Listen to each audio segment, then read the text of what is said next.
In Patriarch Reliance's meditation zone, all of the cultivators from the state of Zhao were staring at the stone stele, which had been left behind by Chen Fan.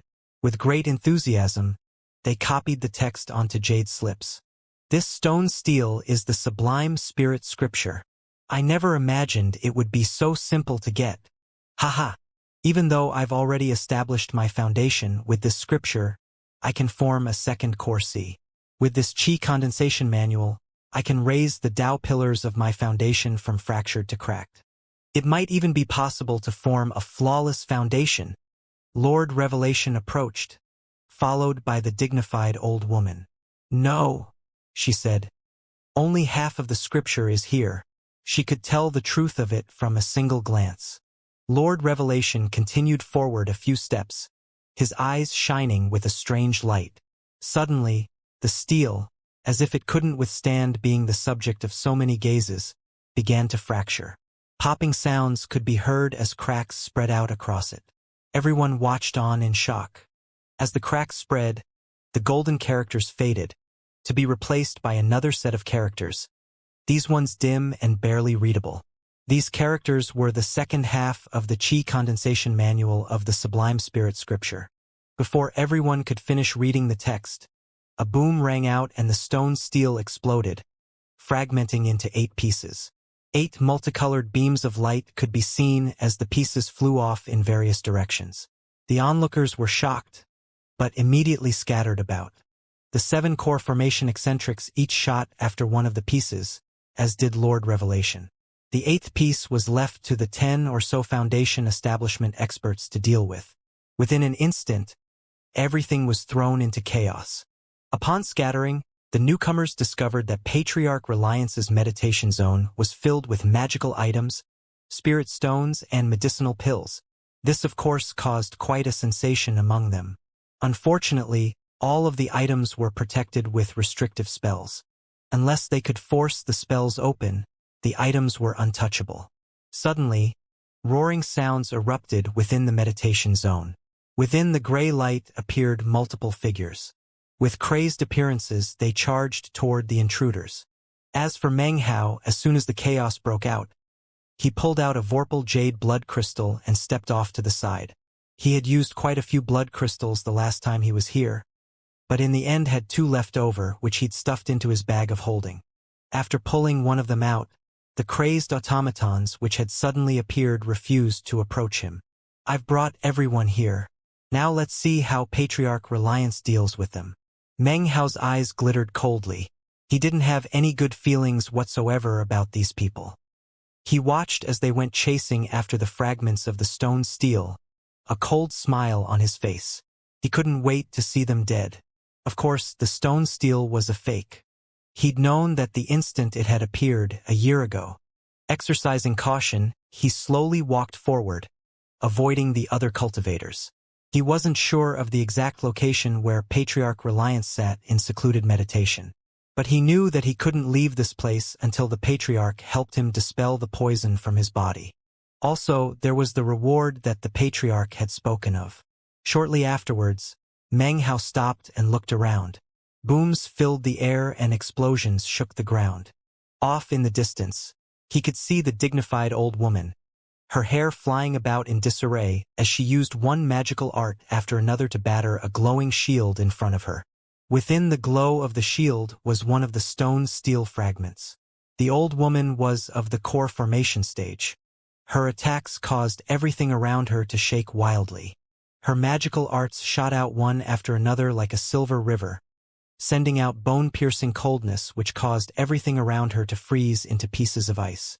Within the river, there could be heard what sounded like the shrieks of countless wailing souls from the yellow springs of the underworld. It was as if the river itself had sprung from the 9 hells. She flicked her sleeve, and the murky image of a mountain appeared, bearing down toward the glowing shield. The mountain, which seemed to be composed of stars, solidified into a burning point, which then became black. Despite being black in color, it radiated a bright light. In a spectacular display, the river and mountain began to interlock with each other. Meng Hao took a deep breath. The silver strands which surrounded the old woman made it seem as if she had the power to destroy heaven and earth. She could definitely slay him as easily as stepping on an ant. There wouldn't even be a need for her to use the river from hell or mountain made from stars. So this is core formation. Meng Hao watched closely, at the same time moving a bit further away. He didn't dare to get any closer. The woman let out a howl, and an explosion reverberated out. Despite being some distance away, Meng Hao's body was shaken, and he spit up some blood. He moved back further, watching as the woman spit out a round pill from her mouth. The pill was composed of 3 intertwined colors. As soon as it appeared, Meng Hao felt a sensation as if everything in the world was about to crumble to pieces. In his eyes, this multicolored pill was the beginning and end of everything. Shining brightly, the pill shot toward the shield, whereupon a massive explosion rang out. Meng Hao continued to retreat backward, his face pale. A core formation cultivator could wipe me from existence in the blink of an eye. As he moved backwards, he thought back to the Dao protector Wang Shifan from the Wang clan. I'm at the 9th level of qi condensation, but even if I could get to the 10th, I would be so weak I couldn't stand up to a single bit of battle magic from a core formation cultivator. He stared at the proceedings, continuing to retreat. All these people are over 100 years of age each. In terms of wisdom and experience, I can't match up to them. It's a good thing my schemes just now all worked, otherwise. When he thought about this, his heart twitched with fear. After the core formation stage is the nascent soul stage. I wonder how truly powerful a nascent soul cultivator is. When he thought of this, his heart began to thump, and he thought about eccentric Song, whom he still had never met. What is the level of Patriarch Reliance's cultivation base again? I remember the sect leader talked about it before. He's at the spirit-severing stage. That's even beyond the nascent soul stage. Meng Hao began to pant, and a look of envy appeared in his eyes. Stubbornness filled his heart. He desired to be powerful. He knew that only by being powerful could he avoid being an insect that others could trample upon and crush. Only by being powerful could he achieve his desires and fulfill his dreams. On a more practical level, only by being powerful would he be able to survive in the cultivation world. Meng Hao watched in awe as the power of a core formation cultivator was unleashed. Massive explosions filled Patriarch Reliance's meditation zones. The explosions did not sound out from one location, but from 7. The entire area filled with thunderous roars, and the various protective spells appeared to be rippling. The explosions caused by the 7 core formation eccentrics seemed as if they would cause the entire place to collapse. The Patriarch just said to bring the state of Zhao experts here. He never said what to do after that. Meng Hao hesitated, and he considered making an escape. But then, a massive roaring sound could be heard, and far off in the distance a beam of light shot up. From this distance it didn't look very thick. However, Meng Hao could tell that it must be approximately 30 meters in diameter. It filled the sky of the Immortal's cave with its power. A laugh echoed out from the same direction as the beam of light, and Meng Hao recognized Lord Revelation's voice. He had obviously broken the shield and acquired one of the fragments of the stone steel. Just then, another boom rang out, and another beam of light ascended up. This beam shot up from the direction of the dignified old woman. Her hair flew about wildly as the shield shattered. She stepped forward and took the stone steel fragment. Meanwhile, within the secluded meditation zone, Patriarch Reliance's eyes shined and he breathed rapidly. His body was gaunt and wizened, and he stared fixedly at 7 oil lamps which were spread out in front of him. At first glance, they seemed to be scattered about randomly, but upon closer inspection it was clear that they had been organized in a mystical pattern. Just now, 2 of the lamps had been extinguished. The other 5 flickered weakly.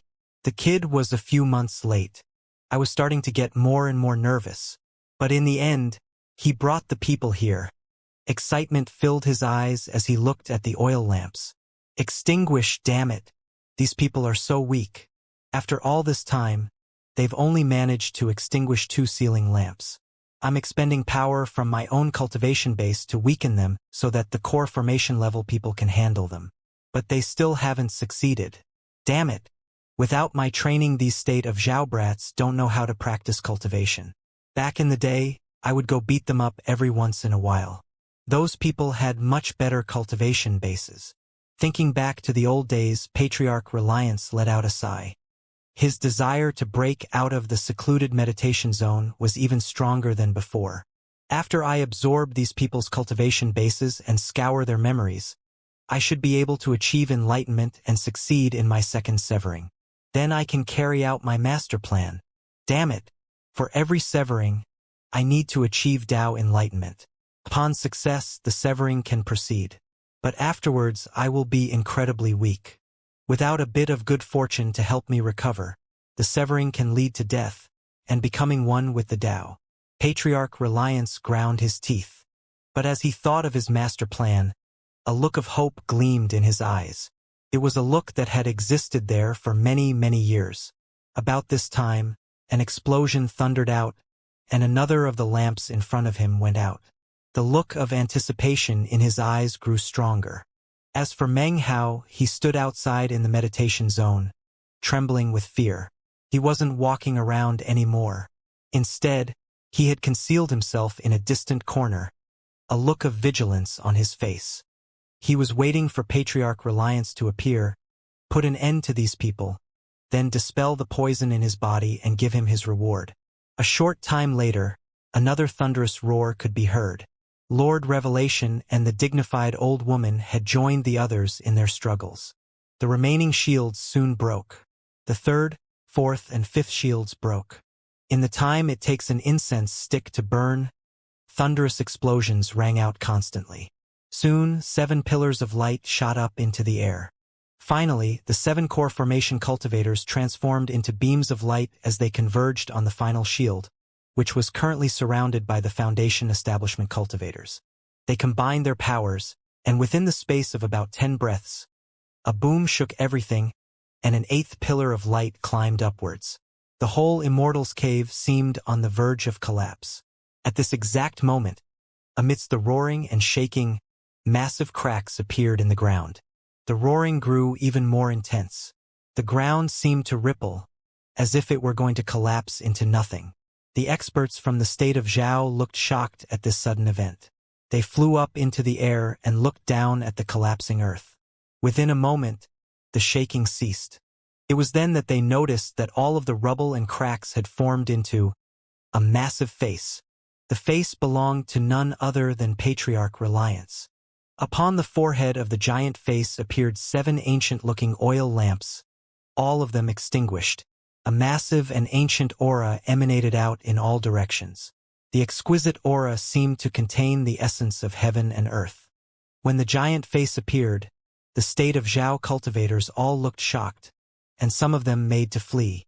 "Don't panic," said Lord Revelation, his voice booming out.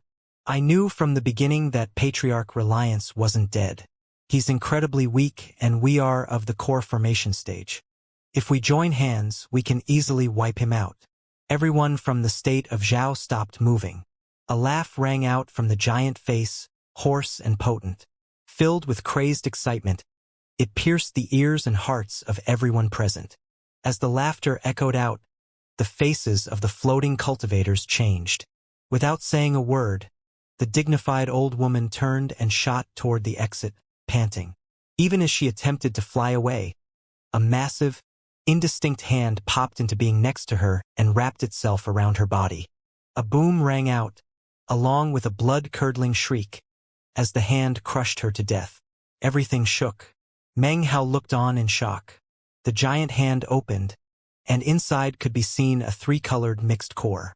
The hand made a flicking motion, and the core shot toward the first of the 7 lamps below on the ground. The lamp was now alight, burning the core as fuel and emanating flames composed of life force. Flickering firelight emanated out, filling the darkness with light. "We cannot flee," barked Lord Revelation, his face growing pale. "Kill what is left of Patriarch Reliance, and our spoils of victory will be immense."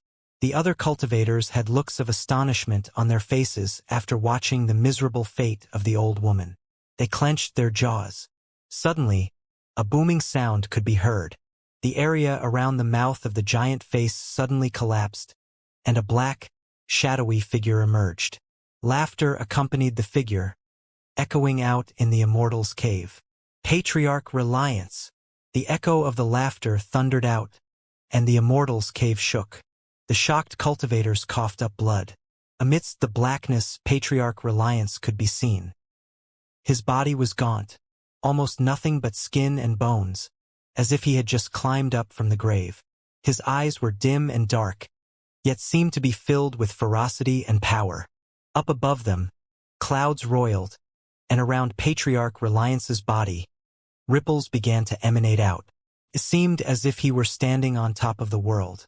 His power, arrogance, and thirst for blood struck fear into the hearts of the other cultivators. Patriarch Reliance! The red-faced old man from the cold wind sect suddenly looked pale, and his body trembled. He was a core formation cultivator, but facing Patriarch Reliance, he was as powerless as a cricket. The only reason he had dared to come to this place for the Sublime Spirit Scripture was because Lord Revelation had divined that the Patriarch was weak to the point of death. At the moment, however, Patriarch Reliance seemed anything but weak. Revelation, things aren't settled between us, he said, spinning and rushing toward the exit. The others with him moved to follow one by one. Their bodies transformed into prismatic beams as they shot away. Meng Hao stood down below staring up at them, his fists clenched. Patriarch Reliance laughed, and it was filled with both excitement and bloodlust. His body flickered, and suddenly he was floating in mid-air. He moved his hand in a downward motion, and a booming sound filled the air.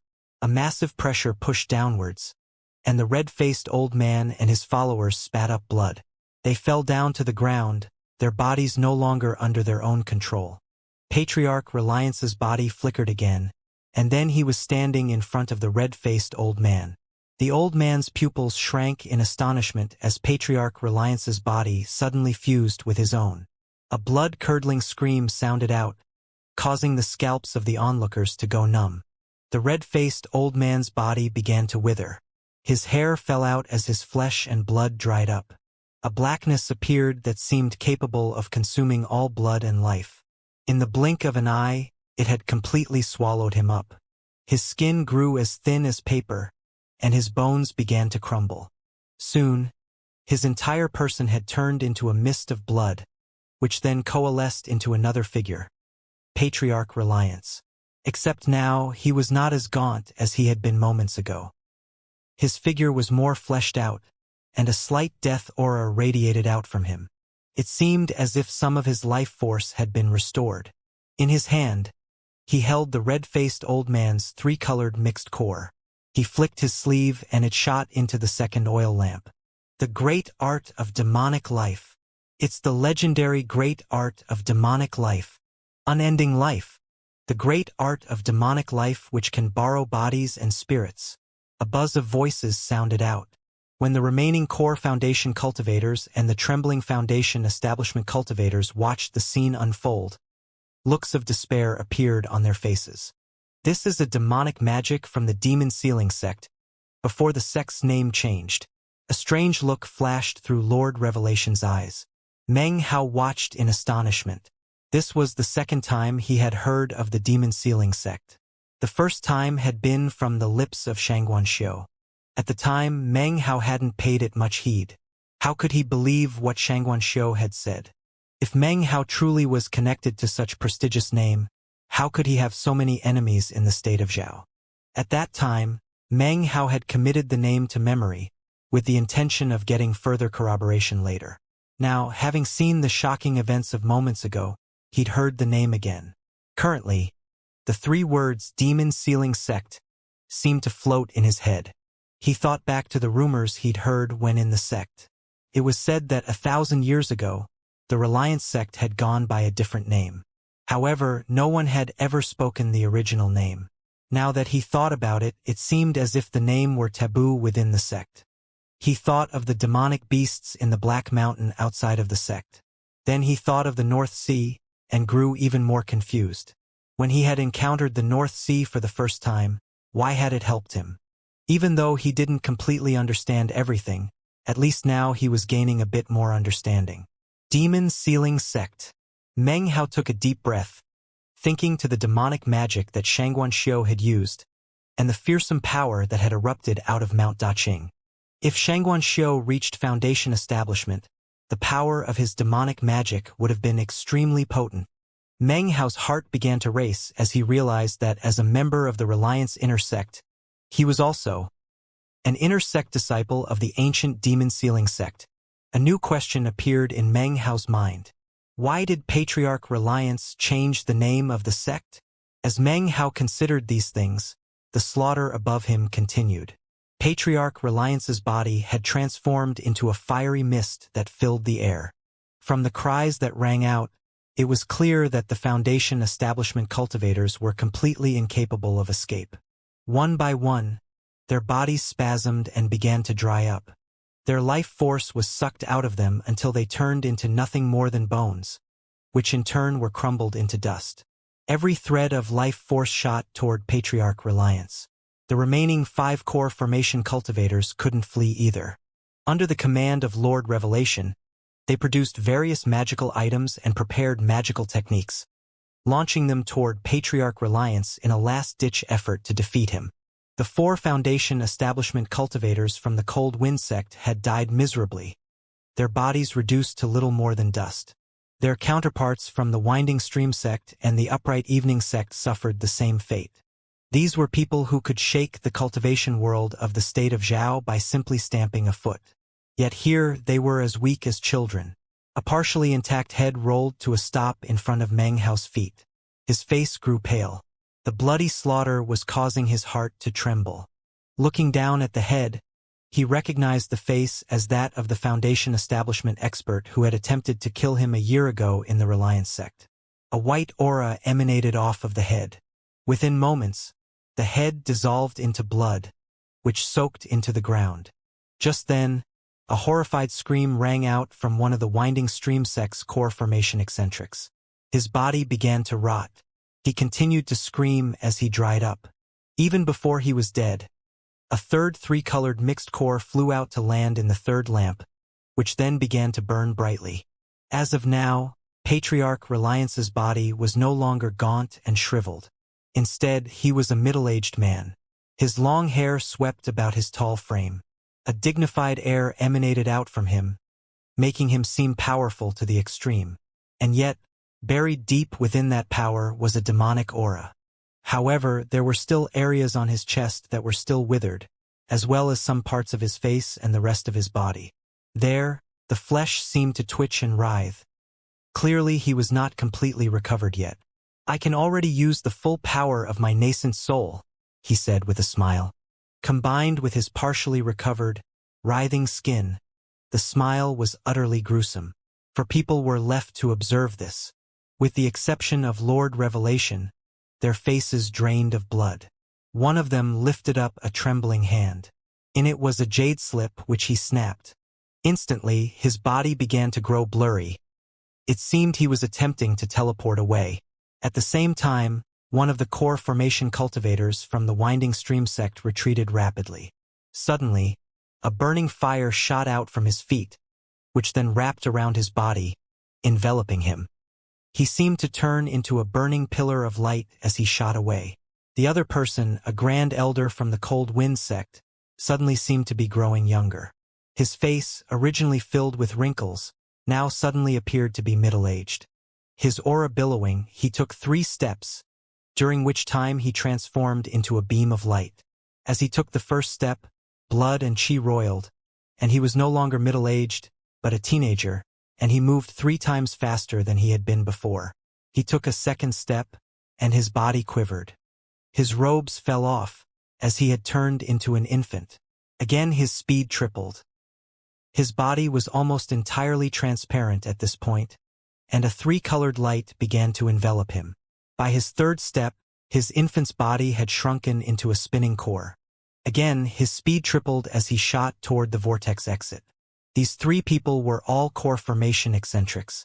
Obviously, they would not come to such a dangerous place without taking certain precautions. As for everyone else who had died already, things had just happened too quickly. As for these three, if even one escaped, he could spread word to the experts from the great sects in the southern domain, and they would come to slay Patriarch Reliance. All of this took some time to describe, but happened extremely quickly. As the three of them attempted to make their escape, Lord Revelation chose to stay put, his eyes flickering. His right hand flashed an incantation sign. The large eye on his robe suddenly seemed to come to life. Light sprang forth from it, shining out to target not Patriarch Reliance, but the three fleeing core formation cultivators. "You've overstepped your bounds," said Patriarch Reliance in an awe-inspiring voice. He stamped his foot into the ground, whereupon ripples spread out to fill the air. A horrified cry filled the air as the cultivator from the winding stream sect, who was just about to make his escape, was suddenly thrust back down and into the fourth oil lamp. At the same time, Patriarch Reliance's right hand slammed onto the ground. It trembled as a restrictive spell appeared, out from which flew a thin band of black of light that turned into a black skull. The skull circled around Patriarch Reliance, and then shot toward the cultivator who was attempting to escape via teleportation jade slip. As the ripples of teleportation spread out, the black skull cackled evilly, then disappeared. Next, Patriarch Reliance lifted his left hand toward the core which was shooting toward the vortex.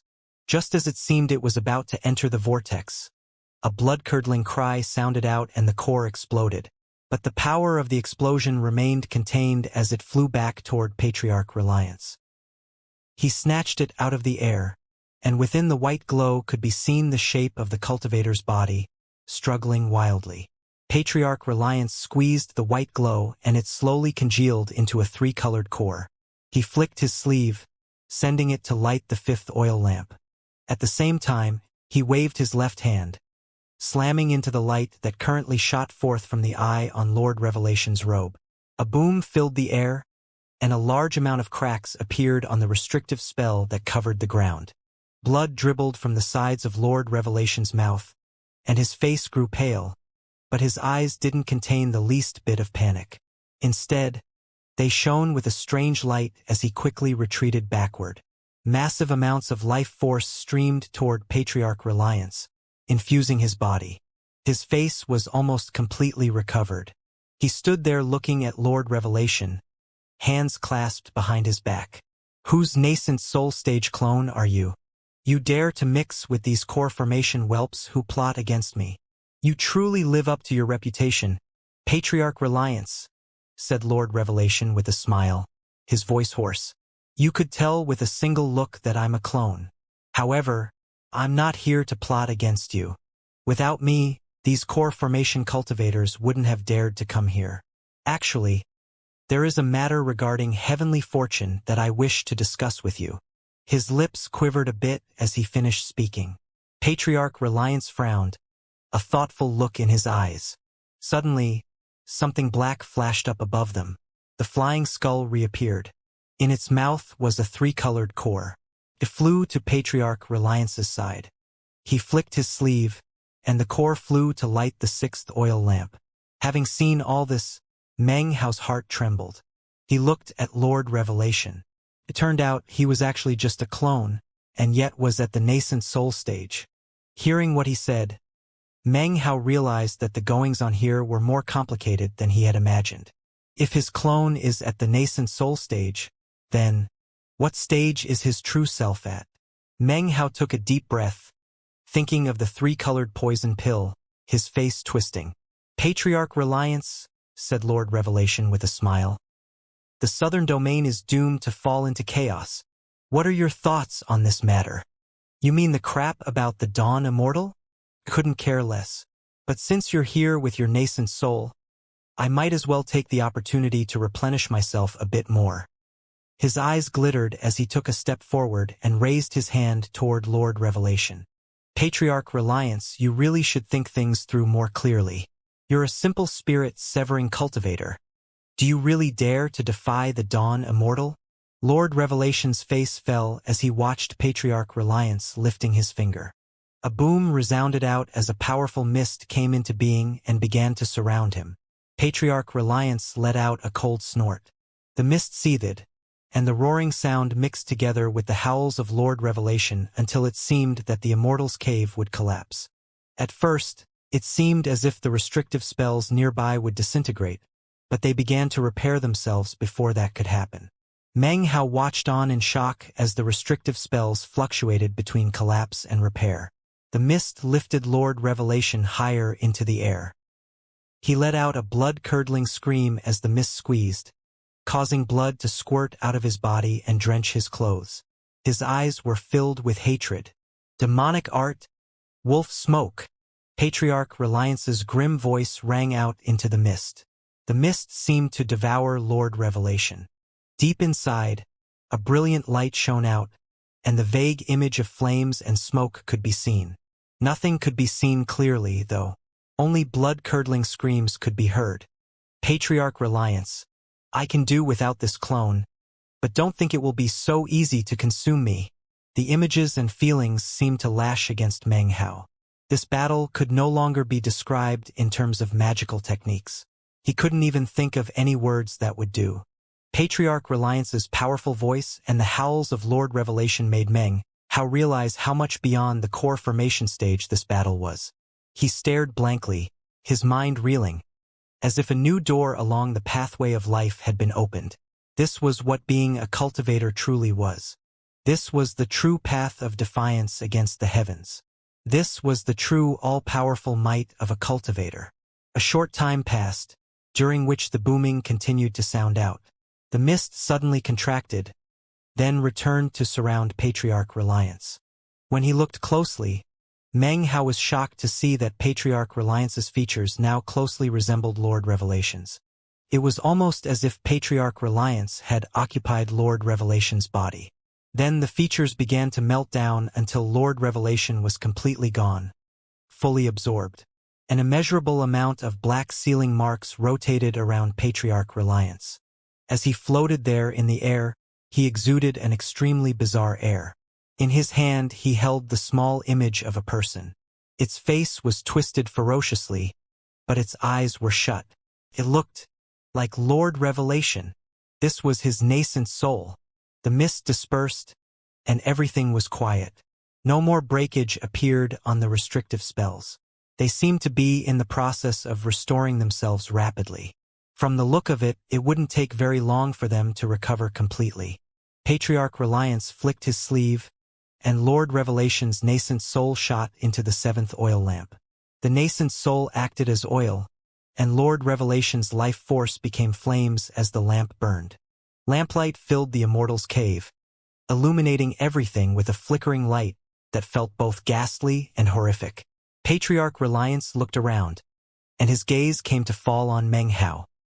He gave him a slight nod, and then turned to head back into the large fissure in the ground. Meng Hao strode forward several paces nervously. Clasping hands, he bowed, and in a loud voice said, "Patriarch, in order to bring those people here, Disciple consumed some poison pills. Patriarch, can you please dispel the poison? It's just some poison. I can dispel it as easily as taking a breath. Just wait a bit. I need to absorb this nascent soul as well as this guy's true self. Then I'll dispel the poison for you. Don't worry about it. Oh, you did pretty well. I have a reward for you. Take this. This is your prize." Without so much as looking back, Patriarch Reliance flicked his sleeve, sending a low-grade spirit stone shooting toward Meng Hao. His body had already landed on the ground, and he was beginning to step into the fissure. Meng Hao stared blankly at the completely ordinary low-grade spirit stone. He clenched his jaw and then spoke again. "The reward is a low-grade spirit stone?" "Low-grade spirit stone?" he said coolly. "That's right. It's a low-grade spirit stone. But if you look closely, is it really a low-grade spirit stone?" He jumped toward the fissure. Meng Hao gaped in astonishment, looking back at the spirit stone in his hand. As he watched Patriarch Reliance disappearing into the fissure, he spoke again. "Patriarch, how long before you can dispel Disciple's poison?" "Not very long. It'll be soon. I only have 3, maybe 500 years of work to do. Okay. Well, I need to go into secluded meditation now. He muttered to himself about the difficulty of dispelling poison, and the fact that his cultivation base wasn't completely recovered yet. Based on what it would cost him, it wouldn't be worth it. Furthermore, he had his master plan to think about. As for the spirit stone, it really was just a common low-grade spirit stone. He didn't have any qualms about deceiving members of the junior generation. He had done such things many times in the past. He had cheated many cultivators back during the days of the demon sealing sect. Giving another dry cough to try to gloss everything over, he lowered his head and disappeared into the fissure. As soon as he entered, it closed up behind him. Patriarch, disciple went through innumerable trials and tribulations to bring those people here. I don't mind if there's no reward, but this poison. A look of indignation had appeared on Meng Hao's face, but before he could even finish speaking, the fissure in the ground closed up completely. There was no trace that it had even existed. Patriarch Reliance was nowhere to be seen and didn't speak. The only things that remained were the 7 burning lamps and the flickering light they cast. The 7 cores and the 1 nascent soul led of thin streams of qi. The streams didn't emanate up, though. As soon as they left the lamp, they were sucked into the ground. Patriarch Reliance, I allowed myself to be poisoned because of you. You're from the senior generation, and you're a powerful expert. How could someone as powerful as you do something like this? I'm neither an expert nor powerful, replied the Patriarch with a light cough. I've been like this since I was young, and that is not an ordinary spirit stone, kid. Your cultivation base just isn't high enough to be able to tell. Wait until you're at the spirit severing stage. Then you will know how amazing that treasure is. You, Patriarch, what's going on? I went through a lot of trouble. Why are you doing this? Meng Hao was furious, but everything around him was completely silent. Patriarch Reliance didn't say anything. In fact, he seemed to be ignoring Meng Hao. Patriarch, I don't need any other rewards. I just need help dispelling this poison. You, Patriarch, disciple was constantly trying to figure out ways to bring those people here to help you recover your cultivation base. How can you do this to me? Meng Hao shouted out a few more times, but could see that Patriarch Reliance wasn't responding. Even though he was just a simple scholar, he was enraged to the extreme at the moment. He had been deceived, and couldn't help but begin to curse. Patriarch Reliance, you're a bastard. For Meng Hao to say something like this showed that he was exceedingly incensed. Suddenly, Patriarch Reliance's voice could be heard. Kid, who do you think you're cursing? Do you really dare to cuss at me? I'll slap you to death. I'm cursing you, replied Meng Hao angrily. If you're gonna slap me, then go ahead. I'm poisoned, so I'll die soon anyway. Get out here. Patriarch Reliance coughed a couple times. Oh, never mind, never mind. I've always had a good temper. Hey, you're the sole heir of the Reliance sect. At the moment, we're the only people in the whole sect. I'm not gonna get angry at you. Actually, a lot of people have cursed me over the years. It doesn't really matter. Look, you can't really blame me. I can't even go back out. My secluded meditation zone has been sealed. I could only come out if you brought another group of people. I couldn't help you now even if I wanted to. His words became more and more convincing as he spoke. He really had just renewed the seals, and if he wanted to break through, would need to spend several months doing so. You bastard, said Meng Hao, finally understanding the truth of the situation. He could only gnash his teeth and continue to curse. But no matter what he said, Patriarch Reliance didn't respond. In the end, he just started humming a little tune. The happy little tune echoed out, and eventually Meng Hao realized that nothing he did would accomplish anything. Shameless Patriarch Reliance was not going to make an appearance. His face filled with dark anger, he looked around.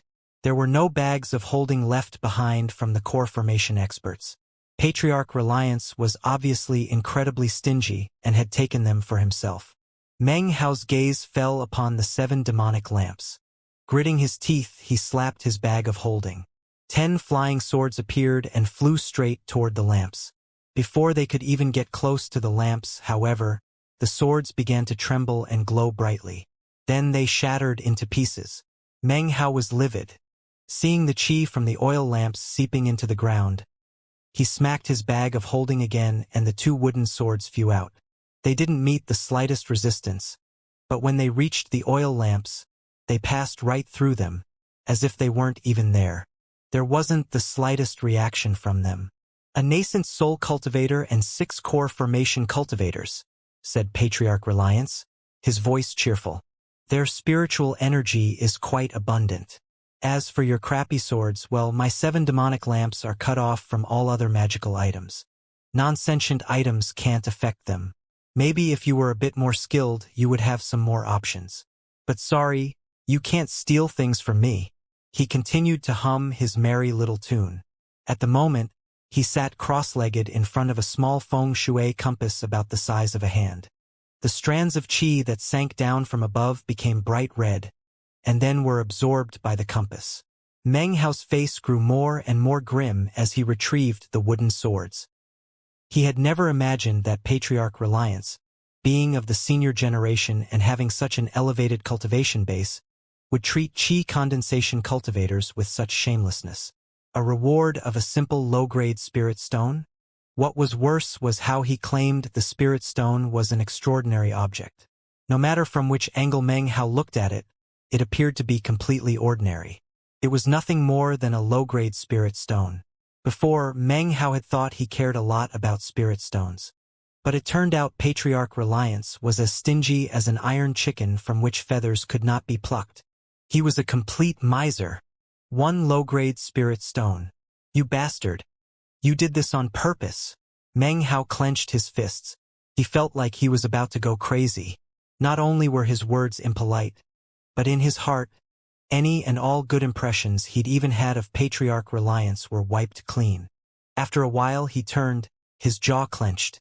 He wanted to throw the low-grade spirit stone away, but finally he put it into his bag of holding. Then he stalked off angrily. "Aya, you're leaving? Okay. Don't forget to come back sometime to hang out with Patriarch. You're my only heir, and the sect only has the 2 of us now. This is your home.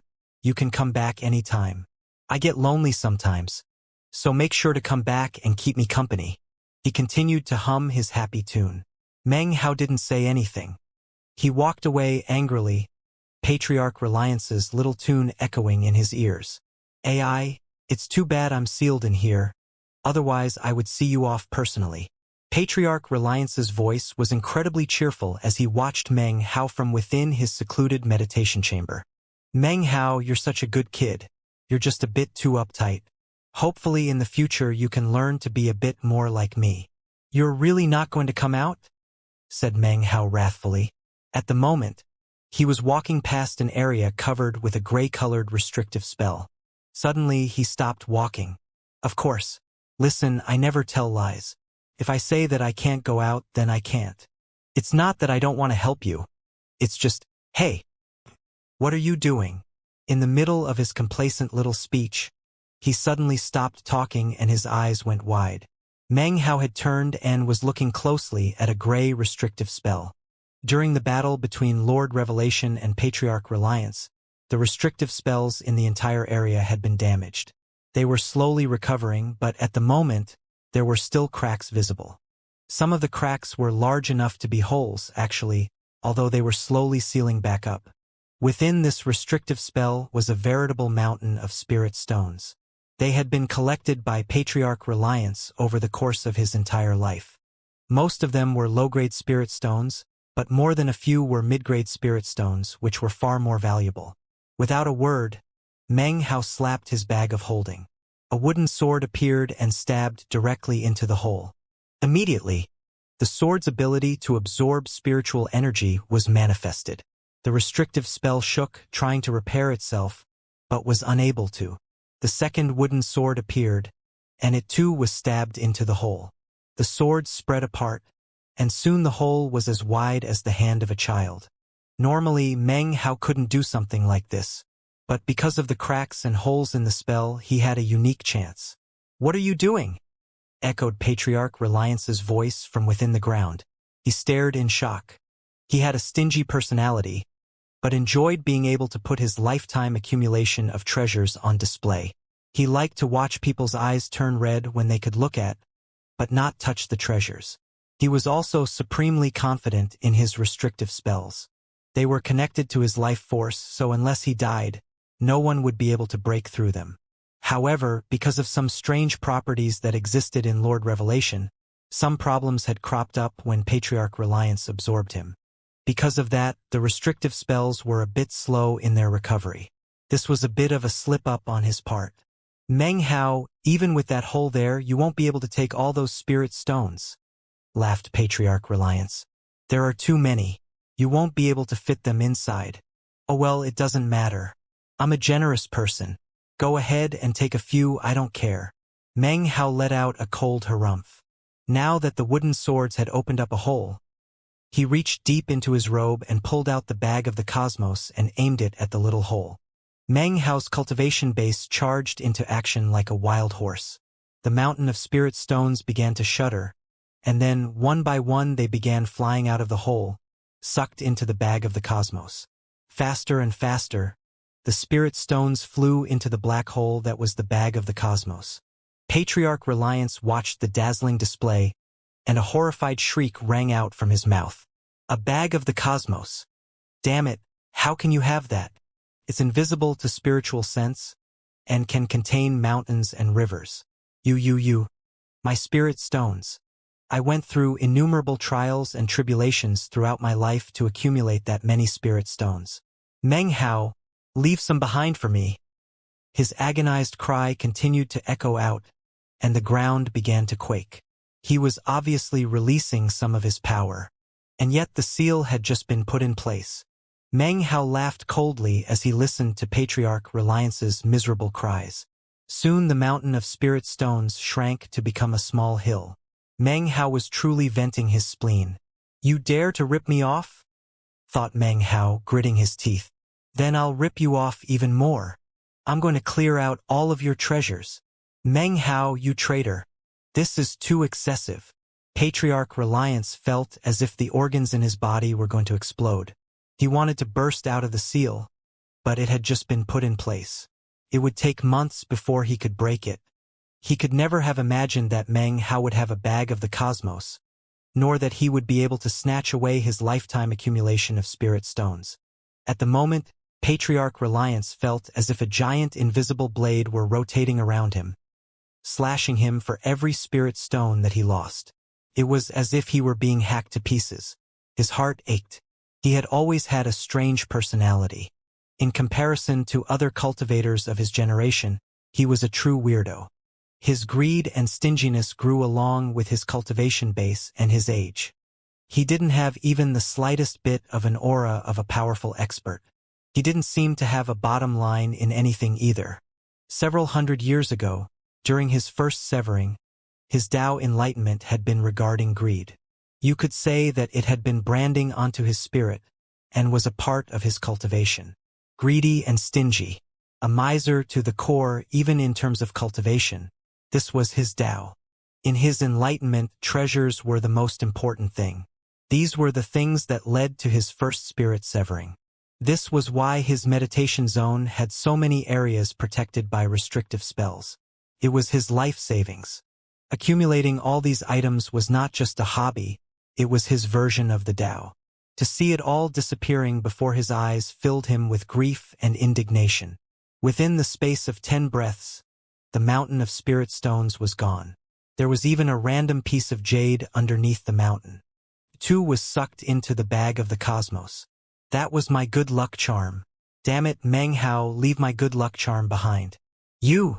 Before he could finish speaking, his eyes went wide again. After taking all the spirit stones, Meng Hao looked around, his eyes gleaming. Patriarch Reliance began to tremble. The look in Meng Hao's eyes was like that of a master thief. His gaze fell onto a small courtyard. Behind the cracked restrictive spell could be seen a variety of medicinal plants of many different colors. They were clearly beyond ordinary. Meng Hao recognized some of the plants as ones described in Xianxia's treasured turtle shell.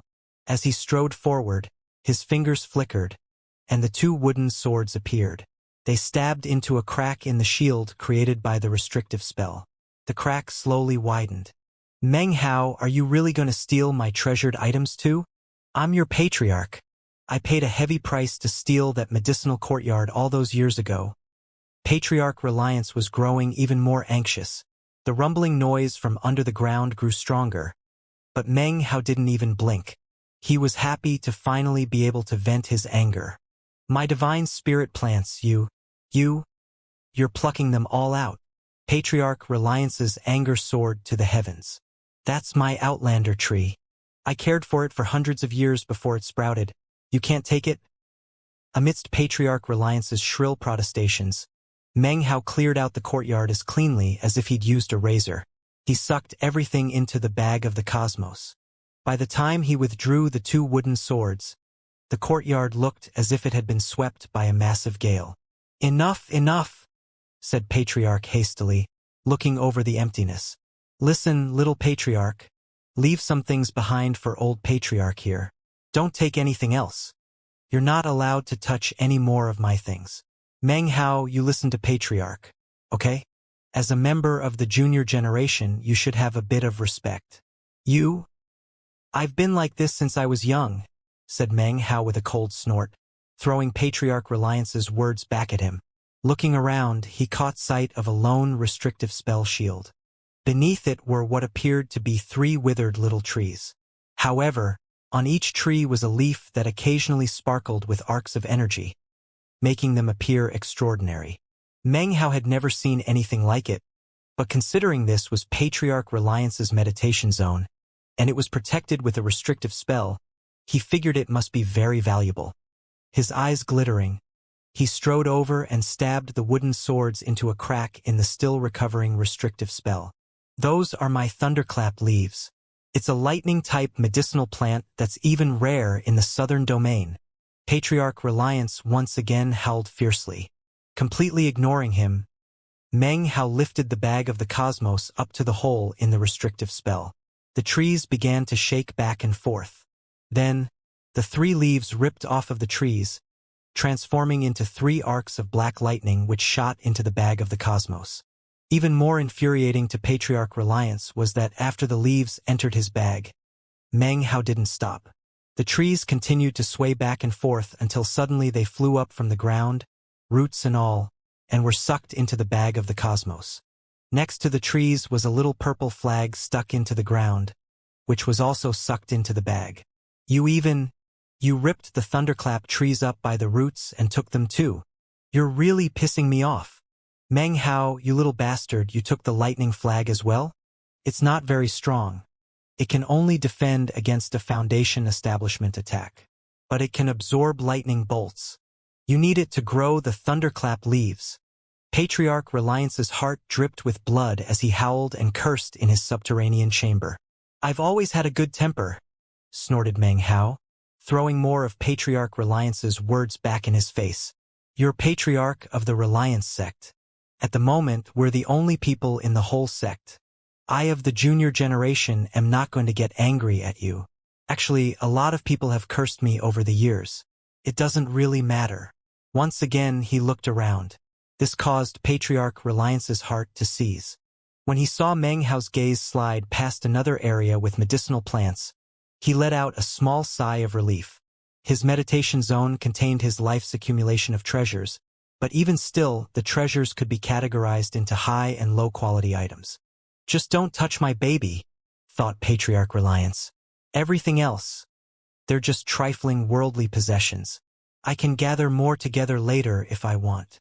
Patriarch Reliance's teeth were clenched, but his heart still continued to drip blood. In actuality, the word trifling had been a bit forced. Within moments, Meng Hao had cleared out a few more courtyards of medicinal plants. Then he moved on to another area. Patriarch Reliance could only clench his jaw. He could do nothing more than let loose a torrent of abuse upon Meng Hao. He cursed and cursed, never repeating himself for more than half a sentence. As he cursed, Meng Hao started to hum a little tune. It was a happy little tune, and just so happened to be the one Patriarch Reliance had been humming earlier. When Patriarch Reliance heard it, It made him so mad that he almost coughed up blood. The feeling he experienced was impossible to describe, but suffice to say, he was now experiencing the full repercussions of incurring Meng Hao's wrath. Patriarch Reliance watched as Meng Hao looked around. When his gaze came to fall on a stretch of short wall, Patriarch Reliance's heart began to race, and he furiously said, "You little bastard, you're too cruel. I didn't dispel your poison, that's all. I even gave you a reward. A low-grade spirit stone is still a spirit stone." Meng Hao had inspected almost all of the restrictive spells for cracks. In this area, many of the restrictive spells were completely recovered. He circled the area, his eyes flashing back and forth. Suddenly, he realized that Patriarch Reliance had stopped speaking. He had only taken about 30% of the treasures in the area, and most were medicinal plants. He still wanted to vent some anger, so he decided to make one more circle to check for damaged restrictive spells. When he returned to the place he'd started from, he frowned. There didn't seem to be anything special in there. He looked around and noticed a stretch of short wall. When he started to walk toward it, Patriarch Reliance suddenly began talking again. All right. Meng Hao, you're my only heir." As Patriarch Reliance watched Meng Hao walking toward the short wall, he grew more and more anxious. But his anxiety couldn't be detected in his voice. He sounded somewhat emotional as he said, "I'll dispel your poison. Just wait 3 months. I'll break out and take care of it for you. Then you can give me my treasures back. What do you say?" "Don't worry. I always keep my word. This time, I'll swear it in the name of the sect. I definitely won't deceive you." Meng Hao stopped walking and looked down at the ground. His eyes flickered, and he didn't say anything. He walked around, seemingly lost in thought. Eventually he drawing close to the short wall. "I never said that I wasn't going to dispel the poison," said Patriarch Reliance. He let out a sigh. "It's just that dispelling the poison would require quite a sacrifice of my cultivation base. I would have to spend a lot of the energy I had just absorbed." His voice seemed to be deep and profound, but in actuality, as he saw Meng Hao nearing the short wall, his heart was filled with acute nervousness. Meng Hao was silent. After the space of several breaths, he suddenly spoke. "Why did you start talking when I began walking toward this wall, Patriarch? And why did you suddenly mention dispelling my poison? Could it be that there is some special treasure hidden here?" As the words came out of his mouth, Patriarch Reliance's eyes went wide. He realized he had said the wrong things. He secretly cursed Meng Hao for being so crafty. "I'm just trying to do the right thing," said Patriarch Reliance with a cold harumph. "Look, kid, you—" Before he could finish speaking, Meng Hao jumped over the wall. This filled Patriarch Reliance with fear and trepidation. His heart began to pound and his face fell. After leaping over the wall, Meng Hao looked around. As it turned out, there was a restrictive spell here. It didn't look very special. Sealed inside was a jade slip. As for the restrictive spell, it was not complete. It still had some cracks in it. Meng Hao had no idea what the jade slip was, but without hesitation, he flicked his sleeve, stabbing the 2 wooden swords into the spell. He pried open a hole, then used the bag of the cosmos to retrieve the jade slip. Seeing the jade slip disappear into Meng Hao's bag caused Patriarch Reliance to emit a shrill shriek. The ground shook so hard it seemed it might crack. Before, Patriarch Reliance had been upset to see Meng Hao taking his treasures, but this fury was much more intense. "Meng Hao, you cannot take that jade slip away. Even I don't dare to go near it. It belongs to a friend who left it here for safekeeping. You do not have the latent talent or the destiny to touch it. Do not remove it." Paying him no heed, he leaped onto a flying sword and flashed toward the vortex exit. At the same time, he slapped the bag of the cosmos and pulled out the jade slip. Pressing it against his forehead, he cast some spiritual power into it. His expression changed as 3 characters appeared in his mind, filled with a demonic aura. "Demon Sealing Sect. Meng Hao, you little bastard. Get back here. You wait until I break through the seal. Then you're finished." Patriarch Reliance let out a furious howl. As the howl echoed out, Meng Hao's eyes flashed. He stopped at the mouth of the vortex and then looked back down. His eyes began to glitter. When Patriarch Reliance saw this, his heart began to thump again, and a strange premonition filled his heart. In his heart, in his mind, Meng Hao looked like nothing more than out-and-out thief. Break through the seal? Meng Hao's eyes glittered as he glanced down at the 7 oil lamps on the ground. He looked at them for a moment, then shot toward them. He ignored the howls of Patriarch Reliance. After pillaging all the previous treasures, he was now certain that the Patriarch wouldn't be coming out. What are you doing? In his subterranean chamber, Patriarch Reliance's fury rose to new heights. However, seeing the look on Meng Hao's face, fear blossomed in his heart. He was starting to regret having let Meng Hao go. The look in his eyes was even stronger than the look which had appeared when Meng Hao began to steal his treasures. Ignoring Patriarch Reliance, who he now knew was completely unreliable, Meng Hao stared at the 7 lamps. He walked slowly around them, looking contemplative. Every step he took seemed to land directly onto Patriarch Reliance's heart. It doesn't matter, Patriarch Reliance said in an attempt to comfort himself. This little bastard is only at the 9th level of chi condensation. He can't take any of the spiritual energy from the demonic lamps. His eyes went wide when he saw Meng Hao, after making a few circles around the lamps, sit down cross-legged to meditate. Meng Hao sat there, his eyes flashing. He seemed hesitant, but before long, determination filled his eyes. Patriarch Reliance deceived me. Taking a few of his precious treasures isn't enough to calm me down. I'm going to take this spiritual energy as well. Then I will finally be able to relax. Meng Hao gritted his teeth when he thought about the single low-grade spirit stone the Patriarch had given him. And then there was the matter of the poison. As far as Meng Hao was concerned, not dispelling the poison had shoved him onto a road of hopelessness. Treasured items can't absorb the spiritual energy from the 7 lamps, because they aren't sentient. Fine, I'll absorb it myself. He suddenly closed his eyes and rotated his cultivation base, attempting to breathe in the spiritual energy pouring out of the burning oil lamps. But no matter how he tried to absorb the spiritual energy, as soon as it left the oil lamps, it was sucked into the ground. Deep in his subterranean chamber, Patriarch Reliance let out a great sigh of relief. Meng Hao, you little punk, whatever you try will be useless. Do you really dare to try to steal my spiritual power? Patriarch Reliance let out a hearty, although somewhat bitter, laugh. When it reached Meng Hao's ears, he frowned for a moment. Then his face became calm again. No need to get antsy, Patriarch, he said coolly. I've only just begun. Patriarch Reliance stared in shock. Meng Hao's eyes, which he had just closed, moved about as he recalled the image of his battle with Xianxia, and Little Tiger's Pearl, which had enabled him to reach the 10th level of chi condensation. This was the method he wished to employ. He would return to the 10th level of chi condensation.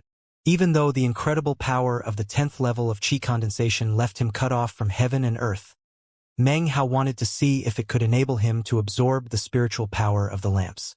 The legendary 10th level of chi condensation had existed in ancient times, but was now prohibited by the heavens, cut off. But Meng Hao had reached the 10th level once before. He had walked the severed path. As he gathered his thoughts and his breath, his body gradually seemed to grow withered. The slender strand of spiritual sense in his head seemed to fill his thoughts. He sank into a strange and unusual state as he focused his entire being on remembering what it had been like to enter the 10th level of chi condensation. Time slipped by. A day, 2 days, then 3.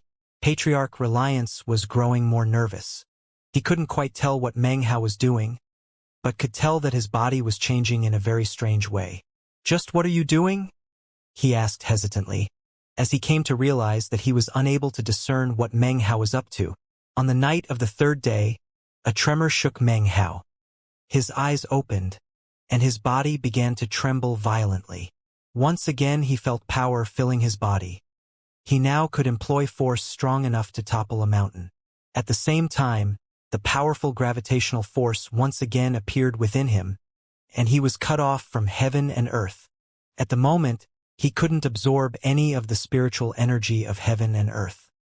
His eyes glowing, he slowly stood up, fighting to remain in this state. He knew that without Little Tiger's pearl, he could only hold on for the space of about 10 breaths, after which he would sink back down. He took a deep breath and then took a step forward. As his foot fell, the spiritual power emanating from the lamps quivered. Then one tiny strand, instead of being sucked into the ground, drifted toward Meng Hao and was absorbed into his body. When he saw this, Meng Hao's eyes shone even brighter. As for Patriarch Reliance, his body trembled and a look of astonishment appeared on his face. "Holy crap!" he cried. "This is impossible. That's the 10th level of Qi condensation. Damn it. Wasn't the path to the 10th level severed by the current will of the heavens? You got to the 10th level of Qi condensation?"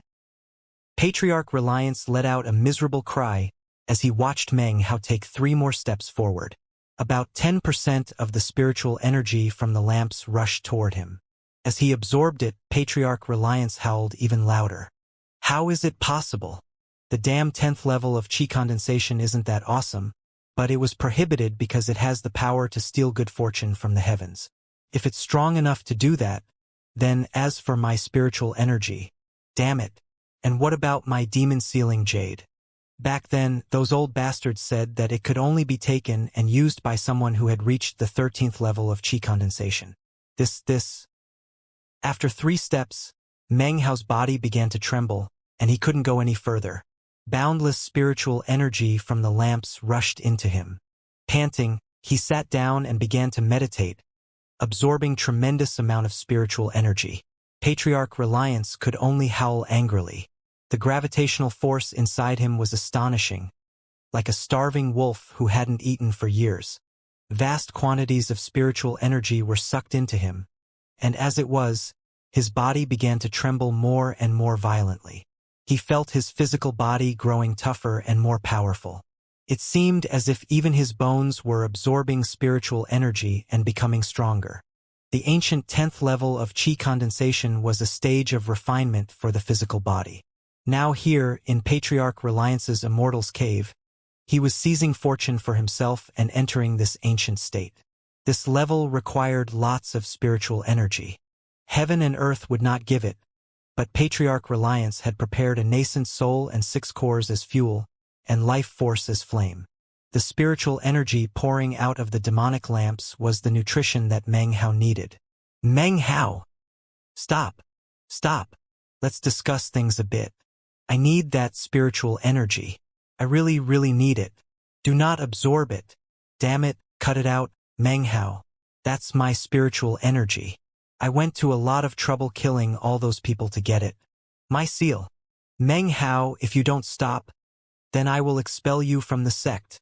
Flustered and exasperated, Patriarch Reliance had already forgotten about the treasures Meng Hao had taken, as well as the demon-sealing jade. You could say that all the things taken by Meng Hao before couldn't compare at all with this. Meng Hao ignored him, continuing to absorb the spiritual energy like mad. His body continued to grow stronger. Soon, cracking sounds could be heard as his skin began to split and new flesh and blood grew. More and more cracks spread out, and then the old flesh began to fall off. Meng Hao's hair grew longer, and his eyes brighter.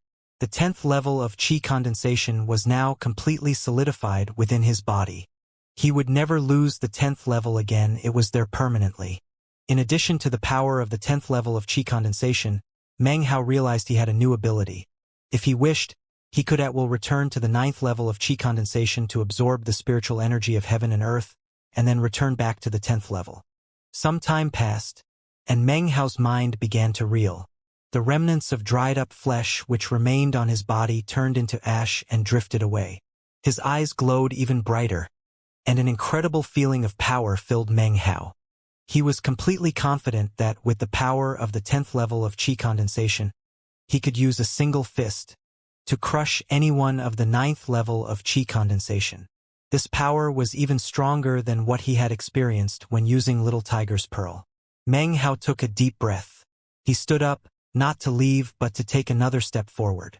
He was now only 5 paces away from the 7 oil lamps. Panting furiously, Patriarch Reliance let loose a torrent of intense curses, as he watched Meng Hao absorbing an even greater amount of spiritual energy. He had solidified his 10th level of qi condensation, but instead of leaving, he moved on. Patriarch Reliance's heart pounded. Now, 13% of the spiritual energy emitted by the lamps was rushing toward Meng Hao. As the boundless amount of energy entered his body, a roaring sound filled him. His eyes were filled with determination. He took another step forward. He was now only 4 paces from the oil lamps. The flames flickered as even more spiritual energy flew toward Meng Hao. As of now, he was taking 16%. The gravitational force within me is not dispersing. It's actually growing stronger. Is it possible that, after the 10th level of qi condensation, there's an 11th level? Gritting his teeth, he called upon the power of the 10th level of qi condensation to take another step forward. He was now only 3 paces from the 7 lamps. The flames within the lamps danced wildly as 20% of the spiritual energy they produced was sucked up by Meng Hao. He took a deep breath, then sat down cross-legged to meditate. Meng Hao, Patriarch Reliance ground his teeth. He felt quite grieved, and was even more regretful. If he had known things would turn out this way, he would have said some nicer things to Meng Hao. How could he have imagined that Meng Hao would be so cruel? Forget his cruelty, he had a bag of the cosmos. Forget his bag of the cosmos, he had entered into the 10th level of qi condensation. The scene unfolding before him made him want to weep, except he had no tears to do so. He gnashed his teeth as an even further sense of trepidation filled his heart. He remembered the requirements of the demon sealing jade. It could only be taken away and used by someone who had reached the 13th level of qi condensation. When those old bastards had said that back in the day, his heart had filled with contempt. He'd believed that he could prevent the legacy of the demon sealing sect from continuing on to future generations. But, now that he saw Meng Hao passing into the 11th level, his trembling heart filled with anxiety. Unfortunately for him, there was nothing he could do other than grit his teeth and continue to absorb as much spiritual energy as possible. He needed to get more than Meng Hao did and be faster at doing so. He needed the feng shui compass in front of him to be completely repaired and prevent Meng Hao from advancing any further. The spiritual energy being sucked into the ground and absorbed into the feng shui compass was bright red in color. It seemed as if it were sucking something out of the very earth it passed through. Damn it, Meng Hao. All I did was give you a low-grade spirit stone and not dispel your poison. Haven't you gone far enough? Haven't you? I'm still your patriarch after all. Patriarch Reliance felt profoundly wronged. As for Meng Hao, a roaring sound filled his entire body. With 20% of the lamp's spiritual energy being absorbed into him, his body was trembling, and he felt himself changing. The change was occurring to his core C. It grew larger, and as it did, his qi passageways grew thicker. A bang rang out in his head, and he felt the sensation of breaking through to another level. The 11th level of qi condensation. His core C spread out to fill his entire body. This type of core C really was impossible for someone of the qi condensation stage. Its majesty would ensure unending future growth and fighting power. It would be more difficult for Meng Hao to reach foundation establishment with such a core C, but if he succeeded, then he would be twice as powerful as someone of the same stage. The 11th level of qi condensation does not refine the body, but the core C. The extent of his core C caused Meng Hao's body to be filled with a thunderous sound. Spiritual energy as boundless as a sea filled him. The waves of the core C crashed and churned limitlessly. Meng Hao opened his eyes and took a deep breath. The sound of the intake of his breath was like a clap of thunder. He stood up, his eyes gleaming with persistence. He took another step forward. Then 2. Then 3. He now stood directly next to the 7 oil lamps, close enough to touch them. He was absorbing 30% of their spiritual energy.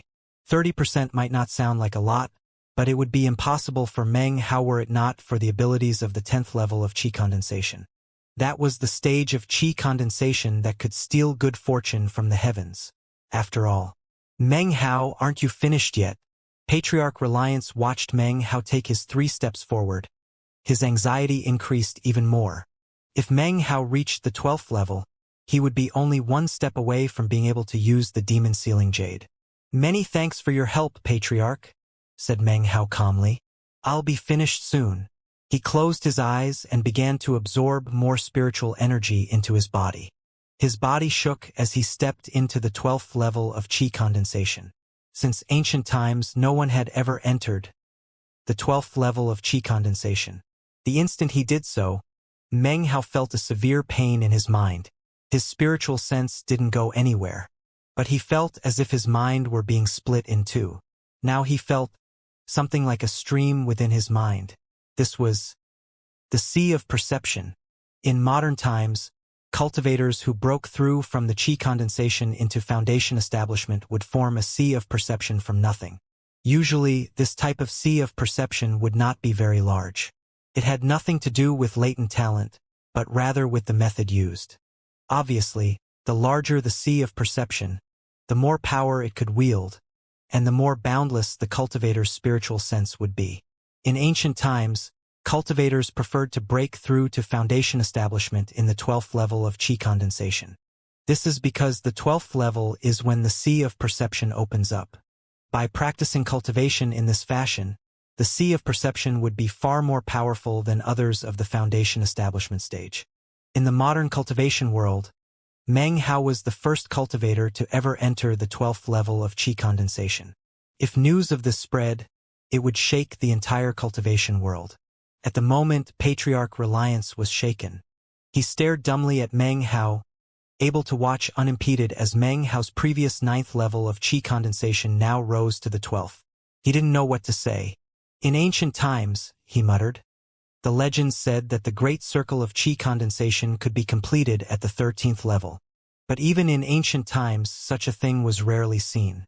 It was said that the 13th level of qi condensation was related to the good fortune of heaven, and could change the latent talent of a cultivator. It wouldn't change much, but latent talent is birthed from the heavens, so even the slightest change would definitely be a defiance of the heavens. I don't remember how many years ago it was that the old bastards from the demon sealing sect boasted that I was incredibly lucky. But compared to me, this kid is the lucky one. Damn it, he's too lucky. How could I have possibly provoked this reaction?" As Patriarch Reliance spoke, Meng Hao opened his eyes. They shined with a profound light. He felt splitting pain within his head, but within that pain, he also could sense an unprecedented clearness. The world seemed different when he looked at it, although he couldn't quite tell which particular things weren't the same. It was as if everything now shone with radiances that he had never noticed before. At this time, the massive gravitational power seemed on the verge of dissipating, as if his body knew that he was reaching his absorption limit. Soon, the amount of spiritual energy he was absorbing from the oil lamps dropped from 30% to 20%, and then to 10%. This caused Meng Hao to frown. He could tell that his cultivation base had not reached its peak. He could sense that there was another layer beyond his current layer. He could feel the great circle of qi condensation. It was a powerful feeling, but as the gravitational power grew weaker and weaker, it seemed as though that next level would be forever closed off to him. "Ha-ha! It's like I said," laughed Patriarch Reliance, his eyes glittering. The 13th level of qi condensation was even rare in ancient times. It was such a thing of legends that you could basically say it didn't exist. The 12th level is the limit. Meng Hao, there's no need to try any further. Quickly back away. Don't get in the way of my master plan. If you do, then just wait till I get out of here and see how I mop the floor with you. You need a spanking, you little bastard." Even though Meng Hao had sucked away some of the spiritual energy, it actually wasn't very much. There was still enough left to accomplish his master plan. And if Meng Hao didn't reach the 13th level, then there was no way for him to have the required latent talent to use the demon sealing jade. "Seems this kid's good fortune isn't that amazing after all," said Patriarch Reliance complacently. But then Meng Hao's eyes flickered. He had a stubborn personality. Now that he had reached the 12th level of qi condensation and caught a glimpse of the next level, he would do everything possible to break through. "The gravitational power is weakening. How can I continue to add spiritual energy?" Meng Hao's mind spun with thousands of possibilities until finally his eyes began to glitter and he smacked his bag of holding. The two wooden swords whistled out. He looked at them, then gritted his teeth and caused one of them to fly straight toward himself. Patriarch Reliance watched on in astonishment as the sword slashed Meng Hao. Soon, over 10 gaping wounds covered his body. Meng Hao clenched his jaw as the sword slashed the bloody marks across him. His eye shone with determination. As the blood splashed from the wounds, Meng Hao felt the spiritual power in his body seeping out as well. This was exactly what he wanted. As the spiritual power leaked out of his body, the gravitational power within him suddenly trembled, then gradually grew stronger. When this happened, Meng Hao's mind was set. Taking control of the second sword, he sent both of them flying around him, slashing his body with wound after wound. In the blink of an eye, nearly 100 cuts covered his flesh. The wounds sent the physical power of his body into action, and at the same time caused the gravitational power within him to grow more and more powerful. Patriarch Reliance was simply dumbstruck. He could never in his wildest dreams imagine that Meng Hao would use such a method. When he saw the multitude of bloody wounds, and the determination in Meng Hao's eyes, it gave him a deep sense of how ruthless Meng Hao could be. If he could treat himself with such cruelty, how ruthlessly could he treat others? The more wounds that covered him, the stronger the gravitational force became. The amount of spiritual energy he siphoned from the lamps jumped from 10% to 40%. And yet, even though the spiritual energy poured into his body, he couldn't break through to that next level. After some time passed, Meng Hao laughed. With a cold smile, he raised his right hand, causing one of the wooden swords to whistle around and fly toward his chest. It stabbed through him, sending out fountains of blood. Blood also sprayed out of his mouth. Instantly, the spiritual power in his body dropped by a huge percentage. This, in turn, caused the gravitational power to climb higher by several percentages.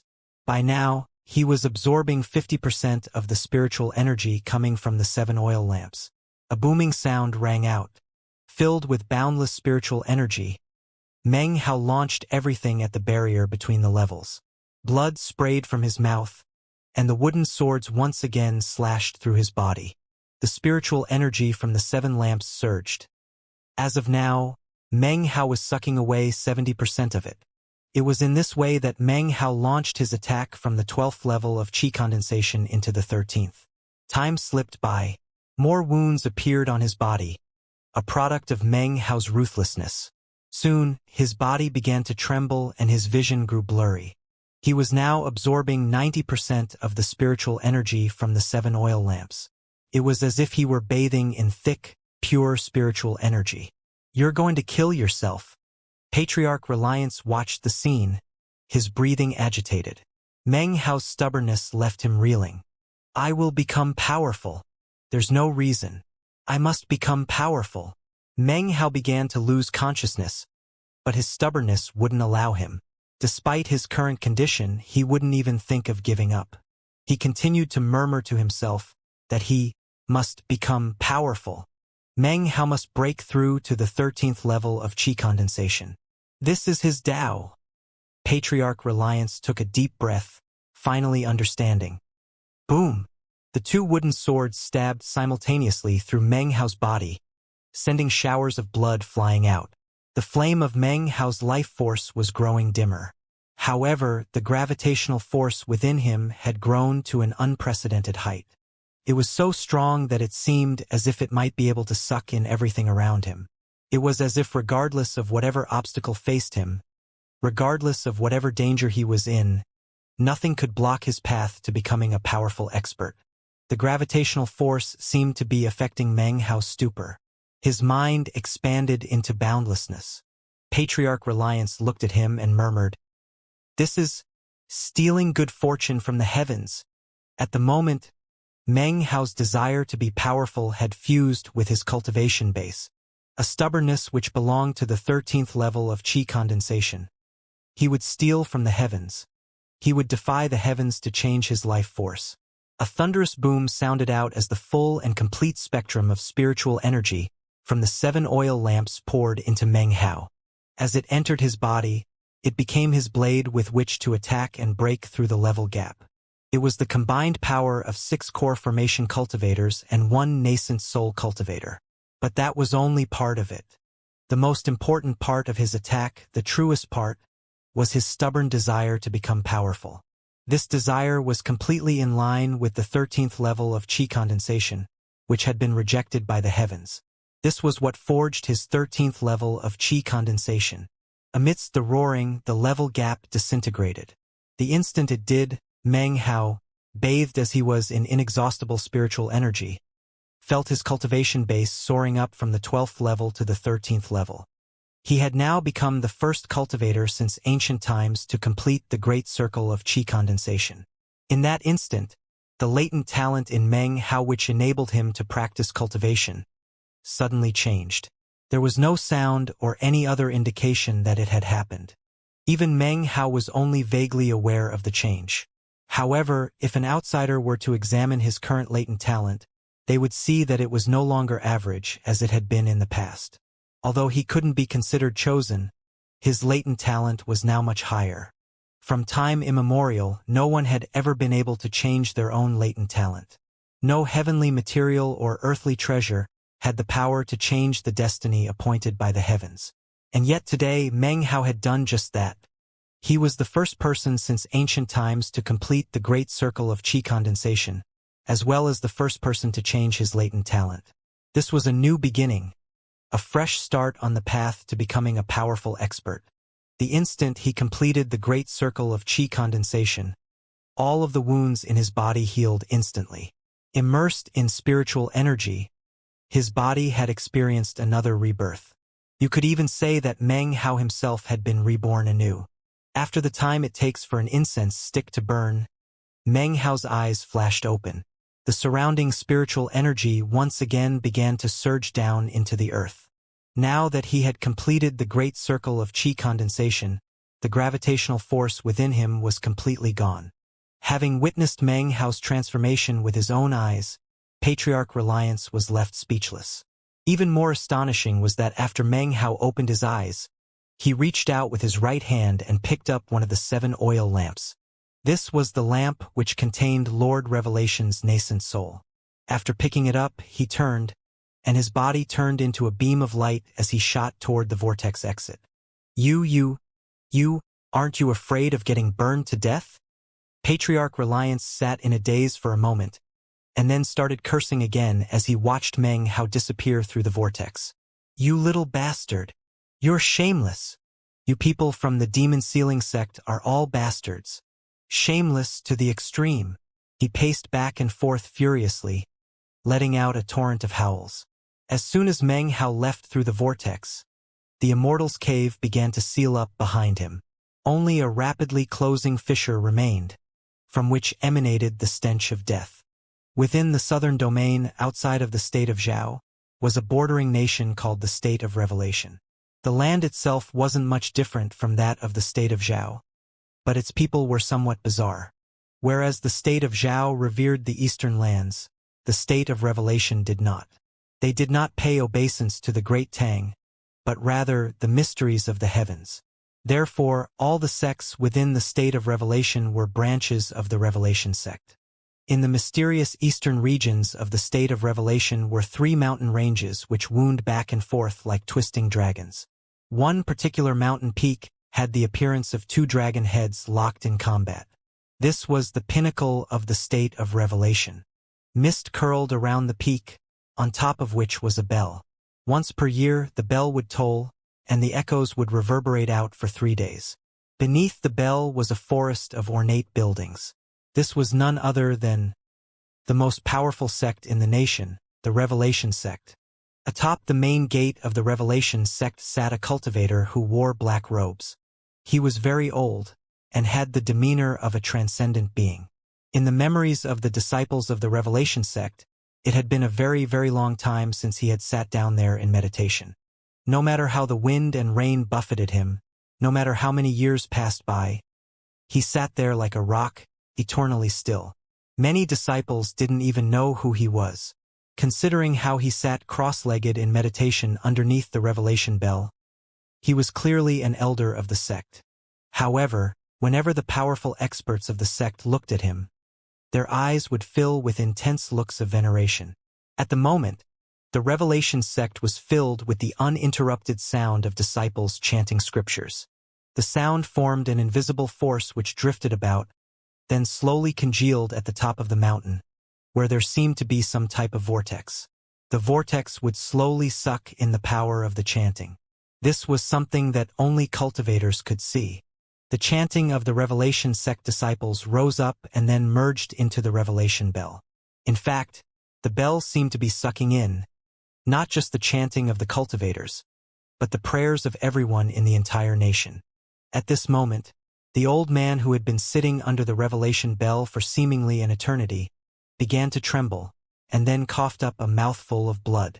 Suddenly, the bell tolled, its sound echoing into the sky and sounding out through the entire state of Revelation. The disciples within the Revelation sect were shocked. The sect elders and powerful experts instantly opened their eyes from meditation. One by one, they turned into prismatic beams which shot toward the Revelation bell. When they arrived, they saw the black-robed old man sitting there, his eyes wide open. "Greetings, Patriarch." "Patriarch, are you in good health?" Dozens of cultivators surrounded him, bowing respectfully with clasped hands. The black-robed old man's eyes flashed as if with lightning. His left pupil blazed with an intense brightness and looked like the sun, whereas his right pupil exuded darkness and had the appearance of a crescent moon. The two pupils were completely different. One look at this man, and you would never be able to forget him. When he opened his eyes, it seemed as if his forehead had split, and another eye appeared. However, this was an eye invisible to others. The only thing an observer would see was a blood-red glow. Above him, storm clouds began to gather, and a fierce wind whipped about. "Patriarch Reliance, you destroyed my clone and refused my good intentions. You're finished. I'm not the only one with a few tricks up my sleeve. What do you have to fall back on, your trifling spirit severing? You truly dare to arouse the wrath of the Dawn Immortal." The old man's face was grim. He slapped his hand onto the ground, and the mountain peak trembled. Ripples shook the ground, sending the surrounding cultivators retreating in shock. At the same time as the mountain began to shake, the Revelation bell sounded out, then rose up into the air. Surrounding the bell were countless magical symbols which flew and twisted about, glowing brightly.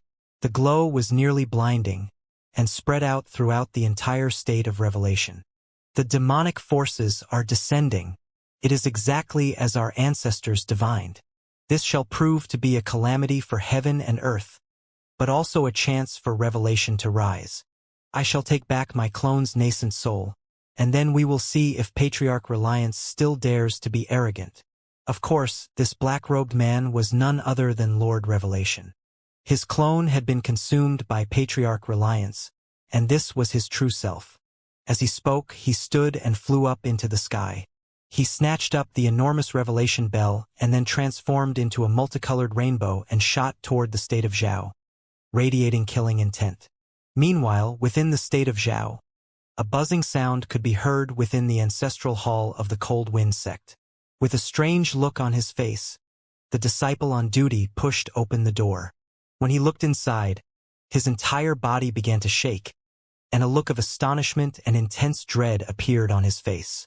Within the ancestral hall, the life slips of various sect cultivators were neatly lined up on display. Suddenly, the life slips belonging to the sect's core formation priest as well as Elder Taishang began to crack and crumble.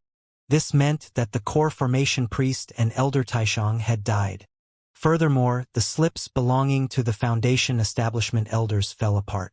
When this happened, the disciple on ancestral hall guard duty shook. A look of disbelief filled his face. When the core formation priest had departed with the others, he'd left behind a Foundation establishment elder to guard the sect. When that man learned of the news, his face went pale, and he immediately ordered that no one be told. He knew that if something like this happened to a sect, if its core formation experts were killed, it was nothing other than a catastrophe. It would likely lead to the downfall of the entire sect. For almost all of the Foundation establishment cultivators to be wiped out would only hasten the fall. What happened in Patriarch Reliance's meditation zone? The Foundation establishment elder immediately gathered a group of Qi condensation disciples and sent them in the direction of the Reliance sect. Next, trying to calm his mind, he took hold of a special horn that hadn't been sounded out for hundreds of years. This horn had a name, Horn of the Tao. Sounding the Horn of the Tao would awaken the sect's Tao reserves. Every clan and sect had Tao reserves, which would be passed down from generation to generation.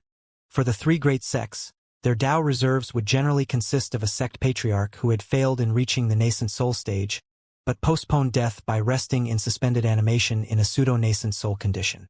Only they would be able to suppress the panic that would arise because of the impending catastrophe. When the horn call sounded out in the Cold Wind sect, it reached the ears of an old withered man sitting cross-legged in a top-secret Immortal's cave. He looked dead. His body was so emaciated it was little more than skin and bones. But when he heard the call of the horn, his eyes opened. His spiritual sense instantly roared out, enveloping the entire Cold Wind sect. When it entered the body of the Foundation establishment cultivator, the man began to tremble, and a look of pain appeared on his face. He was filled with a powerful feeling that seemed as if it could obliterate him.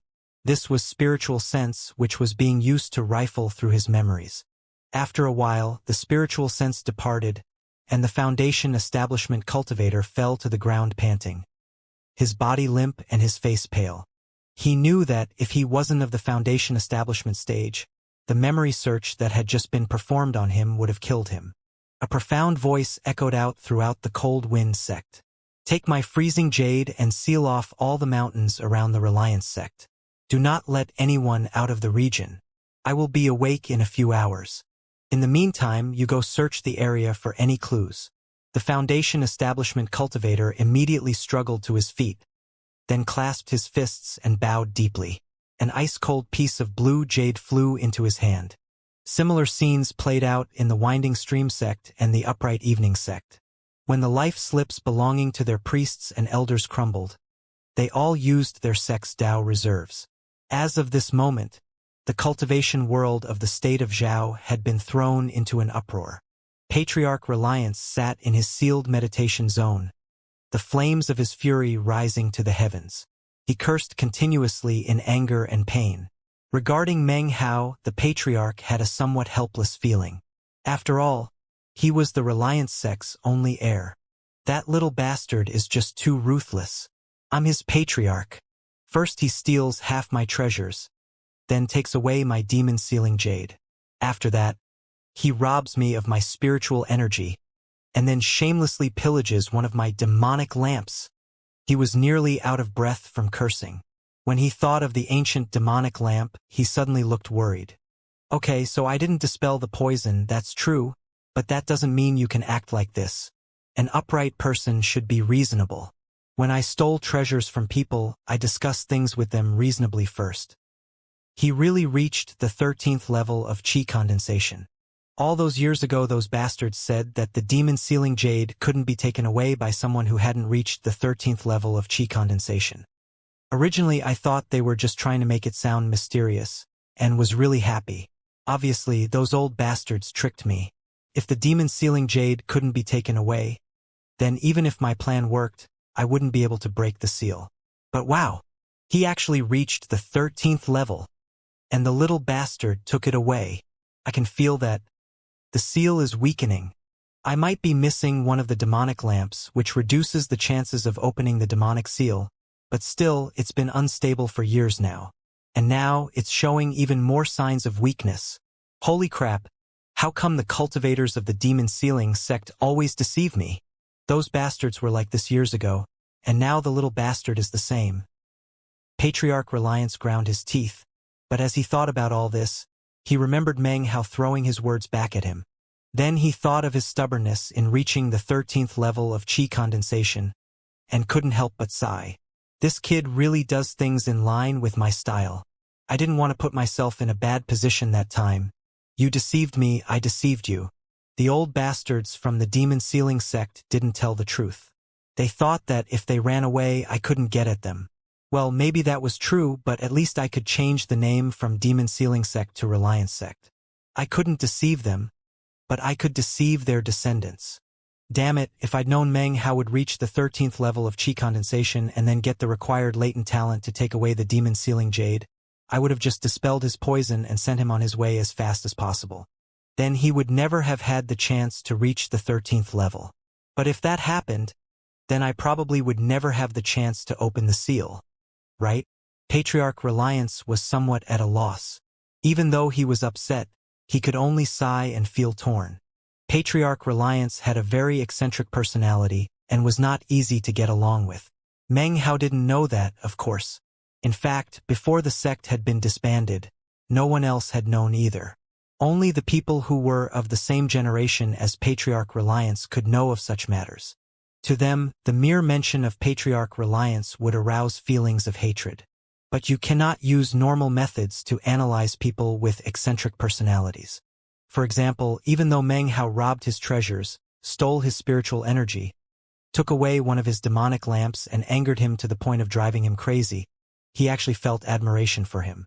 This type of thing is not something that ordinary people can understand. Actually, if Meng Hao had just silently left, then Patriarch Reliance would have forgotten about him completely within a couple years. But acting as he did had left a deep impression on Patriarch Reliance. He would never be able to forget the complicated, torn feelings he was experiencing.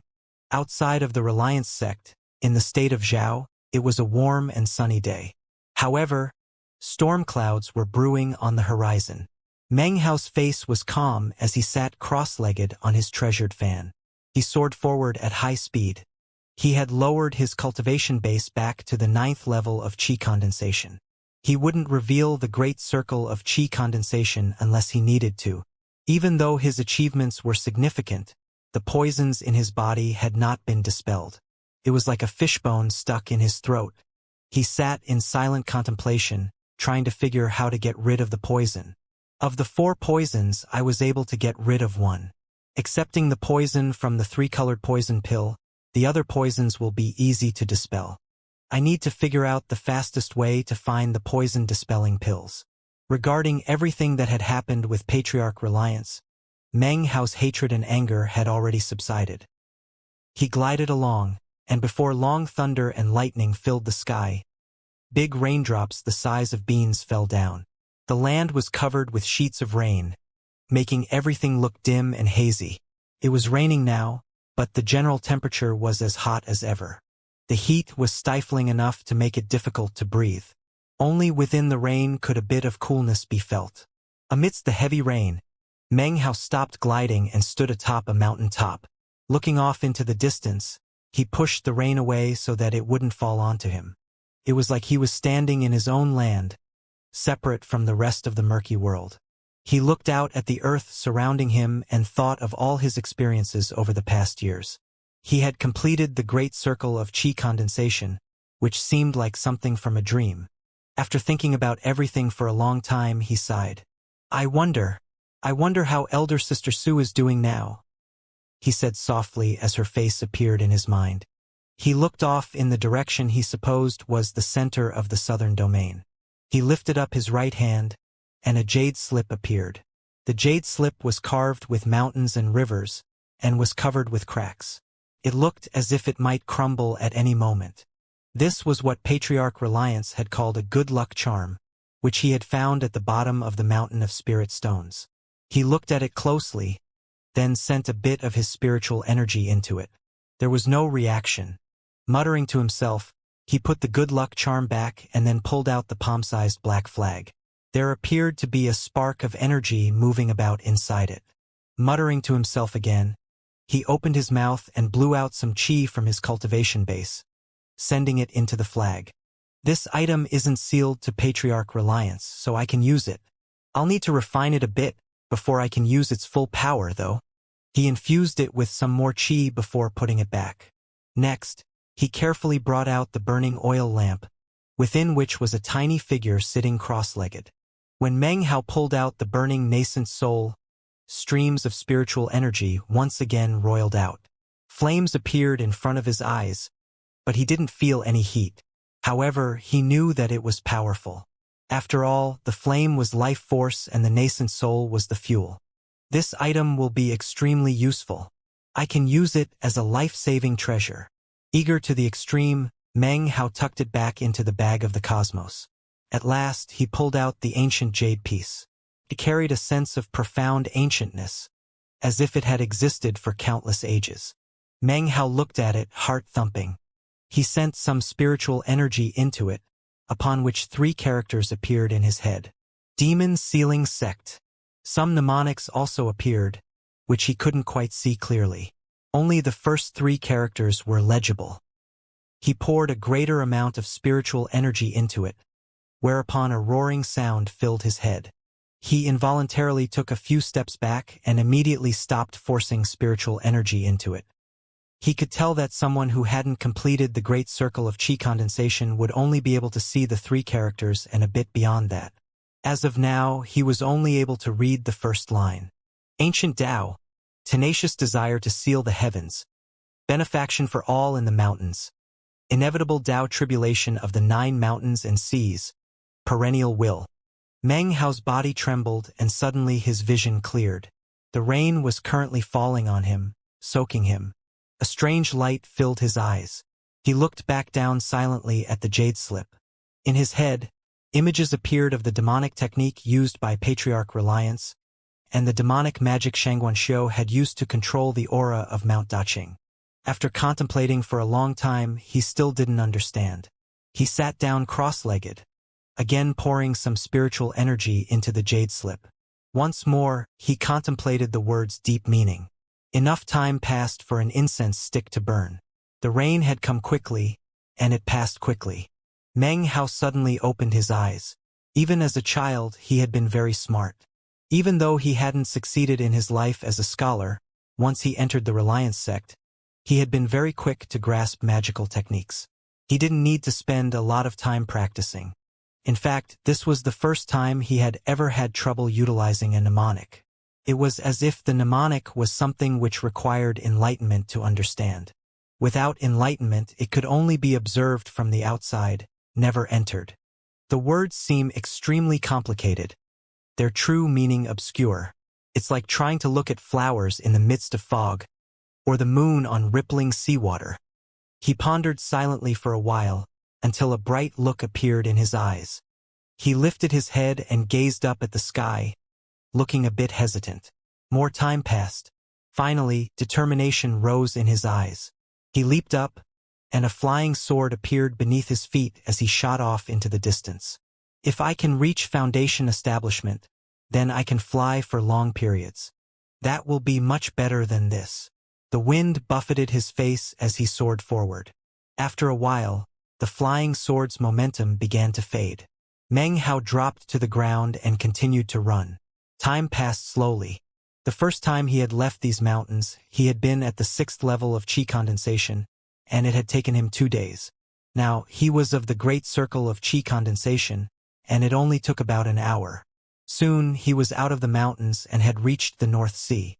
He stood once again on the shore, looking out at the lake. He took a deep breath, and then, face filled with sincerity, clasped his hands and bowed deeply 2 times. The first bow was for the North Sea's kindness in demonstrating the Tao and helping him break through his bottleneck. The second bow was for when the North Sea had helped him during his battle with Ding Xian, when it had saved his life and caused him to be reborn. I've already made my promise 2 times, so I won't say it again. It has been imprinted onto my heart. He lifted his head, looking out toward the center of the lake. After some time, he closed his eyes and sat down cross-legged to meditate. In his mind, the mnemonic from the jade slip appeared. Ancient Tao, tenacious desire to seal the heavens, benefaction for all in the mountains, inevitable Tao tribulation of the 9 mountains and seas, perennial will. A long time passed, and the words continued to reverberate in his mind. And yet, he still did not understand what they meant. More time passed as Meng Hao continued to try to decipher the meaning of the words. Suddenly, a hearty laugh echoed out from across the lake. "Young sir, do you want to cross the sea?" Meng Hao lifted his head and saw a boat approaching. On the boat was an old man wearing a woven rush raincoat. Inside was a young girl 8 or 9 years old with big eyes. When she looked at Meng Hao, an innocent smile appeared on her face. Meng Hao laughed, clasping hands and bowing to the old man and the girl. Then he leaped up onto a flying sword and shot toward them. He dropped down into the boat. Just like before, there was a bottle of alcohol being warmed. The young girl took it out and poured a cup for Meng Hao, but didn't hand it to him. She put her chin onto her hands and looked at him. "Big brother, why did you come back?" she said, her voice pure and clear. "Did you come to see guiding Trirane?" Meng Hao stared at her blankly. "Guiding Trirane is my name. But you can't tell anybody. Okay, big brother." She laughed and winked at Meng Hao, looking very charming. Meng Hao smiled and cupped his hands again in a bow, then accepted the cup of alcohol. The old man laughed as the boat continued on toward the center of the lake. He looked back at Meng Hao. "We haven't seen each other for many days. Young sir, your demeanor is much more refined than in the past. Are you heading for the other shore this time?"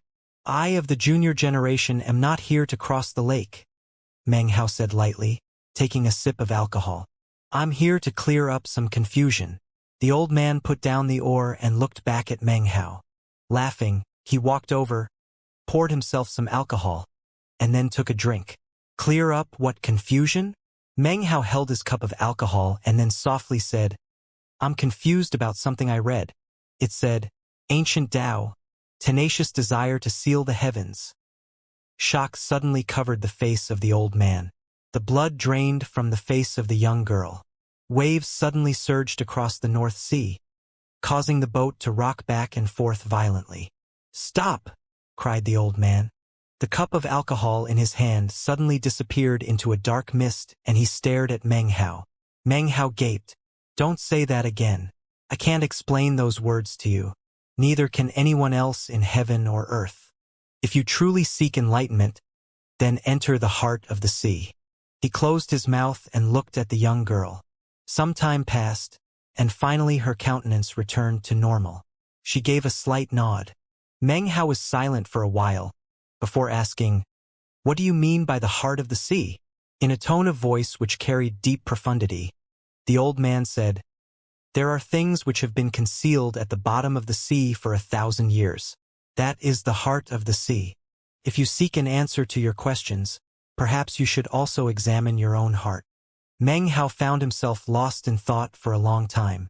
When he finally looked up, his eyes widened in shock. There was no trace of the old man or the young girl. He was alone on the lake. In fact, the boat had disappeared too. He stared blankly for a while, until his vision came to focus on a spot some distance away. There, on the far bank, a group of people was lowering a brand new boat into the water. It slowly entered the lake, and then laughter rang out. The sounds of the people's celebratory cheers surrounded the boat. The boat slowly approached the center of the lake. Rowing it was a middle-aged man, accompanied by a woman and a child. Meng Hao watched as, day after day, year after year, he rowed back and forth across the lake. Many years passed, and the man grew old. The man's son grew up and took over rowing the boat. Years and years passed, generations and generations.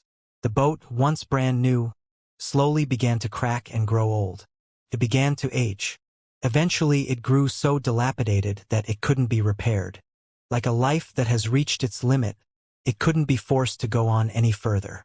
It slowly sank to the bottom of the lake. It had lived its life on the surface and died at the bottom. Its existence had been on the waters of the lake, accompanying generation after generation of mortals who had created it. Other than them, the lake was its entire life. In its life, the lake was its companion. No one could hear the voice of the lake, but it could. When it sank to the bottom, it died but was also reborn. At that moment, it awoke. The moment it awoke, it saw a young girl standing at the bottom of the lake, smiling at him. "Will you accompany me forever?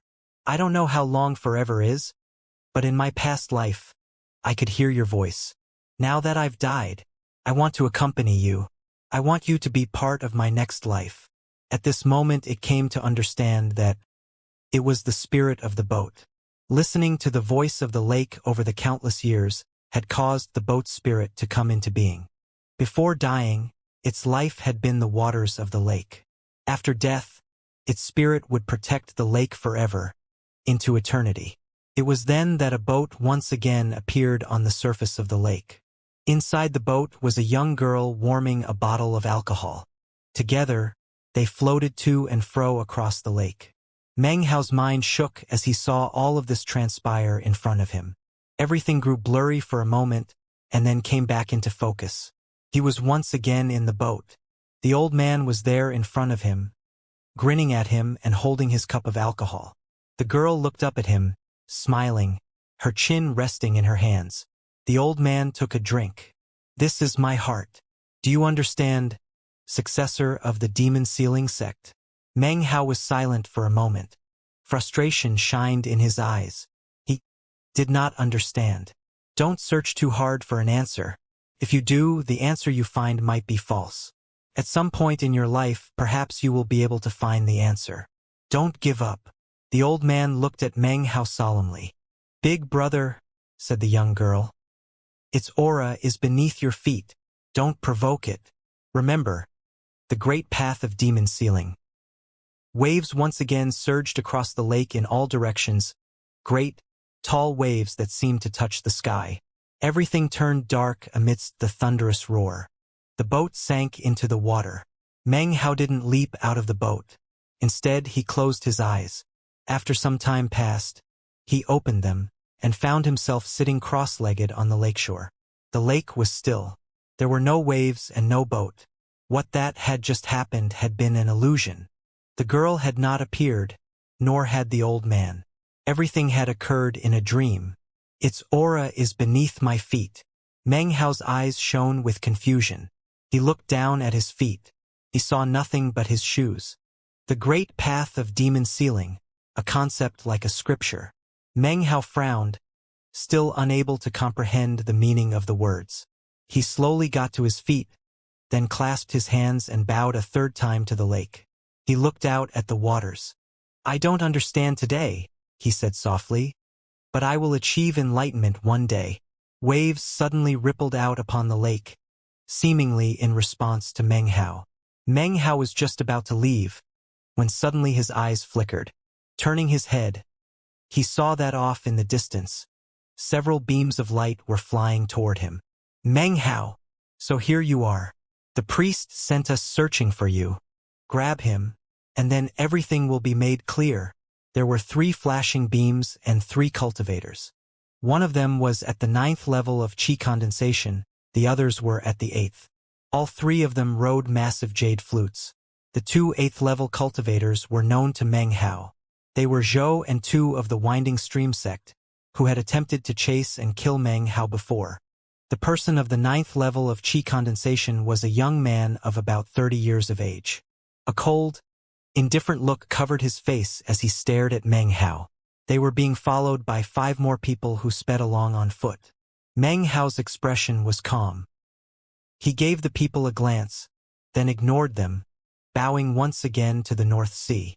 As he did, the eyes of Zhou and 2 flashed.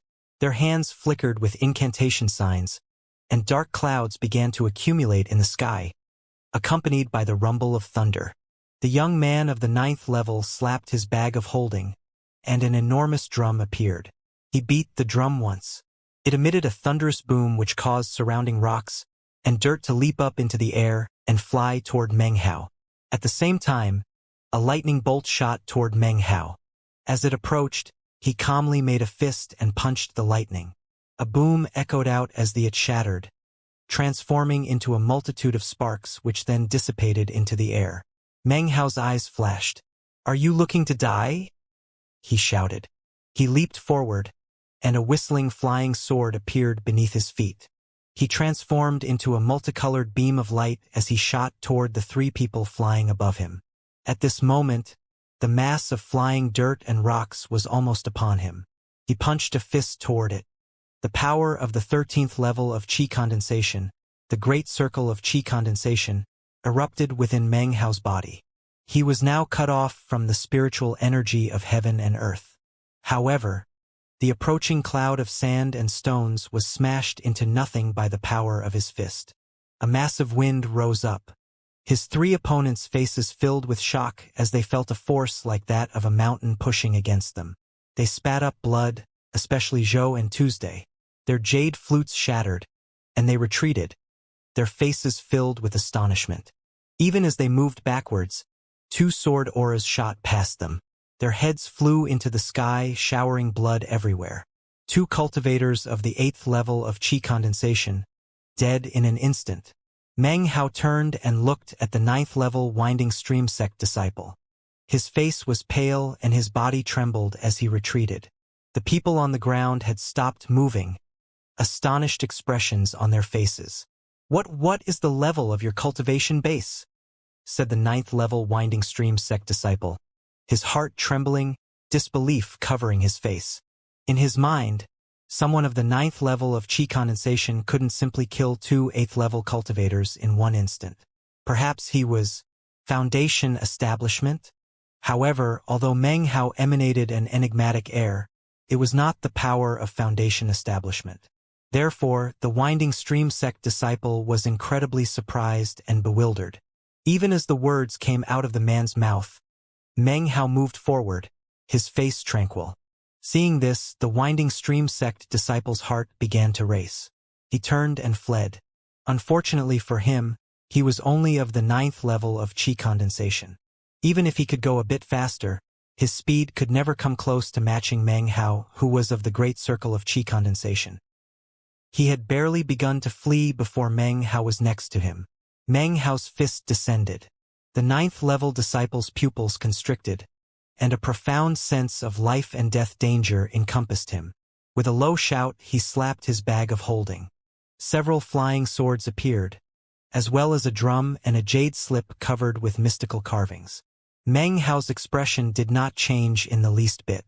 His fist continued to descend. The flying swords shattered into pieces. The drum made a crashing sound as it exploded. Next was the jade slip. This jade slip could withstand an attack from someone of the 9th level of qi condensation. But Meng Hao was of the great circle of qi condensation. The jade slip was incapable of blocking him. It was shattered into tiny pieces. None of these things were even slightly capable of providing a defense. The winding stream sect disciple was now out of magical items. He watched wide-eyed as Meng Hao's fist came closer and closer, until it landed onto his chest. A bang rang out. This winding stream sect disciple was famous in his sect, and was even known throughout the state of Zhao. But now his chest sank in, and a fountain of blood shot out of his mouth. Like a kite whose string has been severed, he tumbled backwards 20 or 30 meters, dead. From beginning to end, it took the space of a few breaths for Meng Hao to kill 3 people. The rest of the winding stream sect disciples on the ground had looks of profound fear written on their pale faces. It was hard to tell who fled first because they scattered almost immediately. The only thought in their minds was, "Run." Meng Hao's expression was the same as ever, but inside he sighed. Because of the incident with Yan Zigua, Meng Hao had learned the importance of leaving behind no witnesses. He knew that killing must be done resolutely. Even though he didn't want to, attacking was a necessity. The old Meng Hao would never have made a move against the fleeing people. But today was different. Meng Hao's eyes flashed. 10 flying swords flew out, infused with the power of the great circle of qi condensation. The quality of the swords was poor, and incapable of containing such power, so they exploded, transforming into countless fragments, which continued to fly forward. Blood-curdling screams rang out one after another. Each and every one of the fleeing winding stream sect disciples dropped dead. Fire globe after fire globe descended onto the corpses. The reek of blood still filled the air, but it was soon overpowered by the stench of scorched flesh. The disgusting odor emanated out in all directions. Meng Hao collected the bags of holding. He sniffed the air, then with one last silent look at the North Sea, turned and left. "I can't stay in the state of Zhao anymore. I need to leave."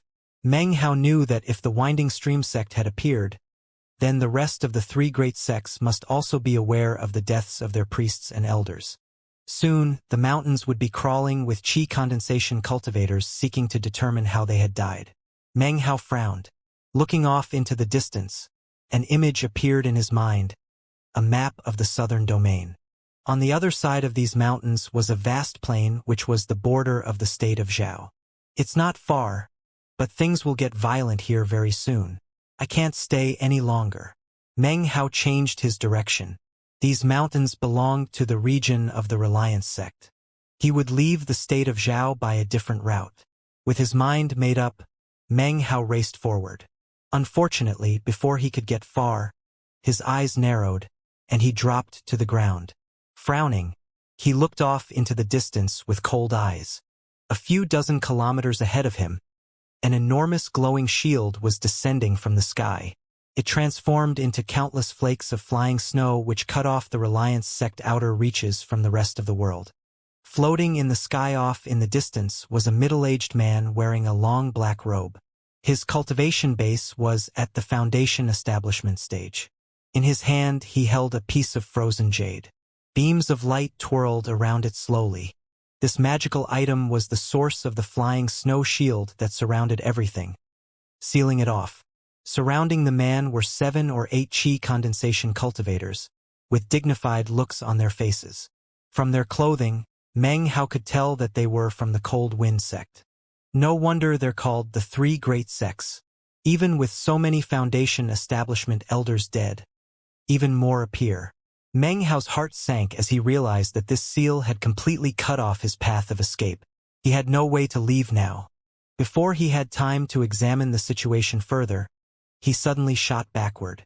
The flying snow shield had suddenly begun to contract rapidly. As it did, it completely froze the land and trees it passed.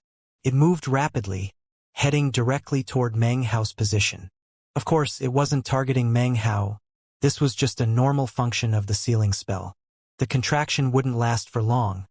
It would move inward a few hundred kilometers, then slowly come to a stop. Meng Hao was not very far away from it. As he retreated, he had no time to conceal his movements. As it approached, he hopped onto a flying sword, transforming into a beam of light, which of course attracted the attention of the Cold Wind sect cultivators. That person! It's Meng Hao! I saw his picture. So it's Meng Hao. The priests and the others are looking for him. Seize him. Then we can finally understand what happened here. The eyes of the Cold Wind sect cultivators glowed with ill intentions. All of you, go capture him, said the Foundation establishment cultivator. I'm consolidating the sealing spell and still need few moments. Having just activated the seal contraction, he wasn't able to leave his position. However, as far as he was concerned, Meng Hao was incapable of escape. As soon as the words left the man's mouth, the 7 or 8 Cold Wind disciples shot after Meng Hao in pursuit. Meng Hao's eyes glittered. He shot forward, the seal contracting behind him, the cultivators right behind it, hot in pursuit. As he raced forward, the Cold Wind shield grew closer and closer, until it was only about 30 meters away. Finally, it slowed down and stopped contracting. It became a thick shield of ice, covering the entire Reliance sect mountainous regions. The seal was actually not completely solidified. If he was only at the 9th level of qi condensation, he would not have been able to tell. But he was of the great circle of qi condensation. Looking at the seal, he could tell that it would not last for very long. I can't get out and I can't kill my way out. I need to get over the mountains as fast as possible. Looking at this seal, I can tell it will start to loosen up soon. Once it does, I can make my escape. Meng Hao gritted his teeth. He knew that this plan was a bit of a stretch, but he didn't have many other options. Finding a way to conceal himself for a bit of time would do, but first he had to take the initiative to get out of his current situation. Eyes gleaming, he ceased his retreat. Instead, he stood there, watching coldly as 8 Cold Wind sect cultivators approached. 8 people in all. 2 of the 9th level of qi condensation, 4 of the 8th and 2 of the 7th. They all have magical flight items. It seems the 3 sects are quite anxious. They didn't spare any cost at all to get here as quickly as possible. Meng Hao glanced back at the Foundation establishment cultivator. He was maintaining the spell and couldn't move at the moment. However, as a Foundation establishment cultivator, he was extremely powerful. He floated there, looking coldly at Meng Hao. As their gazes locked onto each other, the 8 other cultivators shot through the flying snow shield. This was one of the strange properties of this particular shield. It could be entered into, but not exited. The 8 people descended onto Meng Hao, their faces twisted with vicious grins. He sprang into action. He clenched his right hand into a fist, stepped forward, and smashed it into the ground. The power of the great circle of chi condensation exploded out as a gale-force wind slammed into the 8 cultivators. They stopped in their tracks, shock written on their faces.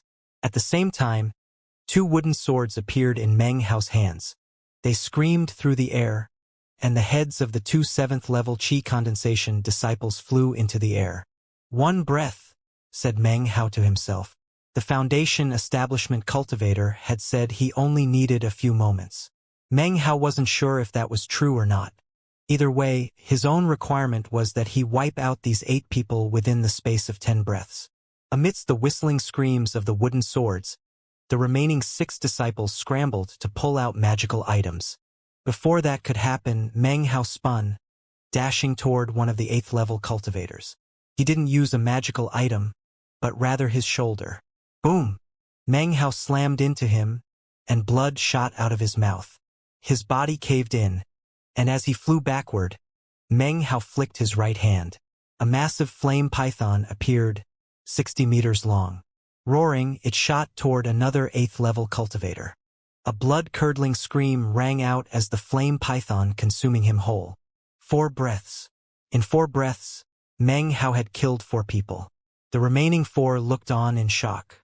Meng Hao had attacked with a viciousness they had never before seen. Now that he had revealed the power of his cultivation base, the remaining 4 cultivators trembled, unable to comprehend what was happening. Off in the distance, the Foundation establishment cultivator looked on in shock. Moments ago, he had seen that Meng Hao was at the 9th level of chi condensation. But in the space of a few breaths, his cultivation base had suddenly climbed to an incredible height. 6 breaths. Meng Hao's hand flickered in an incantation, and the sword auras from the 2 wooden swords spilled out. The remaining 2 cultivators of the 8th level of chi condensation tried to defend with magical items as the swords shot forward. Horrified screams rang out as their hearts were stabbed through. Their bodies fell to the ground. Now only 2 cultivators remained, both of the 9th level of chi condensation. Their faces pale, they had already begun to edge backwards. When Meng Hao's cold gaze fell upon them, they scattered, each one running off in a different direction. With a cold look on his face, Meng Hao raised his right hand, which flickered with an incantation. A massive wind blade appeared, 15 or 20 meters long. It sped forth with a shrill whistling sound. At the same time, Meng Hao slapped his bag of holding. The black bow appeared in his hand. He drew back on the bow, and then shot an arrow toward the other person. 8 breaths, said Meng Hao softly.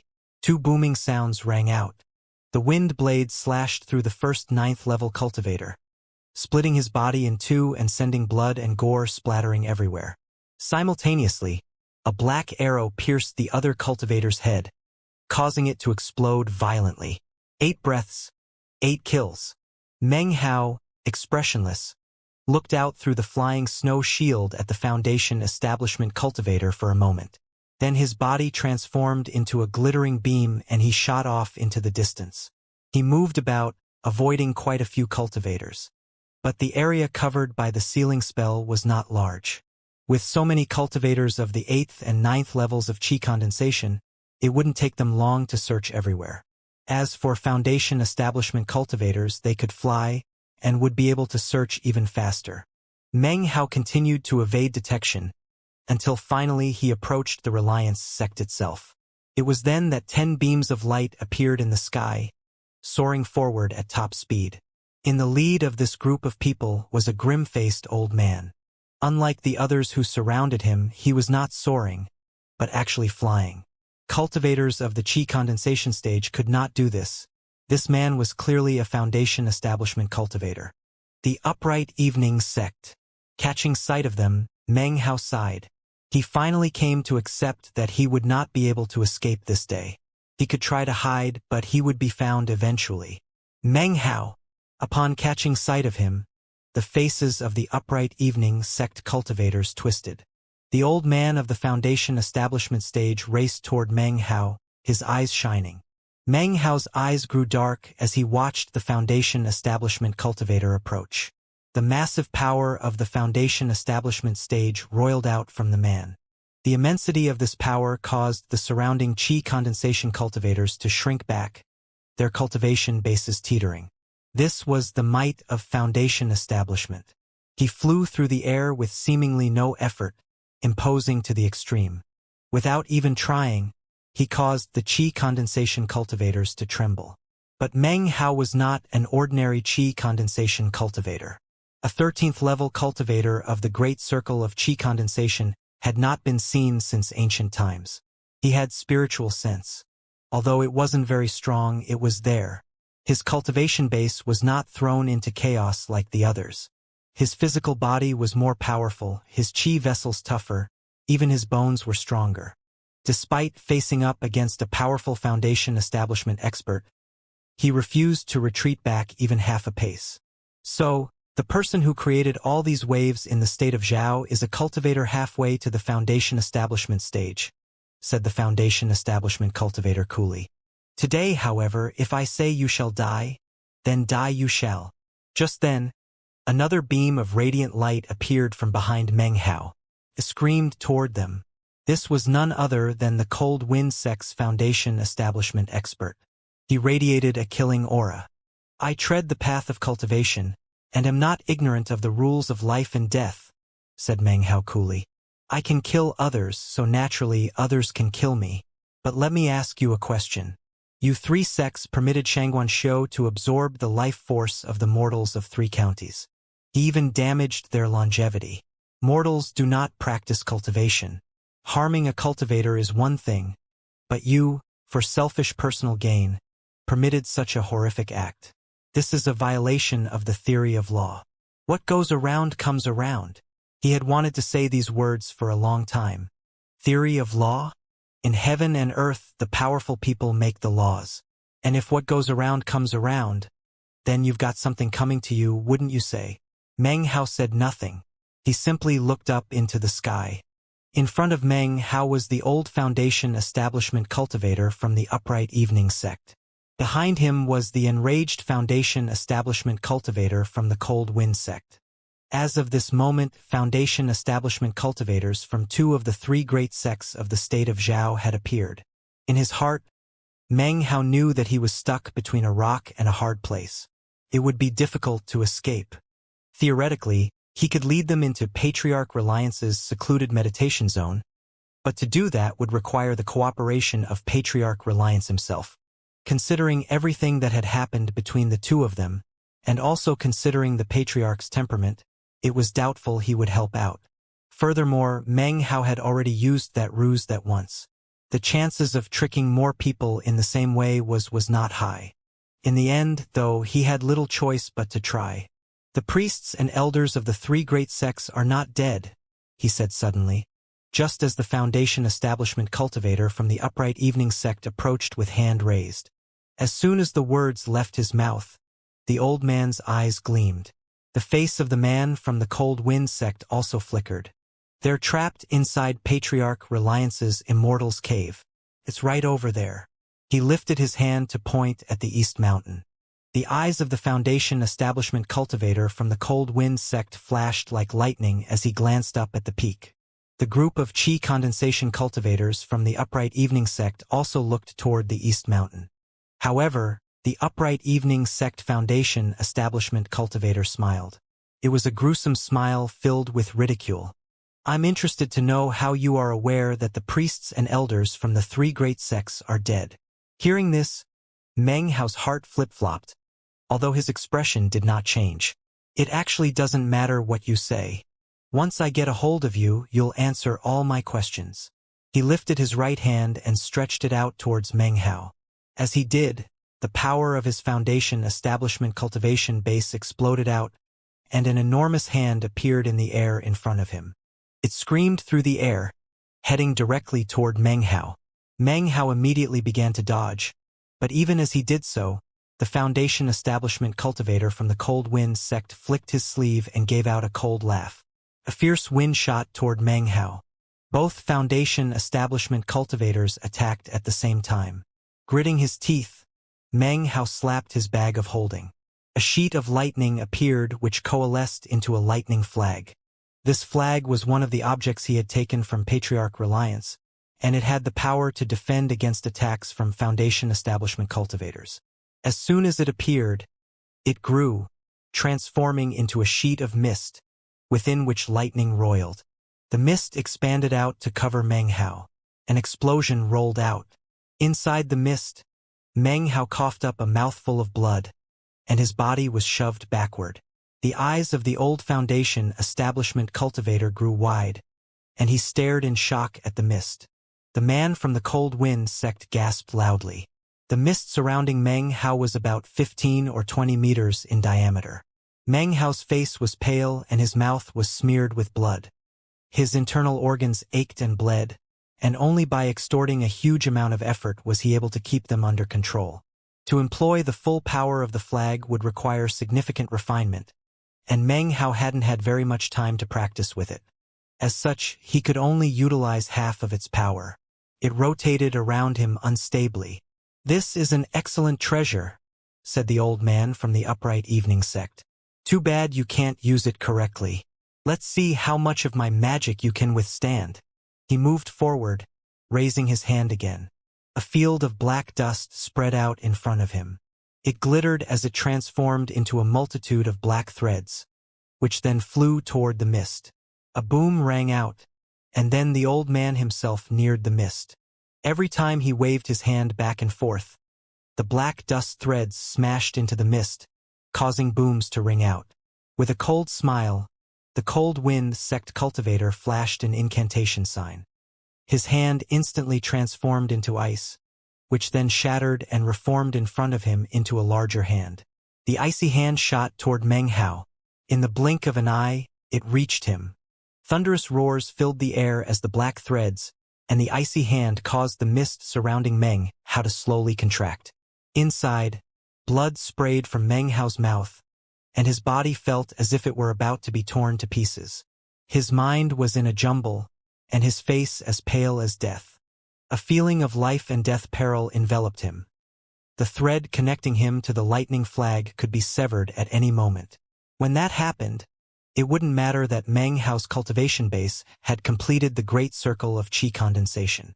That was still the qi condensation stage, and he was facing the foundation establishment stage. The gap between the two was too vast.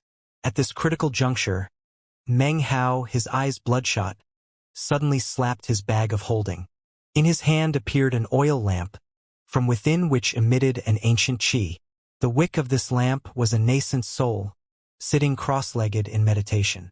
It was none other than Lord Revelation. The nascent soul was the fuel, and life force was the fire. The blazing flame cast light onto Meng Hao's face. A ferocious expression filled his face, and his eyes shined with killing intent. He had thought of the only possible way to get out of this situation. He took a deep breath, and suddenly, popping sounds rang out from his body. His cultivation base began to rotate with the power of the great circle of qi condensation. His core sea roiled and churned, and spiritual power raced through his qi passageways. He poured the full power of his cultivation base into a single mouthful of qi. He looked out past the mist. Because the mist was covering him, no one could see the oil lamp in his hand. Furthermore, none of the qi from the lamp emanated outwards. Bangs rang out as the mist continued to contract. Currently, it only stretched out about 3 meters. More black dust appeared in the hand of the old foundation establishment cultivator. "Open up!" he roared, waving his hand toward the mist. Instantly, an explosion could be heard as the mist shattered and dispersed, reforming into the lightning flag, which flew back to Meng Hao. "If I say today is the day you die, then you will die." The old man waved his hand again, and the black dust descended toward Meng Hao. It was then that the old man noticed the oil lamp in the hands of pale-faced Meng Hao. His expression suddenly changed. Is that Meng Hao's killing intent sword? Without giving his opponent even the chance to think, he opened his lips and spit out the mouthful of qi. The qi passed through the flame of the oil lamp. As it did, it expanded out into a massive conflagration. The old Foundation establishment cultivator retreated, shocked. But the expanding flames were too fast, and reached him in an instant. Miserable screams filled the air as fire consumed him. The black dust in his hand had already been vaporized. Within seconds, his clothing and then his flesh had been reduced to ash. Everything happened too quickly. The surrounding cultivators didn't even have time to react. By the time the blood-curdling screams began to ring out, the old cultivator had already been burned into nothingness. Nothing remained, not even his bag of holding. Meng Hao's face was pale, and his hands trembled. The qi he had just shot out contained all the power of his cultivation base, as well as the fearsome might of the oil lamp's flame. Everything was as silent as death. Wisps of twisting demonic flame still floated about in the spot where the Foundation establishment cultivator had been incinerated. The sounds of his screams still echoed in the air. The 9 or so remaining cultivators from the Upright Evening sect looked on with expressions of disbelief. Elder Zhang just, What was that fire? This is impossible. Elder Zhang is a Foundation establishment cultivator. How could he possibly die under Meng Hao's hand? They didn't dare to believe. A mighty Foundation establishment expert, unexpectedly, burned to death by a flame cast by a qi condensation cultivator. In their minds, this was an impossibility. Foundation establishment cultivators simply could not be killed by qi condensation cultivators. Even a weak Foundation establishment cultivator shouldn't be able to die at the hand of a qi condensation cultivator. What they had just witnessed set their minds spinning into chaos. They stared at Meng Hao in astonishment. What they didn't know was that the Foundation establishment cultivator from the Cold Wind sect was even more flabbergasted than they were. He stared at the place where the old Foundation establishment cultivator had just been. His eyes wide, his face pale, and his heart trembling. An indescribable fear gripped his heart. As a Foundation establishment cultivator, he was in an elite position in the state of Zhao, and rarely had anything to fear. Yet now he was afraid. In fact, afraid is probably not the appropriate word. He was petrified. He looked at the oil lamp in Meng Hao's hand, his mind reeling. The terror in his heart grew stronger. He didn't know what fire this qi condensation disciple had wielded, but he had an inkling. That must have been nascent soul fire. That's a nascent soul. That fire was kindled with life force to form nascent soul fire. It can burn to death, not only Foundation establishment cultivators, but also core formation stage cultivators. His breathing agitated, he stared at Meng Hao. His scalp grew numb, and he subconsciously retreated a few paces. He did not dare to get any closer. At the moment, he had forgotten completely about his prestigious Foundation establishment status. Meng Hao stood there on his flying sword, the lamp in his hand. He made a beckoning motion with his left hand, and the lightning flag flew back into his bag of holding. He rotated his cultivation base, staring coldly at the Cold Wind sect cultivator. It was at this moment, however, that 3 blurs of light appeared in the air above the Reliance sect, each one over 30 meters wide. Ripples spread out from them as they shot mightily toward Meng Hao and the others. Within the 3 beams were 3 old men who looked as if they had just climbed out of the grave. Their faces were covered with wrinkles, and strong death qi emanated from their bodies. And yet, along with the death qi that circled about them was the qi of their condensation bases. This qi was eminently powerful. It was not quite of the nascent soul stage, but they had definitely completed the great circle of core formation. Meng Hao's heart sank, and he clasped his oil lamp tightly. He had just expended roughly 80 to 90% of his cultivation base. It had taken that much to create the terrifying fire he had just utilized. Their speed was incredible as they approached. A relieved expression appeared in the eye of the Foundation establishment cultivator from the Cold Wind sect. And yet, at that very moment, a chi appeared which surpassed that of the pseudo-nascent soul stage patriarchs. In an instant, the chi enveloped the entire state of Zhao. An enormous bell appeared above the Reliance sect, and a grim voice filled the air. Patriarch Reliance, get the hell out and face me. The voice crackled like lightning, its power filling the sky. Its might billowed out, shattering the flying snow shield. As for the 9 or so chi condensation disciples from the upright evening sect, blood fountained out of their mouths, and then one by one, they exploded, unable to withstand the power. Meng Hao's body shook and he spit out blood. He looked up into the sky, his eyes narrowing. The face of the Cold Wind sect's Foundation establishment cultivator twisted, and the approaching patriarchs from the 3 great sects looked amazed. They stopped flying and immediately clasped hands and bowed toward an old man in a black robe who stood next to the bell in the sky. His robes whipped about in the wind. Behind him, the clouds spun violently. The pupil of his left eye looked like the sun, and shone with brilliant light. The right eye was dark, and its pupil looked like a crescent moon. On his forehead was a strange-looking slit, within which appeared to be another eye. This eye itself was invisible, but emitted a bloody glow. It was Lord Revelation. The instant he saw Lord Revelation, Meng Hao's body grew stiff.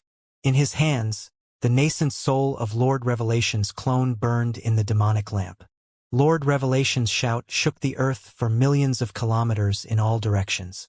Mountains trembled and the sky filled with dark, roiling clouds. Meng Hao's heart quivered and blood seeped out of his mouth. His body was pushed backwards relentlessly. He coughed up an entire mouthful of blood. Everyone in the region of the Reliance sect, including the pseudo-nascent soul patriarchs and the Foundation establishment cultivator from the Cold Wind sect, were as frightened as cicadas in cold weather. They didn't dare to make even the slightest sound. They stared up into the sky, astonished, their eyes filled with dread. And yet, despite the quaking of the earth, the area around Patriarch Reliance's secluded meditation zone was completely quiet. Not a sound could be heard from Patriarch Reliance. Lord Revelation hovered in the air next to his bell. His eyes shone with the splendor of the sun and moon. The darkness and light seemed to interlock and then combine with the crimson bloody glow which emanated from the slit on his forehead. He lifted his right hand up and then waved it downward. As he did, the dark glow, the bright light and the bloody essence combined to form the image of a hand. It began to descend toward the earth. Take some time to describe, but happened in an instant. A roar filled the air as the hand fell downward toward the east mountain of the Reliance sect. As the hand descended onto the east mountain, it began to crumble, layer after layer crashing down and disintegrating into dust. By the time the hand had finished its descent, the east mountain was gone. The earth shook, and a fierce wind kicked up. After destroying the east mountain, the hand didn't stop. It continued to pierce down into the ground, as if Lord Revelation knew exactly where Patriarch Reliance's secluded meditation chamber was located. A boom resonated outward, filling nearly half of the state of Zhao. The earth rippled outwards. It seemed that the hand had pierced down and actually destroyed Patriarch Reliance's secluded meditation zone. After the hand finally disappeared, the onlookers saw a massive hole. Within it were numerous incomplete restrictive spells. The place really was Patriarch Reliance's secluded meditation zone. Stone steels and altars lay about in ruins. The massive image of Patriarch Reliance's face was shattered into pieces, and the secluded meditation chamber had been knocked open. But Patriarch Reliance was nowhere to be seen. Patriarch Reliance, get the hell out here. When Lord Revelation saw that Patriarch Reliance was not in the meditation chamber, he raised his head to the sky and let out a roar. The roar vibrated the heavens, rippling outward until it filled the entire state of Zhao. You get the hell out here. Get the hell out here. Get the hell out. Get the hell. Innumerable echoes could be heard, swirling together to form a mighty sound of incomprehensible might. Meng Hao's body trembled as he looked out at the scene. In the place where the East Mountain had once stood was a giant hole. Patriarch Reliance had been there just a few hours ago, but now he wasn't. Where is he? Thought Meng Hao, his face growing pale. At the moment he literally couldn't move. The power of Lord Revelation's voice suppressed everything. Anyone whose cultivation base was lower than Lord Revelation's could do nothing more than struggle to stand up against it. The power seemed to contain elements of the heavens, as if Lord Revelation's will controlled everything. This is not nascent soul stage. This is spirit-severing stage. It's definitely spirit-severing. Otherwise, this will could not be present. The three pseudo-nascent core patriarchs of the three great sects appeared even more shocked. Patriarch Reliance, you won't show your face? I'll destroy your only inner sect disciple and wipe out the bloodline of your sect forever. I'll level all of these mountains and melt the entire state of Zhao until you appear. He had already swept the state of Zhao with his spiritual sense. But no matter how he searched, he couldn't find Patriarch Reliance. And yet, on his way here, he had clearly divined that Patriarch Reliance was within the state of Zhao. A cold look glowed in Lord Revelation's eyes. This was his true self, here to battle with Patriarch Reliance. And yet, Patriarch Reliance was hiding. Powerful killing intent emanated from Lord Revelation. There was a wealth of methods he could use to force Patriarch Reliance to show himself, including killing his inner sect disciple and leveling the mountains. If exterminating the state of Zhao didn't draw him out, he could literally melt the entire nation. Lord Revelation had long since caught sight of the oil lamp in Meng Hao's hands. He looked down, his gaze sweeping the land once again. He lifted his hand, then waved it downward a second time. This time light poured from his eyes, and the slit on his forehead opened up to the width of a finger.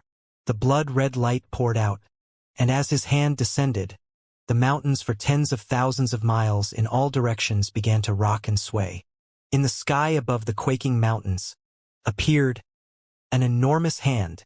At first it didn't seem very large, but amidst thunderous rumblings, it grew larger and larger, until it seemed as if it covered the mountains for tens of thousands of kilometers in all directions. The earth trembled, and the faces of the three pseudo-nascent soul patriarchs were filled with shock. They fled at the fastest speed they could muster. The Foundation establishment cultivator from the Cold Wind sect looked pale. He bit the tip of his tongue, sacrificing some of his cultivation base as he transforming into a prismatic beam of light and fled off into the distance. As for Meng Hao, his cultivation base was the weakest. He couldn't even move. The oil lamp flew out of his hands, racing toward the giant palm. The cross-legged nascent soul inside opened its eyes, and then radiated a glow similar to that emitted by Lord Revelation. Meng Hao could only watch wide-eyed as the hand in the sky grew bigger and bigger. It covered everything, until it was the only thing visible in the entire sky. Everything for tens of thousands of kilometers grew black. The hand covered everything, and then it began to descend. The earth began to quake. Mountains buckled and collapsed. As the hand fell toward him, Meng Hao felt as if doomsday had arrived. A bitter look appeared on his face as he stood there silently. There was no fear or dread in his eyes. He let out a soft sigh. Is everything going to end? I can't accept it. Stubbornness filled his eyes, a flicker which turned into a roaring flame. In the cultivation world, the weak are the prey of the strong. The cultivation base is everything.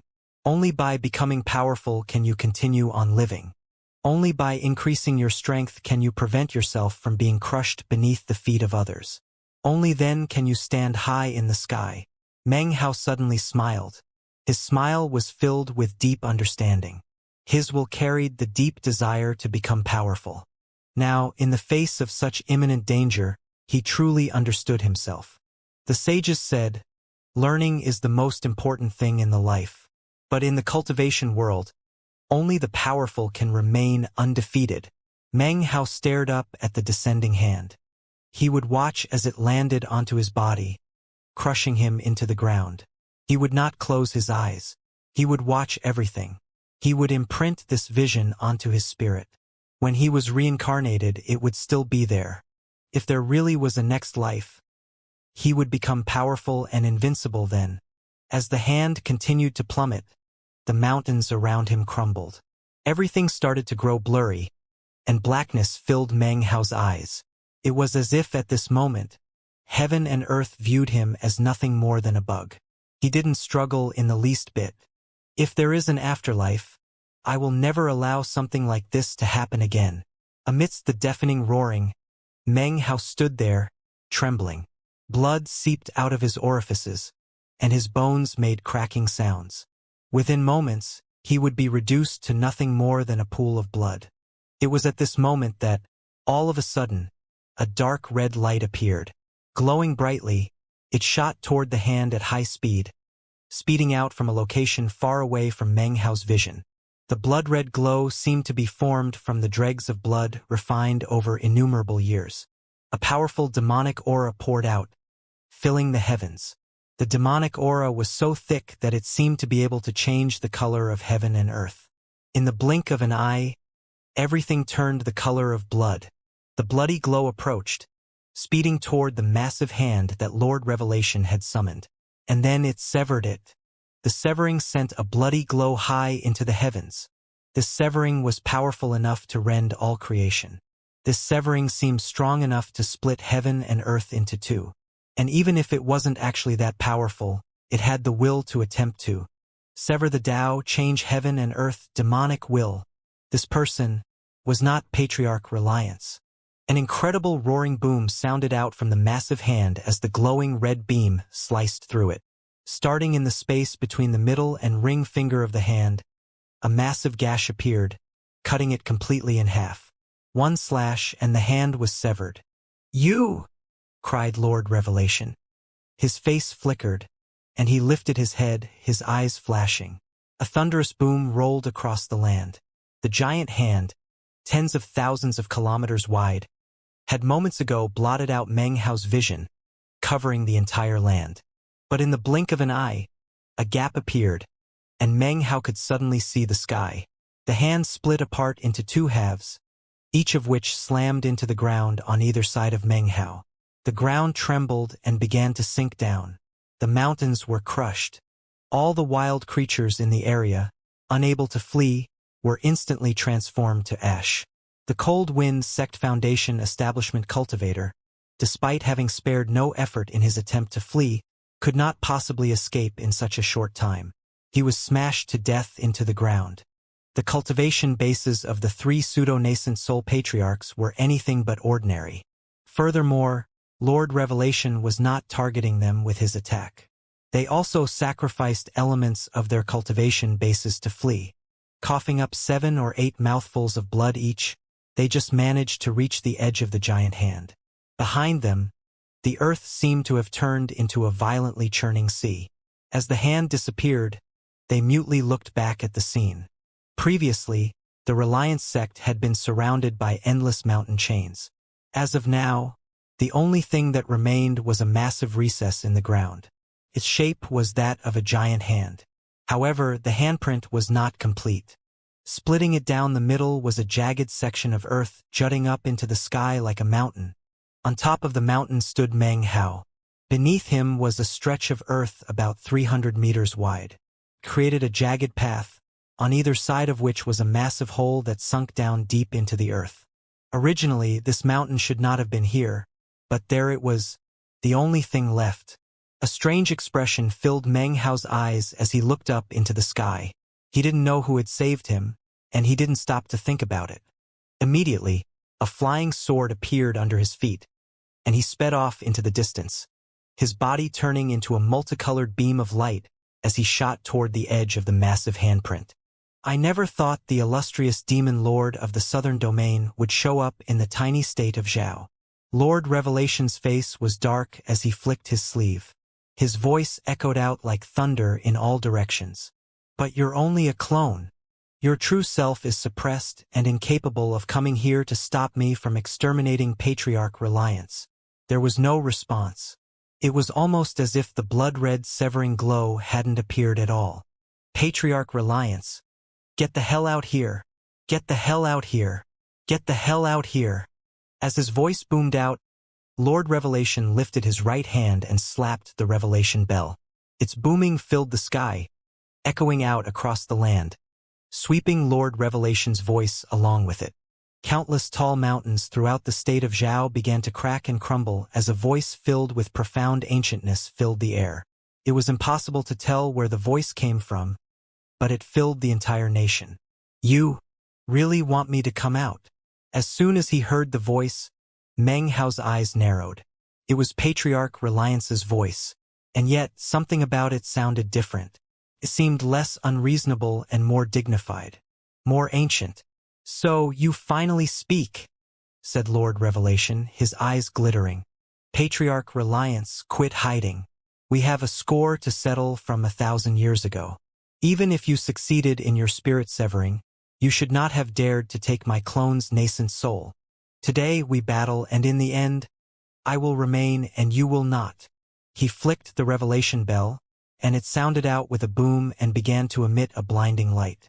The light enveloped Lord Revelation, and he began to glow brightly. As for this battle, it must be won. He had already determined Patriarch Reliance's true level. Lord Revelation had already completed the second spirit severing, and with that power, he could exterminate Patriarch Reliance. As for this battle, he had complete confidence. He had thrown caution to the wind and come here as his true self. A demon lord had appeared and used a bit of remarkable magic, but that didn't scare him in the least. As for this battle, there was not the slightest chance he could lose. He had brought the revelation bell, which had absorbed countless prayers and sacrifices from the state of revelation. It was sentient already, his most valuable treasure. With this bell, even if he faced someone of the third severing, he would still be able to achieve victory. In addition to this, the Dawn Immortal had gifted him with a portion of his spiritual sense. Everything was quiet for a long moment. Then, Patriarch Reliance's voice could be heard again, filled with profound ancientness. "Back then, I only cared about the Milky Way Sea." The voice was filled with a strange tone. It echoed out, seemingly filled with the ability to last through the ages. It echoed out across the entirety of the state of Zhao. The land began to quake. This quaking filled the entire state of Zhao. Even the mortals could feel it. Meng Hao ducked his head and shot forward even faster. "I don't know how many years passed, nor how many times I slumbered and awoke. Finally, a day arrived in which I woke up to find myself facing a through and through bastard who should have died 1,000, no, 10,000 deaths." From his tone of voice, he seemed to be getting upset. The last few words were spoken as if through clenched teeth. As he spoke, the trembling across the state of Zhao grew more intense. Mountains and boulders trembled. Tall buildings rocked back and forth. Within the three great sects, the remaining cultivators looked around in shock. The situation was the same in Milky Way City. Meng Hao's mind spun. He was wondering which bastard Patriarch Reliance was referring to. That damned bastard couldn't possibly defeat me. He brought a bunch of other bastards with him, and we fought back and forth for years. In the end, they deceived me. They made a lot of promises to me, convinced me to leave the Milky Way Sea and come to the southern domain. Patriarch Reliance seemed to be growing angrier and angrier. As he spoke, the land of the state of Zhao shook even harder. In the northern part of the nation, a thunderous roar sounded up into the heavens. A massive crack appeared in the land, millions of miles long, and growing longer. If you could stand far up in the sky and look down, you would be able to see that this massive crack was not a straight line, but a curving arc. When I got to the southern domain, the bastards tricked me.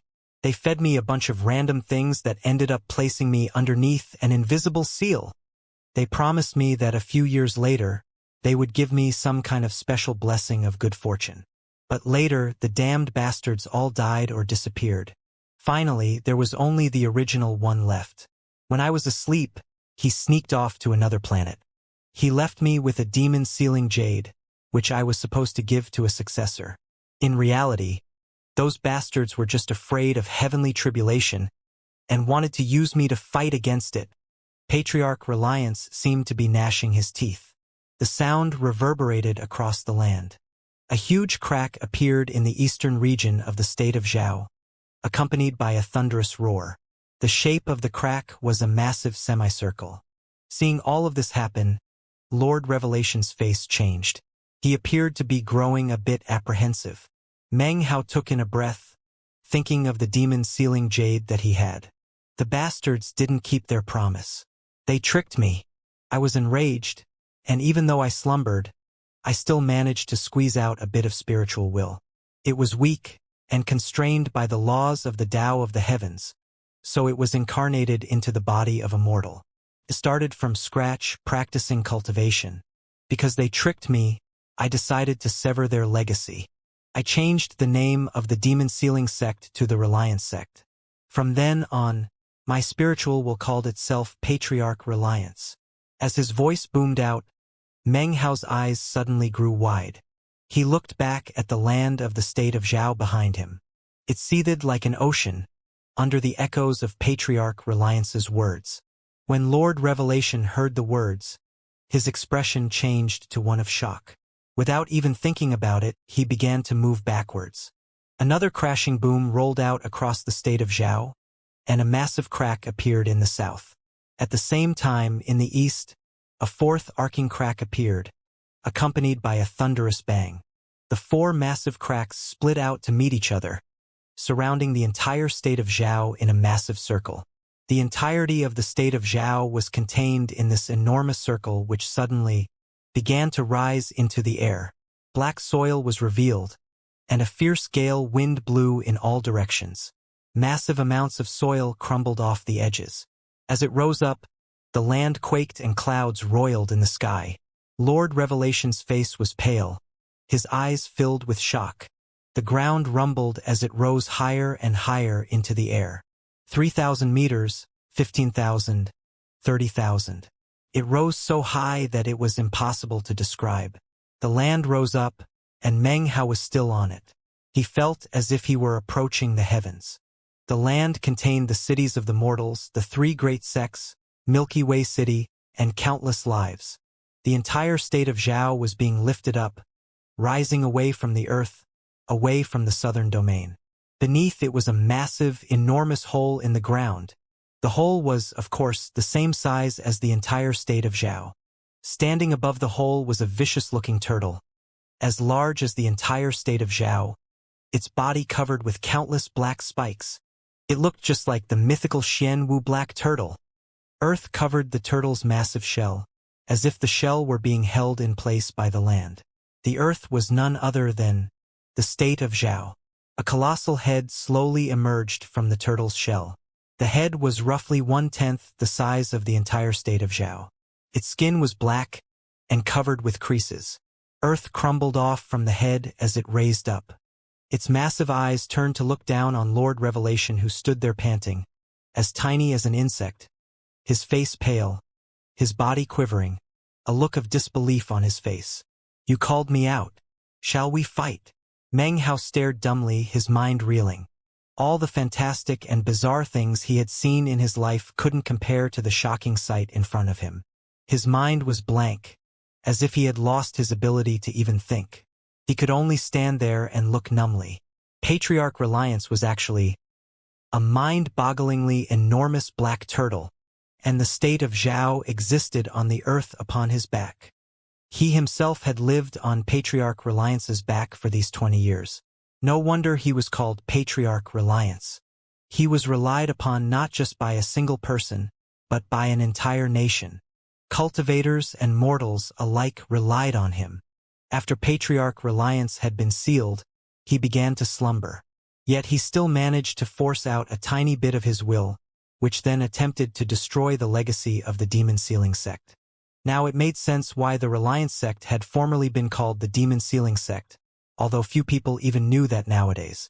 And no wonder the Reliance sect was called an evil sect and had such brutal, internecine struggles.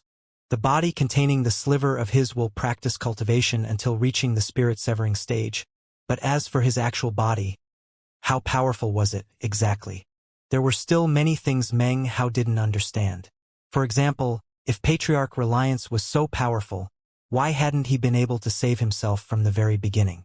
If Meng Hao hadn't appeared, would he have died? Considering how powerful his actual body was, why did he need to absorb the power of those cultivators? Lifted up along with the land containing the state of Zhao, The three pseudo-nascent soul cultivators stared in shock as all of this happened. Their minds spun and expressions of astonishment covered their faces. They were even incapable of feeling fear. They could only stare blankly. They could scarcely even believe what they saw. Lord Revelation was also struck speechless as he looked up at the massive head. It was immeasurably larger than he himself. In fact, it was so large that you couldn't even see from one end of it to another. Fear began to shine out from his eyes. How could he possibly have imagined that the Patriarch Reliance he had cursed and challenged to fight would be like this? As Patriarch Reliance's voice echoed out, his words stabbed into Lord Revelation's ears, causing his body to tremble and his scalp to go numb. He was sapped of any and all will to fight. Patriarch Reliance didn't need to strike out.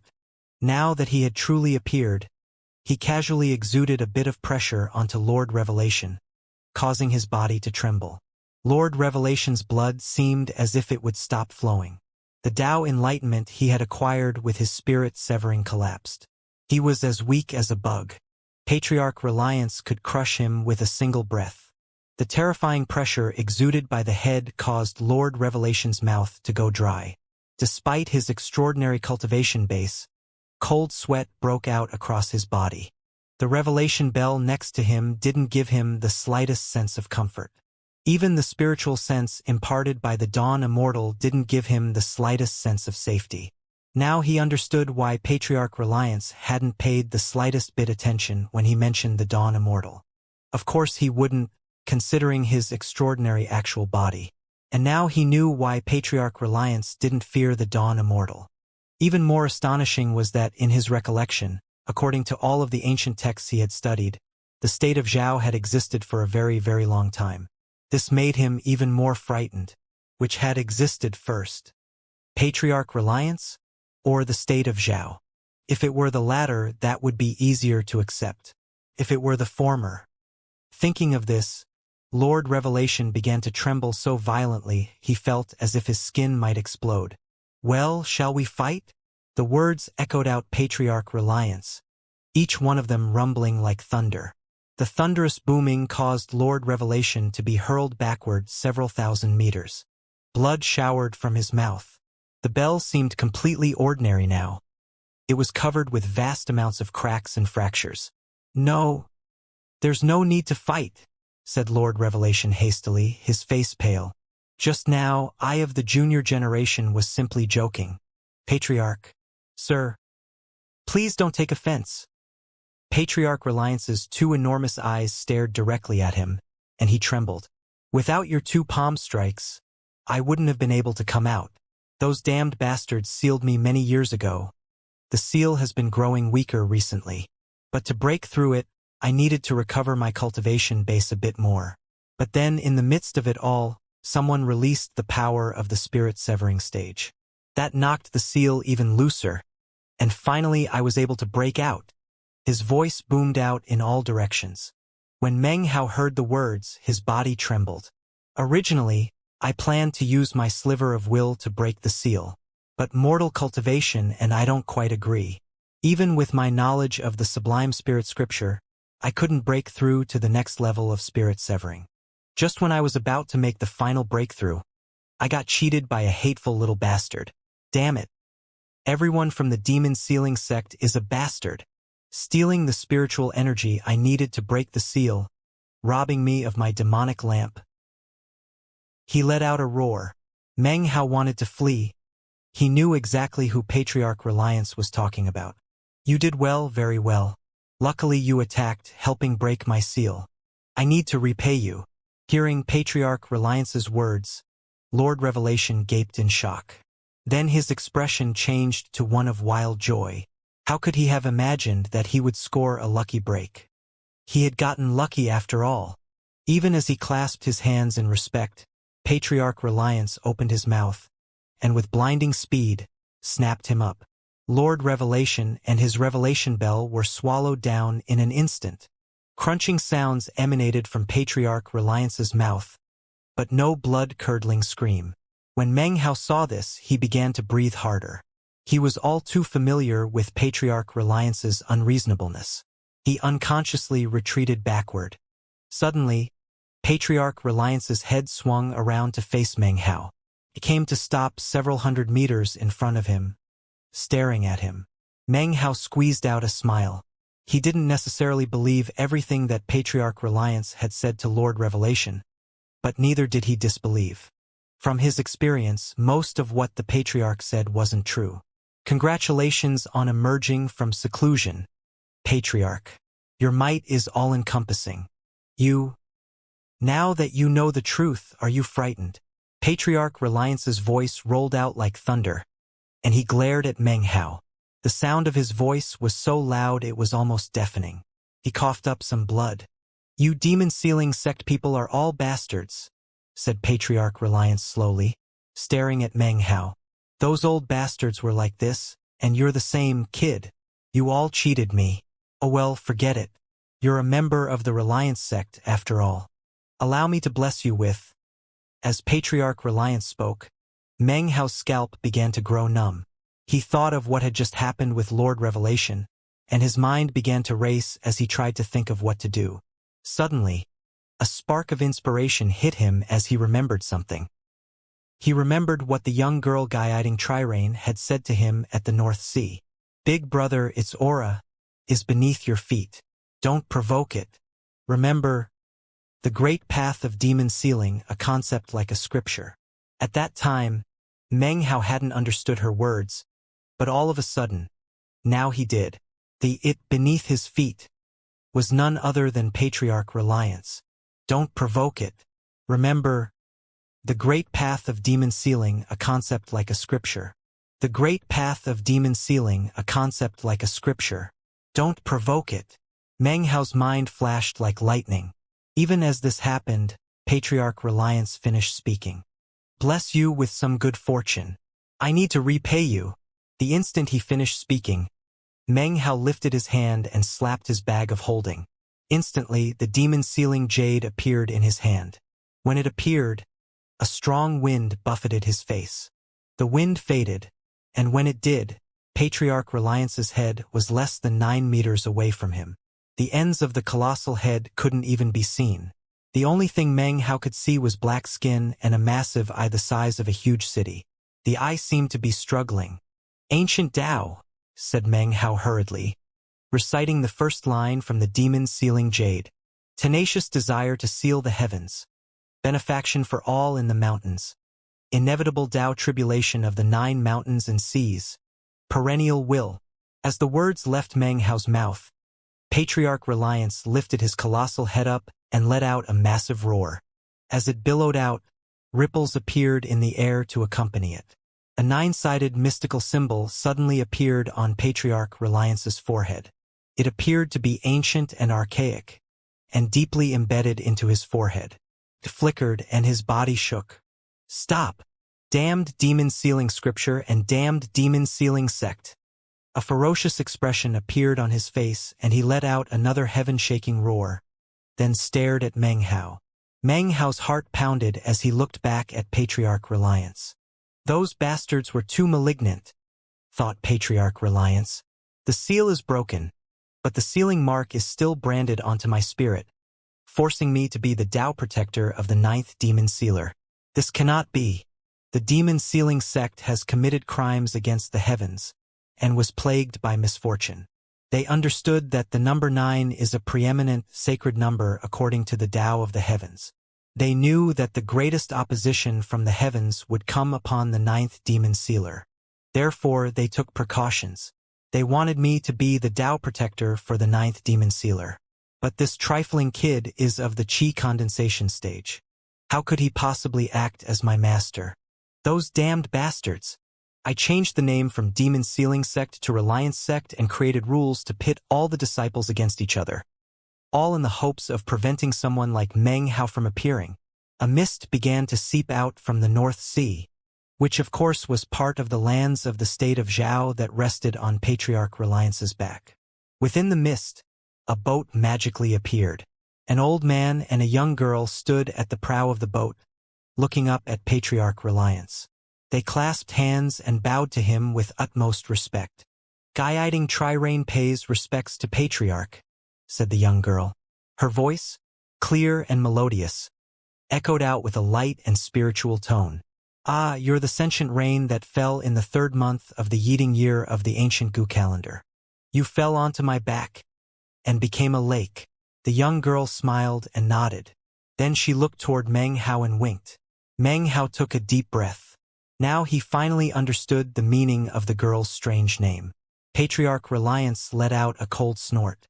He looked at the little girl and then stared off into the sky.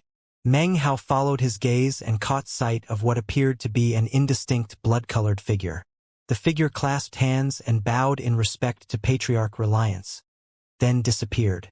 Patriarch Reliance lowered his head once more and looked at Meng Hao. Very well, Meng Hao. In the future, keep your distance from me. He blew a breath out of his mouth, causing Meng Hao to fly up into the air. Buffeted by a glowing black wind, Meng Hao was tossed out of the state of Zhao to land on the edge of the massive hole in the earth. Son of a bitch! I can't even look at him. In my life, I'll never recognize him as my master. I'm out of here. The further away the better. He'll never find me. As for the treasures of mine that he took, fine, consider them payment. All of our debts are settled. In this way, my heart can rest at ease, and I can continue to practice cultivation. His eyes flickered, and then his body turned. Meng Hao watched as the colossal turtle, carrying the state of Zhao on his back, transformed into a massive beam of prismatic light, and then disappeared over the horizon. He appeared to be heading in the direction of the Milky Way Sea. Perhaps this was why legends arose of an island of immortals. If one searched for it, it could never be found. But when it appeared, anyone who stepped foot on it would find that it was a nation inhabited by mortals. It was, of course, the state of Zhao. Some time passed, and eventually the skies grew calm once again. Meng Hao stood there looking down at the deep, gaping hole. Then he looked off silently in the direction in which Patriarch Reliance had disappeared. Time passed and rain began to fall. It fell with urgency, slowly flowing down into the massive pit left by the state of Zhao. Many years later, this area would turn into a sea. Standing amidst the sheets of falling rain, Meng Hao let out a long sigh. Images from the past several days flashed through his mind. It all seemed virtually inconceivable. Thinking upon it all, it seemed a dreamlike fantasy. The state of Zhao was gone. Meng Hao looked around at the rain, then up into the hazy sky. He contemplated his life during the past 4 years. I started out as a scholar, he murmured. My life is like snow. I can only exist in winter. I can yearn for the summer of the mortal world, but that is not my life anymore. After a long time passed, he turned. Surrounded by the falling rain, he once again began to trod a road which led away from his roots. He struck a lonely figure amidst the rain. Eventually, he seemed to merge into it. Even if a hot wind blew over him, it would do nothing to disperse him, because this was his life. Life is comprised of one experience after another. Or you could say that life is comprised of many experiences. Different experiences lead to different lives. If you experience a cold, bitter wind, you will become snow. If you experience scorching heat, you will become rain. Whatever you experience in life will shape the person you are. That is what makes life wonderful. Southern Domain, here I come. Although, before I get there, I must reach Foundation Establishment. As he walked through the rain, he lifted up his head, and his eyes glittered brilliantly. He would never forget the stubborn desire to achieve power that he had experienced underneath the descent of Lord Revelation's palm attack. In this world, only the powerful can be invincible. Wait a minute. Where did that blood-colored glow come from? With questions circling in his mind, Meng Hao disappeared into the distance. There's no need to explain what Foundation Establishment means to cultivators. It is a world-shaking transformation which includes an extension of longevity. Of course, longevity means life, and the lives of Foundation Establishment cultivators are much more fulfilling than those of the Qi condensation stage. There are injuries which will kill someone of the Qi condensation stage, but can only hurt a powerful Foundation Establishment expert. Meng Hao walked through the verdant mountains outside the edge of what had once been the state of Zhao, leaving behind the land that had once been his home. He headed toward the southern domain. Even though the state of Zhao had technically been part of the southern domain, it was very remote, far, far away from the southern domain center. Given his current cultivation base, if he went on foot, it could take years to get there. However, Meng Hao wasn't in a rush. Though he headed in the direction of the southern domain, what he was most concerned about at the moment was how to break through to Foundation establishment and become a powerful expert. Thinking about how previously, there had only been a few dozen Foundation establishment cultivators in the entire state of Zhao, Meng Hao itched with anticipation. He longed to reach Foundation establishment and then be able to fly through the sky. Who knows what dangers I will face in the southern domain? Plus, I still have to dispel this poison. I can only do that if I have a more powerful cultivation base. Meng Hao's eyes glittered. He knew that with the Qi cultivation manual of the Sublime Spirit Scripture, he could establish a flawless foundation. That was rare enough in itself, but Meng Hao also possessed Shangguan Xiu's secret formula to create a perfect foundation pill. He already had most of the ingredients. With the items he'd obtained from Patriarch Reliance's Immortal's cave, as well as the copper mirror, he was confident that he could gather together everything necessary to concoct the pill. If he succeeded, he would have a perfect foundation which currently only existed in legends in the cultivation world. I wonder, how powerful is a perfect foundation? His eyes shined as he sped forward. 3 months later, Meng Hao was far from where the state of Zhao had previously existed. He had passed through another nation of mortals and was now within a vast wilderness. He hadn't seen signs of life for quite some time. Lonely mountains stretched out as far as the eye could see. They seemed endless. During the day, the sounds of various wild animals could be heard, and the deep blue sky stretched boundlessly. At night, the sky was filled with the soft light of the multitudinous stars and gentle moon, the sight of which enchanted the heart. Meng Hao stood on a mountain peak, looking out at the world. Its beauty filled his heart, causing it to swell. He started to walk down the mountain, reading 10,000 books, traveling 10,000 roads. It's hard to say how many tens of thousands of kilometers I've traveled so far. Mountains fill the horizon. Everything I've seen and heard fills my heart like an ever-growing sea. His eyes shone brightly. In selecting the location for Foundation establishment, the best thing to do is pick a place with outstanding spiritual energy. That will improve my chances of success. Meng Hao knew that establishing his foundation would be difficult. Currently, he sped about attempting to find a suitable location. Time passed another 3 months. Meng Hao had now been wandering for 6 months. During that period of time, he did not practice cultivation. Having completed the great circle of qi condensation, he didn't need to. His heart was calm. Deep inside, he knew that he could begin to establish his foundation at any time he wished. For the highest probability of succeeding in establishing my foundation, I must select a location with dense spiritual energy, muttered Meng Hao. That will reduce the chances of making any mistakes. As he traveled, he would avoid any wild beasts he saw and didn't instigate any bloody slaughters. The poison in his body had already flared up twice in the past half-year. Each time it did, his body was racked with intense pain, as if a myriad of ants were gnawing at his innards. The first time it had happened, he'd tumbled out of the sky, a 3-colored mist seeping out of his body. He had sat with clenched teeth for 3 days before the pain subsided. Both times the poison had flared up. Large amounts of stinking black liquid had oozed out of his body. Any vegetation it touched instantly decayed. Upon further research, he came to the determination that most of the poison had actually been expelled by his body during the flare-ups. Only the poison from the 3-colored poison pill remained. During the half-year, Meng Hao took time to practice with the treasures he had acquired from Patriarch Reliance, for example the lightning flag. As of now, he could use it much more effectively than the 6 months before. Now, he could use it to create a mist 30 meters in diameter. If any creatures approached it, it would shoot lightning bolts at it. Its power was greater than that of Foundation establishment. He had gotten into the habit of using it to protect himself whenever he rested. As for the good luck charm, Meng Hao couldn't find any apparent use for the item. Another month passed. In front of Meng Hao, a series of mountainous valleys appeared. They were filled with suspension bridges. People wearing rough hemp garments and headgear walked to and fro upon the bridges carrying large wicker baskets on their backs. Seeing this, Meng Hao's eyes narrowed. This place was a wilderness, with no signs of habitation anywhere. And yet, suddenly some mortals had appeared. Their clothing looked different from that worn in the state of Zhao.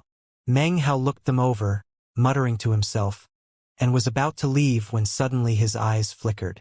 He turned to look at one of the 7 valleys. After a moment, the flying sword he was standing on flashed, carrying him directly toward the valley. As he approached, a thick wave of spiritual energy billowed out and hit him in the face. His eyes gleamed. This was the most dense accumulation of spiritual energy that he had seen in the past 6 months. The valley was extremely deep and long. Looking down at it from mid-air, Meng Hao couldn't even see its bottom. The only thing he could see was the dense spiritual energy, which roiled out from the deep within the valley. The spiritual energy caused all the living things nearby to grow abundantly and gave the place an otherworldly look. There's even more spiritual energy here than there was on the east mountain of the Reliance sect. Meng Hao looked down at the misty valley in amazement.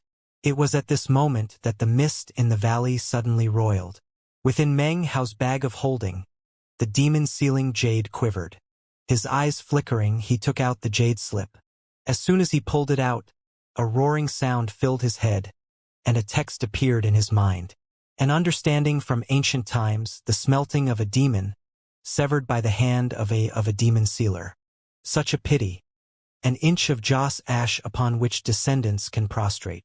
The text appeared suddenly, and then disappeared just as quickly, fading into Meng Hao's mind. Everything returned to normal, but Meng Hao's eyes shined brightly. He gazed down at the mist within the valley, then back at the demon-sealing jade. Severed by the hand of a demon sealer, the demon-sealing sect, the ancient jade. A demon? What secrets does this demon-sealing jade contain? Meng Hao lifted his head up and looked around. It turned out that many of the mortals on the suspension bridges had caught sight of him. Looks of terror appeared on their faces. One by one, they dropped to their knees and began to kowtow to him. Suddenly, a piercing whistling sound emerged from one of the other valleys. 2 beams of colorful light appeared. 2 enormous condors flew out. Upon the back of each stood a person. Each person looked to be about 40 years old. They wore robes of complexly interlaced blue and green fabric. Their faces were somewhat dark, and they were very skinny. One of the men had a dark greenish-blue snake coiled around his arm. The little snake's eyes were ghastly, and when it flicked its forked tongue out, a thin mist blew out of his mouth. The other man had a centipede on his shoulder, slowly rocking back and forth. It was about a foot long and very colorful, obviously extremely poisonous. Of the 2 men, one was of the 9th level of chi condensation, the other was at the peak of the 8th level. They did not look very friendly. They came to a stop about 900 meters away from Meng Hao, looking him over with cold eyes. Meng Hao's expression was as calm as ever. He put away the demon-sealing jade and looked at them. He had seen more than one cultivator in the state of Zhao with cultivation bases similar to these people. As they looked him over, another piercing whistle sounded out. From another of the valleys, a winged, purple toad flew out. It carried a mist along with it as it flew. It seemed this toad had a cultivation base of the chi condensation stage. Sitting cross-legged on its back was an old man. The old man wore a garment of interlaced red and yellow. His face was painted with totemic symbols that formed a sort of mask. He looked very fierce as he flew out to join the other 2 in measuring up Meng Hao. The old man's cultivation base was extraordinary. He was at the peak of the 9th level of chi condensation. Seeing him, the expressions on the faces of the other 2 changed. The old man gazed at Meng Hao, frowning as he tried to assess his cultivation base. "I am the chief of Spirit Toad Village," he said. "If you're just passing through, fellow Taoist, please continue onward. Outside cultivators are not welcome here." Meng Hao's expression was as calm as ever. The thick spiritual energy here was what he had been searching out for the past half-year. If he left, It was impossible to say how long he would have to search to find another similar location. Normally, he would just forget it and move on, but the strange reaction of the demon sealing jade had piqued his interest. He had no desire to leave. He said nothing. His right hand flickered in an incantation gesture, and one flying sword after another flew out, instantly forming a sword rain of over 100 flying swords. They spun around, creating a vortex that began to expand outward in all directions. The expressions of the old man on the toad, as well as the others, instantly changed. Meng Hao pointed down toward one of the valleys, and the swords shot forth. Banging sounds rang out as they slammed into a cliff face and carved out a simple immortal's cave. "Please allow me to hole up here for a few months," said Meng Hao coolly. Not giving them another look, he shot toward the immortal's cave. The frightening image of the 100 or more flying swords caused the toad geezer frown. The other two cultivators looked hesitant. The man with the snake coiled around his arm glared at Meng Hao as he made to enter the immortal's cave. He lifted his arm up, and the spirit snake turned into a black blur as it flew toward Meng Hao. As it approached, a dark, cold look appeared in Meng Hao's eyes. Before Meng Hao could even make a move, the dark bluish-green spirit snake was already about 30 meters away from him. Suddenly, it stopped in midair and let out a shrill shriek, as if it could sense something terrible on Meng Hao's person. It began to tremble, then shot backward in retreat, not daring to come even a bit closer. Suddenly, a three-colored mist emerged from the top of Meng Hao's head. It transformed into a demonic face with an enigmatic expression of both weeping and laughter. It spun around Meng Hao's head, then let out an intangible shriek which shot toward the spirit snake. The spirit snake let out a miserable cry when the intangible shriek slammed into it. Its body instantly began to rot. It transformed into a coagulation of blood which then splashed to the ground. Upon seeing this, the old man's expression changed. The two other cultivators gasped, looks of astonishment on their faces. Meng Hao also looked on in astonishment, his heart thumping. The three-colored mist was the poison in his body. It had flared up twice in the past half-year, but this was the first time it had taken on a magical form and emerged from his body of its own volition. The poison was clearly incredibly mysterious. It could sense other poisons and wouldn't permit them near, as if this host belonged to it alone. Over the past months, Meng Hao had come to be convinced that during the previous 2 outbreaks of poison, the other 2 poisons from the 3 great sects had been completely expelled. It seemed they were not as powerful as the 3-colored poison, and had been forced out of his body by it. Seeing the death of the spirit snake enabled Meng Hao to finally understand how powerful Lord Revelation's 3-colored poison really was. Of course, the 3 people he faced didn't know anything about that. They looked down at Meng Hao, fear written on their faces. The cultivator who had just lost his spirit snake shot backward at high speed, blood seeping out of his mouth. He looked at Meng Hao with astonished fear. So, the fellow Taoist also practices poison cultivation. The old man on the toad, who was at the 9th level of qi condensation, stood and saluted Meng Hao respectfully. "Since that is the case, please feel free to stay here. But there is something strange about this valley. It has thick spiritual energy, and every full moon, the mist erupts and fills the entire valley." His eyes flashed as he spoke. "Thanks for the warning," said Meng Hao, his face expressionless. His body flickered, and he entered the Immortal's cave. A large stone he had carved out fell in place to seal the cave shut. Outside, everything was quiet. The toad geezer's eyes flashed as he looked at the other 2 men. They were all silent for a moment. Then, they patted their respective spirit beasts and flew off toward another of the valleys. There, for more cultivators were gathered. All of them were at the 8th level of qi condensation and wore long gowns of interlaced green and blue. They sat on an enormous black boulder, which pulsed with a dim light. When the light appeared, the boulder seemed to become somewhat transparent. Inside could be glimpsed the skeleton of a 2-headed bird.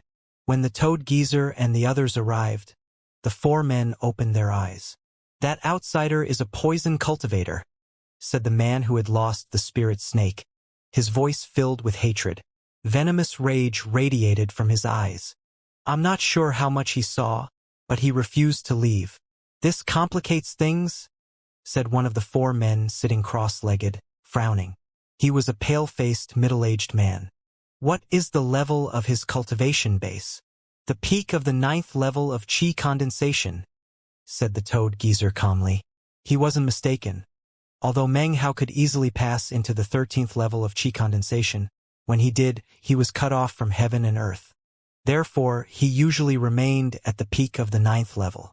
His cultivation base is very refined, but if we attack together, he'll be dead for sure, said the cultivator who had lost his spirit snake. If we let him stay here, he'll figure out what's going on.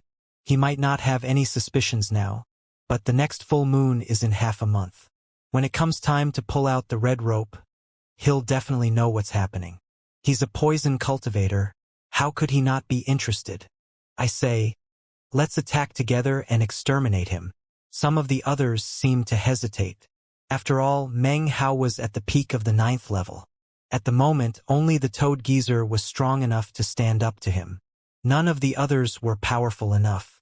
If they all fought together, they might be able to win, but some of them would most likely die. Hesitating, they looked at the toad geezer. We don't need to do anything. I told him that strange things happen in the valley on the full moon. Most likely he will go to see for himself. We won't need to attack. The miasma that accompanies the red rope will kill him.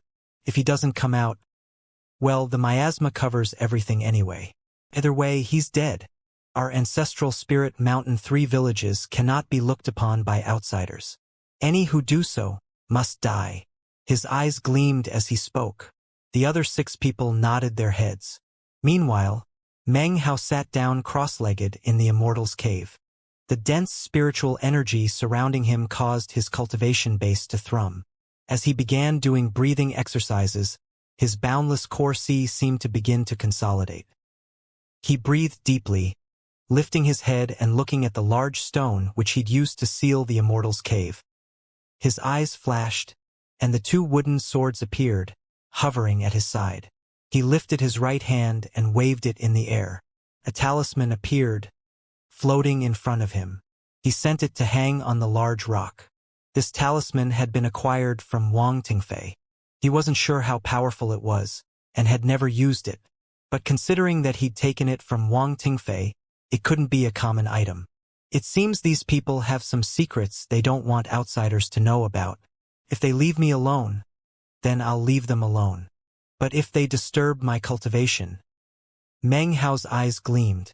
His expression was calm as he pulled Xianxia's turtle shell out of his bag of holding, the one that contained the details about the perfect foundation. He looked at it, frowning. To concoct a perfect foundation pill, I need a pill furnace, murmured Meng Hao to himself.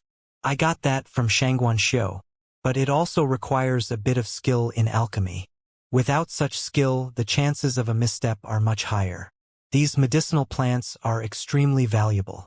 If I made a mistake, I could duplicate more plants, but the cost would be exorbitant.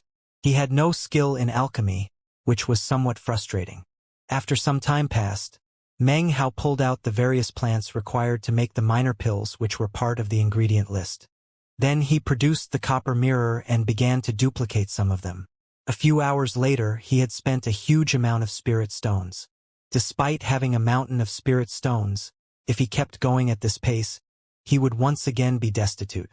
These are just minor pills. Concocting the perfect foundation pill has 2 major steps. The first step is to concoct 7 different minor pills, each of which has a unique function. The second step is to take those 7 pills and melt them together to concoct the perfect foundation pill. If I'm missing even 1 minor pill, I have no way to succeed. Of the 7 minor pills, Xianxia had concocted 2. Now 5 remain. I've never concocted pills before. What happens if I have to try dozens of times to succeed? If that happens, then I definitely won't have enough spirit stones. That could even affect my ability to reach foundation establishment. Alchemy. If I can develop enough skill in alchemy, then I shouldn't have any problems. Meng Hao frowned as he studied some basic Milky Way city alchemy techniques. Unfortunately, trying to teach yourself such techniques is not easy, and can take a very long time. Furthermore, some of the techniques were not common. Many master alchemists had secret techniques that weren't told to outsiders. Such techniques were often closely guarded sex secrets. The best method would be to concoct the perfect foundation pill first, then establish the foundation. In that way, there would be no need for haste in concocting the pill. That was the route taken by Xianxia. But his eyes glittered. That method seems suitable, but if I don't reach foundation establishment, I would have to face too many dangers. That is why Xianxia ended up dying. Otherwise, I would never have been able to kill him. Therefore this method cannot be used. He was silent for a moment, and then his eyes filled with determination.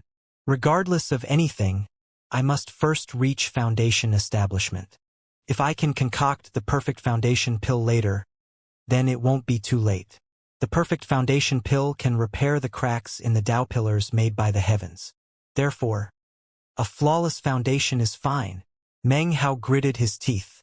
Despite his intense desire to concoct the perfect foundation pill, it was not practical to do so right now. I can only enter the southern domain if I have first reached foundation establishment. Then I can figure out a way to dispel this poison. As a qi condensation cultivator, that is virtually impossible. Having made up his mind, he didn't waste any more time thinking. He put away the turtle shell and the medicinal plants, then pulled out a foundation establishment pill and began to duplicate it. He was of the great circle of qi condensation, and was feeling very confident in his ability to break through to foundation establishment. However, to play it safe, he decided to use the power of the foundation establishment pill. Looking down at the 5 foundation establishment pills in front of him, he took a breath and slapped his bag of holding. A small flag flew out. Lightning curled around it as it flew through the air. Meng Hao flickered some incantation gestures, and the flag stabbed into the ground without any assistance from Meng Hao's cultivation base. It sucked in some of the surrounding spiritual energy, then transformed into a fog which enveloped the Immortal's cave. It spread out 30 meters in all directions, surrounding Meng Hao. After consuming a foundation establishment pill, my body will turn stiff and I won't be able to move. He eyed the mist created by the little flag. With the lightning flag here, though, I will be protected. No one will be able to disturb me. Considering the current level of my cultivation base, the paralysis will be relatively short in duration. Of the treasures he had acquired from Patriarch Reliance, the demon sealing jade was the most mysterious. But his favorite, other than the mountain of spirit stones, was this little flag. As for the good luck charm, he still hadn't been able to figure out anything about it. He would study it further after he reached foundation establishment. Taking a deep breath, he picked up a pill and put it into his mouth. It dissolved instantly, and boundless spiritual energy shook his body. He trembled. It was not his first time consuming a foundation establishment pill. But every time he did, he felt as if he was a tiny boat floating amidst massive, crashing waves. A roaring sound filled his head. He continued to rotate his cultivation base. Boundless spiritual energy flowed through Meng Hao, pouring into his core C, causing it to roar and churn. The demonic core within him suddenly seemed as if it were about to turn into a Tao pillar. Once the Tao pillar appeared, Meng Hao would have broken through from qi condensation and crossed the threshold into the true realm of cultivation. Foundation establishment. Once in the foundation establishment stage, he would never again be mortal. He would truly be upon the path of cultivation, and would never again be a part of the mortal world. To fall back would indicate that he didn't deserve to exist in the cultivation world. He would be a boat sailing against the current. It can be summed up by the phrase, "Move forward, or you'll fall behind." Time slowly went on. Soon half a month passed. On one particular night, the full moon was especially bright, outshining most of the stars.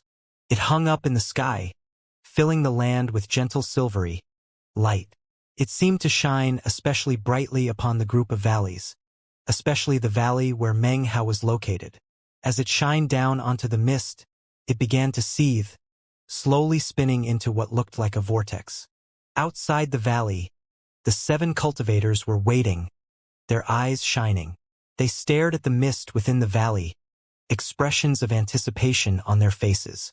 "The hour has arrived," said the toad geezer, his voice low.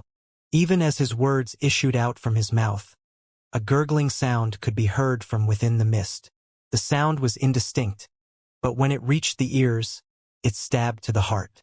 Cracking sounds echoed out, and the mist within the valley roiled. Time passed. The gurgling sound became clearer.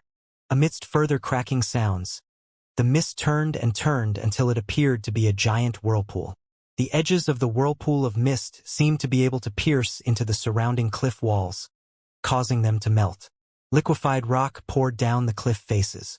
At the same, a red rope appeared from within the vortex. It was as thick as a person's arm, and was as red as if it had been dyed with the blood of countless people. A droning sound filled the air as the vortex and the rope both spun. As soon as the rope appeared, the 7 men seemed vitalized. The toad geezer's eyes gleamed. He bit down on his tongue and spit out some blood, at the same time flickering an incantation and producing a black metal fragment from within his bag of holding. The other 6 men did the same thing, spitting out blood and producing fragmented pieces of black metal. They seemed familiar with the process, as if they had done this before. The blood entered the vortex, and apparently because of this, the vortex suddenly stopped rotating. The rope, however, did not. The black chips from the 7 men spun about in the air and then formed together into a black broadsword. The sword floated above the valley, pointing down toward the red rope, which then ceased rotating. With a low shout, the toad geezer flew forward to grab the red rope with both hands.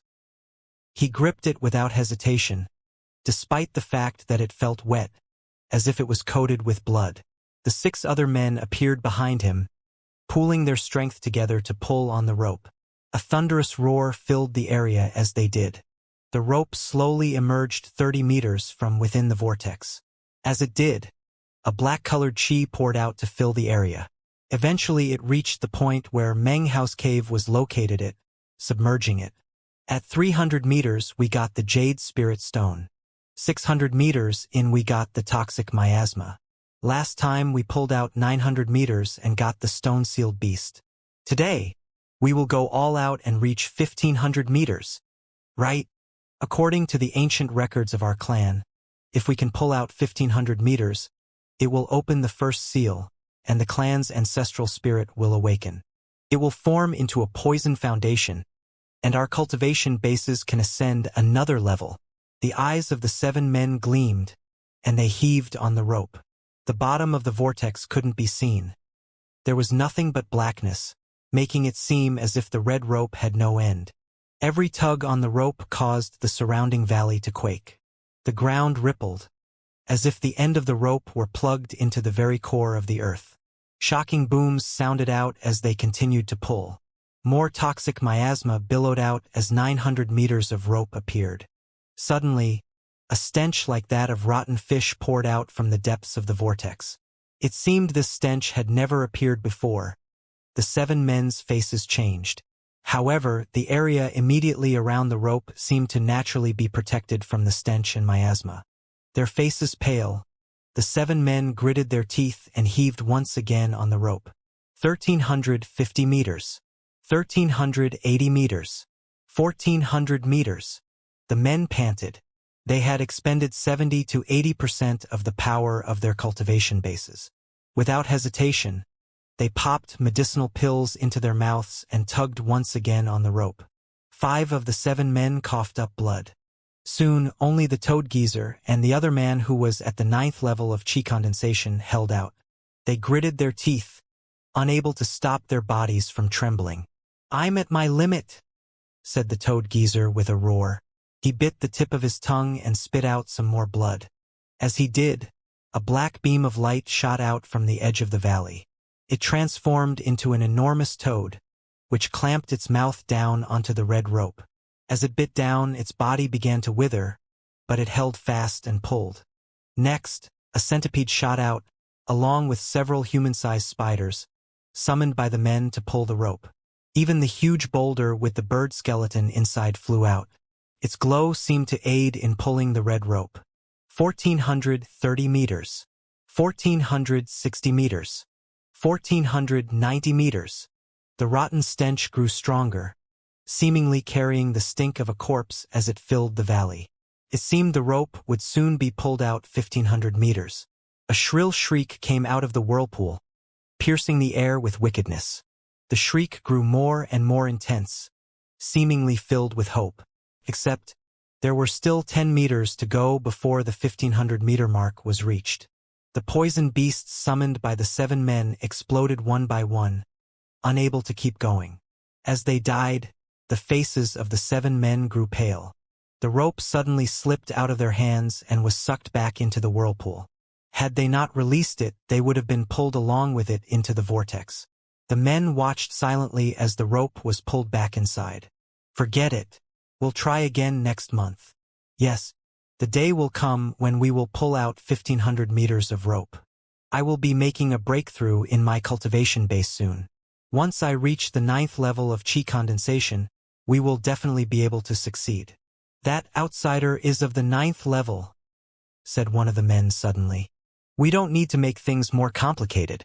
That outsider is probably dead already, killed by the miasma. Even if he was at the Foundation establishment stage, he couldn't withstand it unless he was of our bloodline. The 7 discussed the matter a bit further, then dispersed. The mist continued to roil in the valley for 3 days before finally settling down.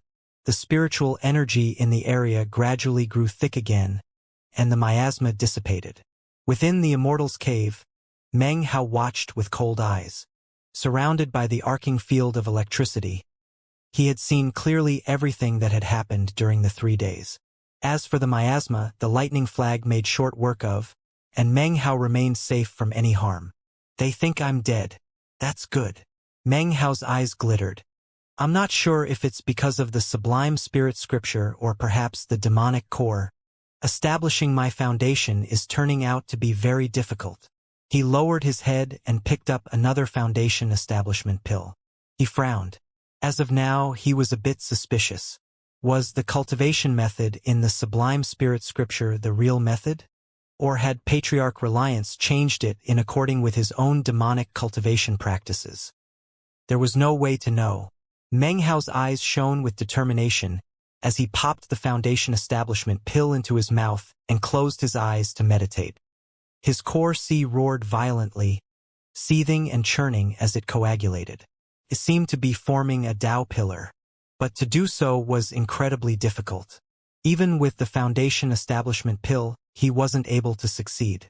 It can be said that foundation establishment is the first true hurdle that must be crossed on the path to real cultivation. A foundation establishment pill can only increase the probability of success by about 10%.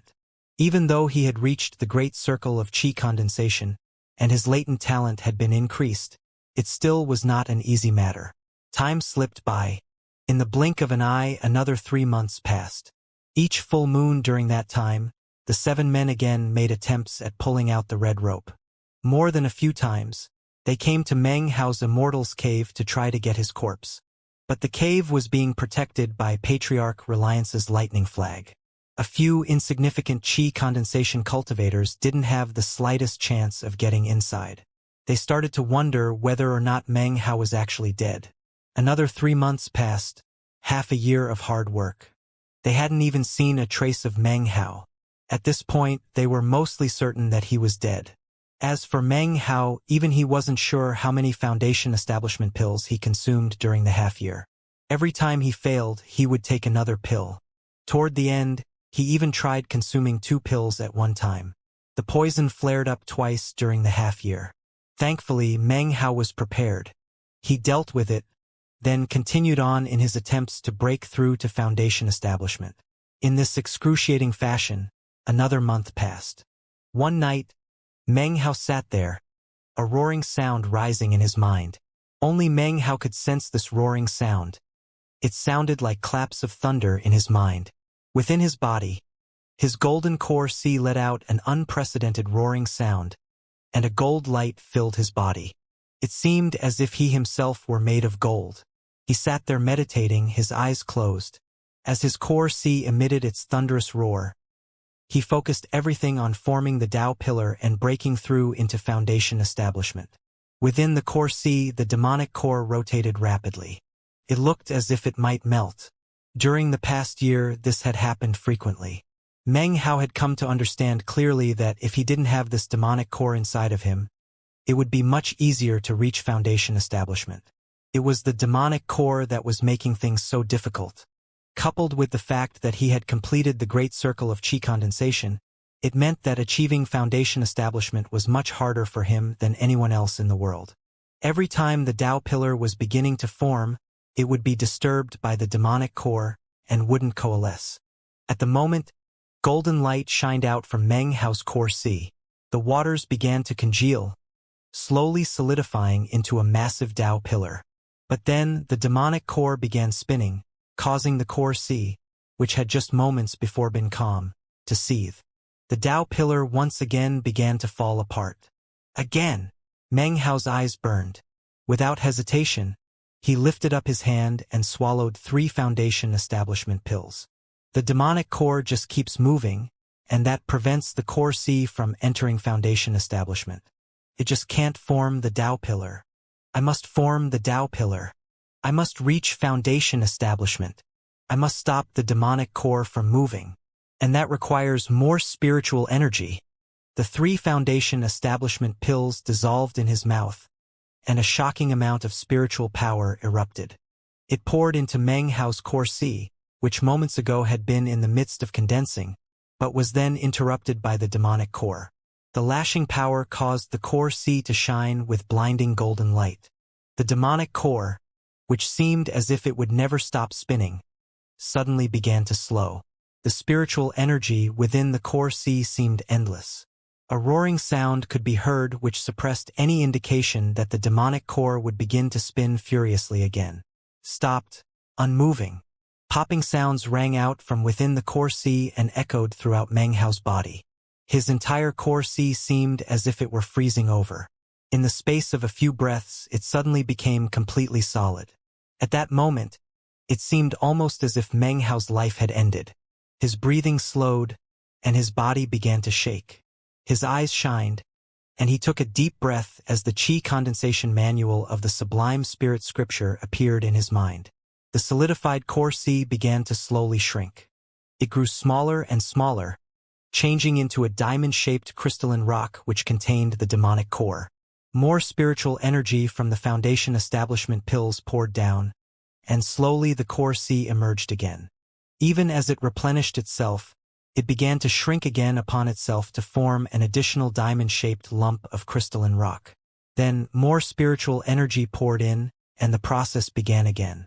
Meng Hao knew the process would take a long time, and would require a lot of spiritual energy, which was why he had selected this valley. He smacked his bag of holding and began to consume more medicinal pills. Over and over again.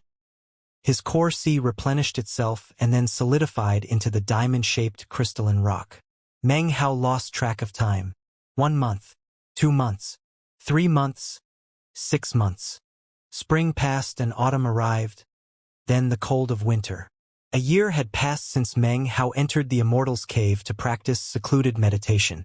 Every full moon during that year, the 7 cultivators would come to pull on the red rope. Their best effort resulted in pulling out 1,499 meters. They were never able to pull out the final 1 meter. As time passed, the 7 men noticed that the spiritual energy of heaven and earth in the area seemed to have been reduced. Of course, it was being absorbed by Meng Hao, but they didn't know that and couldn't figure out why it was happening. They searched the area, but came up with nothing. They didn't even think to connect the phenomenon to Meng Hao. A year had passed, which in their minds was evidence that he had died. The man who had lost his spirit snake that year would often look toward Meng Hao's Immortal's cave with a cold sneer. The death of his spirit snake had left him with a deep hatred of Meng Hao. He tried several times to break into the cave to collect Meng Hao's treasures from his corpse, but he was never able to succeed. Time passed another half-year. Meng Hao had now been in secluded meditation for a year and a half. One late night, his core C was again solidifying into a diamond-shaped crystalline rock. This was the 100th piece. A roaring could be heard, and the 100 diamond-shaped rocks suddenly began to fuse together. Slowly, They formed into a transparent crystalline Tao pillar. Foundation establishment Tao pillar.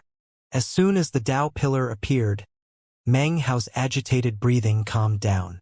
His eyes grew dim, and the functioning of his internal organs slowed. He was motionless. Even his blood seemed to stop circulating. His entire person seemed to be in a state of suspended animation. Everything was completely still. Meng Hao knew that this was the second phase in the process of reaching foundation establishment.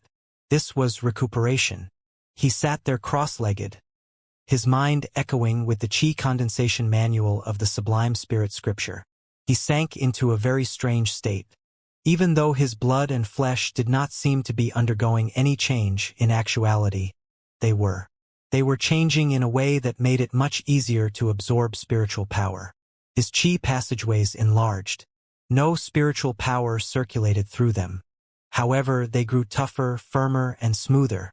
His bones were different as well, even crystalline in some places. He was transforming, becoming something other than mortal. These changes shook his entire body. His hair grew much longer and he became taller than before. There was no core C within him anymore, but rather, a golden Tao pillar. It was a flat, circular platform that did not shine, but rather seemed dark and somewhat lonely. It floated in the place where the core C had once existed. If you looked closely, you could see Meng Hao's demonic core, right in the center of the Tao pillar. It sat there motionless, completely and perfectly fused with the Tao pillar. His heart did not beat. His blood did not flow. His Qi passageways were motionless, and his Qi had disappeared. Meng Hao sat there looking withered up. His Tao pillar was in a similar state. All of his Qi had been sucked away. He sat that way for another half of a year.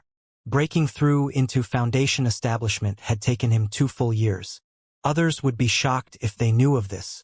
Generally speaking, the longest amount of time a cultivator needs to reach foundation establishment is half a year. Often it will take only a few months. The amount of spiritual energy required was not immense either. Nothing close to what Meng Hao had needed. The amount of time and spiritual energy wasted by Meng Hao was far and above the norm. Toward the end of the last half year, Meng Hao's Tao pillar began to tremble and vibrate. This was the first thing that began to move within his body. Next, his heart began to beat. All of his systems kicked into motion. His blood began to flow, his Qi passageways began to operate, and his Qi filled with signs of life force. Slowly, he began to awaken as if from sleep. Soon, the Tao pillar began to shine brightly with golden light, which grew more and more intense. His heart thumped so wildly it seemed as if it might burst out of his body. Its sound filled the Immortal's cave. Every beat of his heart sent blood flowing throughout his body. His Qi billowed out, and it seemed he would soon be filled with power and would be able to open his eyes at any moment. This power was not to be used simply to open the eyes, but rather to awaken his body. It moved about within him, growing stronger, imbuing his body with strength. It was at this moment that the Tao pillar within him emitted a thunderous roar. A powerful spiritual power burst out from it, blasting out into Meng Hao's Qi passageways, flesh, blood, and bones. Like the life of spring which causes a withered tree to sprout, his body awakened. His Qi grew stronger, and massive amounts of filth exuded from his pores, replaced by a fragrant aroma which arose from him. His long hair floated around him. He looked completely different than he had half a year ago. As the spiritual power emanated out, his Qi passageways filled with power, and his blood flowed faster. His heartbeat caused the Immortal's cave to tremble, and his eyes. It was at this moment that his eyes flashed open. A blinding light shot out from within them. If a Qi condensation cultivator saw it, their mind would reel and their cultivation base would be damaged. The moment he opened his eyes, the spiritual energy in the valley was swept up. It was as if Meng Hao had become a black hole, swallowing up all of the spiritual energy in sight. It was absorbed through his pores and into the Tao pillar, which grew brighter and brighter. Meng Hao's Qi grew even more powerful. His heart thumped as the feeling of power blossomed in his mind. He knew beyond the shadow of a doubt that by simply lifting his hand, he could cause the entire Immortal's cave to collapse. This was a confidence based on his physical body, his mind, and his cultivation base. The spiritual sense in his mind grew larger.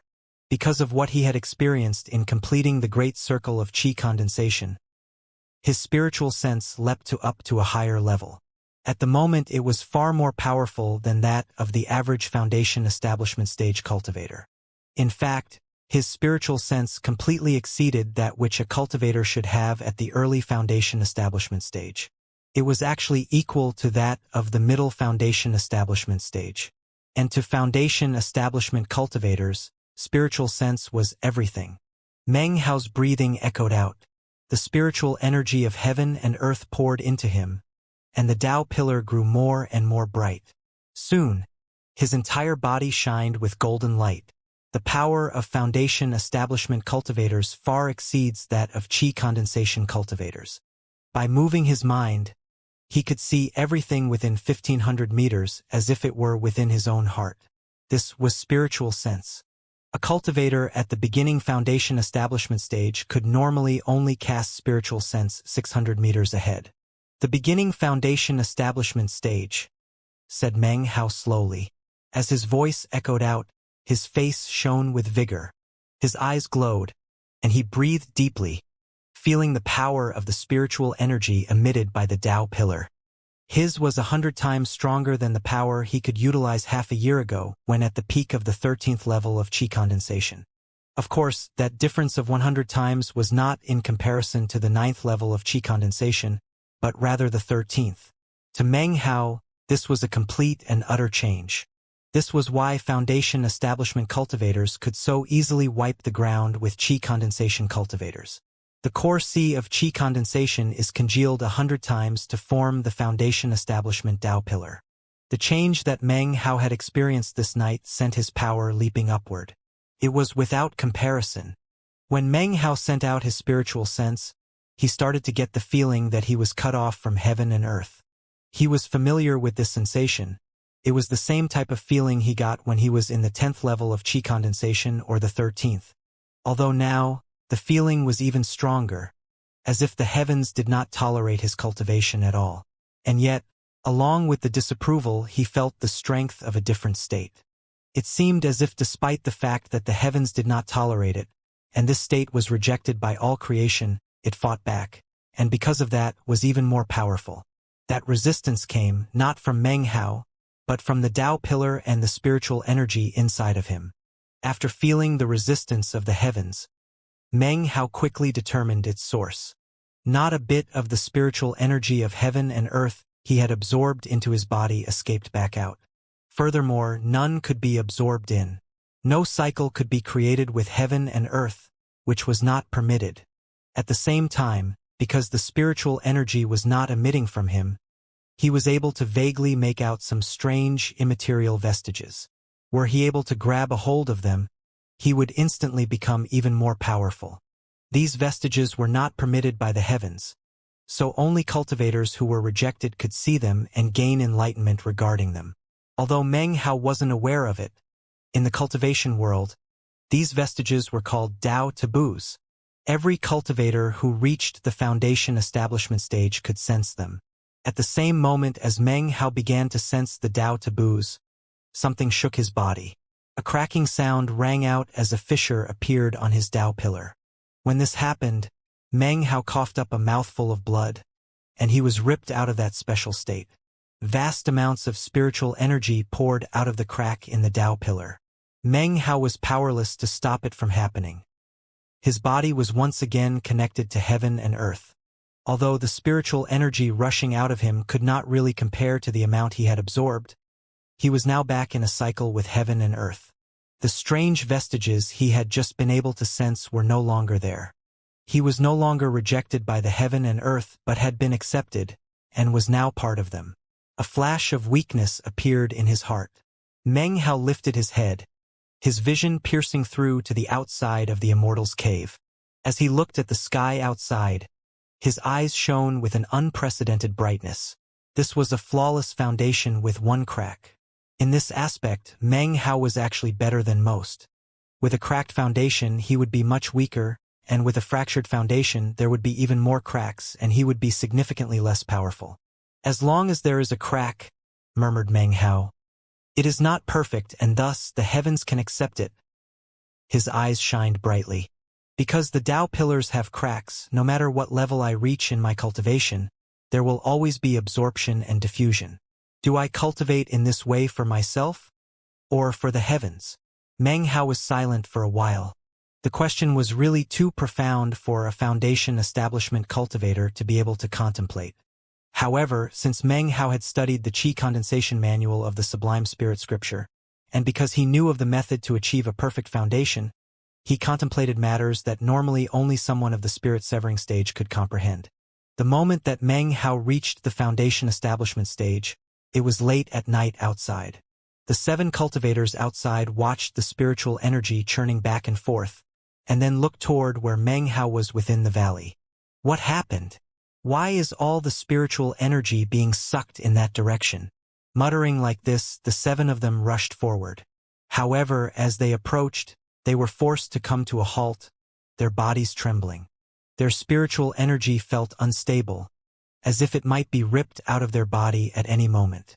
They stood there in shock, uncertain of what exactly was happening. To these people, foundation establishment was something very remote. They couldn't possibly imagine that someone had reached that stage in this very valley. In their shock, they didn't dare to proceed further.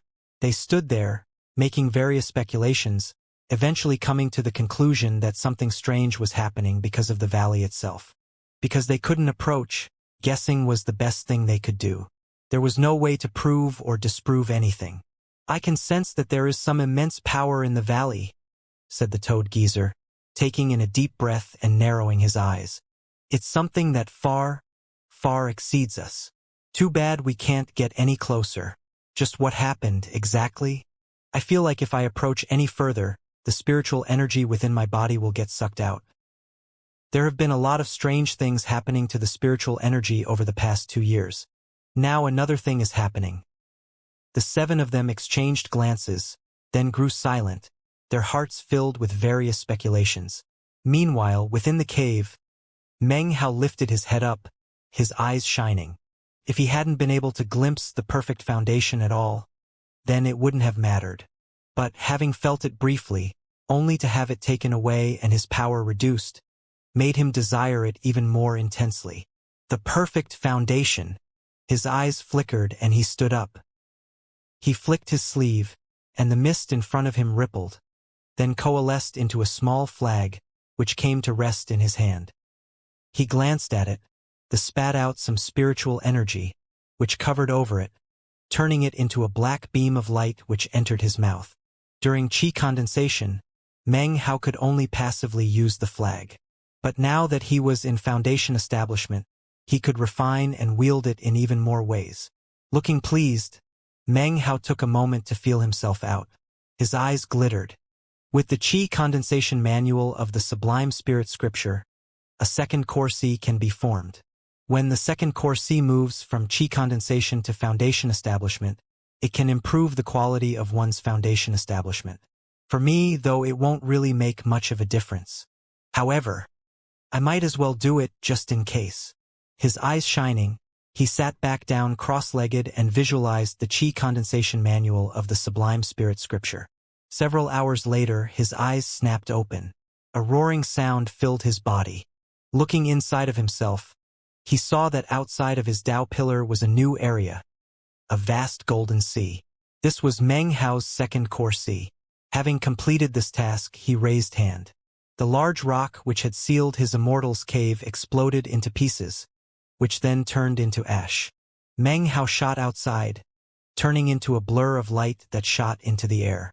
He came to a stop, floating in midair. He looked back at the Immortal's cave, a smile on his face. Back when he was in the Qi condensation stage, if he lifted his finger the way he had just now, it would have been incapable of shattering rock. But as of now, it was a simple matter to do so. The gap between Qi condensation and foundation establishment is like the difference between the sky and the land, said Meng Hao to himself. It really is true. However, I should be even more powerful. Sadly, my Tao pillar was cracked by an invisible blade. That is the life of a cultivator. There is nothing to be done about it. However, if I can repair the Tao pillar, then I can establish a perfect foundation. To do that, I must first concoct a perfect foundation pill. My biggest question, though, is, what is this symbol? His gaze had fallen onto his right hand. There, on the back of his hand, was a strange, glowing magical symbol which was slowly fading. It didn't exist on his skin, but rather inside of him. Looking at it, Meng Hao got the feeling that it had existed in there for a very long time. This was the first time he had seen it, and he had no idea why it had appeared along with foundation establishment. The symbol faded away, and Meng Hao frowned. It didn't give him any feeling of danger. In fact, it seemed somewhat familiar. He thought about it for a while, but couldn't come up with any clues as to its nature. He put it aside in his mind and then looked around. He was surrounded by mist, which completely covered his body and would completely conceal him from any onlookers. At the moment, he hovered in midair, but he knew that if he wished, he could fly by simply moving forward.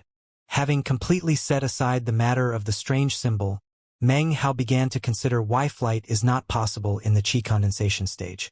True flight is not possible during qi condensation because the body doesn't contain enough spiritual energy. Therefore, the body cannot be supported in the air. Flight is only capable with assistance from magical items. However, the spiritual energy within the body during the foundation establishment stage is more than 100 times that of the qi condensation stage. Because so much spiritual energy has been coalesced into a Tao pillar, the body can be supported in the air and can actually fly. There are a total of 9 Tao pillars which appear throughout the foundation establishment stage. 3 pillars signify the peak of the beginning level, 6 pillars are the peak of the middle level, and 9 pillars complete the circle. Right now, I have 1 pillar.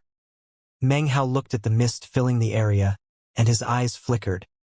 His body turned into a prismatic beam as he shot further downward into the valley. This place provoked a reaction from the demon sealing jade all those years ago. Back then, my cultivation base wasn't powerful enough to make it safe to search for some answers. But now, I need to be careful, but I think my latent talent and power are enough to go look for some clues. Eyes shining, he shot through the mist. The 2 wooden swords appeared, whistling as they circled about around him. Now that he was at foundation establishment, the 2 swords felt somewhat different. However, he didn't take the time to examine them closely.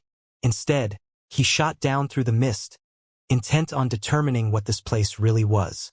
After Meng Hao had proceeded about 300 meters down the valley, the demon sealing jade within his bag of holding started to glow.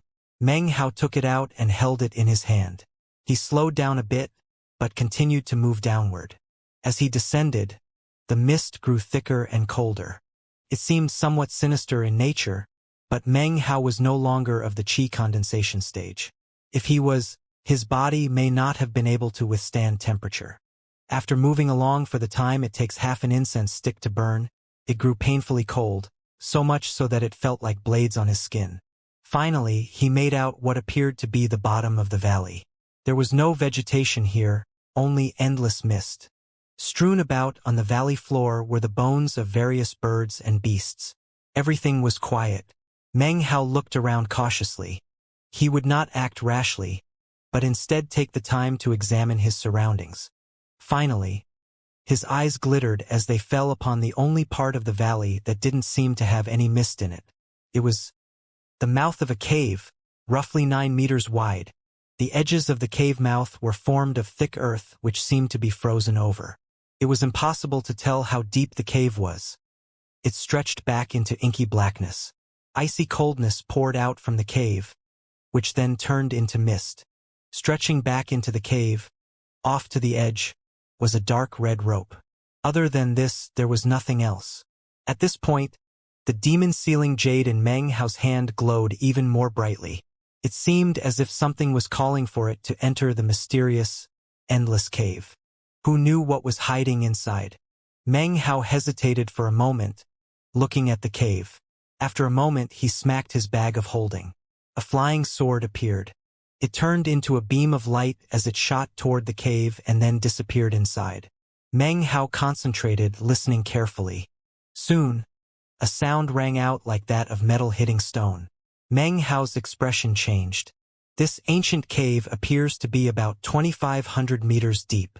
He walked forward, stopping at the mouth of the cave. He hesitated for a moment, then looked at the brightly glowing jade slip in his hand. Determination appeared on his face. He slapped his bag of holding, causing several items to appear. The black net flew out along with 7 or 8 feathers. Even with the wooden swords circulating around him, though he felt a bit nervous. He bit his tongue, and the lightning flag flew out, turning into a flickering, lightning-filled mist that surrounded his body. Surrounded by his various magical items, Meng Hao entered the cave. If I don't investigate just because it's a little dangerous, then what will happen in the future when I face dangerous situations? I'd probably be even more willing to hold back. That's not the proper attitude with which to face the law of the jungle in the cultivation world. This demon sealing jade is from Patriarch Reliance. It's obviously an artifact from the demon sealing sect. Furthermore, I myself am a disciple of the demon sealing sect. I must figure out what's going on. Meng Hao's eyes glittered as he thought back to the demonic technique used by Xianxia and the demonic magic of Patriarch Reliance. Stubbornness filled his heart as he entered the cave. That having been said, I still need to be extremely cautious. If there are any signs of enemies that I can't contend with, then I'll leave immediately with no regrets. Meng Hao's eyes shined with determination. Lightning-filled mist arced around him. His 2 wooden swords hovered around, and the feathers spun in a protective spiral. A look of utmost caution covered his face and spiritual energy emanated out from him. He would instantly be able to sense even the slightest sign of trouble. As a Foundation establishment cultivator, his body was stronger. He could fly and had spiritual sense. All of these made it easier to protect himself and ensure that he lived a long life. They also gave him the opportunity to face dangerous situations with confidence. At the moment, if Meng Hao were of the Qi condensation stage, even if he had the courage to enter this place, he simply couldn't. It was pitch black, and Meng Hao felt the threatening pressure of the intense coldness, which continuously roiled out from up ahead. Within the cold, there was also the faint blood qi, which became thicker and thicker the further Meng Hao proceeded. A look of caution on his face, he continued onward. 300 meters in, he stopped momentarily and used a wooden sword to cut a hole into the earth wall. Then, he slapped his bag of holding to produce a talisman, which he placed inside the hole. This talisman was the one he'd acquired from Wang Tingfei that day long ago. He moved onward until he was about 600 meters into the cave. There, he stopped and produced 10 flying swords from within his bag of holding, which he stabbed into the walls. As he proceeded further into the cave, he continued to stop every few hundred meters and make such preparations. If anything unexpected happened, then he would have some backup life-saving options during his retreat. By the time Meng Hao was about 1,200 meters into the cave, the mist surrounding him had begun to seethe and roil. A faint moaning sound could be heard. A look of concentration appeared on Meng Hao's face, and he stopped momentarily. He looked around carefully for a long moment before proceeded further into the cave, following the red rope with flickering eyes. Soon he was 1,500 meters. Suddenly, a piercing shriek emanated from within the recesses of the cave, along with an ear-splitting roar. The mist surrounding him flickered with massive quantities of electricity, which formed together to form a lightning globe. With a boom, it shot out and slammed into an indistinct figure up ahead. The figure flickered and disappeared. Meng Hao gasped. His lightning flag was very powerful, even more so now that he was at the Foundation establishment stage. The fact that it hadn't exterminated the indistinct form proved how powerful the figure was. Meng Hao stopped for a moment, hesitating. He looked up ahead in the cave, rubbing the demon sealing jade. Gritting his teeth, he moved forward. He continued on another 600 meters, bringing him a full 2,000 or more meters into the cave. The intense cold caused his body to quiver. The blood qi buffeted against him, filling his nostrils with every breath he took. Dark, crimson patches had begun to appear on his skin, and his eyes glowed red. I'm 2,000 or more meters in, only about 300 meters from the end. His eyes had shined with more redness. At the moment, his unwillingness to let a matter drop had flared up. He moved forward, the full power of his foundation establishment cultivation base in play. His Tao pillar thrummed, sending boundless spiritual energy coursing throughout his body.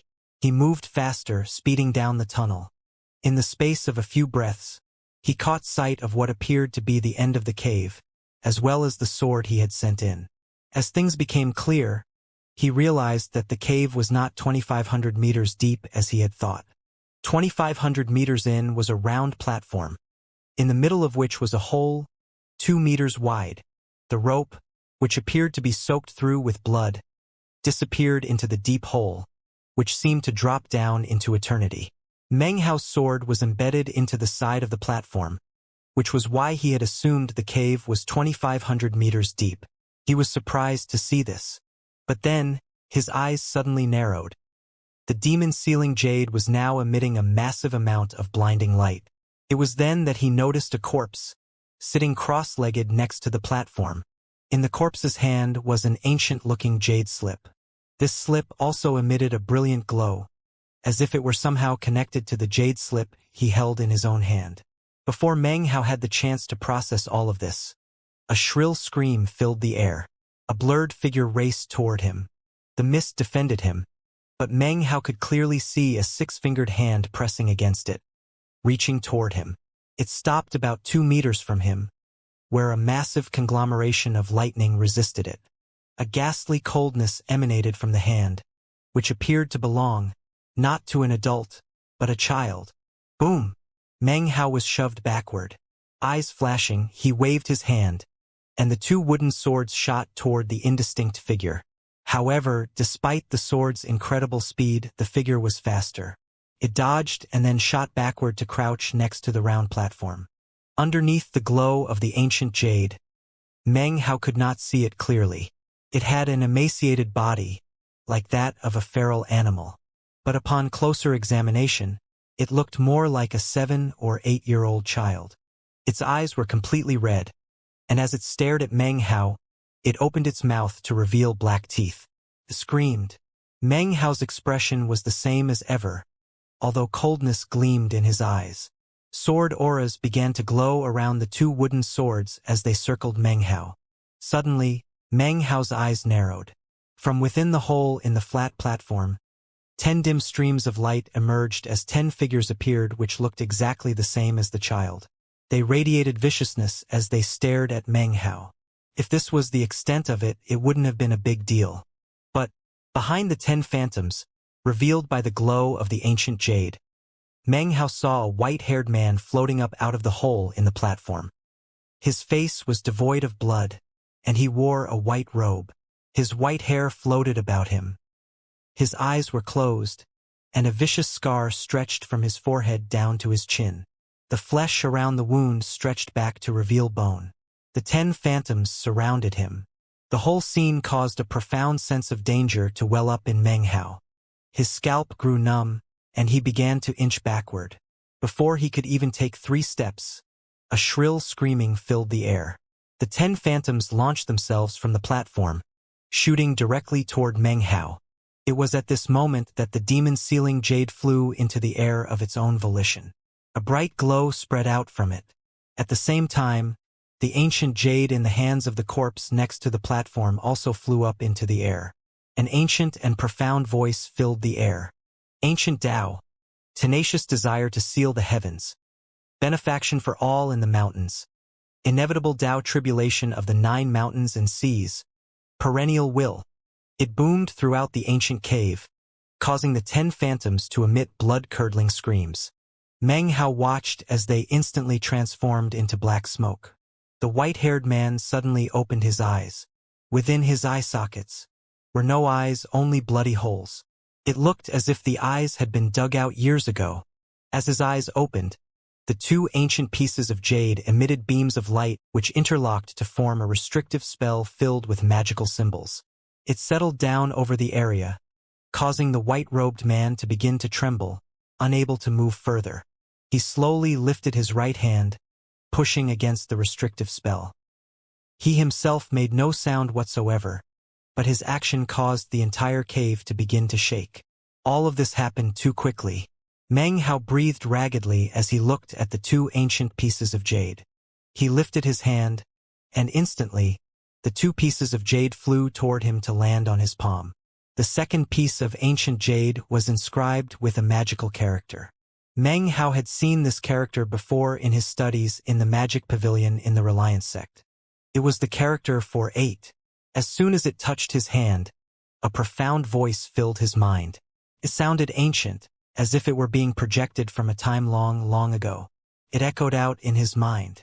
The League of Demon Sealers has existed as long as the Tao. I am the 8th generation Demon Sealer Taoist Master.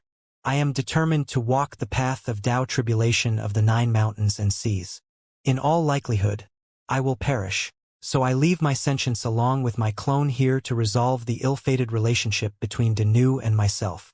Sealed 3 million meters down, pressed down by the weight of this section of the Milky Way Sea. Buried. Grief and sorrow are part of the Tao of heaven and earth. However, I am a Demon Sealer Taoist Master, and I must not allow distractions into my heart. So I leave my clone here to accompany her and resolve her demonic resentment. If you are of the League of Demon Sealers, place a drop of your blood onto the jade in confirmation. If you are not of the League of Demon Sealers, then remove yourself from this place. If the jade leaves without tasting blood, you will be cursed for 3 generations.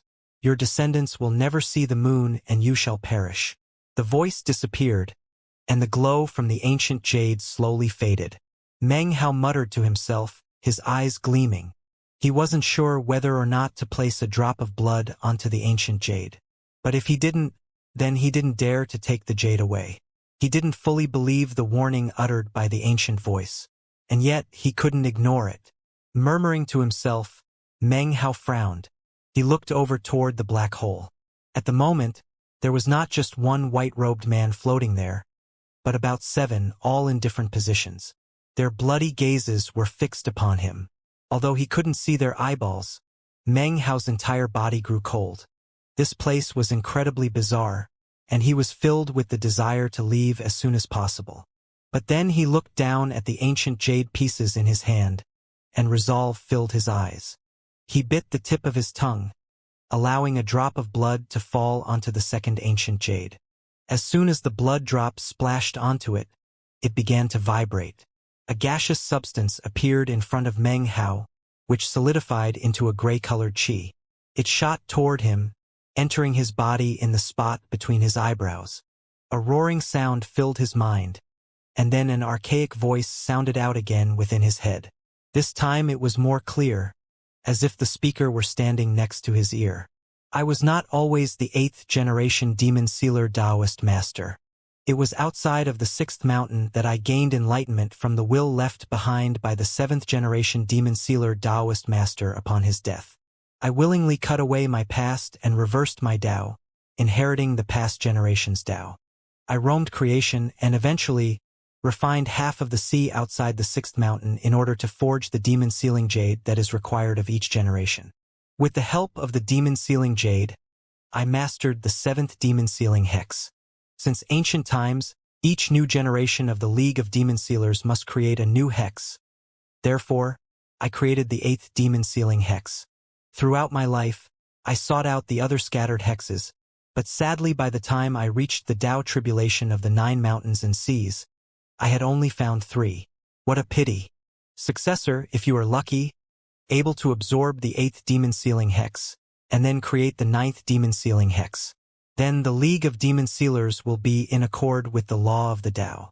The League of Demon Sealers seeks out the great demons of heaven and earth, drawing out the aura of all the living things under vault of heaven, seizing demonic lives, refining demonic blood, using it, and then the concepts of demonic sealing, demonic construction, and demonic transformation. I don't know which generation of demon sealing you are, perhaps the 9th. If so, you're lucky but at the same time unlucky. 9 is ultimate number, a peak of deterioration. The path you tread is filled with many variables. This clone only possesses the 8th demon sealing hex. I now pass it on to you. This hex uses demonic chi as its foundation, and can seal bodies, seal spirits, seal immortals, seal divinities, seal the luck from the heavens, seal all living things in the world. The voice echoed out in Meng Hao's head, more and more clearly until it became a thunderous roar that branded itself onto his mind. The brand was an ancient character, the character for sealing. Eventually the echoing roar faded away. Meng Hao didn't know it, but 10 days had passed in the outside world while he had been immersed in the branding process. Another full moon had arrived. In the valley outside, the moonlight pierced into the mists, causing them to churn and seethe like seawaters. The toad geyser once again arrived on the scene. This time, there was an additional cultivator of the 9th level of chi condensation. He had obviously just broken through to the 9th level. Nonetheless, this filled the group with complete confidence. Now that Brother Sun has made a breakthrough in his cultivation base, we will definitely pull out 1,500 meters, right? We've waited for this day for too long. If we can pull out 1,500 meters, then our ancestral spirit will awaken. Our cultivation bases will raise to another level. If the luck exists, we might even reach foundation establishment. It's hard to determine the probability of foundation establishment luck. However, according to the ancient records passed down from our ancestors, pulling out 1,500 meters will definitely bring some type of luck with it. They exchanged gleaming glances, then immediately went to work under the thick moonlight. Of course, Meng Hao couldn't be further from their minds. As far as they were concerned, he had long since passed away. They spat out globules of blood and formed the black blade. The mists began to spin into a whirlpool, and then the red rope appeared. The toad geyser grabbed a hold of it and let out a howl as he pulled. A thunderous boom echoed out and the rope began to move. The movement reached down through the valley into the cave, all the way to the spot where Meng Hao stood, then further down into the magically sealed hole. As soon as the rope began to move, expressions of panic appeared on the faces of the 8 or so white-haired men. Suddenly, nearly a dozen of the phantoms which looked like 7 or 8-year-old children appeared. Their shrill screams echoed throughout the deepness of the cave. One of the strange properties of this rope was that when it was pulled, it began to emit massive amounts of intense coldness, as well as a rotten smell. The glittering restrictive spell trembled, as if it might collapse at any moment. Time passed. The 7 men outside heaved on the rope, gradually pulling out 15 meters. The roaring grew more intense, and even more coldness poured out. The rotten smell grew many times thicker and stronger. Soon, a panting sound could be heard in the cave. It sounded as if some living thing were in the midst of some sort of struggle.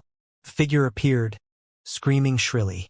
It launched itself at the shining restrictive spell. The spell shook, and cracks appeared on its edges.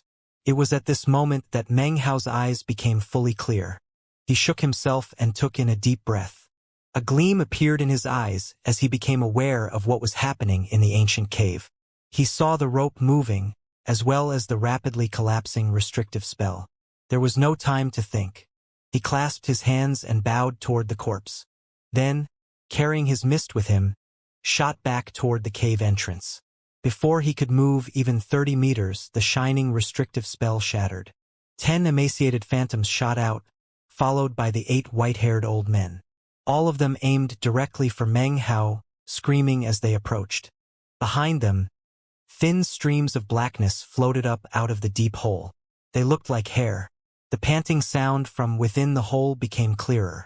Something inside was struggling fiercely, as if it desired nothing more than to burst out of the hole. Meng Hao's face was pale, but his eyes shined brightly. His Dao pillar began to rotate, sending the power of foundation establishment coursing throughout his body. He dashed forward several dozens of meters. Unfortunately, the emaciated, childlike phantoms behind him were even faster. Over and over again, they crashed into Meng Hao's lightning mist. Booms echoed out as the lightning mist rapidly began to deteriorate. The childlike phantoms didn't seem to feel any pain. Every time they were knocked away by lightning bolts, they immediately charged back again. Everywhere Meng Hao looked, spirits charged toward him. Sword auras shined out brightly as the wooden swords circled around him. Feathers spun, causing a wind to blow out. Meng Hao moved onward as quickly as possible. That was when the 8 white-haired men drew close. At the same time, several of the childlike spirit phantoms appeared in front of him, blocking his path. Meng Hao felt a profound sense of danger. Without hesitation, he slapped his bag of holding. 100 flying swords appeared, forming into a sword rain which charged forth. Boom! As soon as Meng Hao uttered the word, the flying swords detonated, turning into a cloud of shrapnel that swept the phantoms off of their feet. Meng Hao raced past them toward the entrance of the cave, which was now about 1,500 meters away. The shrieking behind him grew more intense. More and more black tendrils billowed about. They were nearly 300 meters behind him. Meng Hao didn't have time to look closely. He knew that if he slowed even a little bit, he would most likely lose his life. Even the slightest delay in reaction on his part, and he would be finished. With great risk comes great reward. Getting the 8th demon sealing hex makes all of this worth it. Too bad I haven't gained complete enlightenment regarding the hex. Otherwise I could use it right now. He took a deep breath and pushed forward at top speed. The cave entrance was now almost 1,200 meters away. It was then that the white-robed men behind Meng Hao raised their arms and waved their fingers toward him. The finger attacks made Meng Hao's entire body turn cold. Without hesitation, he flickered his hand in an incantation and waved backwards. The feathers surrounding him shot back, then suddenly detonated. Another 100 swords appeared from within his bag of holding. They also shot back and then exploded. A massive boom filled the cave tunnel, resounding outwards and diminishing the power of the white-robed men's finger attacks. However, despite this, they still bore down on Meng Hao. His face was pale as the mist around him shook. A gap opened up. His body instantly became freezing cold, and he coughed up a mouthful of blood. The blood instantly froze into solid chunks. It felt as if the power of his cultivation base dropped by half. He was in great danger. However, amidst the danger, Meng Hao suddenly grabbed the red rope. He pulled it, borrowing from its power to shoot forward. Meanwhile, out in the valley, the 7 men gasped for breath. Gritting their teeth, they continued to heave on the red rope, pulling continuously. Behind them were over a dozen poison beasts, mouths clenched onto the rope as they pulled with incredible might. Damn it! How come it suddenly became so heavy? What's happening? We just pulled out 300 meters. It shouldn't be like this. The 7 men were shocked, and anxious expressions appeared on their faces. Suddenly, the rope pulled back on them, jerking them dozens of meters forward. Then the tugging force disappeared. But moments later, even as they gritted their teeth and pulled on the rope again, it was tugged backwards with great strength. As they cried out to each other in confusion, Meng Hao was inside the cave, pulling on the rope to launch himself forward. He coughed up more blood. Without hesitation, he consumed some medicinal pills, not wasting any time as he used all his power to flee. His expression was grim. The lightning mist around him was growing thinner and thinner. If his reaction time had been any slower in dealing with the finger attacks from the white-robed men, Meng Hao's body would have been frozen to death. "What is that thing?" panted Meng Hao, his heart grim. With no time to even wipe the blood from his mouth, he popped a foundation establishment pill into his mouth. Because of the level of his cultivation base, the pill would not cause his body to be paralyzed. His power instantly flushed out the coldness. No one but Meng Hao could be so wasteful. His body seems to transform into a flash of light as he pulled on the rope, borrowing its power to shoot even closer to the cave mouth. As of now, he was only 600 meters away. At his heels, roughly 9 meters away from him, were the black tendrils of hair and the other phantoms. Further back, 2,500 meters into the cave, at the end of the floating black mass of tendrils appeared a human head. The red rope penetrated the head between the eyebrows and then continued to stretch down into the darkness. It was a woman's head. The beauty of her features was difficult to describe, as if she didn't belong in the mortal world. Her open eyes were filled with confusion and frustration, as if before her death, there were too many things that she didn't understand, and too few answers. To Meng Hao, 600 meters was not very far. Given his current cultivation base, he should be able to cross the distance in the space of a couple of breaths. But the coldness in the cave was affecting his speed, and the relentless attacking pursuit behind him forced him to concentrate. The hair tendrils continued to spread out, and it seemed as if it would reach Meng Hao's feet at any moment. Meng Hao took a deep breath, then lifted his hand toward the rocky wall. As he pushed against it, the power of his cultivation base exploded out to activate some of the backup magical items he had placed there. 10 flying swords suddenly flew out, shooting toward the tendrils and then exploding. A boom echoed out, shaking the cave. Meng Hao shot forward, pulling fiercely on the red rope. Outside in the valley, the 7 cultivators' faces were pale white. 3 of them spat up blood and staggered backward. The remaining 4 gritted their teeth and held on. Behind them, the poison beasts seemed to be losing power. Maybe this time there will be an incredible treasure. That's why it's so heavy, right? When we pulled out that spirit-sealing rock, it was incredibly heavy. Haha! We'll pull out a similar treasure this time. Don't be stingy with your medicinal pills. We have to pull out this treasure. The 3 injured cultivators gritted their teeth, panting. They pulled out medicinal pills and consumed them. With looks of excitement and anticipation, they once again stepped forward and pulled on the rope. Down in the cave, Meng Hao borrowed momentum from the rope to fly another 300 meters. The black tendrils were now a bit further away from him. His eyes gleaming, his hand shot out toward the cave wall, to where he had hidden the talisman. It began to emit a golden light, which swirled about and then coalesced into blurry figure which was impossible to see clearly. It turned and, emanating a shocking power, charged toward the black hair and the other pursuing spirits. As the explosion billowed out, Meng Hao leaped forward. The pursuing spirits shrieked madly, charging once again toward him. A cold look appeared in his eyes, and he said a single word. Boom! The talisman would now serve an additional function. Another explosion ripped through the ancient cave. Borrowing the momentum of the explosion, Meng Hao surged forward. He was now only 30 meters from the cave mouth. He took hold of the red rope and pulled hard. In an instant he shot forward 30 meters, flying out of the cave. As he shot out of the cave, 10 phantoms charged forward. However, they stopped immediately when they reached the cave mouth, shrieking, as if they dared not step outside. Their shrieks echoed out but did not leave the valley. There seemed to be some sort of restrictive spell in place. As such, the 7 struggling men outside didn't hear it. Meng Hao held onto the red rope, allowing it to pull him upward. He turned and looked back down at the cave. As he did, he heard the voice of a woman, filled with frustration and doubt. It also carried with it a billowing sense of grief which shook Meng Hao. The Tao! What is the Tao? The voice grew shrill as it spoke, causing Meng Hao's heart to seize with pain. He drew further and further away from the valley floor, passing through layer after layer of mist, until he neared its border. Pull! Haha! Let's see what treasure comes up.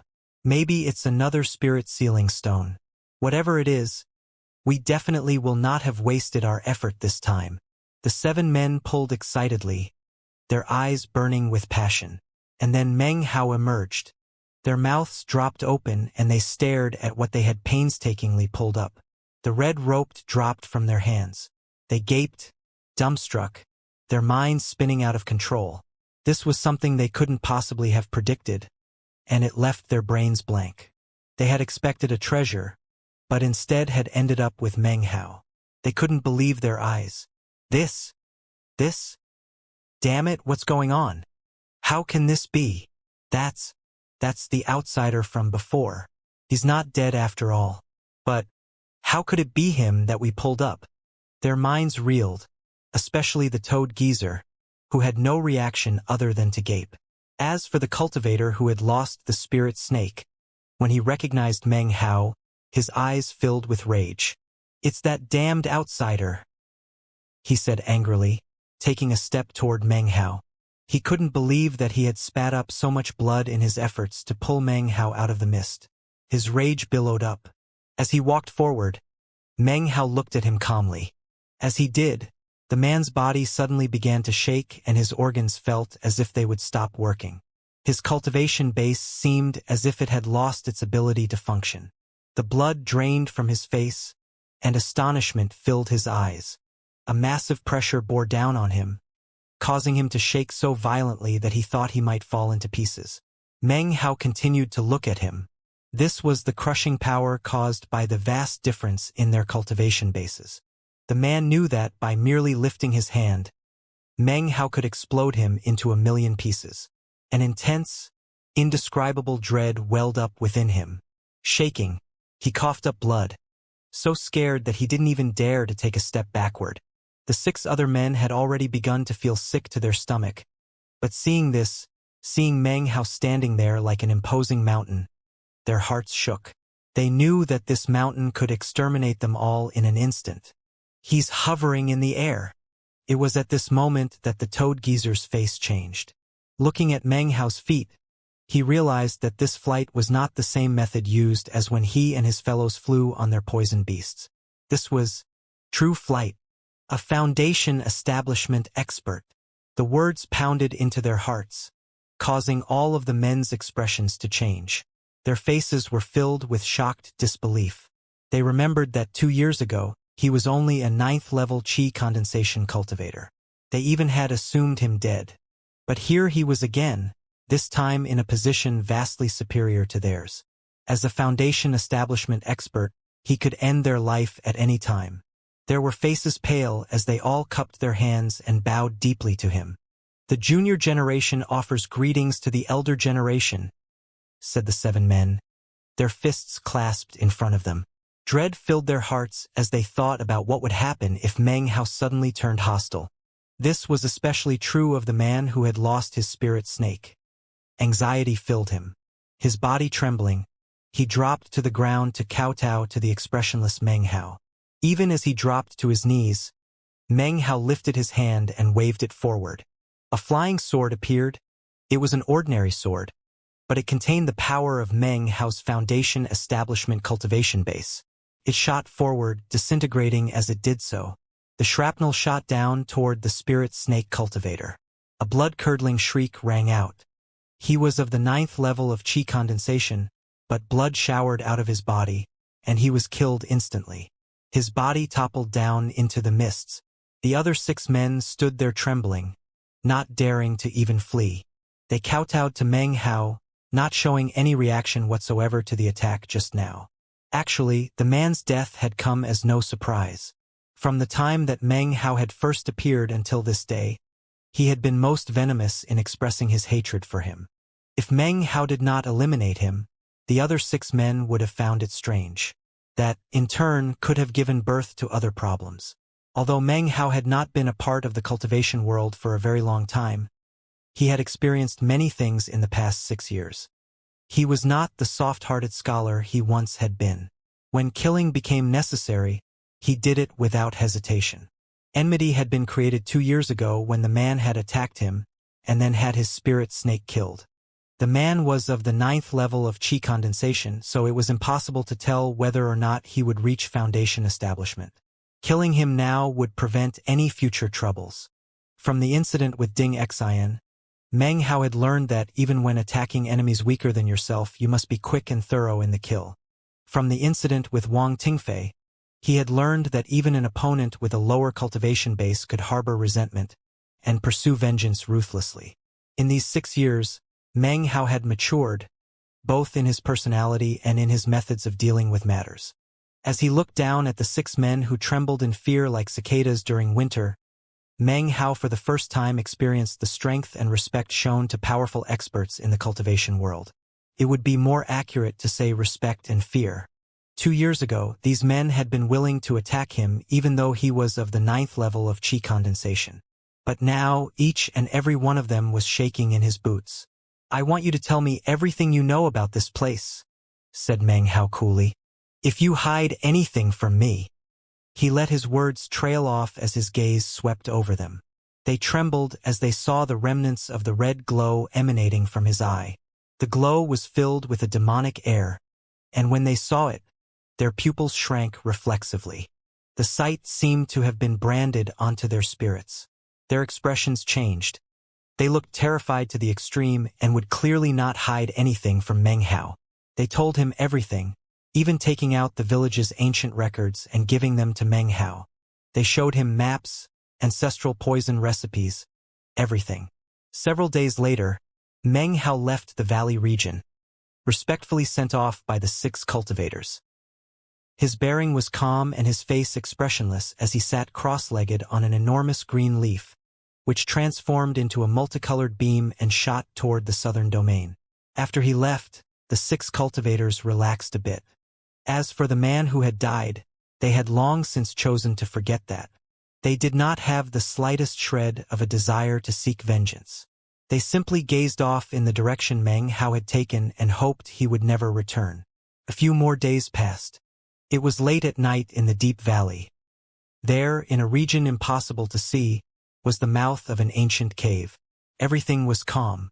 Within the cave was a red rope, as well as several spirits who looked like 7- or 8-year-old children, squatting there, about 2,500 meters into the cave. Occasionally they would let out a howl or two. The rope went down into a hole that seemed endless. It stretched down into the earth deeper and deeper.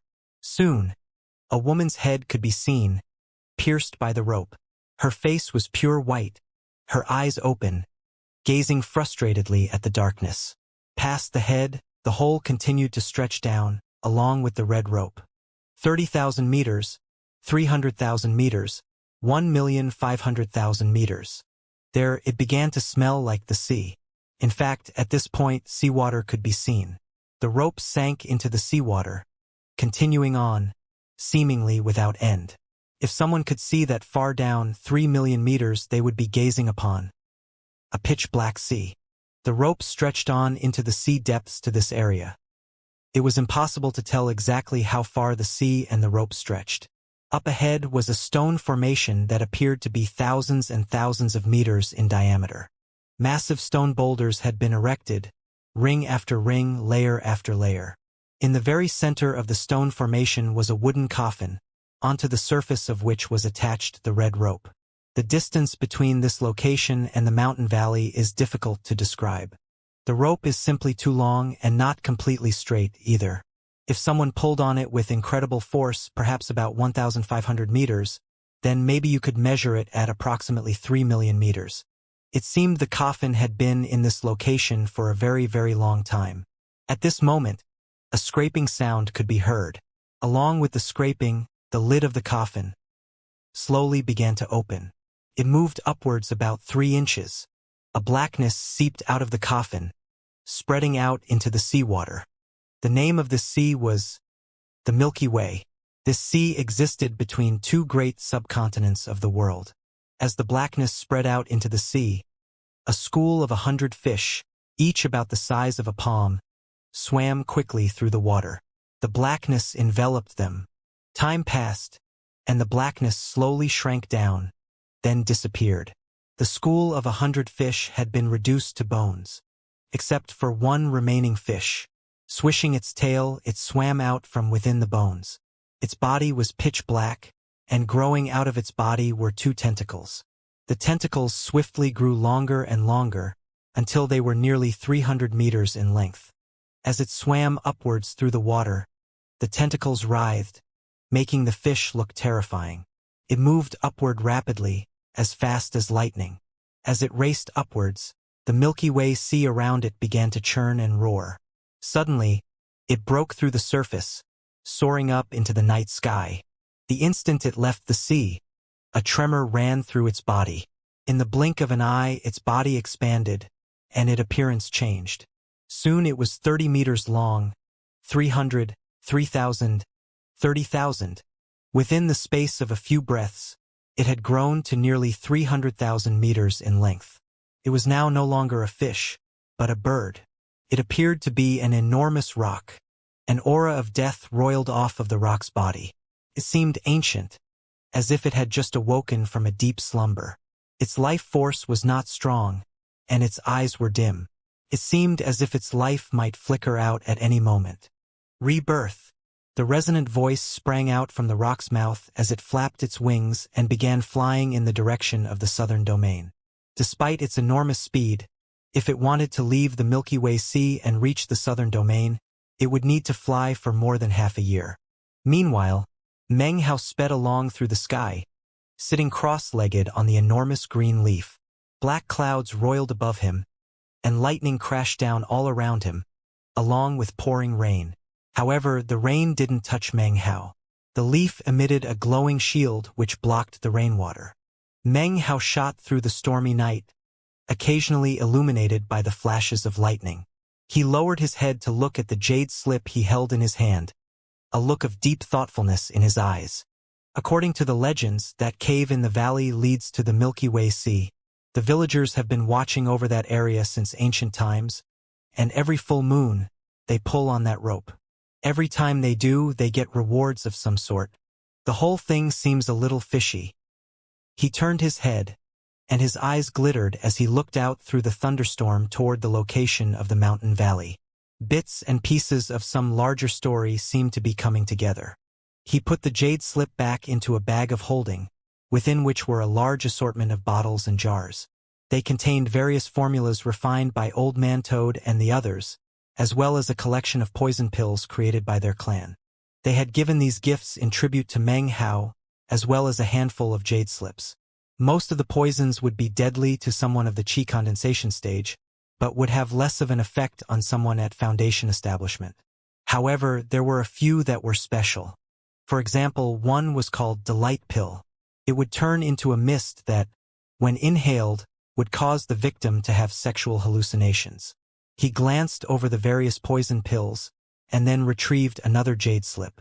This jade slip contained maps of the area. He noticed one area which would take about half a year to travel to, that contained a teleportation portal. The teleportation portal was controlled by a clan of cultivators, and was the only one in the area. Using it would allow him to teleport to the southern domain, which would cut a huge amount of time off of his journey there. After teleporting into the southern domain, he would be only about a half-month's travel from the border of the state of Eastern Emergence, one of the 9 states of the southern domain. The 9 states of the southern domain form the center of the southern domain. 9 flourishing mortal nations, each one of them much larger than the state of Zhao. With such a huge amount of mortals, the resources available are even greater, and thus, the rise of the illustrious sects and clans of the southern domain. 5 great clans and 3 great sects. Each exists in its respective nation. As for the 9th nation, its proximity to the western desert caused it to become a flourishing trading hub. Eventually, it came to be called the Black Lands. Meng Hao put the jade slip away. There wasn't much information. However, it corroborated what he'd learned back in the Reliance sect. As of now, he could visualize a rough outline of the southern domain, although it wasn't very detailed. Once I get to the southern domain, I'll have to acquire a better map, then I'll understand things better. He looked up at the rain and lightning, his eyes glowing brightly. I have a lot of acquaintances in the southern domain. Elder Sister Su, Elder Brother Chun, Fatty, and Wang Tingfei. A smile appeared on his face, a smile filled with stubbornness. It's been many years. Meng Hao is coming. Several months later, in an endless strip of barren mountains, atop a tall mountain peak, a thunderous boom rang out. It was a beautiful mountain, dotted with various stockade villages. The mountain peak was connected to surrounding mountains by long iron chains, which seemed to form a huge spell formation. In the sky above, 2 people were locked in magical combat. Below, crowds of people looked up in awe. One of the combatants was a burly man who appeared to be over 30 years of age. Bare-chested, a golden-colored centipede was wrapped around his right hand. His left hand flickered in an incantation, and a gigantic sail appeared. It rippled in the wind, emitting a piercing, shrieking sound. The other person was Meng Hao. He was not using the lightning flag, nor had the wooden swords appeared. A simple flying sword circled around him which he used to attack. At the same time, he flashed an incantation gesture, and a howling flame python flew forth, over 60 meters in length. Next, multiple spinning wind blades appeared, amazing the onlookers. A massive boom echoed out, and the two of them each shot backward. The burly man laughed and clasped his hands in respect toward Meng Hao. "Brother Meng, your cultivation base is extraordinary. I, Shan, truly admire you." Meng Hao lifted his hand. The flying sword returned to circle around him. He smiled and returned the salute. "Brother Shan is being modest. You only attacked with 80% of your power, but I had to use all of my power to defend. I am the one to be doing the admiring." The words seemed casual, but when he heard them, the burly man's heart shook. 2 days ago, Meng Hao had arrived here and had asked about being able to use their teleportation portal. This place was unlike the mountain valley Meng Hao had just come from. The chiefs of the stockade villages in the area were all Foundation establishment cultivators. They welcomed Meng Hao enthusiastically, treating him to a feast and exchanging tips about cultivation with him. In order to prove the extent of his power, he had agreed to a sparring match with one of the Foundation establishment cultivators. "Brother Meng is the one being modest. You attacked casually, and not with your full strength. I'm really curious how much of your power you used." The man's eyes shined. The sparring match had been his idea, but as it had proceeded, he had grown more and more apprehensive. Both of them were at the Foundation establishment stage, but it seemed as if his opponent were only using about half of his power. Furthermore, Meng Hao had been able to tell how much power he was using.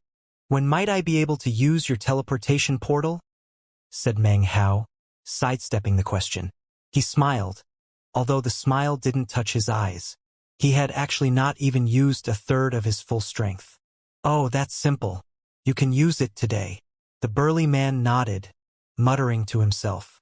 Soon after, the spell formation within the mountains activated, and Meng Hao's body disappeared. As the glow faded, the burly man surnamed Shan frowned. Next to him were 2 men of the 9th level of Qi condensation. As Meng Hao disappeared, one of them said, "Chief, that guy." "I'm not sure where he came from," said the burly man, his voice deep. "His magic is strange, as is his Foundation establishment cultivation base. I felt him out with some attacks and could tell that he's an experienced fighter. He came here alone but seemed completely at ease. He must have some unique and special techniques. Yeah, it's not worth it to provoke him." When he had attempted to feel out Meng Hao, he had failed. Meng Hao kept his power sealed up tight. This caused the man's fear and suspicion to grow stronger. The teleportation portal couldn't be used by just anyone. If your power is not sufficient, it could take your life, which happened occasionally. Therefore, he let Meng Hao use the portal to ensure that no calamity befell his village. There is a wide plain on the border of the state of Eastern Emergence, in the center of the southern domain. There, the glow of a teleportation spell appeared, then faded. Outside of the teleportation portal, 7 or 8 cultivators of the Qi condensation stage sat cross-legged. They stood up as Meng Hao appeared, saluting him with clasped hands. These cultivators were posted here to defend the teleportation portal and to receive visitors to the village. When Meng Hao appeared and they sensed the deepness of his cultivation base, their respect for him grew even greater. Meng Hao walked out of the teleportation portal. His eyes swept over the cultivators, then flickered up to the sky above the wide plain. Everything looked unfamiliar. He glanced back at the portal spell, marveling at the range of its teleportation. Ignoring the surrounding cultivators, Meng Hao shot up into the sky. He did not use a flying sword or the enormous green leaf or the treasured fan, but rather his cultivation base. His body transformed into a prismatic beam of light as he disappeared into the distance. The 7 or 8 cultivators watched as he left, their veneration for him growing. "I wonder if I'll ever be able to become a powerful Foundation establishment expert." Stop dreaming. Even if you did reach Foundation establishment, at the very best you would have a fractured foundation. People like us can only imagine what it would be like. Only people groomed by the great sects have a chance to get a foundation establishment pill. And even amongst the great sects, the numbers who do are few. Most people go their whole lives without even touching one. Even with a foundation establishment pill, people with latent talent like ours would only have a tiny chance of succeeding. Ah, the foundation establishment stage. That is true power. The cultivators sighed. Being assigned to guard duty in this location, they rarely had a chance to see foundation establishment cultivators. Seeing Meng Hao had filled their hearts with admiration and envy. Days passed, and the entire time, Meng Hao did not use any flight-bestowing treasures, even though it forced him to waste a bit of spiritual power. He was as cautious as ever. This was the center of the southern domain, and he knew he had to be especially careful. He had offended too many people from here, the Violet Fate sect, obviously, as well as eccentric Song and Wang Tingfei. Time passed, and soon he neared the state of Eastern emergence. The closer he got, the more cautious he grew. During the past months, he had attempted to use the 8th demon sealing hex almost every day. However, no matter what he did, he wasn't able to gain the enlightenment he needed. Everything seemed a blur. 10 days after leaving the teleportation portal, Meng Hao was flying along, when suddenly his expression changed. His body trembled, and he fell out of the sky, his face pale. He hit the ground running, making a beeline for a nearby forest.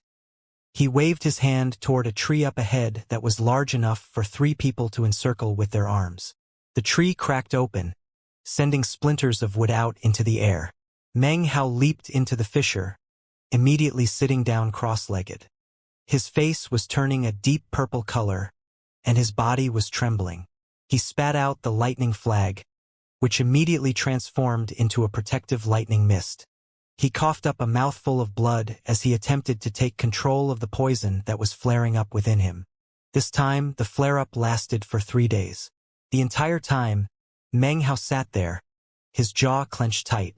The pain of the poison within his body felt like insects ripping his insides apart. His eyes were blood-red and savage, and would have shocked anyone who could see it. Suddenly, in the pupil of his right eye appeared a demonic face that seemed to be laughing and crying at the same time. Somehow, it also had the appearance of a blossoming flower. Meng Hao was aware of this. More than ever, he desired to dispel the poison. On evening of the 3rd day, a vicious wolf wandered into the area and caught the scent of blood. It eyed the cavity in the tree where Meng Hao sat, and then shot forward. Just as it was about to reach the tree, a hand shot out from within, latching onto the wolf's neck. It squeezed. A cracking sound could be heard. The wolf didn't even have a chance to cry out before it died. It twitched for a moment and then went still.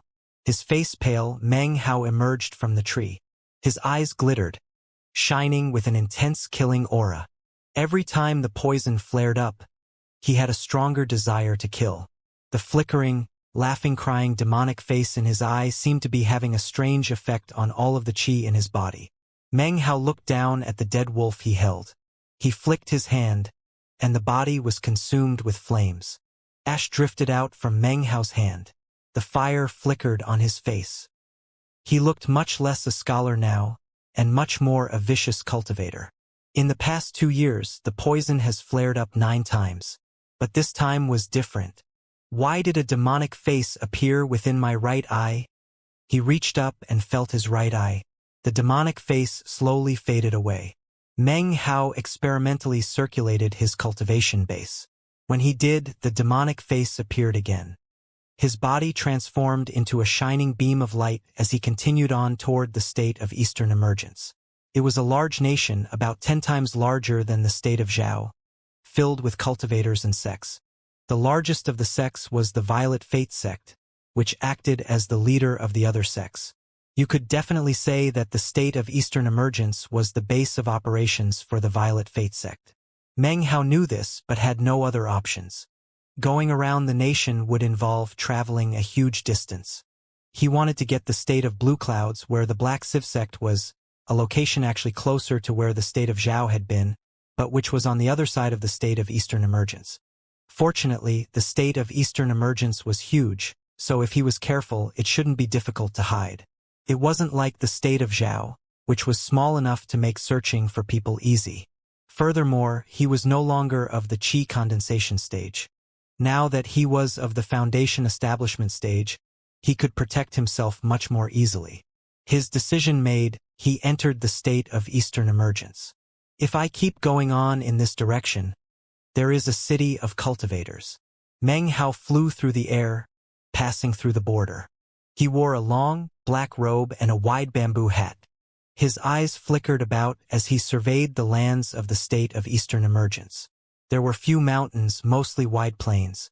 There were cities of mortals scattered about everywhere, connected by trade routes that were filled with horse carts. The hustle and bustle was far greater than that in the state of Zhao. As he flew through the air, other foundation establishment cultivators flew past him, going in different directions. That was something which would be a rare sight in the state of Zhao. There were also many qi condensation cultivators. You could say that the spiritual energy throughout the state of Eastern emergence was greater than that of some of the famous mountains within the state of Zhao. In fact, there were some places where the spiritual energy was so dense that it made Meng Hao apprehensive. Several days later, Meng Hao finally saw a majestic city rising up in front of him on the horizon. It would take a mortal many hours to travel 50 kilometers, but Meng Hao arrived at the city gate in less time than it takes an incense stick to burn. It was currently dusk, and as the sun set over the city, it looked like a gigantic coiling dragon, its head lifted up to look at the heavens. As he approached the city, he felt a pressure pushing him down from the sky. He landed on the ground and proceeded forward on foot, lifting his head up to gaze at the city. Even though he had seen cities before, this sight moved him. There were other cultivators around him, some alone, some in groups of 4 or 5. Above, the sky was completely clear. There was a restrictive spell in place overhead that prevented flight, and the only thing that could be seen was its colorful glow. It made everything seem celestial in nature. The gate was guarded by cultivators of the 8th level of qi condensation. There were also guards on top of the city walls, and Meng Hao could see that they were of the 9th level of qi condensation, on the threshold of reaching foundation establishment. This is a great city of cultivators of the southern domain. As he contemplated, Meng Hao began to more fully understand the power the Violet Fate sect wielded in this great nation. Meng Hao looked ahead and noticed that as people entered the city gates, they paid a tax of spirit stones. Just as he was about to do the same, a whistling scream could be heard approaching in the air. The sound was very sudden, causing all the cultivators in the area to lift their heads.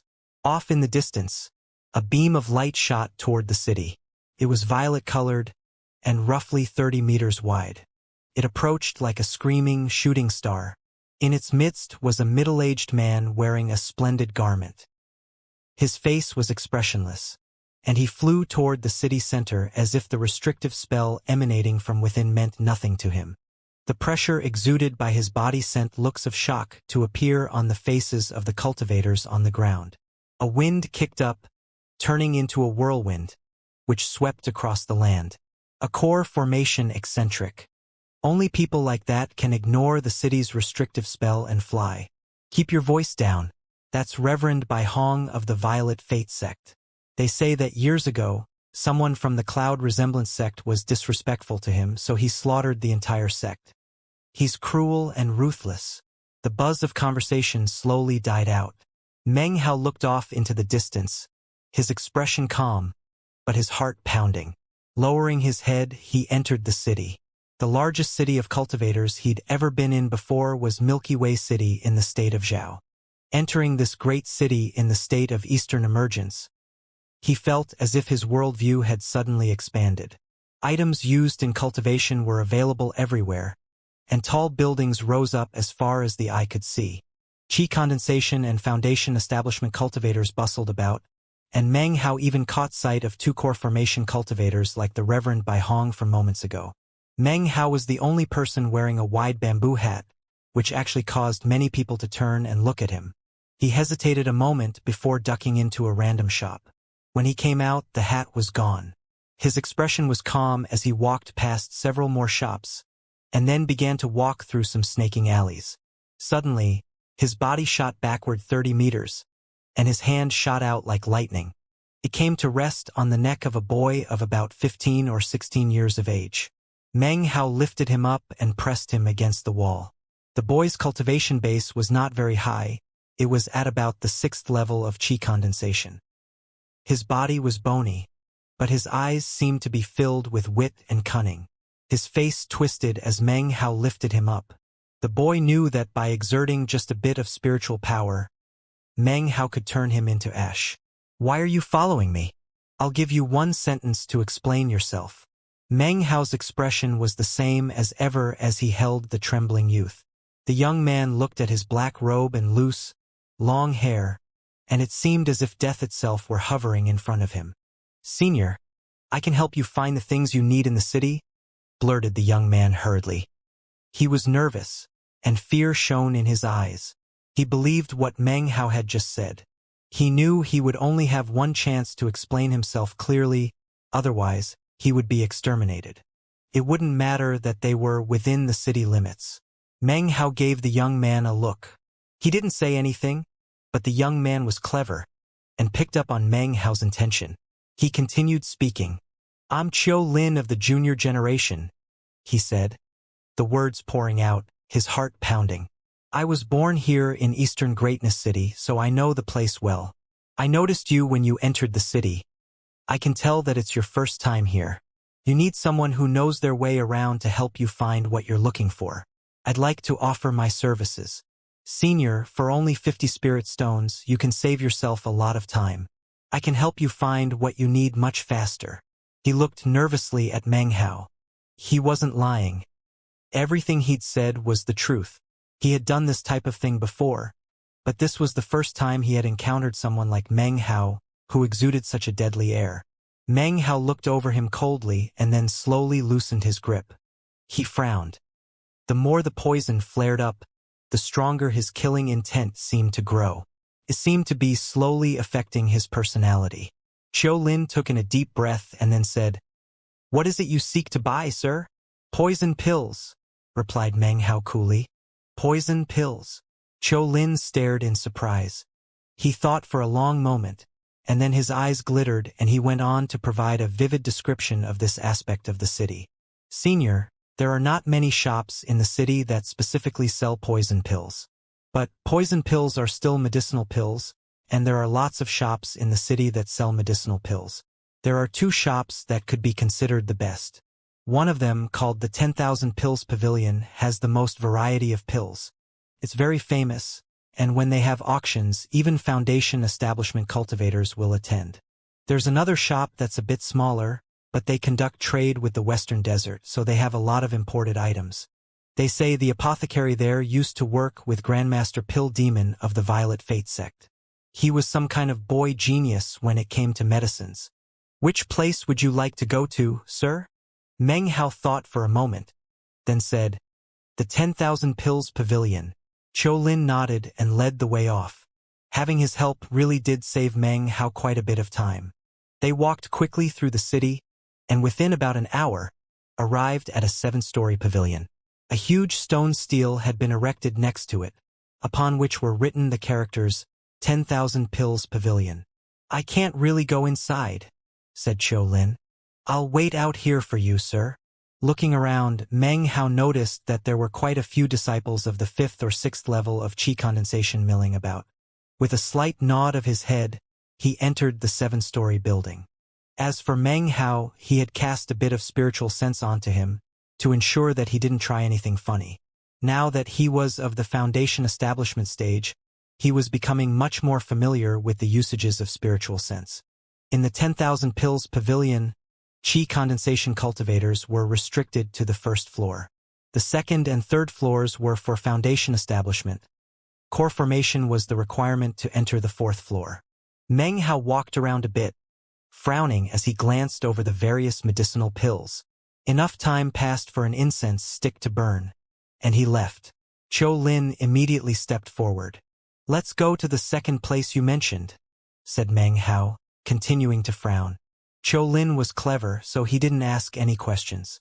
He immediately led Meng Hao away. It was nearing evening when they finally arrived in a relatively remote part of the city, to a shop that seemed to have been there since ancient times. This place is small and it has 3 rules, Qiulin told Meng Hao. The first rule is that you can't enter unless you put up a deposit of 50,000 spirit stones.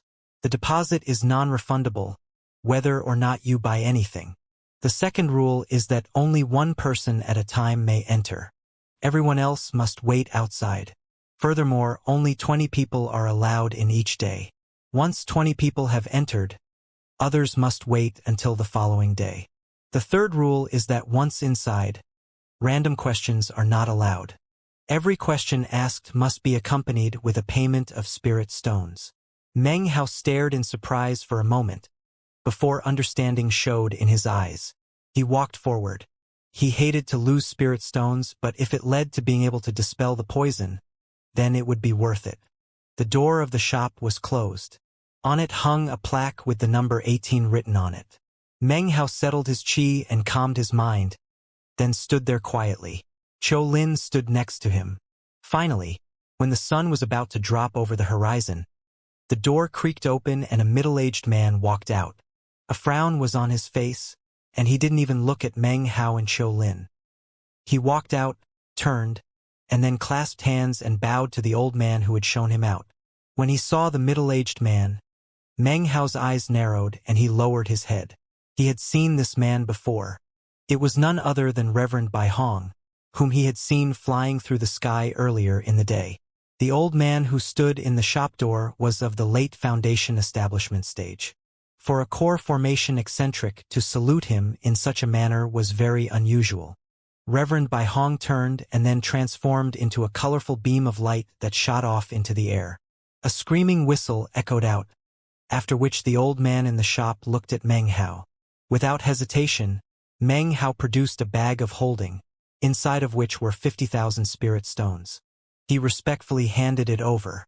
The old man accepted it with a slight nod, then turned and entered the shop. Meng Hao followed him, glancing back as the door closed behind him. The number on the plaque changed from 18 to 19. The shop wasn't very large. There were no shelves. Instead, there were 7 pill furnaces of various sizes, 2 long tables, and an oil lamp. The light was relatively dim, although to cultivators, this didn't matter. They could see everything clearly. "How can I help you?" said the old man coolly, sitting cross-legged behind one of the long tables. Meng Hao said nothing, instead slapping his bag of holding to produce a jade vial. He pushed it across the table toward the old man. The old man picked it up and opened it, then gazed at it closely. He lowered his head and sniffed it, then tipped it over. Blood flowed out onto the surface of the table. The jade vial contained a sizable amount of blood, which Meng Hao had extracted from his body. "Interesting," said the old man, his voice low. He stared at the blood on the table. He lifted his hand, and a long silver needle appeared. He dragged it through the blood, and immediately, the needle began to glow. Then, in the blink of an eye, it began to melt with rot. In an instant, it had turned into bits of ash, which floated out in the air. The old man's eyes glistened. He smacked the table with his left hand, causing the blood to fly up into the air, where it congealed into a globule. He then smacked his bag of holding, and a withered seed appeared. He flicked his finger, and the seed merged into the globule of blood. The blood instantly began to contract, and soon was gone. The seed was no longer withered, but rather plump and nearly bursting. As it floated in the air, it slowly began to sprout. Meng Hao watched with rapt attention as all of this happened, growing more and more nervous. He had spent a lot of spirit stones, all to attempt to dispel the poison. The seed sprouted, forming into a long branch, upon which a single leaf grew. The leaf eventually grew into a flower. As soon as the flower appeared, the old man's face went pale. Meng Hao's eyes narrowed. The petals of the flower were 3 different colors: yellow, blue, and red, interlocking with each other. The flower itself had the appearance of a demonic face that was laughing and crying at the same time. The demonic face flower floated there in the air, seemingly alive. It was extremely bizarre. "A 3-colored resurrection lily?" said the old man in a hoarse voice. He stared at the flower, his eyes shining. When this poison flares up 3 times, it forms a complete cycle. After 3 cycles, the flower will bloom. After it blooms, a demonic face that seems to be both laughing and crying will appear in your right eye. It will come and go depending on your usage of your cultivation base. If you circulate your cultivation base for a long time, it will grow more clear. At this stage, the poison will not injure you, and in fact will protect you from all manner of other poisons. However, your desire to kill will grow stronger. After 3 more cycles, the flower will bloom again, and when the poison flares up, another demonic face will appear in your left eye. At this point, your desire to kill will be even stronger. You will become incredibly bloodthirsty. At this point, not only will you be immune to a vast array of poisons, you will begin to emanate a poison miasma. Your flesh will become incredibly tough, and you will be more resilient than the average cultivator. However, you will find that your body is also becoming more and more stiff. Your agility will be reduced, and your life force will slowly become dim. You will often be surrounded by a death aura. After this, the flower will bloom a 3rd time, said the man, his voice filled with profundity. Your mind will be lost, your life will be gone. Your body will transform into a 3-colored resurrection lily. The person who planted the seed in you will come to pick the flower. Sometime after the transformation, you will turn into a 4-colored resurrection lily.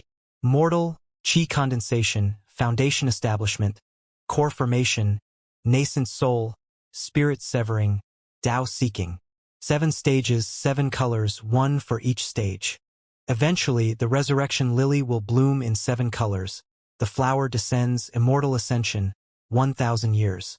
In ancient times, cultivators used this flower in order to achieve immortal ascension. The old man gazed at Meng Hao. Hearing the man's word caused him to shiver, not from cold, but from fear. He frowned as he thought about everything the man had said regarding the poison. Fellow Taoist, please, don't joke with me. I have ordinary latent talent, and no special treasures that people are pursuing. It wouldn't be worth it for an enemy to plot against me with such a rare flower. The old man looked at him with a smile, but said nothing. Meng Hao was silent for a moment, then produced another bag of holding which he placed down in front of the old man. The man nodded. Young friend, what you said is both correct and incorrect, said the old man slowly. This 3-colored resurrect flower is not complete. It's defective. It won't bloom past 3 colors. Otherwise, no one in the world would be able to dispel it for you. How can I dispel it? When the man didn't respond, Meng Hao threw over another bag of holding. Meanwhile, outside the shop, the stars and moon had appeared in the evening sky and lanterns were being lit throughout the city. A woman appeared in the distance, dressed in a long, sleeveless white garment. She was incredibly beautiful, graceful and slender. Her appearance underneath the moonlight was like that of a celestial being. She looked cool, calm, and very refined. Her appearance was beyond ordinary in every aspect. As the lamplight filled the city, she walked up to the shop. When she saw the number 19 on the plaque on the door, a slight smile appeared on her face that caused Qiu Lin's heart to race. Meng Hao himself had seen this woman before in the Reliance sect. She had accompanied Wang Tingfei when he left the sect. This was Wang Tingfei's fiancée, Chu Yuyan. There are 3 methods to deal with this poison, said the old man, collecting the bag of holding. The 3rd method is to simply alleviate the pain caused by the poison.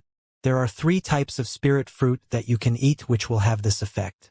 A 2nd method can be used to suppress the effects of the poison and also reduce the frequency of the flare-ups. For this, you need a spring and autumn tree. 1 tree can suppress the poison for 1 year. By the way, this type of tree is actually capable of doing more than just suppressing a vast variety of poisons. It's very rare, but not impossible to acquire. The only downside is that using it will cause the poisoning will deepen. Also that the rebound effect is severe. If the time comes when you cannot suppress the poison anymore, it will erupt violently, and you will be unable to dispel it. As for completely eliminating the poison, and this is the first method, it's actually quite simple. Find someone of the senior generation who is in the spirit severing stage. They can easily eliminate the poison for you using the power of the spirit severing stage. Very well, seeing how readily you spend such quantities of spirit stones, I might as well tell you of a fourth method. If you somehow have the good fortune to acquire a poison-dispelling pill personally concocted by Grandmaster Pill Demon, then you could use it to completely eliminate the poison. However, said the old man calmly, Grandmaster Pill Demon holds a lofty position in the Violet Fate sect. It would be very difficult. Meng Hao thought for a moment, then without another word, pulled out another bag of holding. He cared a lot about spirit stones, but they were simple material possessions which could not compare to the value of his own life. The old man accepted the bag of holding, eyes glittering, and a smile appeared on his face. I know what question you're going to ask. Where can I buy it? Asked Meng Hao coldly, his expression grim. There's no way for outsiders to know about this yet. But considering my status, I'm special, so I happen to have heard the news. In a month, a trading caravan from the Western Desert will arrive here. When they do, the 100 Treasures Pavilion will host an auction. One of the items they will be selling is Spring and Autumn Tree. 100 Treasures Pavilion? Meng Hao's eyes flashed as he thought back to the 100 Treasures Pavilion in Eastern Refinement City in the state of Zhao. Meng Hao stood, and with a last glance at the old man, turned and walked to the door. When he opened it, the first thing he saw was a refined, beautiful woman. Their eyes met for a brief moment. Middle Foundation Establishment Stage, thought Meng Hao. His face showed nothing as he walked forward. The woman in white's expression was normal. As Meng Hao left, she walked into the shop. As she did, her brow furrowed slightly, and she looked back at Qiu Lin and Meng Hao as they walked off. She had forgotten Meng Hao, but he hadn't forgotten her. Meng Hao couldn't possibly forget the middle-aged Dao protector who had stood there that night. Neither could he forget the woman who had seemed to be on such intimate terms with Wang Tingfei. That was definitely her. Meng Hao walked faster, his expression cold, but his thoughts racing. Based on her reaction, she hadn't recognized him. In any case, he had changed a lot recently, especially in terms of his cultivation base.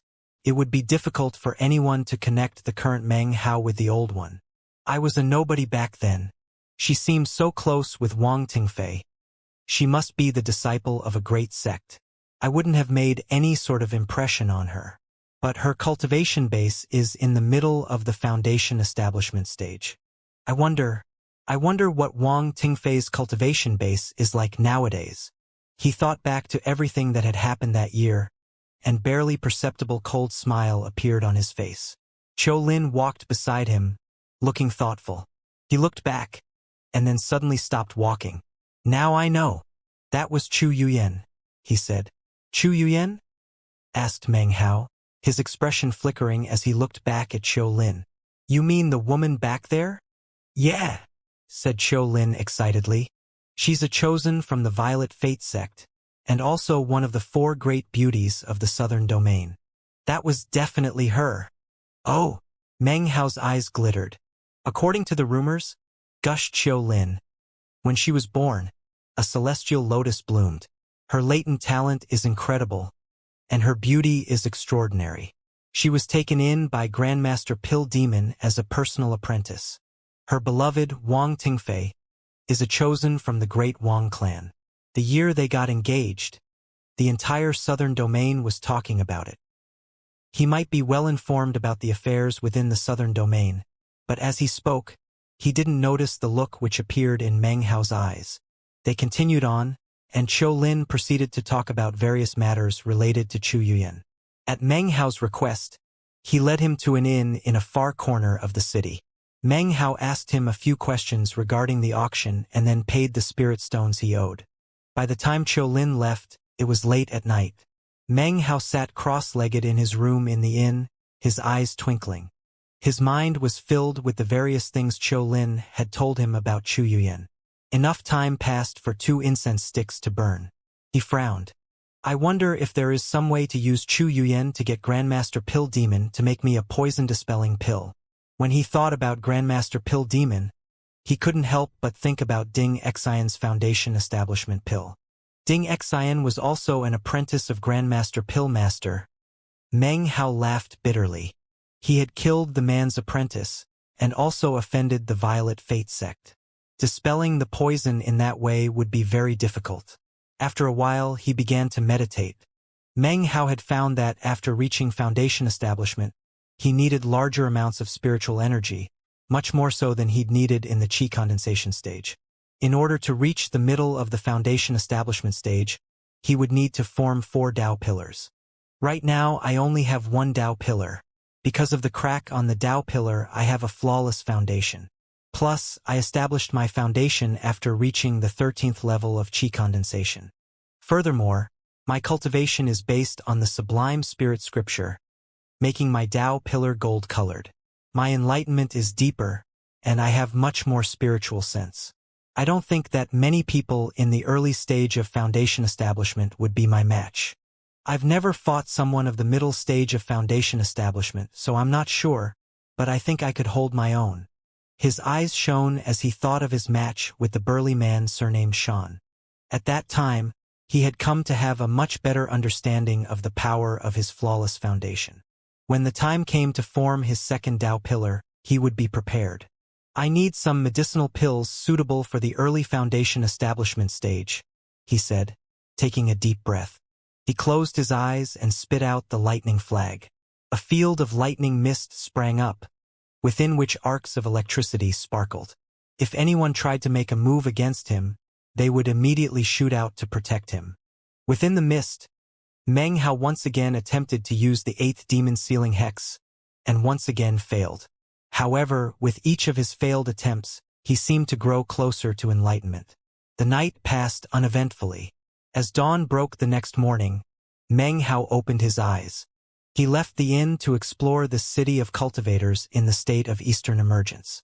He wanted to find some medicinal pills suitable for foundation establishment, and hopefully learn something about the spring and autumn tree. Half a month passed, during which time he explored almost all of the shops in the city. This place was filled with an incredible variety of medicinal pills and magical items. However, the prices were very high. After considering his options for a long time, Meng Hao purchased a common medicinal pill which was useful during the foundation establishment stage. This pill was called Massed Establishment Pill, and was suitable for the early foundation establishment stage. There are quite a bit of pills that are suitable for the foundation establishment stage, but it seems that their efficacy is just ordinary. The really high-quality medicinal pills are exclusively available from various sects. It's hard for outsiders to get their hands on them. The only chance to even see them would be during an auction. Another half-month passed. Meng Hao had grown much more familiar with the city.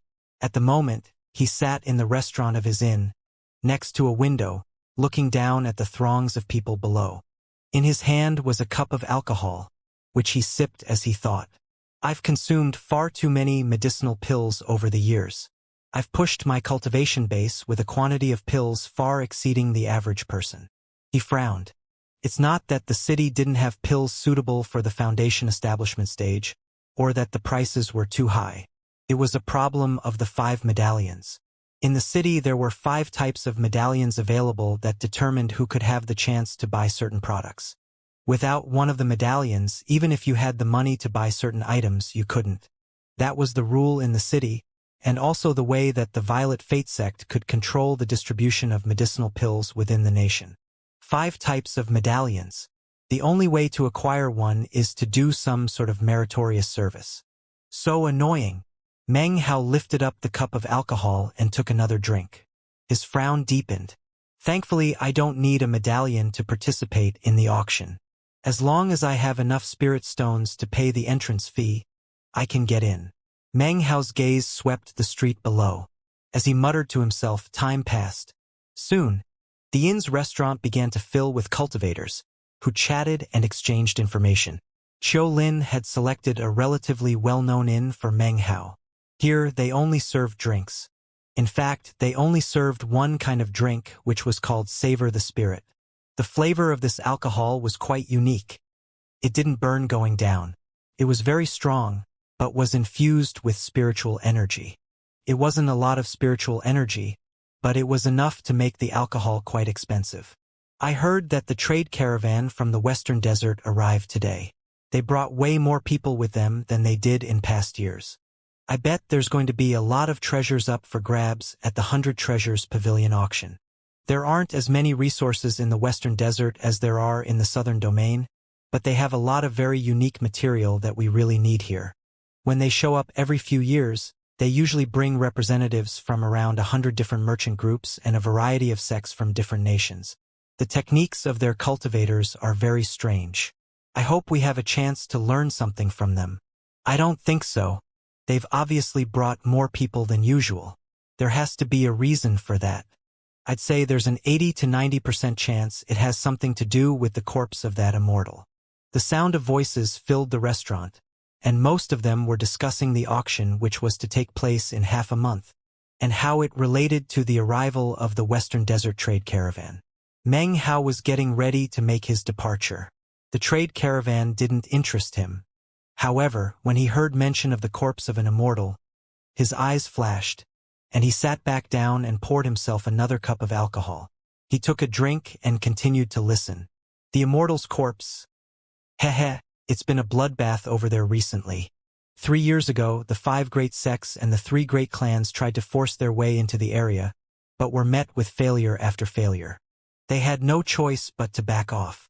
The immortal's corpse must have fallen out from the heavens that year because it wanted to enter the Rebirth Cave, one of the Southern Domain's 3 danger zones. And yet, for some reason, it landed about 3,000 meters away from it. Actually, it didn't just provoke a reaction from the 5 great sects and 3 great clans. The strange things that exist within the Rebirth Cave also have been emerging occasionally. Everyone wants a piece of the immortal's body. Even just a bit of it would increase anyone's hope of achieving immortal ascension. As Meng Hao listened to the buzz of conversation in the restaurant, a strange look appeared in his eyes. He thought back to the time in the state of Zhao when the land had continued to shake over and over again. He had gotten the feeling that something from the heavens had fallen down to smash into the earth. You know what I heard? When the immortal's corpse fell down, some people saw it with their own eyes. They said its pupils were gray, and that inside, 7 stars glittered. When Meng Hao heard this, he was just lifting his cup up to take another drink. Suddenly, a tremor ran through his body, and his hand began to tremble, spilling alcohol out all over. The restaurant was filled with all sorts of people, so no one noticed Meng Hao's strange behavior. He slowly put down his cup of alcohol. His expression was as calm as ever, but his heart had suddenly begun pounding, and a roaring sound filled his head. He silently turned his head to look at the person who had mentioned the 7 stars in the eyes of the corpse of the immortal. Then he lowered his head and took another drink. You know what, it's weird. That immortal is dead, but its body still exudes a powerful pressure which caused all kinds of strange phenomena. The great sects and clans could only approach to a distance of 300 meters. I heard that recently the great clans and sects made some special preparations and were able to approach closer than 300 meters. The discussions continued until midday, whereupon people began to disperse. The person who had mentioned the 7 stars stood up. Chatting and laughing with his companion, he made to leave. It was at this moment that Meng Hao lightly tapped the table. The tap emitted a roaring boom, which sent a tremor through the bodies of the nearby cultivators. Their expressions changed as they all turned to look at Meng Hao. His cultivation base suddenly emitted the massive pressure of foundation establishment, enveloping the restaurant. Then it dissipated.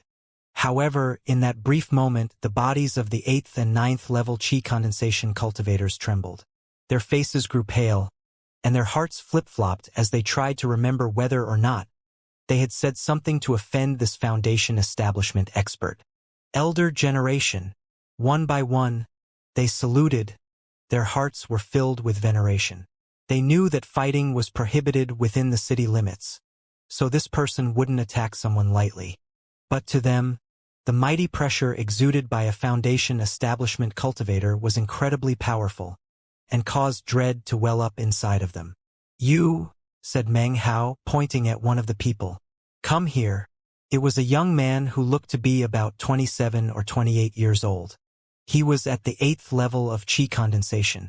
When Meng Hao pointed at him, his body began to shake and the blood drained from his face. Elder generation. Fear filled his eyes, and confusion his heart. He had never seen Meng Hao before and had no idea how he had attracted his attention. The other cultivators surrounding him quickly slipped away from the restaurant, letting out sighs of relief in their hearts. Face expressionless, Meng Hao took another drink. The young man hesitated, not daring to refuse to approach. Reverently and cautiously he took a few steps forward. Meng Hao lifted his head and looked at him. You just said that the corpse of that immortal had gray eyes, within which were 7 stars. Is what you said true? Senior, allow me to explain, said the young man quickly, not daring to leave anything out. I didn't see the matter with my own eyes. I only heard about it. However, I have a good friend who really did observe the whole thing personally. And where exactly is this good friend of yours? Said Meng Hao, his voice low. I haven't seen him for half a year, he replied quickly. Worried Meng Hao would think he was making things up if he took too long to respond. He's a water bamboo sect disciple named Su Yen. Meng Hao frowned and nodded, waving his hand dismissively. The young man bowed respectfully, and then left as fast as possible, heaving a sigh of relief. He decided that he would never again return to this place again. Meng Hao sat there thinking. There weren't many people left in the restaurant, and all of them were of the qi condensation stage. Having seen what just occurred, they all paid their bill and left one by one. Soon the restaurant was empty. Gray pupils with 7 stars. Could the corpse of that immortal and the animated corpse I saw in the whirlpool above the Tower of Tang in the state of Zhao be one and the same? Meng Hao sat there, contemplating the corpse he'd seen and the sense of calamity he'd felt. The more he thought about, the more it seemed that some complicated matters were unfolding behind the scenes. If I want to confirm it, I'll have to see the corpse with my own eyes. After a while, he returned to his room. The matter of the immortal's corpse was now a heavy weight on his heart. He had the sinking sensation that the reason the corpse had fallen to the earth was he himself. Meng Hao spent the next half-month trying to gather more information about the corpse of the immortal. As he did, he slowly came to have a much better understanding of all the momentous events which had occurred in the past 2 or 3 years because of it. The year the corpse fell, it immediately aroused the attention of the 5 great sects and 3 great clans of the southern domain. One after another, they attempted to reach the corpse, but could never get closer than 3,000 meters. Plus, they encountered problems with the strangeness from within the rebirth cave. They made further attempts, even using various sect treasures, and were eventually able to get as close as 300 meters. The most momentous thing that happened was half a year ago. The solitary sword sect used their Tao reserve to break past the 300-meter mark. They were able to get 2 drops of blood from the corpse. One of the drops was purchased by the Violet Fate sect for an exorbitant price. The other was taken back to the solitary sword sect to be used to gain enlightenment regarding the meaning of immortality. Meng Hao sat cross-legged in his room, recording all of the information onto a jade slip. He had come across all this information at the cost of some spirit stones. There were even some cultivators from the Great Tang in the eastern lands who came to investigate. People from the western desert have also arrived. The corpse came to be called an immortal's corpse, and has sent shockwaves throughout the entire cultivation world. Meng Hao was quiet for a moment. He put the jade slip away and then left the inn, his eyes glittering. In the past month, and everyone in this city of cultivators was talking about the upcoming auction. Meng Hao had already gone to the 100 Treasures Pavilion to pay his deposit and get his auction medallion. At the moment, he strode down the street. After passing through a few alleys, his robe became black. He put on his wide bamboo hat and covered his face with a mask. Lately, more and more people dressed in a similar fashion. With the auction just around the corner, there were many people who didn't want their personal affairs to be made known, and thus went about in disguise. Soon, Meng Hao reached the area where the auction was to be held. It was a large, circular public square. Numerous restrictive spells could be seen, causing glowing magical symbols to fill the air. Numerous cultivators patrolled about on guard duty, 10 of whom were at foundation establishment stage. 4 cultivators floated cross-legged in the air above the auction stage, their bodies glowing. The pressure they exuded around the area was that of the core formation stage. This was just the guard force that was visible. To organize an auction of this scale would require the support of nascent soul cultivators. A nascent soul cultivator could strike fear into the heart of an entire city. But even in the 5 great sects and 3 great clans of the southern domain, nascent soul cultivators were rare.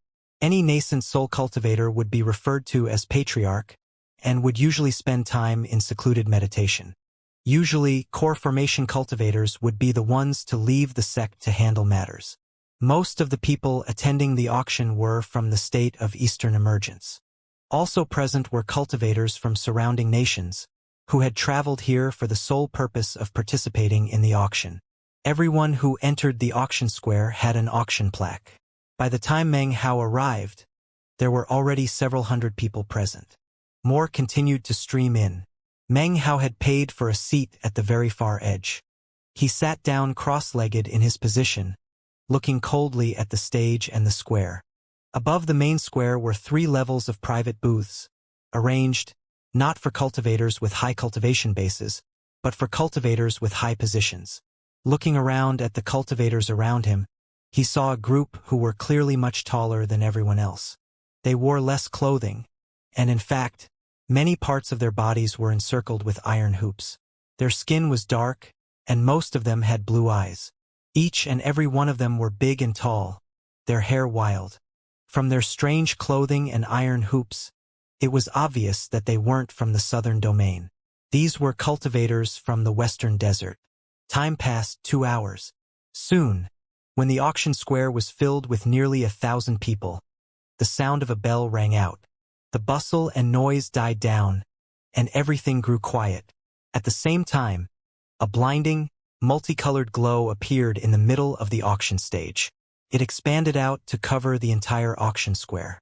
As the glow expanded out, a man appeared on the stage, seemingly from nowhere. He was old and wore a long, expansive robe. His hair was white and he had an ancient look. He gazed about with gleaming eyes, causing quite a commotion amongst the surrounding cultivators. "It's Sir Qiao from the 100 Treasures Pavilion. So, Sir Qiao is going to personally preside over the auction. He's in the middle of the core formation stage. He's not from the southern domain. He came here several years ago from the coastal islands in the Milky Way Sea." Discussions rippled out, after which the old man on the stage coughed lightly. Then he spoke, his voice filling the entire auction square. "There shall be 100 items auctioned today," he said coolly.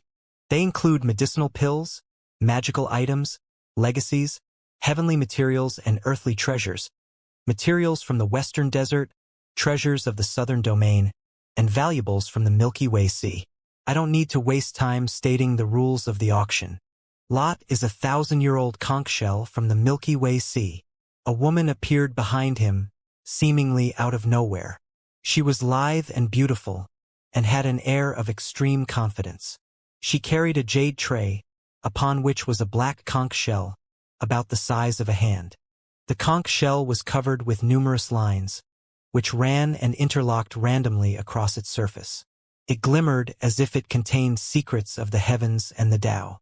As soon as it appeared, a mysterious, celestial sound filled the air in the auction square. "This treasure is 1,000 years old, and emits a celestial sound," said Sir Qiao. The auction square went quiet. "The veins that run through the shell are magical in nature. By imbuing them with spiritual sense for 3 days, you can add half of a 60-year cycle to your longevity. There is no reserve price for this item." As soon as he finished talking, the auction square erupted with conversations. A treasure that could increase longevity could cause quite a sensation, and even fighting. Even many of the people in the private booths were shocked. It seemed this day's auction would be quite an affair. Even though he was far away from the auction stage, Meng Hao's attention was focused on the composed young woman. An expression of shock covered his face as he realized he recognized her. This was the woman who had flirted with him in the 100 Treasures Pavilion in Eastern Refinement City. Her name was Qiao Ling. How could she be here? He thought. The state of Zhao disappeared a long time ago. Maybe she left before all the momentous events. After all, there's 100 treasures pavilion in this city too. At the moment, Chu Yuyan stood in one of the private booths in the first level, looking down at the auction square. Next to her stood a middle-aged man, a respectful look on his face. Fellow Taoist Chu, the spring and autumn tree that you need is here. Unfortunately, the rules of our pavilion cannot be broken. If you need it, you must acquire it through auction. It is lot 39 on the auction list. A 1,000-year-old conch shell from the Milky Way Sea, capable of increasing the longevity of a cultivator. Longevity is priceless. Long life is important to anyone. It is a thirst which springs from the soul itself. This is especially true for cultivators, even more so for those who are reaching the end of their years. To add half of a 60-year cycle to their life, they would pay almost any price. The fact that this was the first item up for auction led to quite a buzz. People immediately began calling out bids, both from the ring of private booths up above, and from the throng of nearly 1,000 down below. The prices being called out for the 1,000-year-old conch shell grew higher and higher, until it reached a level that left Meng Hao somewhat apprehensive. In the end, someone in the second level of private booths purchased it. Even though no one in the crowd below had been able to purchase it, their spirits were lifted by the purchase. When the second, third, and fourth items appeared, the atmosphere grew even more exciting, and the prices called out even higher. This was the first time Meng Hao had attended an auction like this, and also his first time seeing the unbridled excitement of cultivators. His mind slowly grew clear, and he looked coldly around as the cultivators called out price after higher price for the items they wished to purchase. Lot 8 is an item that many fellow Taoists have traveled here specifically to purchase, said Sir Chao coolly. He flourished his right hand, and behind him, Chao Ling appeared with yet another item on a jade tray. It was a fragment of black bone. Its edges were jagged, and it appeared to be a piece of a skull. There were complicated magical symbols carved into it, and it emanated an ancient, ghastly aura, which was sealed by a small shield produced by the jade tray. Even still, some of the aura drifted out, filling the auction square with what seemed to be the stench of rotten flesh, accumulated over many years. Everyone present felt an ancient aura, filled with a wild, indescribable grief. One of the 3 danger zones in the southern domain is the ancient Temple of Doom. The Doom clan arose in ancient times, and did not meet with the approval of the heavens. The heavenly Tao cursed them, and thus they died. But their spirits were not willing to pass away, so they defied the heavens to create their temple. It's hard to say how many years have passed since that time. The temple has become a danger zone, filled with incredible peril. Even nascent soul cultivators will have a hard time making it out alive. However, inside the temple is an ancient legacy, ancient spirit medicines, and ancient treasures. A few years ago, one of the solitary sword clan's elders made it out alive, raving about the long life pill he'd seen. I am pleased to represent the 100 Treasures Pavilion in auctioning this item, which comes directly from the ancient Temple of Doom. It has the power to ward against evil. When he finished speaking, everything was quiet. However, it didn't take long for people to begin bidding. 300,000 spirit stones. 500,000 spirit stones. That item can ward against evil. If I go into the ancient Temple of Doom, I'm dead for sure. But I'm reaching the end of my longevity. With that item, maybe I can enter the temple. 600,000 spirit stones. I'm determined to get this item. As he listened to the price going up, Meng Hao's eyes flickered. He had read about the 3 danger zones of the southern domain, but he only knew some general information, nothing specific. Now he knew a little bit more of the ancient Temple of Doom, thanks to Sir Chao. The 3 danger zones, the Rebirth Cave, the ancient Temple of Doom, and the primordial Tao Lakes. Meng Hao watched on as the bids on the item from the ancient Temple of Doom slowly increased. After a while, he closed his eyes. He wasn't interested at all in this particular item. Time passed by as item after item was auctioned off. Finally, Sir Chao's voice rang out. Lot 38 is a bottle of refined establishment pills. 6 in total. personally concocted by Grandmaster Pill Demon. These pills are suitable for cultivators of the foundation establishment stage. The reserve price is 30,000. The bidding shall be in increments of at least 10,000. Meng Hao's eye snapped open. Some of the previous auction items had included medicinal pills. However, the prices had been too high or not appropriate for his level. The treasures had been similar. But this refined establishment pill was the least expensive item to appear so far. 40,000 spirit stones. Qi condensation cultivators made up the largest percent of participants, and after that was the foundation establishment stage. The number of people who made bids previous hadn't been very large. But for this item, many people began to call out prices. 50,000 spirit stones. I'll bid 80,000 spirit stones. I need those refined establishment pills. Please, fellow Taoists, for the sake of the Cloud Peak sect, allow me to take them. 100,000, said Meng Hao, his eyes flashing. He also needed these medicinal pills. The instant he opened his mouth, the cultivator who had just spoken turned around. His eyes flicked back and forth. There were too many people present, so it was impossible for him to determine who had spoken. 110,000, he said coldly. 150,000. Meng Hao didn't care a bit about the other cultivator trying to figure out who he was. As soon as he spoke, the man's gaze fell upon him. This cultivator from the Cloud Peak sect was also at the early foundation establishment stage. He stared murderously at Meng Hao, clenching his teeth. 200,000, he said. No one else was willing to bid further. The pill was extraordinary, but 200,000 spirit stones was more than most of them could afford. Meng Hao frowned. He needed this type of pill, but in actuality only needed one. Also, he had no way to know how high the price for the spring and autumn tree would reach. Compared to that, the pill wasn't very important. Therefore, he decided to give up. Lot 39 is a spring and autumn tree. This type of wood is not very common. It can suppress 10,000 types of poison, and can be refined into the primary ingredient required to make a variety of magical items. This is the first time I've personally auctioned off this item. As such, I would like to share some classified information with all of you fellow Taoists. Spring and autumn tree is created when normal wood is struck by spring and autumn lightning. It cannot be produced by people, and only appears in accordance with the luck of the heavens. Many of you probably know this already. This tree has no root, so if you place it into the earth, it will not grow. However, according to legend, this tree has a parent tree in the yellow springs of the underworld, the World Tree. His words caused an uproar in the auction square.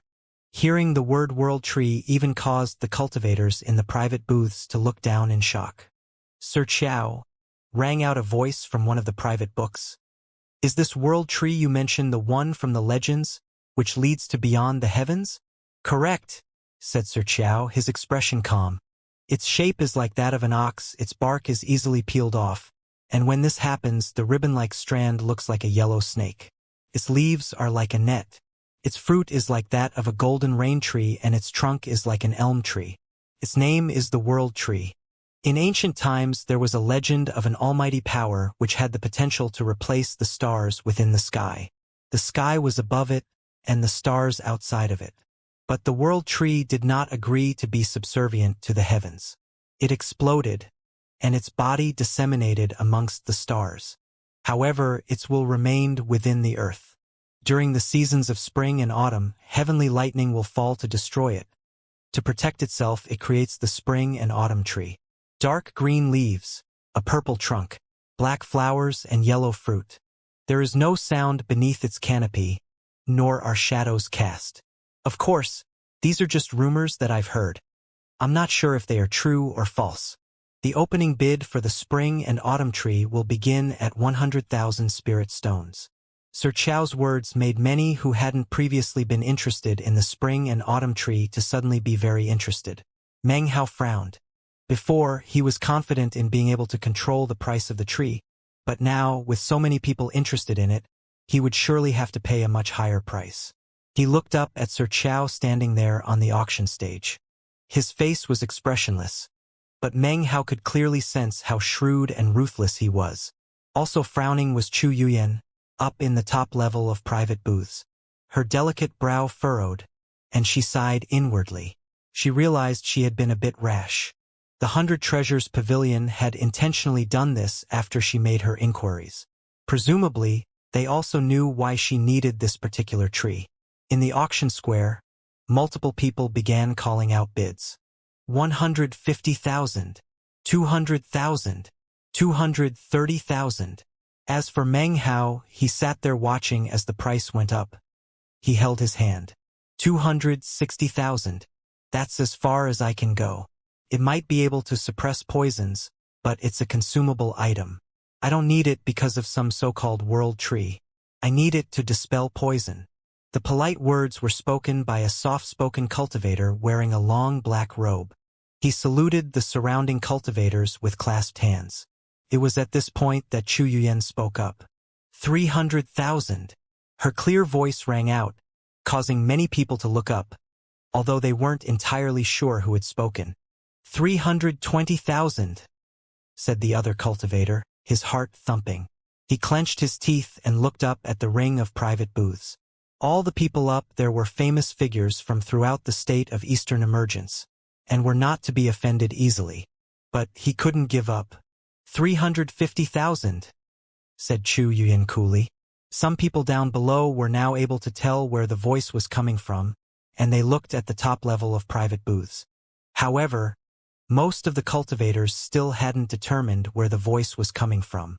The black-robed cultivator's face twitched. Finally, he let out a bitter laugh. 320,000 spirit stones was his limit, and it included quite a bit borrowed from other people. Although that was of secondary importance. What gave him greater reason to abandon the competition was the identity of the other party. Although he hadn't been able to identify the exact location of the person who was bidding against him, considering it had come from the top level of private booths, he knew that it must be someone he couldn't afford to provoke. He sat down bitterly, not making another bid. Everyone knew that whoever this mysterious woman was, she needed the spring and autumn tree. Nobody was willing to offend someone from within the ring of private booths. Chu Yuyan let out a light sigh. She was spending 350,000, which was far more than its actual value. But to her it was worth it. However, at this exact moment, a voice suddenly broke the silence down below. 360,000. When the voice rang out, everyone in the auction square gaped in shock, looking around to try to see who had just spoken. Because the cultivators in his immediate vicinity were looking at him in amazement, it didn't take long before everyone in the square was looking at him. He sat there, his head lowered, his face covered, his eyes calm. 400,000, said Chu Yuyan, frowning. She never imagined that someone else would put forth another bid, but she had no choice other than to raise the price. 410,000, said Meng Hao coolly. His voice was deeper than normal, but he still spoke calmly. I can't believe he's going to try to outbid someone from the second level. Who is this guy? He's wearing a big hat and you can't see his face. That guy's got real nerve to jack up the price so high for a spring and autumn tree. Who is the cultivator in that top-level booth? This is interesting. Discussions sprang up in the auction square. Only Sir Chao, up on the stage, appeared the same as ever. He glanced at Meng Hao, then looked up toward the top-level booth. Behind him, a look of interest appeared on Xiao Ling's face. She looked at Meng Hao closely, but because of his wide hat and the cloth covering his face, she didn't recognize him. 500,000, said Chu Yuyan, her brow furrowed. This was an incredible bid even for her. She stepped forward, lifting up the booth's curtain. Suddenly, she became the center of attention of everyone down in the auction square. They all recognized her. That's Chu Yuyan. It's Chu Yuyan from the Violet Fate sect. So, it's her. The entire square broke out into conversations. In the state of Eastern Emergence, Chu Yuyan was highly respected. She was a cultivator of the Violet Fate sect, was Grandmaster Pill Demon's personal apprentice, and her father was the sect leader. This, coupled with her unsurpassed beauty, instantly caused everyone to stare at her. Well, so much for the suspense. If Chu Yuyan hadn't shown her face, very well. But now that she has, no one would be willing to try to outbid her for something as ordinary as a spring and autumn tree. It seems Chu Yuyan has her heart set on that spring and autumn tree. She even revealed her identity. Don't tell me those rumors from a few years back were true. I think they were. Otherwise, she wouldn't need a spring and autumn tree. The cultivators' conversations buzzed, and even Chu Yuyan assumed that the bidding for the spring and autumn tree was over. Then Meng Hao's cold voice rang out. 600,000. Meng Hao no longer increased the bid in 10,000s. He immediately surpassed Chu Yuyan's bid by 100,000. This caused quite the uproar. Even Sir Chao stared down at Meng Hao. Chu Yuyan frowned at Meng Hao, but could only see the top of his hat. 650,000. 700,000, said Meng Hao calmly. He was determined to acquire the spring and autumn tree, and would not give up. Fellow Taoist, you must certainly know who I am, said Chu Yuyan, her voice light as she stared at Meng Hao. This item isn't worth so many spirit stones. I need it to help suppress poison for someone I'm sure you know. Please back down. If you do, I'll consider myself to be in your debt. This caused further discussions on the auction floor. So the rumors are true. She's buying it for Wang Tingfei of the Wang clan. According to the people from the Golden Frost sect, Wang Tingfei, one of the chosen from the Wang clan, used to be a member of a sect in some backwater nation. He was searching after some amazing legacy. But he was trounced during a tussle over a spot in the inner sect, and a local cultivator smashed his finger. That's most likely true. That guy Li Fugue who the Golden Frost sect cares so much about has a beef with Wang Tingfei. He talks about it to everyone. And as for Wang Tingfei, he treats even himself poorly. He formed a new finger for himself, but it was poisonous. A lot of people know about it. Obviously, Chu Yuyan wants the spring and autumn tree to help Wang Tingfei suppress the poison of his finger. When Meng Hao heard this, a barely perceptible flicker appeared in his eyes. Now he knew why Chu Yuyan was so anxious to get the spring and autumn tree. And from what the other cultivators were saying, it sounded like Fatty Li Fugue was doing quite well for himself in the Golden Frost sect. Fellow Taoist Chu, I also very much need this item, said Meng Hao coolly. Chu Yuyan's eyes flashed coldly. She gritted her teeth and stared at Meng Hao. 750,000, she said. 900,000. Meng Hao still had quite a bit of spirit stones in his bag of holding. He had made up his mind to win the spring and autumn tree, so immediately called out an exorbitant price. Hearing such a high number, the surrounding cultivators gasped and looked greedily at Meng Hao. But then they realized that anyone who dared to snatch an item out from in front of Chu Yuyan from the Violet Fate sect must surely have powerful backing. You! Chu Yuyan gnashed her teeth so hard they seemed on the verge of shattering. She was a chosen of the Violet Fate sect. However, the spirit stones she carried belonged not to herself, but the sect. It would be hard to explain why she had spent so much to help Wang Tingfei, regardless of her position within the sect. 900,000 was a number that left her feeling somewhat powerless. She said nothing, simply staring down at Meng Hao, her eyes shining with murder. A long moment passed and she didn't make a higher bid. The spring and autumn tree went to Meng Hao. Someone from the 100 Treasures Pavilion approached him to accept his money and give him the item. He accepted it, then left the auction square as quickly as possible. He didn't care what other items were being auctioned off. He had no intention of staying behind. In cultivator auctions, anyone can leave at any time. He hurried out, moving as fast as possible through several alleys. He tossed off his hat and cloth mask, and then changed his robe. He now looked completely different than he had in the auction square. Moving at top speed, he headed straight out of the city gate. 300 meters out, he shot into the sky, turning into a beam of light that shot off into the distance. After he had been flying for the time it takes an incense stick to burn, a whistling scream could be heard behind him. It was a spotless white crane, chasing after him at a speed that exceeded his own. Meng Hao frowned and looked back. Standing atop the crane was a woman in white clothes. It was none other than Chu Yuyan, her face expressionless, but her eyes ice-cold. She stared icily at Meng Hao's retreating form. The crane cried out, turning into a prismatic beam of light as it approached. A white glow emerged from its mouth, which transformed into a gigantic net, which shot forward to envelop Meng Hao. Chu Yuyan held a jade slip in her hand. There were black spots on the surface of the jade slip, which emanated an archaic aura. She used it to summon a phantasmic white-haired old man, who came into being above the jade slip. The phantom lifted his hand and waved his finger toward Meng Hao. A phantasmic finger shot out to follow Meng Hao, which was the special function of this particular jade. Hand over the spring and autumn tree, and I won't cause you any trouble. Otherwise, I will use this searching jade to track you down. The ancient jade is locked onto you. Even if you flee to the ends of the earth, I'll be able to find you. Chu Yuyan slapped her bag of holding again, and a violet chi emerged, forming into a violet-colored lotus seed pod, the size of a fist.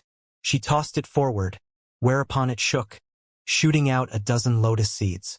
As they flew forward, the violet lotus seeds transformed into armor-clad phantom women, who shot toward Meng Hao brandishing battle spears.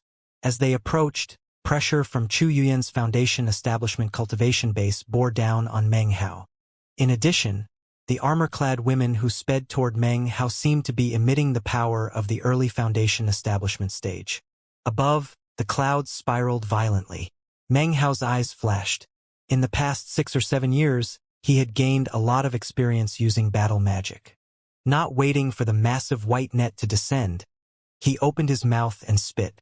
Amidst a burst of lightning, the lightning flag emerged, transforming into a mist that shot out from Meng Hao, arcs of electricity dancing back and forth within it. It shot, not toward the descending net, but instead the approaching phantoms, wrapping them up. An explosion sounded out in all directions. The phantom women shattered into pieces. Chu Yuyan frowned, lifting her delicate hands up in an incantation gesture. Just as she was about to cast some type of magic, Meng Hao's hand flashed. He used the mist emanated by the lightning flag to block his hand from Chu Yuyan's field of view. Then he smacked his bag of holding to produce the copper mirror, which he shined toward Chu Yuyan's crane. Instantly, the crane's eye went wide with disbelief. A booming sound rang out as the crane's wing exploded into a mist of blood and flesh. Next, its rear end quivered and then exploded. Blood and gore rained down, and a blood-curdling shriek came out of the once elegant crane's beak. Having lost its ability to fly, it tumbled down to the ground, pain racking its body. Chu Yuyan gaped in astonishment. Seeing the crane's wing and but explode bloodily had left her momentarily terrified. As the crane screamed and fell to the ground, the huge white net began to break apart. Meng Hao shot backward in retreat, taking in a deep breath and causing the lightning mist to return into his bag of holding. Then he drew a great black bow out. He pulled back on the bow and shot 9 arrows toward an astonished Chu Yuyan. Backed by the power of his cultivation base, the arrows screamed as they flew through the air. Boom after boom filled the air. Meng Hao frowned, continuing to shoot backwards at top speed. A violet-colored shield now circulated around Chu Yuyan. When the arrows slammed into it, they disintegrated. However, the shield was also forced backward, and then was broken into pieces. Chu Yuyan's clothing was ripped open because of the arrows, revealing some of her skin. She was beautiful enough to begin with. Seeing her like this would cause most men to palpitate with eagerness. A sharp glow emitted from her eyes as she stared at the black bow in Meng. That bow was bestowed by the sect upon junior brother Ding Xian. Why do you have it? After Ding Xian went to the state of Zhao, his life slip shattered. The state of Zhao. An astute gleam filled her eyes. As she spoke, her eyes widened. She thought Meng Hao looked familiar, but now she was able to connect the dots. She finally recognized him. This was the Meng Hao that Wang Tingfei was always muttering about. You're Meng Hao. Didn't the state of Zhao disappear? You clever girl, said Meng Hao, then took to flight. Now that she knew who he was, her killing intent grew thicker. She sped in pursuit, her heart filled with shock as she thought of how only a few years ago, Meng Hao had been at the 5th or 6th level of qi condensation. Now, he was at the foundation establishment stage. Based on the vibrations of his cultivation base, it was clearly not fractured. She was 80 to 90% sure that it must be cracked. The events of a few years ago in the state of Zhao had caused substantial waves of shock to ripple through the southern domain. Chu Yuyan was amazed that Meng Hao would appear here. Obviously, he must have escaped from the state of Zhao before it disappeared. Meanwhile, at a location far from the central region of the southern domain, an enormous rock appeared. It emanated a powerful death aura as it flew in from the Milky Way Sea. It moved at incredible speed, whipping up fierce winds as it passed. Lightning filled the sky around it. Anyone who didn't immediately get out of its way would be whipped up into the whirlwind it created and tossed to who knew where. As it passed, mountains split and crumbled underneath the rock's screaming cry. From a distance, many cultivators saw the rock and its death aura, and their hearts quivered as they thought of the treasures that must exist on its body. Some tried to chase it, but they were too slow. In the space of time it takes for an incense stick to burn, they were left behind. This solitary rock was on the verge of death. And yet, just as ever, it flew through the sky, a sovereign of the sky. Chu Yuyan also had a flawless foundation. This was because she was the daughter of the sect leader of the Violet Fate sect, and also because of Grandmaster Pill Demon.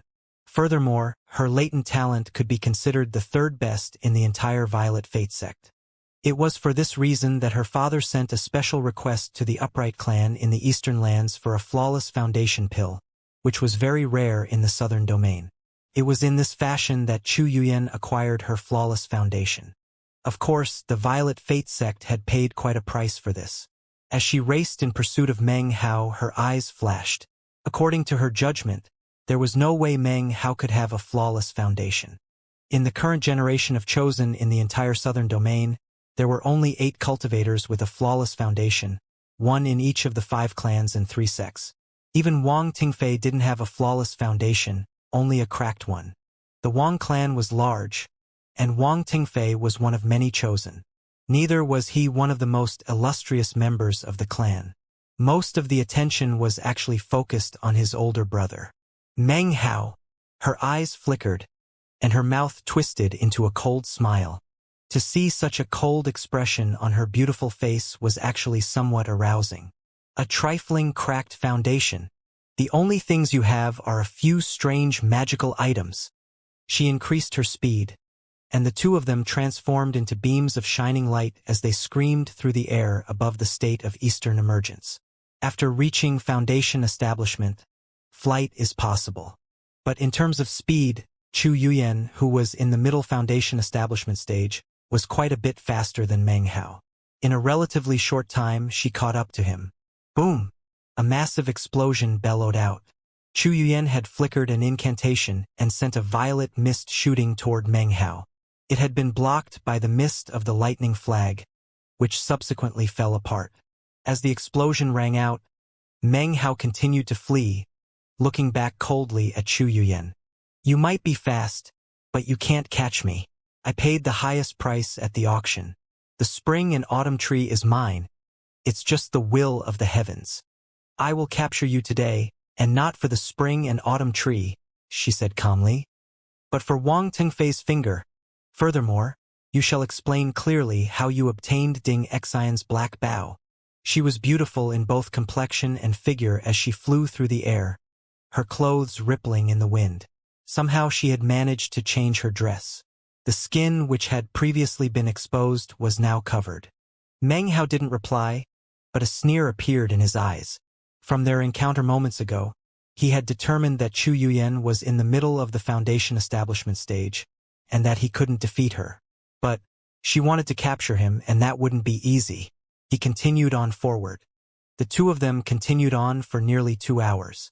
She tried several times to get a hold of him, but the lightning mist protected him. Each time, a bang would ring out and he would continue on. Chu Yuyan was starting to feel a bit helpless.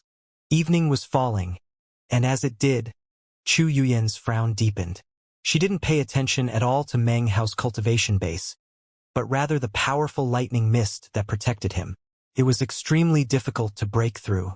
She ground her teeth and then slapped her bag of holding. An ancient oil lamp appeared. This was one of her most valuable treasures. She had never even used it in battle before. But in order to capture Meng Hao, she couldn't afford to hold it in reserve. The lamp was not lit when it appeared, but it already filled the air with an archaic noise. Chu Yuyan took a deep breath and then blew on the wick of the lamp. As she did, her face grew pale. But then a tongue of flame appeared. Once the lamp was lit, the entire area within a 300-meter diameter was filled with a bright sheet composed of countless flames. It had no shape and could not be touched, but could be seen. When it did, Meng Hao's eyes narrowed. "Spotlight threads, unite!" Her clear voice rang out, and the bright lights filling the area separated into multiple threads, which then blocked off Meng Hao's path of escape to the left, right, and ahead. They slowly began to surround him. Even as Meng Hao realized the dangerous situation he was in, the lightning mist began to shrink. It appeared that the enveloping threads of light were causing it to dissipate. Meng Hao's eyes glittered as he stopped moving forward. Instead, he reversed his direction, the lightning mist swirling around his body as he shot toward Chu Yuyan. When she saw him charging her, her eyes narrowed. She pushed her palms together in front of her, whereupon a huge field of violet chi poured out of the top of her head and swirled about her. Then, she struck out with both hands, pointing toward Meng Hao. The violet chi coalesced into the form of a long, violet dragon. Roaring, it charged Meng Hao. Within the lightning mist, Meng Hao saw the violet dragon approaching. His right hand flashed an incantation gesture and then waved forward. The lightning mist roiled and then made a beeline for the approaching dragon. At the same time, his left hand slapped his bag of holding. 100 flying swords emerged. Meng Hao took control of them with this spiritual sense, causing them to form a whirlwind of swords. When it, along with the lightning mist, collided with the violet dragon, a huge explosion ripped out. But the sword whirlwind continued on toward Chu Yuyan. Her oil lamp had prevented Meng Hao from fleeing. She knew that soon, the threads of light would close in on Meng Hao, and he would be unable to escape even if he had wings. Her face was calm as she slapped her bag of holding again. A red, white, and black fan appeared in her hand, which she waved ahead of her 3 times. The first time she waved it, a red glow appeared, which turned into a large red horn. The second time she waved it, a white glow appeared, which transformed into a rhinoceros, to which the horn attached. The third time she waved, a black glow appeared which coalesced into a black coat of armor which covered the rhino. Waving its head wildly, the rhino charged toward Meng Hao's sword whirlwind. Meng Hao let out a shout, and the sword whirlwind began to collapse. Suddenly, all of the swords exploded. Fragments flew about in all directions, and then fused together and shot toward the black-armored rhino. At the same time, the lightning mist suddenly expanded out with a roar, filling the area within 300 meters. Meng Hao's body flashed as he approached Chu Yuyan, his body covered with lightning mist. A flame python flew out from his right hand, causing her to let out a light snort. A string of bells appeared in her hand, which let out light tinkling sounds. The flame python began to wail mournfully. Disdain covering her face, Chu Yuyan lifted her hand up. The bells rang as she waved her hand toward Meng Hao. Violet chi poured out from the fingers of her hand, speeding straight toward Meng Hao. At this point, the shining threads of light had reached a position several meters away from Meng Hao. The multiple interlocking layers of light seemed to be completely under the control of Chu Yuyan's will. An almost imperceptible gleam appeared in Meng Hao's eyes as the violet chi neared him. A variety of expressions flickered across his face, and he retreated, seeming to almost fumble as he slapped his bag of holding. A wooden sword appeared, and even as it slammed into the violet chi, a second wood sword shot out, followed by a small, black net. To Chu Yuyan it appeared as if she had caused Meng Hao to rush in his attack. Otherwise, why would he suddenly use so many treasures? It was really beyond the proper limits of reason. "You're a backwater cultivator from a backwater nation," said Chu Yuyan coolly, raising her hand. "Even if you're at foundation establishment, you only have a cracked foundation. You don't even deserve to show your face. The power of her middle foundation establishment cultivation base flared. The 4 Tao pillars within her body surged, and a gale force wind blew out from her right hand. Meng Hao's wooden swords twisted in the air, and then black net rocked back and forth. But at this moment, Meng Hao's eyes gleamed brightly. The black net suddenly grew larger. Even as the threads of light contracted around him like iron bands, the net shot directly in Chu Yuyan's direction. Its speed and growth were too sudden, giving her no time to react. In the blink of an eye, she was enveloped by the net, which shrank around her and pinned her tight within its confines. As it contracted around her, her white dress was once again shredded, revealing more of her graceful and elegant curves. It was enough to send any man panting. She was both angry and nervous. Hate filled her eyes as she glared murderously at Meng Hao, killing intent radiating out from her eyes. "I don't need to show my face anywhere," he said coolly, looking back in Chu Yuyan. "Being able to catch you while I'm tied up is good enough for me." The threads of light had securely tightened around him. The two of them were both momentarily incapacitated.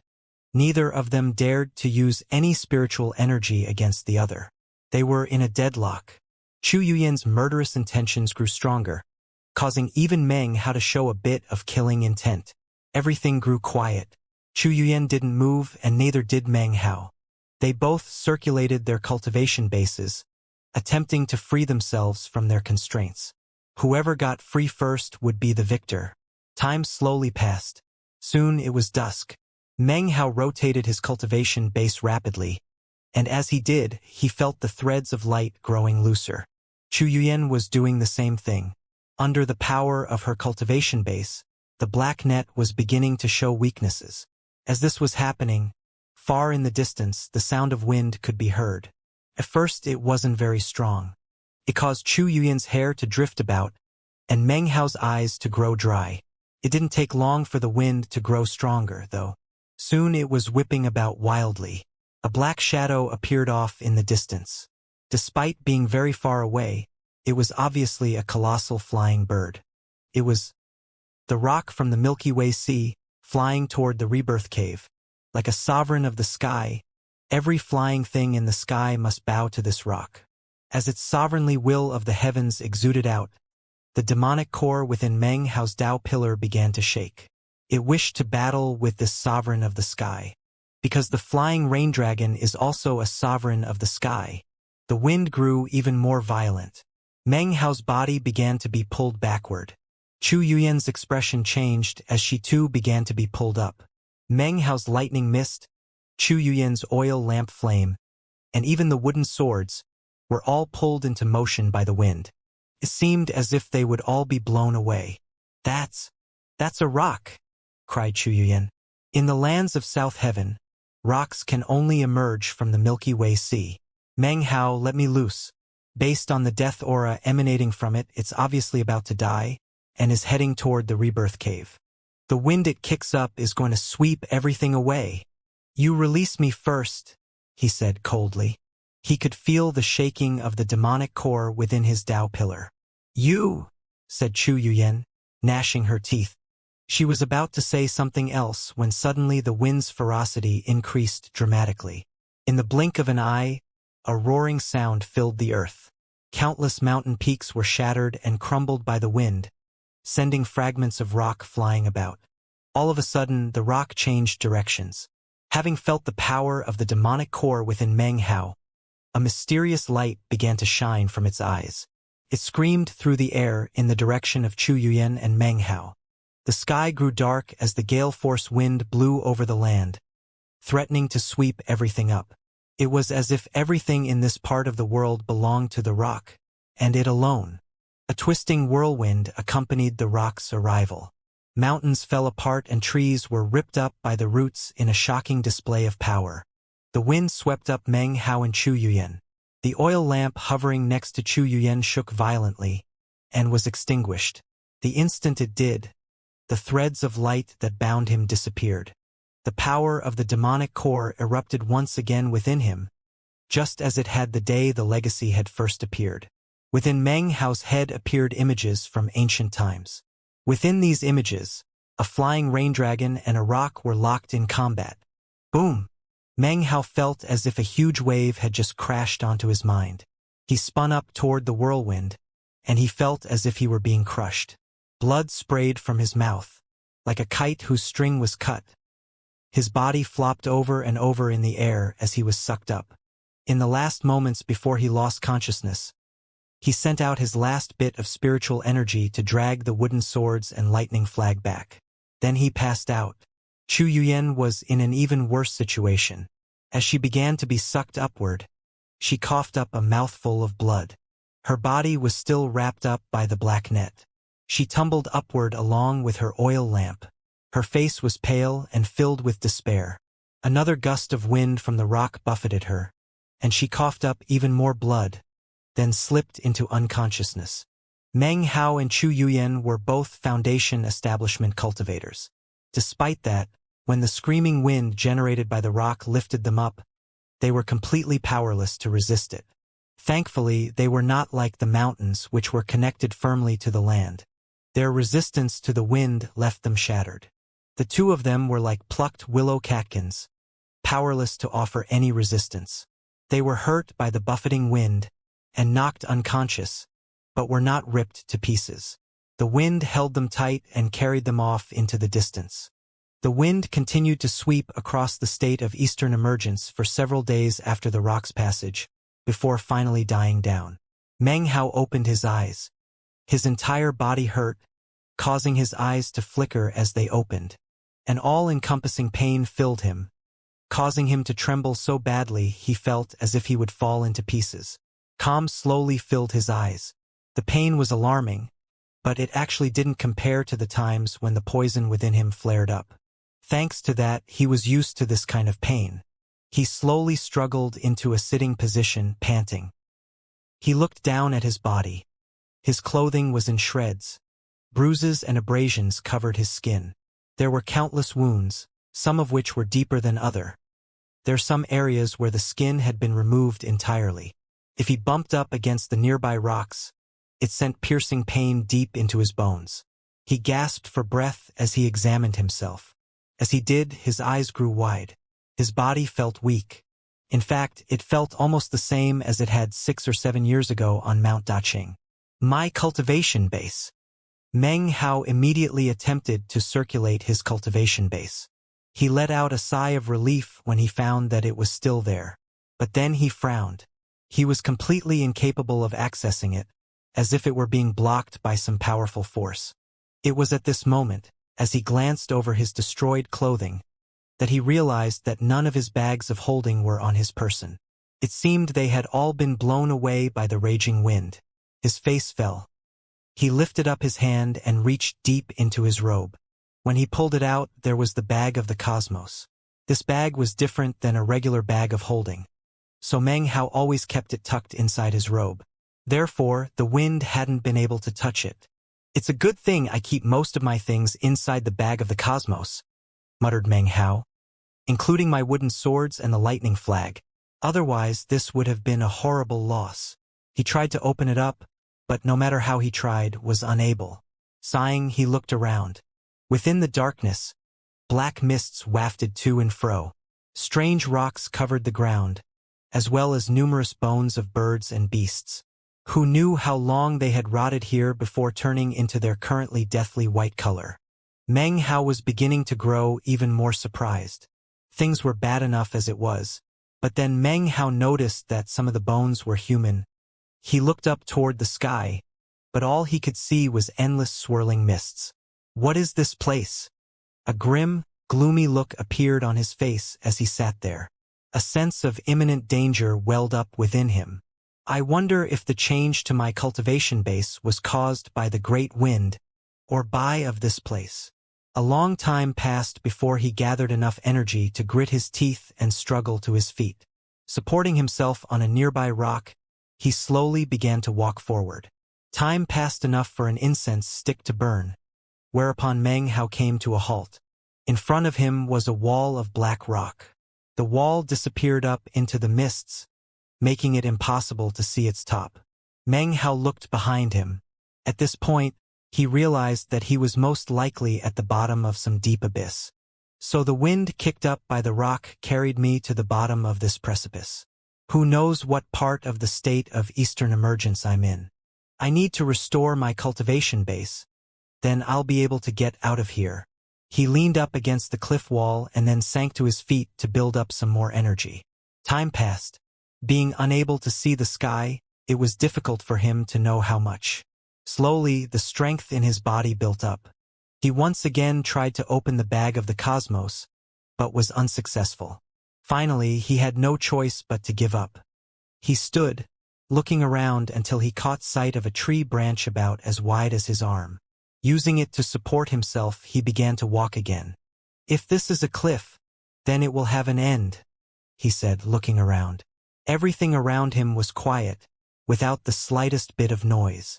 The only thing he could hear was his own heartbeat. He took in a deep breath, deciding to explore the entire area until he found a way out. He walked slowly, caution on his face. The place had a ghastly feel, and he wasn't sure what danger might be lurking about. But he had to search around. If there was any danger, then so be it. About 4 hours passed, and Meng Hao felt himself slowly recovering.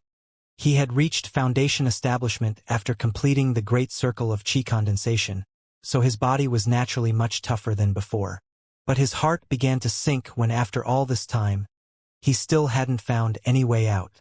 In fact, the strange rocks which littered the ground seemed to be growing more dense. After about another hour, he suddenly stopped walking. His eyes gleamed with a strange light as he looked up ahead, and a cold smile twisting the corner of his mouth. Up ahead of him, a person was lying on one of the strange rocks. A dilapidated and torn white gown revealed great swaths of smooth skin. Long hair lay in disarray around Chu Yuyan. She lay there unconscious. Next to her was a small black net. Meng Hao's eyes glittered as he slowly approached her. He placed his finger beneath her nose, then felt at a patch of exposed flesh on her abdomen. The skin was soft and pleasant feeling. He pushed down hard onto her abdomen. Then he stepped to the side, grabbing the black net and tucking it away. She's not dead. I could feel that her cultivation base is still there, just suppressed. She has no way to access her spiritual energy. His eyes narrowed, and he looked at Chu Yuyan for a long moment. He laughed. I know you're awake. There's no need to pretend to be unconscious. Chu Yuyan still didn't move. Meng Hao let out a cold snort. Using the long branch in his hand, he poked at her. Her eyes snapped open and she glared coldly at him. Meng Hao gave her an empty smile. He suddenly realized that it was very boring in this abyss. His gaze passed over Chu Yuyan's body, her delicate curves, the skin revealed by her torn clothing, and the edges of her red, doo-doo undergarment. All of this made her extremely beautiful. Her face suddenly flushed, and anger filled her eyes as she stared murderously at him. She struggled to cover herself up, then gasped in pain. There was a strangeness to her gasp that was clearly audible in the silence of the abyss. Hearing it, Meng Hao laughed. What are you laughing at? You despicable, dirty thing. Meng Hao lifted his hand up and slapped her directly across the face, his eyes cold. Shut up. You! Her expression was livid as a palm print appeared on her beautiful face. Meng Hao had slapped her viciously, causing her body to tremble. In her entire life, no one had ever dared to strike her. Even Wang Tingfei treated her like an honored guest. Another slap rang out as Meng Hao smacked her again in exactly the same spot. I told you to shut up, he said calmly. Wang Tingfei might treat you like a precious gem, but to me, you're nothing.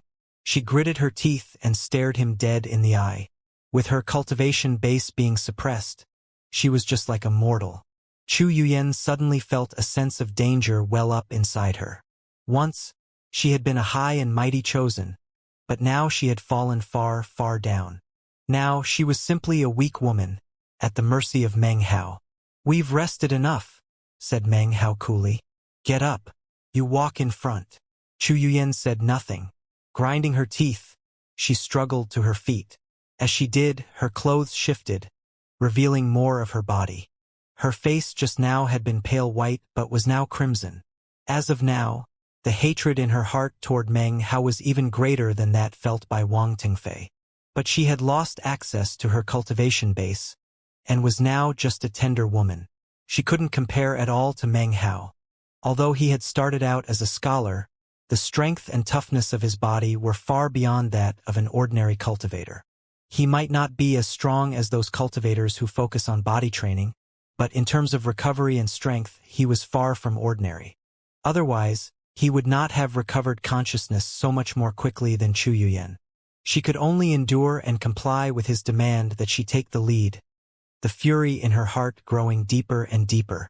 Meng Hao naturally was aware of this.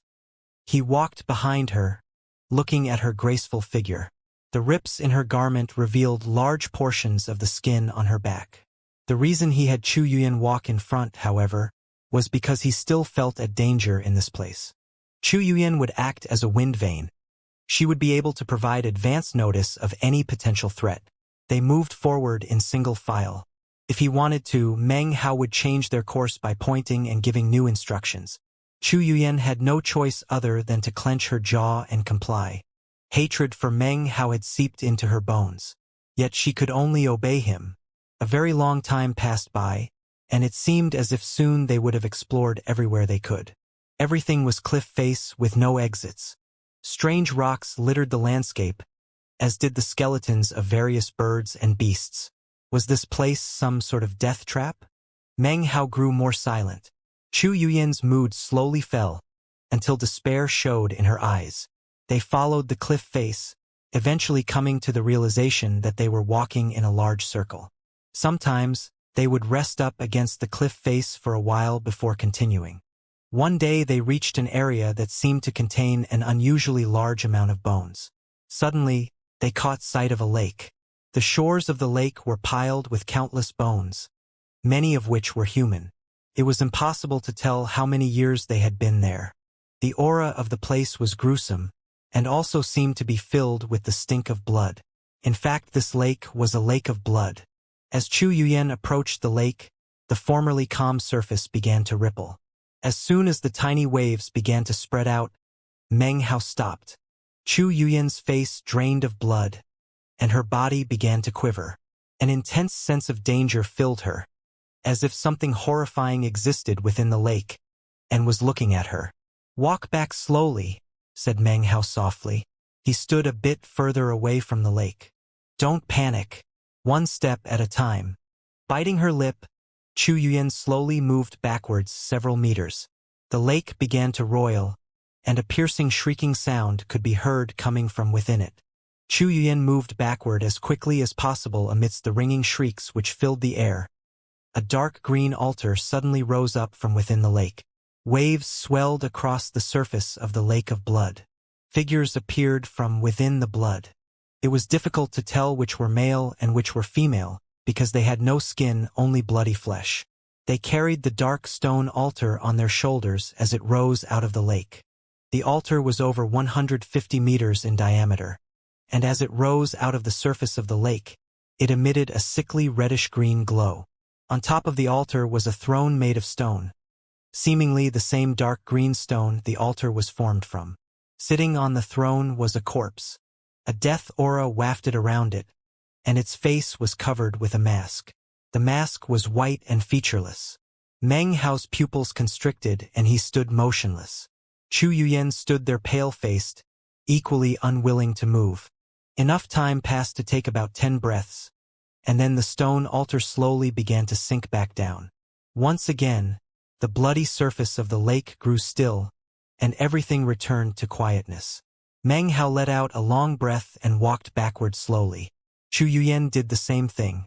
When the two of them had retreated about 300 meters, the sense of imminent danger in their hearts slowly faded. "What was that?" said Chu Yuyan, the first words she had spoken voluntarily in days. Her voice was weak and hoarse. Meng Hao didn't reply. Instead, he turned and walked off. Chu Yuyan hesitated a moment, then followed silently. They returned to the cliff face, to a place where earlier they had discovered a natural cave. Inside, Meng Hao sat down cross-legged. Chu Yuyan leaned back against the cave wall, her arms hugging her legs. She stared blankly outside. She was a proud woman, but what had happened now, coupled with the suppression of her cultivation base, the presence of the detestable Meng Hao, all of this, gradually filled her heart with pernicious despair. Her only hope was that the Violet Fate sect would somehow be able to track her down here. But this place was very strange, and apparently could suppress cultivation bases. Most likely, it also suppressed the brand of the Violet Fate sect in her body, which would make it impossible for them to know where she was. Her clothes were in tatters, and couldn't even cover her sufficiently. More than half of her body was exposed, especially when she sat in this posture. Almost all of her legs were visible. Time passed. Every time it seemed a day had come and gone. Meng Hao placed a rock into a small pile next to him. There were already 8. According to his calculations, 8 days had passed. Their cultivation bases were locked down, preventing any spiritual energy from dispersing. Luckily, they didn't need food. But this place had no spiritual energy, and if things kept going on like this, they would begin to grow more and more hungry. Considering they were stuck in a remote abyss, they really needed the energy of heaven and earth, except there wasn't any. During the 8 days, Meng Hao would spend about half the time circulating his cultivation base, trying to break through whatever was suppressing it. At the very least, he was hoping to be able to open his bag of holding. And yet, he experienced no success. The rest of the time he spent taking Chu Yuyan out to search for a way out. But, having searched the area so many times, they didn't find any exit. The only thing they found out was that there seemed to be a lot of vipers lurking about. "I think this place is an inactive volcano," said Chu Yuyan. "Not just a hole in the ground." She sat there in the small cave looking out. She wasn't reconciled to cooperating with Meng Hao, but couldn't think of any way to get out of this place. Meng Hao sat quietly at the mouth of the cave, looking out with a frown. Chu Yuyan looked at him sitting there cross-legged, and then suddenly blurted, "I need a change of clothes." The look in her eyes was solemn and earnest, more so than it had been this entire time. Despite her haggard state, this look would cause desire to blossom in the heart of any man who gazed upon her beauty. Meng Hao closed his eyes. "I don't have any," he said coolly. "You have some in your bag of holding." Her clothes were ragged and soiled, revealing over half of her body. Even more of her undergarments were now visible. Her flesh appeared soft and supple. Half covered, half exposed, the sight of her was incredibly enticing. Meng Hao's eyes snapped open, and he looked at Chu Yuyan coldly. His gaze swept over her body, her curves, her beautiful features. Most men who saw something like this would immediately be consumed with a fiery heat. 8 days before, it would have been impossible for Meng Hao to catch a glimpse of Chu Yuyan's body, even if he wanted to. And if he had, she would never have given up until he was dead. But now, as Meng Hao looked at her, the only thing she did was unconsciously cover her chest. She had no way to prevent him from looking at her. "You're right," he said slowly. "I do have some clothes in my bag of holding. But for some reason, I'm unable to open it because of the lack of spiritual energy here." "There's a way," she said quietly. "There's a way to open your bag of holding and take some clothes out." He looked at her coolly, his face as calm as ever, with no change in expression whatsoever. Chu Yuyan had originally assumed that as soon as he heard her words, he would ask her for more details. But after waiting for a very long moment, she could see that he wasn't planning to speak. With a cold harumph, she continued speaking. "My cultivation method is the Violet Fate Sect's Violet Qi from the East. Actually, 2 people can practice this type of cultivation together. Even though the spiritual energy in this area is suppressed, if I teach you the method, and we work together, we might have a chance at success. Then your bag of holding can be opened." He pondered for a while, then shook his head. "I don't believe you. Please explain further." "Believe if you want," Chu Yuyan said coldly, frowning. "If you don't believe, then forget it." She sat down in a far corner of the cliff cave. When Meng Hao glanced back at her, she unconsciously tried to cover herself up. She glared at him, covering her legs with her arms. "I don't have a lot of clothes," he said calmly. But there's enough to allow you to cover yourself. If you don't want them, then fine, just forget about it. He closed his eyes. An hour passed, during which time Chu Yuyen ground her beautiful teeth. She really just could not tolerate being exposed in this way. Before long, she wouldn't be able to cover herself up at all.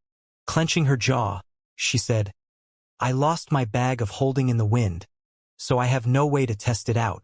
But the method I just mentioned should work. Violet Qi from the East is not an ordinary technique.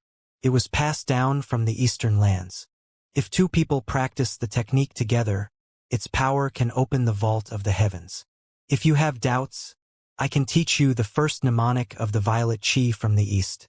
If you can master it, then I'll tell you the second and then the third. You can try to open the bag. All I need is some clothes. Meng Hao opened his eyes and looked at her. His face was expressionless, but in his heart was a cold sneer. He had experienced many hardships in the state of Zhao, and was no longer the ignorant youth he once was. He was much more calculating. How could he not tell that she was trying to set up a trap for him? Speak, he said coldly. Chu Yuyen slowly began to recite the secret method of the Violet Fate sect. Violet Qi from the East, cultivate the 9 Violet Qis of heaven and earth. Use the method that comes from the East, understand the rise of the sun and moon, transform the will of your heart, observe the brilliance, taste the moonlight. Seeing Meng Hao sitting there, apparently lost in thought, she spoke the words slowly. In her heart, she smiled coldly. He's surely guessed that I'm not simply after a set of clothing, but I've got him hooked. He wants to open his bag of holding as much as I do. He definitely won't take advantage of that brief moment just to take out some clothes for me. He'll take out some magical item or some medicinal pills. However, whatever he dares to take out, as long as he learns the Violet Qi to the West technique, then he'll be crippled. A bit of hesitation flickered on her face as she slowly repeated the mnemonic. This, of course, was not Violet Qi from the East, but rather a top-secret mnemonic developed later by the Violet Fate sect, called Violet Qi to the West. Even Wang Tingfei didn't know about it. It was taught only to special members of the sect, and its purpose was to be able to provide spiritual power and life force to chosen. Every chosen of the Violet Fate sect would have an opportunity to select someone else to practice Violet Qi to the West. A sect elder would participate in order to prevent that person from resisting, as well as to keep them stable. After successfully performing the technique, that person would become a type of clone of the chosen, whereupon the chosen would be able to absorb their cultivation base and life force with Violet Qi from the East. It was because of the combination of the two arts that the Violet Fate sect occupied its current position in the southern domain. Chu Yuyen had not yet utilized the power of Violet Fate to the West on anyone, but there was no other option now other than this technique. Despite its power, there were potentially dangerous side effects. Usually sect elders would be standing by, ready to provide assistance against any such mishaps. If you have no problems with the first mnemonic, then I'll give you a bit of blood, said Chu Yuyen calmly. It's impossible to see the sun, and without either the sun or moon in sight, it's difficult to absorb Violet Qi. However, there is some in my blood, which will help you to use the technique. Meng Hao looked up at Chu Yuyen, his eyes flickering in contemplation. Inside, he was laughing coldly. Before she had even uttered the mnemonic, he had guessed that she had ill intentions. The only thing he wasn't sure of was the exact process she planned to use. Having heard the first mnemonic, he had a faint clue. The main reason she was teaching him this cultivation method was because even if it enabled him to open his bag of holding, it would also eventually harm him in some way. He suddenly stood up, walked over and squatted down in front of her. He grabbed her hair and pulled her head close to him. She tried to struggle, but she just wasn't as strong as he was. Even more of her body was exposed as she tried to resist. Meng Hao, what are you doing? She cried out, her expression changing. Suddenly, anxiety filled her heart, and her body began to shake. Her lips were only about 1 inch from his. She could smell his breath. His hand held the top of her head like an iron pincer. She was incapable of moving backward. You don't need to give me any of your blood. I'll take it myself. He pulled her head to the side and then ruthlessly bit into her shoulder, chomping deep down into the flesh. Her body trembled, and fierce hatred erupted in her eyes. He was so close that she could feel his warmth. From a distance away, they almost looked like a couple embracing. A moment later, Meng Hao loosened his grip and rose again. Not giving her another glance, he returned to his spot and sat down in meditation. Her blood dripped down the side of his face. His eyes closed. He began to cultivate according to the mnemonic Chu Yuyan had just taught him. It took a long moment for Chu Yuyan to settle her agitated breathing and recover her composure. She stared hatefully at Meng Hao. "Just wait until you finish practicing this technique," she thought. "I'll suck up your cultivation base and then chop you to pieces. I'll use your own energy to activate the branding in my body. Then the Violet Fate sect will be able to find me." She ground her teeth until it seemed like they might shatter, vowing to pay back 10 times as much insult to Meng Hao as she had endured today. This was especially true of the pain in her shoulder and the bite marks. It was something she simply couldn't accept. Time passed by, several hours. Meng Hao's eyes snapped open. Within his pupils, a bit of violet had appeared. When she saw this, Chu Yuyan felt a little bit better. "The second mnemonic," said Meng Hao casually. Without hesitation, Chu Yuyan began to tell him the second mnemonic. "Violet Qi returns to the lake, dyeing the banks of the Dao Pillar. 9 rotations in 3 layers, a branding of a violet dragon." More time passed, even longer than last time. Chu Yuyan was starting to feel a bit hesitant. Back in the sect, the person selected to practice Violet Qi to the west by elder brother Li only needed 2 hours to finish under the watch of an elder. Why is Meng Hao going so slow? Her hesitation continued on for another 4 hours. Finally, Meng Hao opened his eyes. The violet glow was even stronger. When she saw this, Chu Yuyan let out a sigh of relief. He must just have ordinary latent talent, so it takes longer for him to cultivate. Next, she told him the third mnemonic. Meng Hao thought for a while in silence. Then he closed his eyes and began to meditate. This time took even longer. 2 complete days passed before he finished. However, when his eyes opened, his pupils appeared to be completely violet, and his eyes glowed the same color. In fact, his whole body seemed to be emitting a faint violet glow. Chu Yuyan was originally a bit worried, but seeing the thick violet color within his eyes, her cultivation base seemed to twitch vigorously. Her mind was now made up. Now there's only one more step, she thought. And when that's finished, he's doomed. Her eyes flickered slightly and she said, "Now we practice cultivation together. When we combine our power, the bag of holding will open. You need to pay very close attention when that happens. You cannot slack off.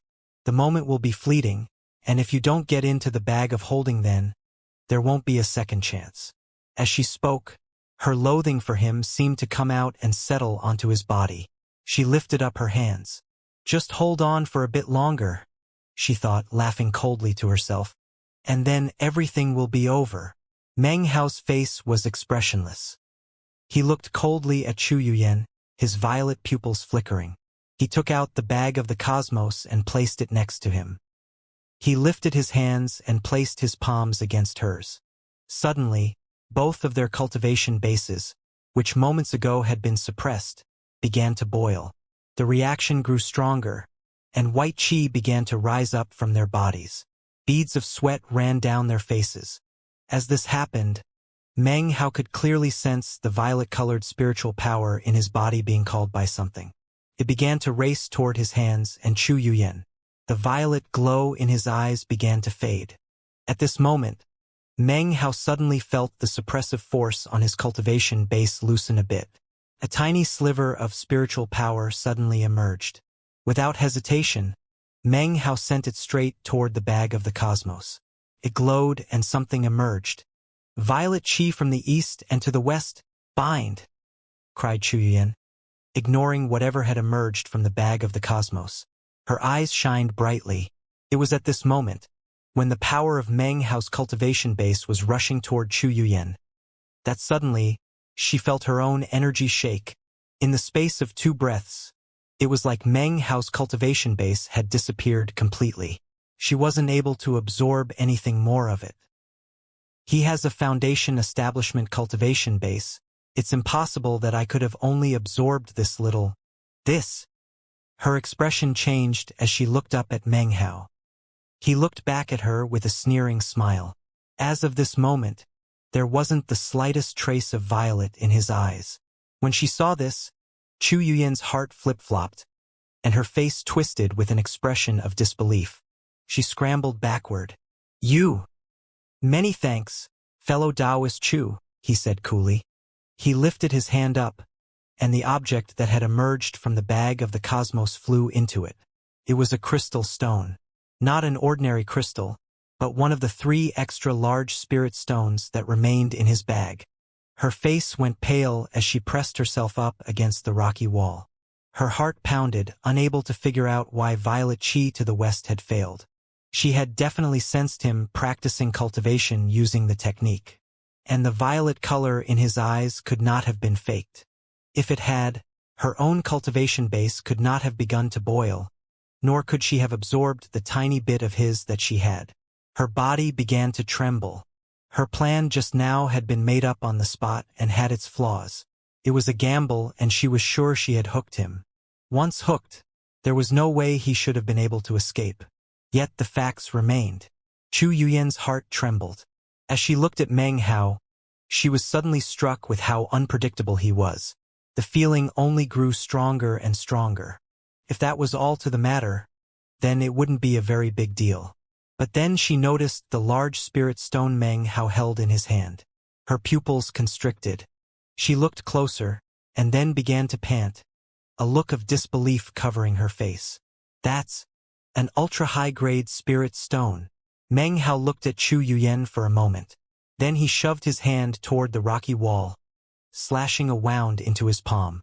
Blood oozed out. Chu Yuyan gasped. Next, Meng Hao shoved the large spirit stone into the wound. As she saw this, Chu Yuyan could almost feel how much it hurt.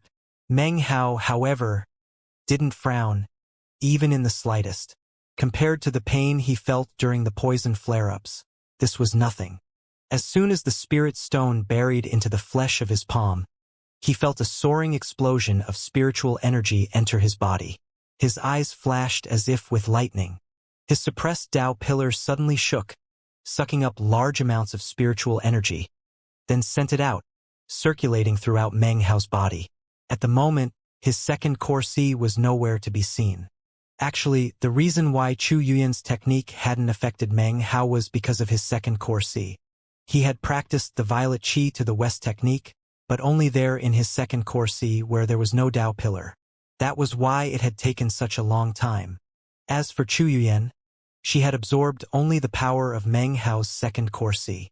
Relatively speaking, its power was like that of a firefly. Now that his cultivation base was circulating, Meng Hao smacked his bag of holding, summoning the lightning flag. It surrounded him with a mist of flickering electricity, which caused Chu Yuyan to back further away, her face pale. She stared dumbly at the mist, her mind a blank. Protected by the mist, Meng Hao closed his eyes and continued to circulate his cultivation base. The suppressive force in the area still existed, but Meng Hao was now gradually able to feel the motion of his cultivation base. The first level of qi condensation, the second, the third. In the end, he was able to exert power similar to that of the 7th level of qi condensation. His eyes flickering, he took in a deep breath. The mist around him rolled inward, condensing into a small flag which he then placed into his mouth.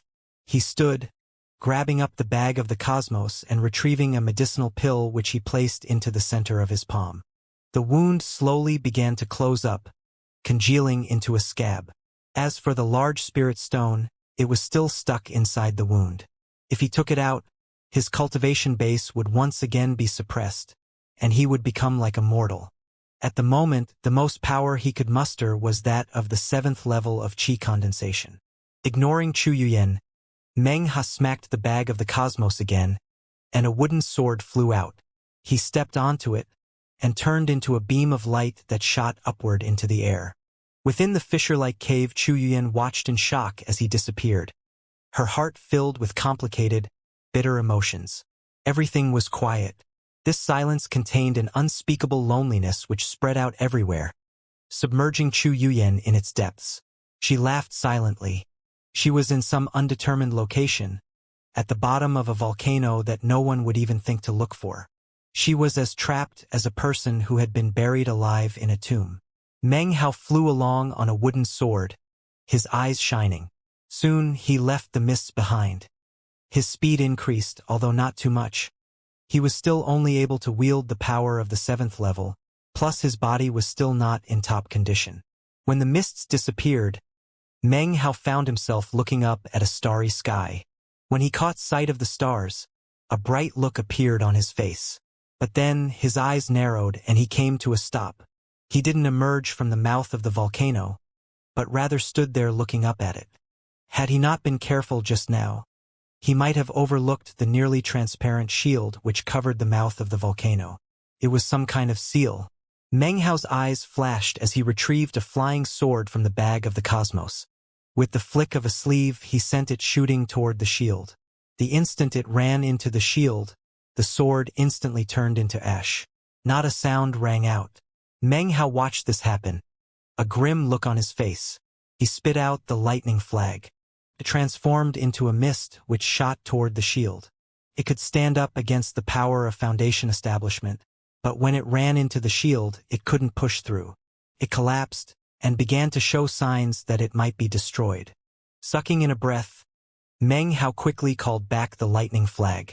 In the space of only a few seconds, several cracks had appeared on its surface. Could it be that one can enter this place but not leave it? Even the lightning flag can't break through. I wonder what would happen if I ran into the shield. He frowned. The stars were visible outside the volcano, but this shield was blocking his way.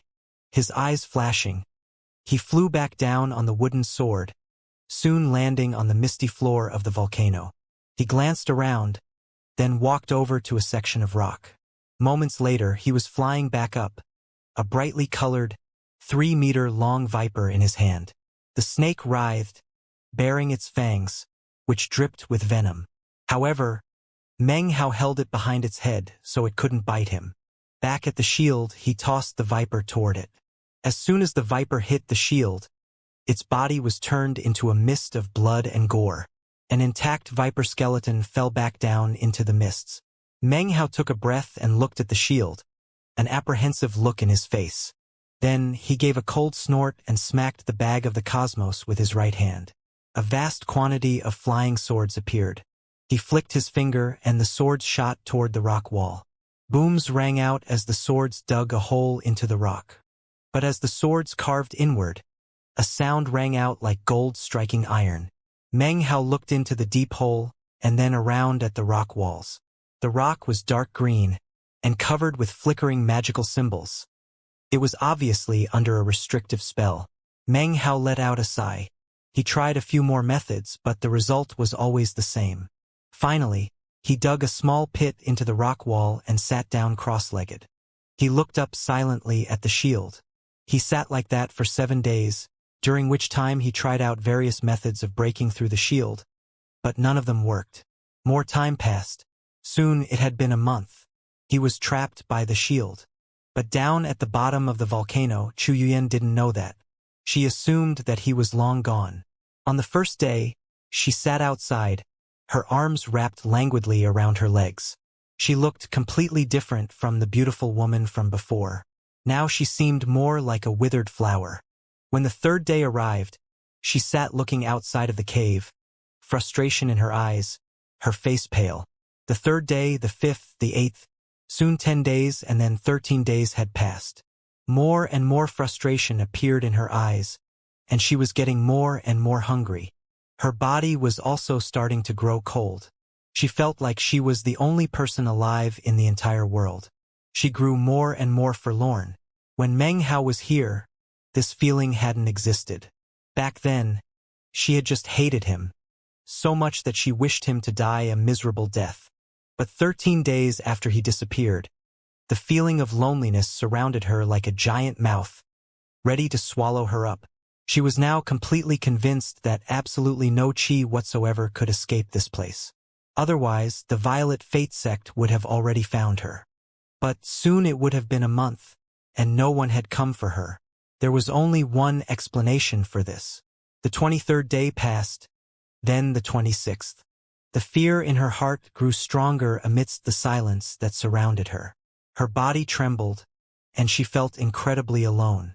The depth of the silence made her feel as if she were in some sort of illusion. She had the sensation that there were countless shadows walking to and fro around her. She shivered. At this moment, she was no longer a chosen of the Violet Fate sect. She was simply a frail young woman. She clenched her jaw, not emitting the slightest sound, and refusing to shed tears. During the month, Meng Hao sat underneath the shield within the protection of the lightning mist. He had used every idea he could think of to break through the shield, but there it was, the same as ever. It seemed even his voice could not pass through it, although that didn't matter because he hadn't seen even a single person in the sky above. Finally, one night, black clouds filled the sky, and a torrential downpour began. The rain fell down through the shield onto Meng Hao's lightning mist. Suddenly, a peal of thunder rang out, along with a bolt of lightning. When this happened, Meng Hao's eyes narrowed. He looked closely at the shield. After a moment, another bolt of lightning descended. Meng Hao's eyes began to shine. He had noticed that every time lightning struck, the shield would ripple. So, lightning bolts can affect it. If lightning strikes it, maybe the shield can be opened. His heart began to thump. A huge group of metal flying swords appeared. He tossed them, hoping to be able to use them to attract some lightning bolts. However, thunder and rain vanished, and the sky started to grow bright. He hadn't been able to attract any lightning bolts. However, hope now burned in his eyes. I can't attract lightning. Maybe that is because of the shield itself. If only there was a way to force the lightning down and blow open the shield. I need something to attract it. I need A light of inspiration shined in his head. He retrieved a piece of turtle shell from the bag of the cosmos. This was the formula for the perfect foundation pill. He looked it over closely a few times, and then his eyes began to shine even brighter. They filled with determination. Establishing a perfect foundation is not permitted by the heavens, and will provoke tribulation lightning. He put the turtle shell away and sat there in silent contemplation for a while. After a time, his body flashed toward the mists below. Soon he had reached the bottom of the volcano and Chu Yuyan. He looked at her frustrated, pale face. When she caught sight of him, she reflexively said, "You're Grand Master Pill Demon's disciple," said Meng Hao coldly. "Do you know anything about alchemy?" She nodded silently. "Do you want out?" His eyes flashed.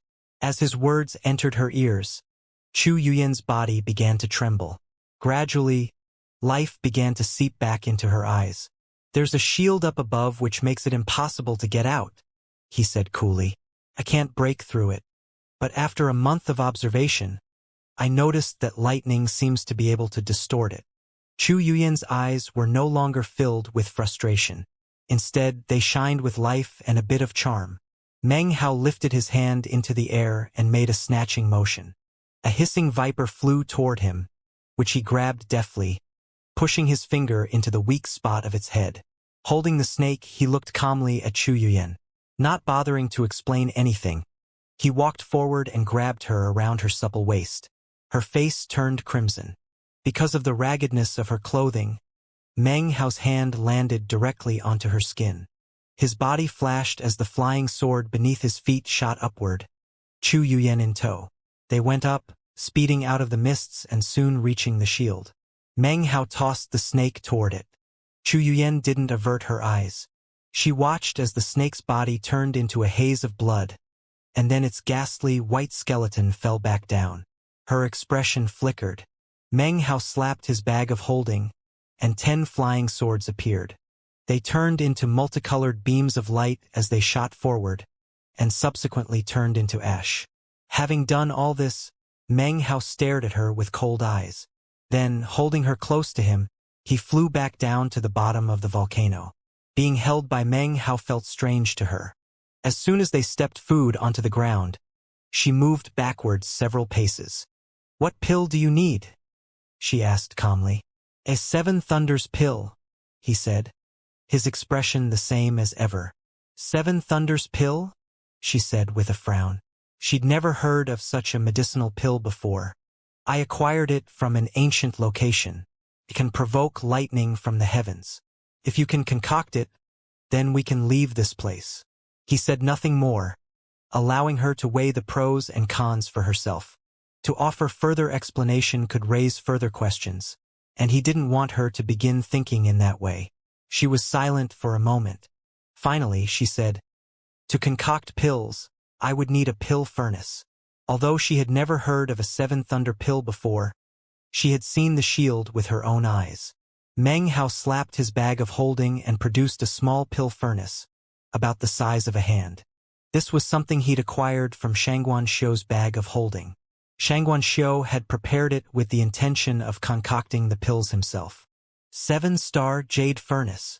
When Chu Yuyan laid eyes on the pill furnace, an expression of shock covered her face. She knew of this type of furnace. Its quality was beyond the ordinary and was extremely valuable. She looked back at Meng Hao. "In addition to a pill furnace, I would need the fire of heaven and earth." Meng Hao lifted his hand, and immediately the 2 wooden swords appeared. They slammed into the ground, spiraling downward into the earth. A moment passed, and then a rumbling sound could be heard. A hot air billowed out, followed by 2 wooden swords. From within the palm-sized hole created by the 2 wooden swords, flames leaped up. This was earthly fire. They were inside a volcano, and it turned out the volcano wasn't dead after all. Meng Hao had checked into this after his cultivation base was restored, and had been about 70 to 80% sure of it. "You have a pill furnace and earthly fire," said Meng Hao, his voice low. "What else do you need?" Chu Yuyan looked at the glowing hole from which red flames spat forth. She felt the heat of the flames, and then looked at the pill furnace in Meng Hao's hand. She couldn't help but admit that this place was very suitable for alchemy. "I need to recover some of my cultivation base," she said, her eyes flickering. He gazed at her coldly, then lifted his hand. A low-grade spirit stone shot forth to hover in front of her. Her spirits seemed to rise as she snatched the spirit stone out of the air with her delicate hands. She clenched her jaw, then, following Meng Hao's example, split her hand open on an adjacent rock. Pain caused her face to pale, and her body trembled. Gritting her teeth, she shoved the spirit stone into the wound. Then she sat down cross-legged to meditate. About an hour passed, and she opened her eyes. Her cultivation base had recovered to about the 2nd or 3rd level of qi condensation. "Give me the pill recipe," she said, standing up. "I'll also need a bag of holding." Her skin had recovered along with her cultivation base. It was now lustrous and let off a gentle shine. She looked at Meng Hao. He pulled out a jade slip, which he then placed between his eyebrows. Then he threw it toward Chu Yuyan. Next, he produced a variety of medicinal plants which he handed over. The 7 Thunders pill requires 7 minor pills as its ingredients. This jade slip shows how to make the first of the 7. There are enough materials there to make 2 of them.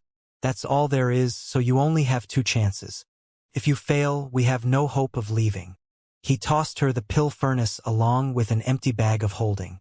Without another word, he sat down cross-legged next to the cave, his eyes closed in meditation.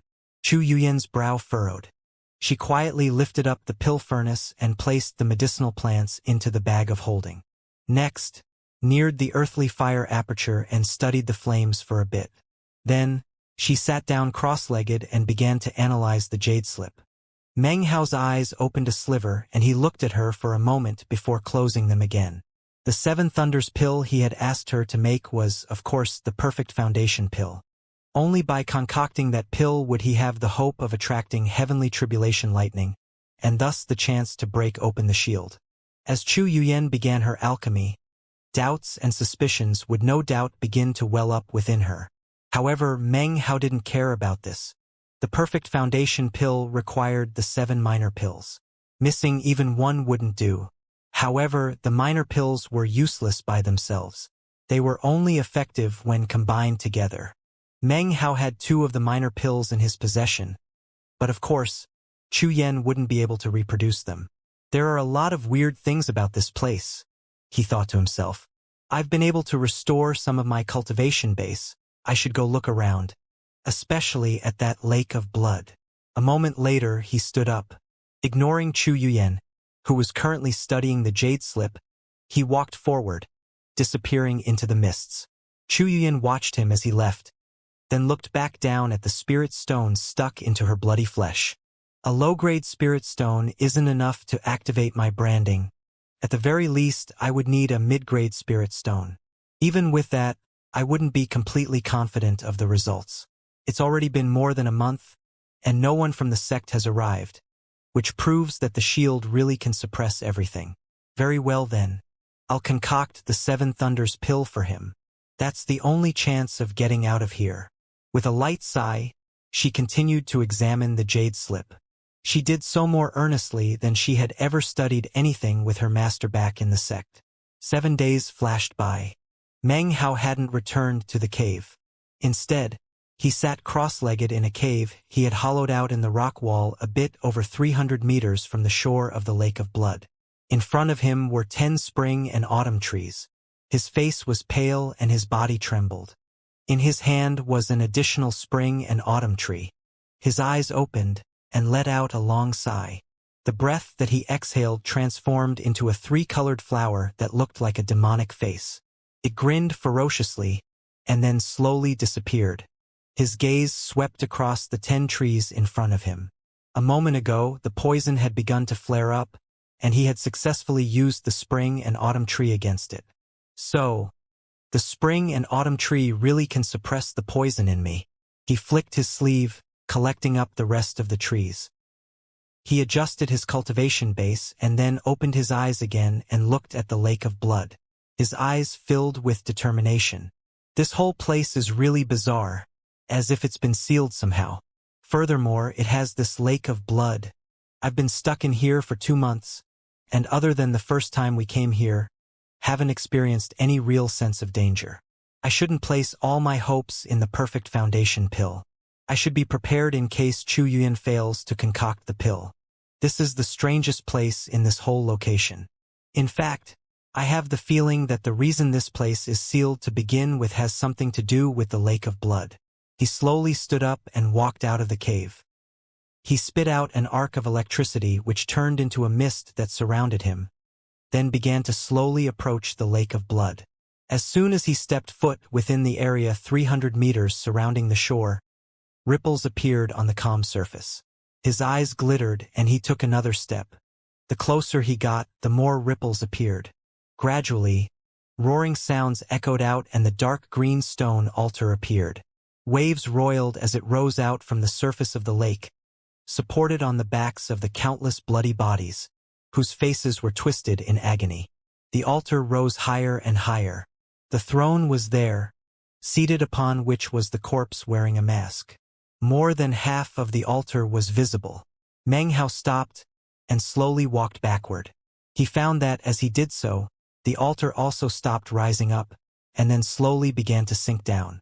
"Very interesting," said Meng Hao, his eyes gleaming.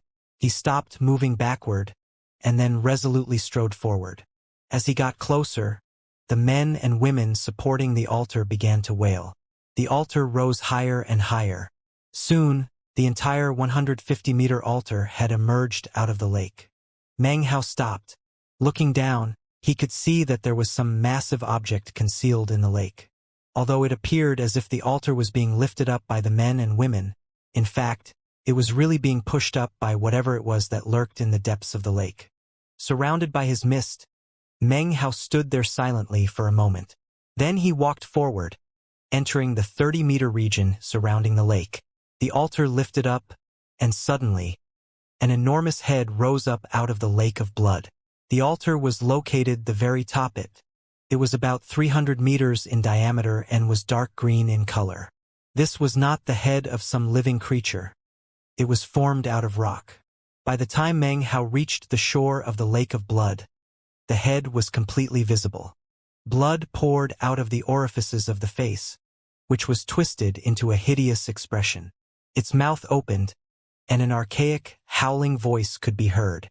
The ancient Doom clan, the legacy of the blood immortal. Enter my sea of blood. 9 will open in the southern domain. All creation will know.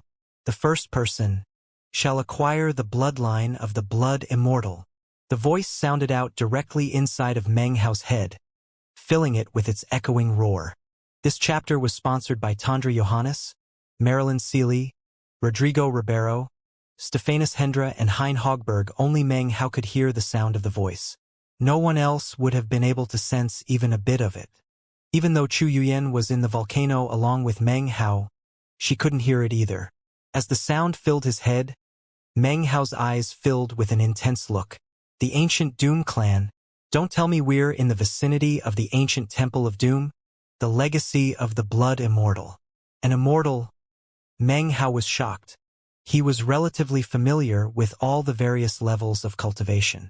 After nascent soul was spirit severing, then Tao seeking, and finally immortal ascension. However, in tens of thousands of years, only 7 or 8 people had ever succeeded in reaching that stage. Even reaching the Tao seeking stage was not common. The legacy of the blood immortal. Did that person just call himself immortal, or did he actually reach immortal ascension? Even though he was excited, he suddenly thought of the battle between Patriarch Reliance and Lord Revelation, and the 2 words which had been uttered. Dawn immortal. His eyes flickered as he looked at the enormous head and its open mouth, beyond which seemed to be some sort of tunnel. Entering would signify the beginning of the pursuit of the legacy. 9 will open in the southern lands, and all creation will know. Could it mean, maybe once I step in, then 9 other entrances to the legacy will open in the outside world? Then the wind and clouds will be disturbed, and everyone will know about it. He hesitated, gazing at the mouth, deep in thought. It must be that way. There are 9 entrances where people can enter to seek the legacy. Among them, 1 will be selected to receive the blood immortal's legacy. So, there are 9 places similar to this. If 1 opens, then all of them open. I just wonder if anyone has opened it before. Suddenly, he looked around at the shores of the lake. They were strewn with ghastly, white bones. Many of the bones were skulls and were human. The skulls had marks of wear. Obviously, they had existed here for many years. Perhaps it was because of the strangeness of this place that they hadn't been scattered, but instead remained here all this time. Whatever the case, Meng Hao had no way to determine how long they had been here, nor any way to determine if they were intruders, or people sacrificed when this place was created. He thought for a while, and eventually decided not to just rashly charge into the mouth entrance. He slowly walked backward.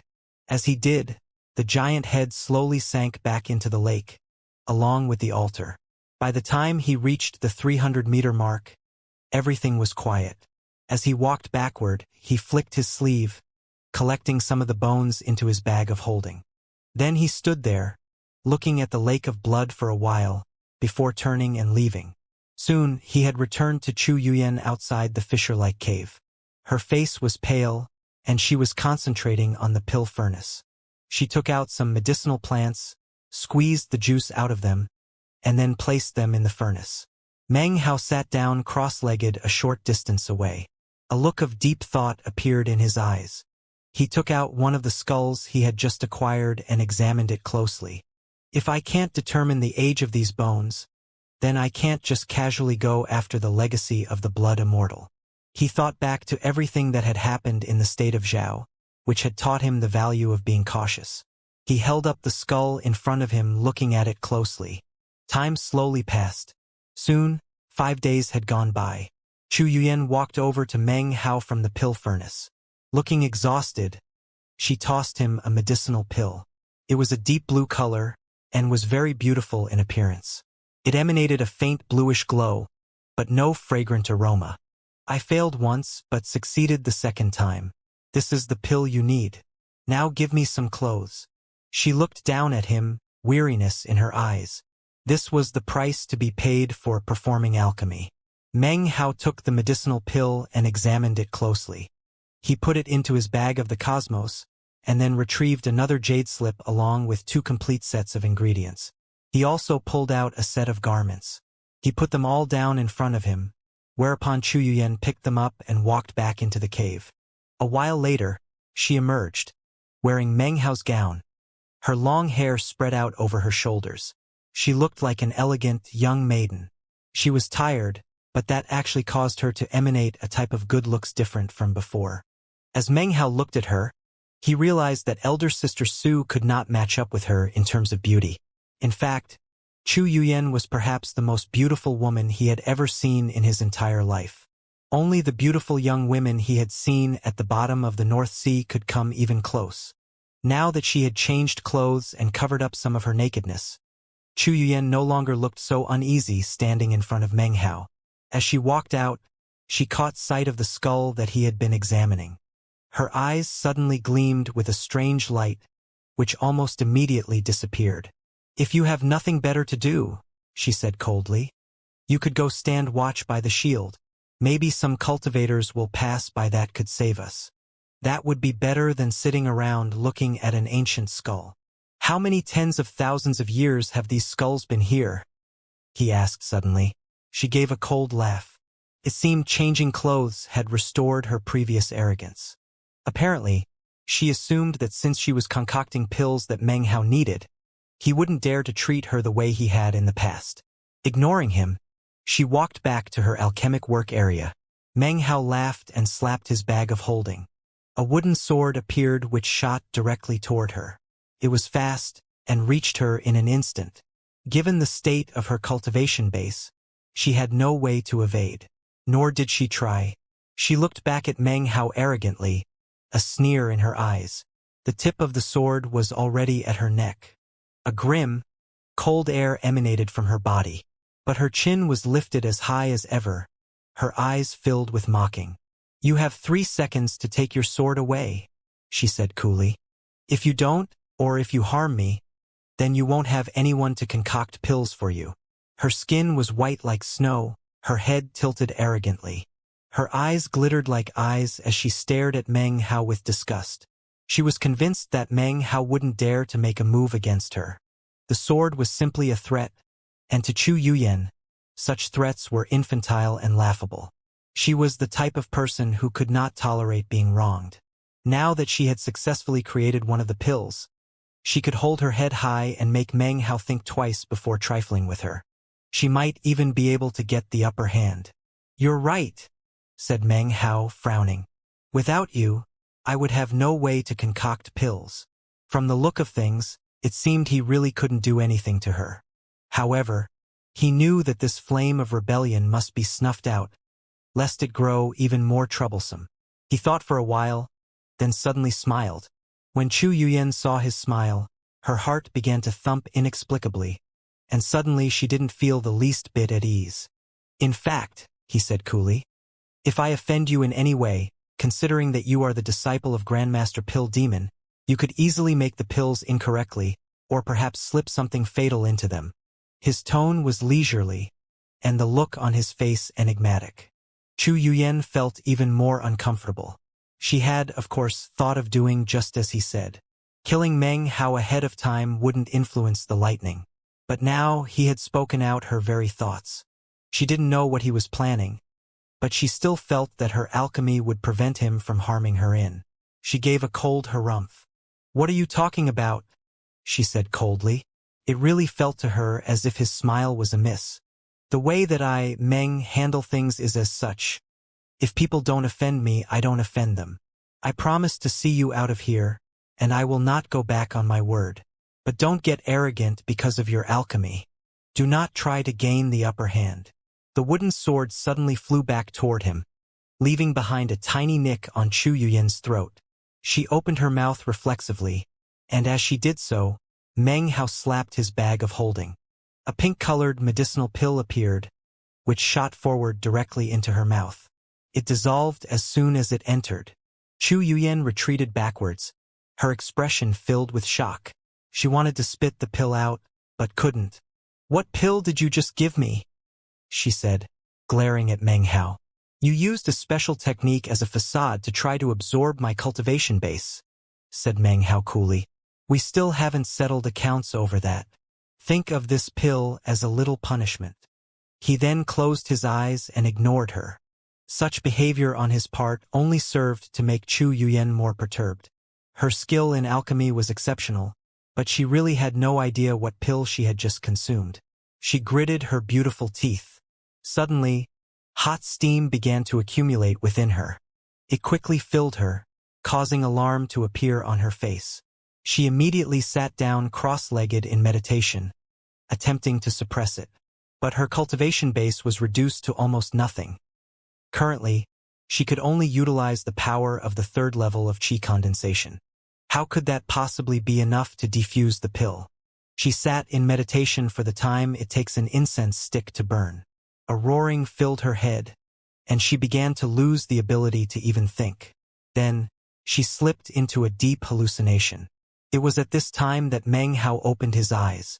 They were calm, not the least bit agitated. The pill from just now had been acquired in the mountainous valley area, when the toad geezer had given him a variety of poison pills as tribute. He originally had never intended to give it to Chu Yuyan, but she had really been asking for trouble. Her arrogance had flared with her successful concoction of the pill. He had no choice but to wipe out that bluster. In order to reduce her haughtiness, Meng Hao had chosen to give her the pill. His eyes were clear and bright, his mind made up. After descending into this volcano, he had placed Chu Yuyan under his complete control. She had no room to maneuver. Her stubbornness and arrogance surfaced on multiple occasions even down to today, and yet she was still unable to free herself from Meng Hao's control. Meng Hao looked calmly at Chu Yuyan and took a few steps back. He had begun studying Confucianism and Taoism at a young age. Despite the incredible changes he had experienced, those teachings still existed in his heart. It's not that he was incapable of taking advantage of someone in trouble, but when it came to morality, he had a bottom line. He wouldn't touch Chu Yuyan. She was his enemy, not his friend. Punishing her was one thing, but to sink to such a level of depravity would go against his very being. He might not be a complete gentleman, but he wasn't a depraved scumbag. There were some things that he would never do. Everyone has a bottom line. To Meng Hao, it was about principles and morality. He thought again about the perfect foundation pill. He settled his qi and calmed his mind, then stepped onto a flying sword and flew up into the air. Enough time passed for an incense stick to burn. Everything around Chu Yuyan was quiet. She was finally unconscious, her aura feeble, as if she were suffering from some serious illness. Meng Hao returned. When he landed onto the ground, he looked at Chu Yuyan and let out a soft sigh. Producing another set of clothing from his bag of the cosmos, he covered her, and then sat down cross-legged nearby. Time slowly passed. For hours went by before Chu Yuyan's eyes opened. As soon as they did, they filled with confusion. Then they flashed as she seemed to remember something. She sat there silently. She didn't yell or flip out. Instead, she silently walked into the cave. Some time passed and she came back out, her clothes back in order.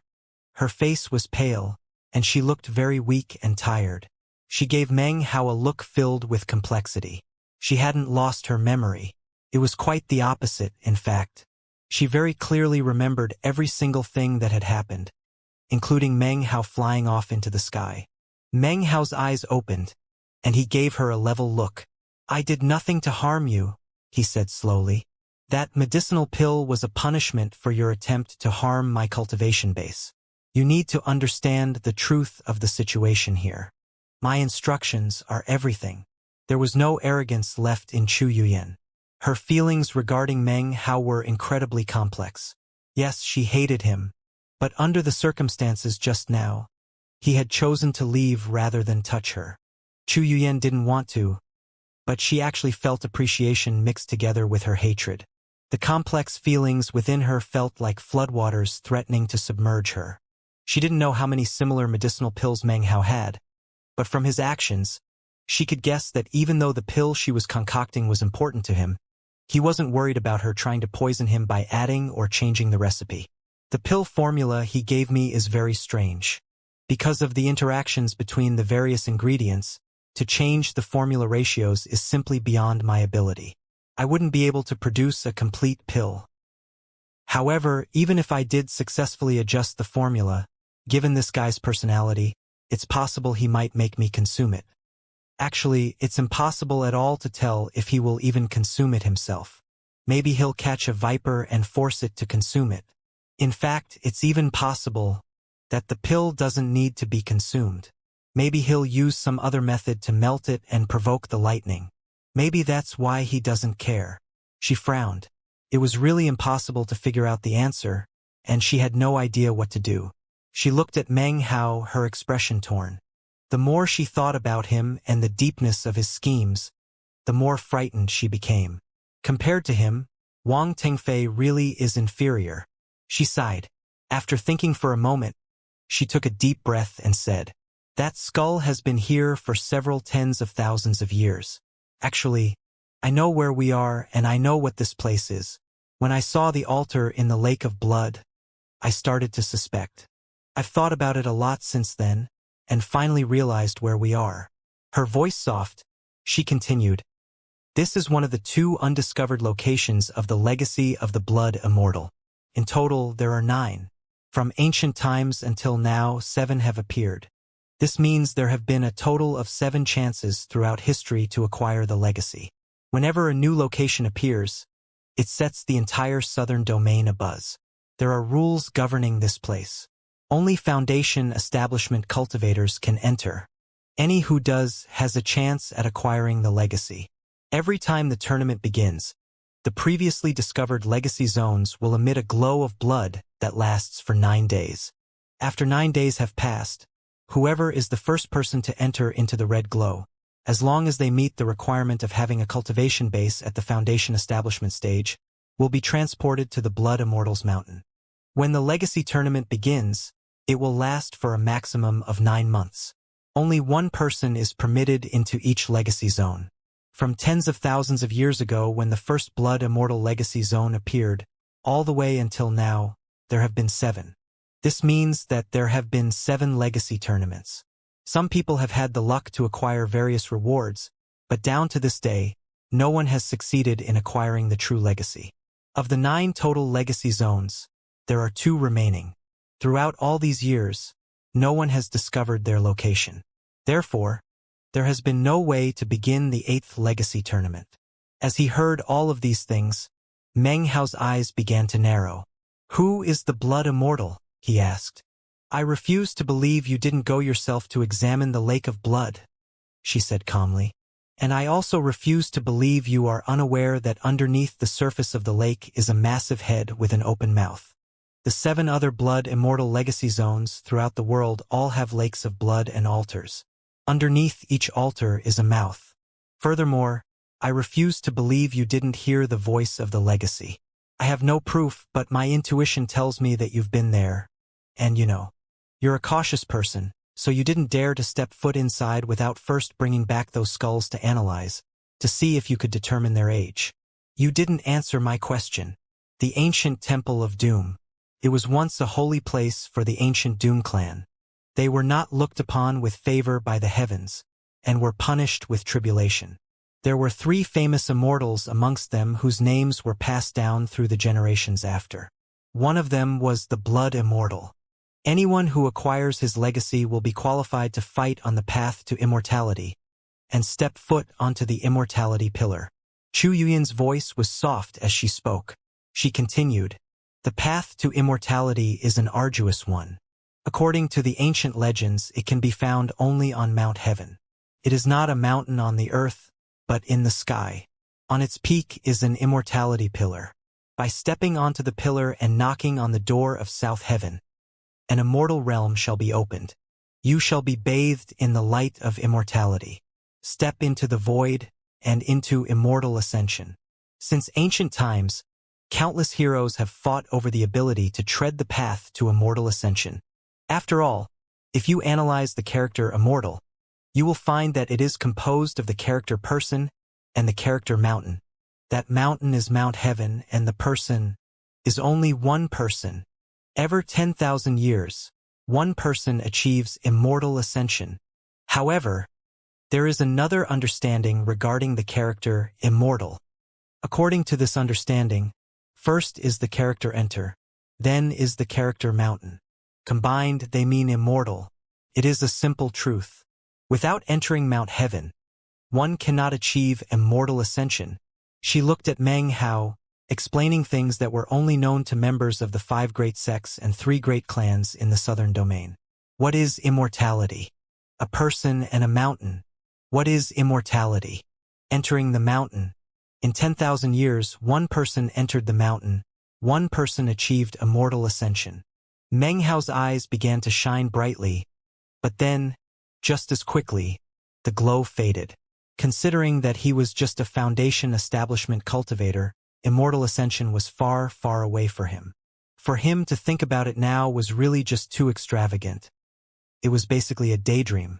Before the path to immortality are the Tao-seeking stones, which only exist in the 3 danger zones. Tao-seeking is difficult, but before that is spirit severing and its 3 severings. Each severings requires enlightenment and gives life. To be honest, I don't really know what all of this means. But when I was young, my father would speak these words to me and tell me to place them within my heart and never forget them for the rest of my life. Chu Yuyan played with her hair, no longer looking at Meng Hao. She walked back to the pill furnace and slowly sat down. Taking out the jade slip with the information about the pill formula, she closed her eyes and began to analyze it. Everything grew quiet. Meng Hao looked at Chu Yuyan. She was different now. Her words continued to echo in his heart, and he analyzed them bit by bit. Based on the look on her face, as well as his own speculations regarding the legacy of the blood immortal, he was now 70 to 80% sure that what she had said was the truth. After some time passed, he spoke. "Why did you give me so much detailed information?" "Because," she said softly, looking at him, "I hope that you will go after the blood immortal's legacy and then die inside. Then I can finally be rid of you. Many things have happened that shouldn't have." Having said this, she closed her eyes and continued to seek enlightenment regarding the pill formula. Meng Hao suddenly laughed. He didn't mind hearing her words. If she hadn't spoken just now, then he would have grown suspicious. After all this time spent with Chu Yuyan, he was starting to understand her personality much better. The legacy of the blood immortal. I wonder if I should go in after it, he thought, his eyes flickering. It would be impossible for him to not be a bit tempted. A legacy which could send waves throughout the entire southern domain. Anything related to the word immortal would drive cultivators crazy. This legacy tournament must surely involve some dangers that are impossible to imagine. If I'm careless, I'll likely fail and die, but with great risk comes great reward. If something is riskier, it shows that there is more chance for reward. If there isn't such danger, then fine. But if there is, well, if I don't go, then I'll regret it for the rest of my life. Determination filled his eyes as he continued to think over what Chu Yuyan had told him. However, after some time, he hadn't come up with any new ideas about why she had told him so much. She was provoking me. Maybe her true goal was to get me to go in. Or perhaps it wasn't. The chances of the latter are small. Perhaps she hopes that after entering and starting the Blood Immortal Legacy Tournament, it will attract the attention of the outside world, and perhaps give the Violet Fate sect a better chance of tracking her down. His eyes flashed as he looked over at her. If I don't go, nothing will happen. But if that's what she wanted, why would she go into such detail right now, especially in a way that would make me hesitant? I wonder, what is she thinking? What is her true goal? His eyes flickered as he thought. Finally, he closed his eyes and began to meditate. Time passed slowly. Soon, half a month had gone by. Chu Yuyan finally concocted the second pill. However, by the time another month passed, her attempts at the third and fourth pills had failed. Meng Hao could not perform alchemy, but it was clear to him that she was not failing intentionally. Instead, the pill concoction was becoming more difficult. Throughout the month, Meng Hao didn't spend time thinking about the legacy of the blood immortal. He seemed to have put it out of mind. One day, he slowly stood up and hopped onto a flying sword, shooting up through the mists to go observe the shield. In the past half-month, he had made it a practice to go up every 10 days or so to observe the shield. Every time he left, Chu Yuyan would observe his departure expressionlessly. This time, after Meng Hao left, she waited about 4 hours, then suddenly lifted her head, her eyes flashing. She frowned, as if she were having some problem with the pill concoction process. Then she stood up, looking off into the mists. Shortly after, she began walking toward the region of the Lake of Blood. When she got there, she looked around, then turned and returned to the pill furnace. It seemed as if whatever question was in her mind had been answered. She continued with her alchemy. Another half-month passed. Finally, she was able to successfully concoct the 3rd and 4th pills. She then began working on the 5th pill. As far as Meng Hao was concerned, this was the last pill. Once it was finished, then all 7 of the minor pills would be ready. More time slipped by. In the blink of an eye, 2 months were gone. Meng Hao and Chu Yuyan had now been trapped in the volcano for half a year. Within the 2 months, Chu Yuyan would occasionally leave the area of the cave. Sometimes it was when Meng Hao was watching her, other times it was when he was away. It seemed as if every time she had some problem with the formula, she would pace about. However, she would never enter the region within 300 meters of the Lake of Blood. She would always stop at that mark. Finally one day, under Meng Hao's watchful eye, she stood up. Frowning, she walked into the mists. When she reached the 300-meter mark, her eyes flashed.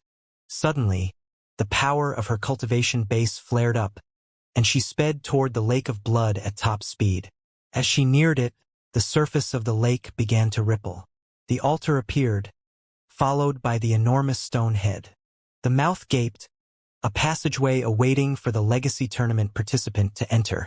Chu Yuyan's eyes flickered with excitement as she raced forward. She was almost leaping into the air by the time she reached the mouth. Just as she was about to enter, a light laugh filled the air. A sword aura flickered, shooting toward Chu Yuyan.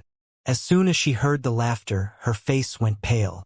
Ignoring the approach of the wooden sword, she gritted her straight, white teeth and charged forward. There was only 2 meters between her and the large stone mouth. Suddenly, a black net appeared, moving at a speed much faster than Chu Yuyan.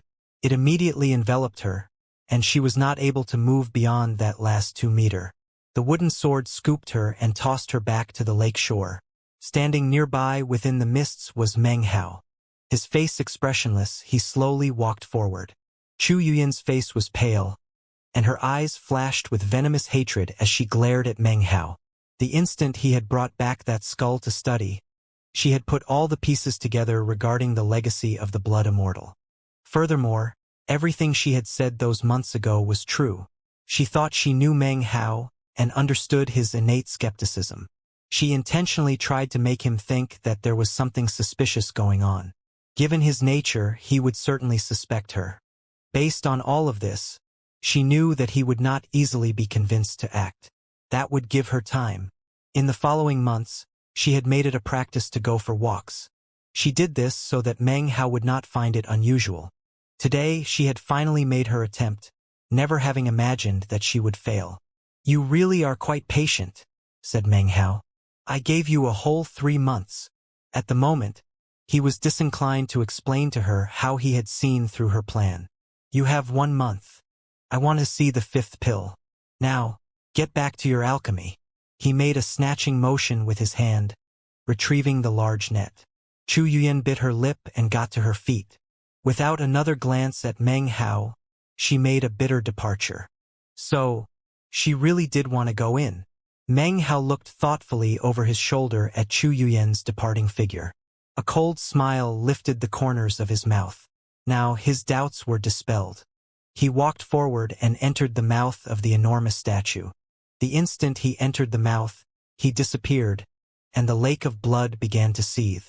A roaring sound rippled out, and the lake of blood transformed into a blood-colored mist, which dispersed in all directions. An archaic voice echoed out from within the blood mist, resounding out from within the volcano. The ancient Doom clan, the legacy of the blood immortal. Enter my sea of blood. 9 will open in the southern domain. All creation will know. The first person shall acquire the bloodline of the blood immortal. When it hit Chu Yuyan's ears, she staggered, and her face grew pale. She gnawed on her lip as a look of extreme bitterness filled her face. If only I had realized earlier what this place was. She shook her head. Her face was pallid. Her hatred toward Meng Hao, and toward fate itself, filled her with complicated emotions. Meanwhile, outside in the southern domain, there were 7 different locations, out from all of which suddenly could be heard a massive roaring. As soon as the sound raged out, the sky above the entire southern domain turned the color of blood. From each of the 7 locations, an archaic voice rumbled out. The ancient Doom clan, the legacy of the blood immortal. Enter my sea of blood. 9 will open in the southern domain. All creation will know. The first person shall acquire the bloodline of the blood immortal. The echoing sound immediately sent the southern domain stirring. Regardless of their sect or background, any cultivators near the 7 blood immortal legacy zones looked on in astonishment. They immediately shot off in various directions at incredible speed.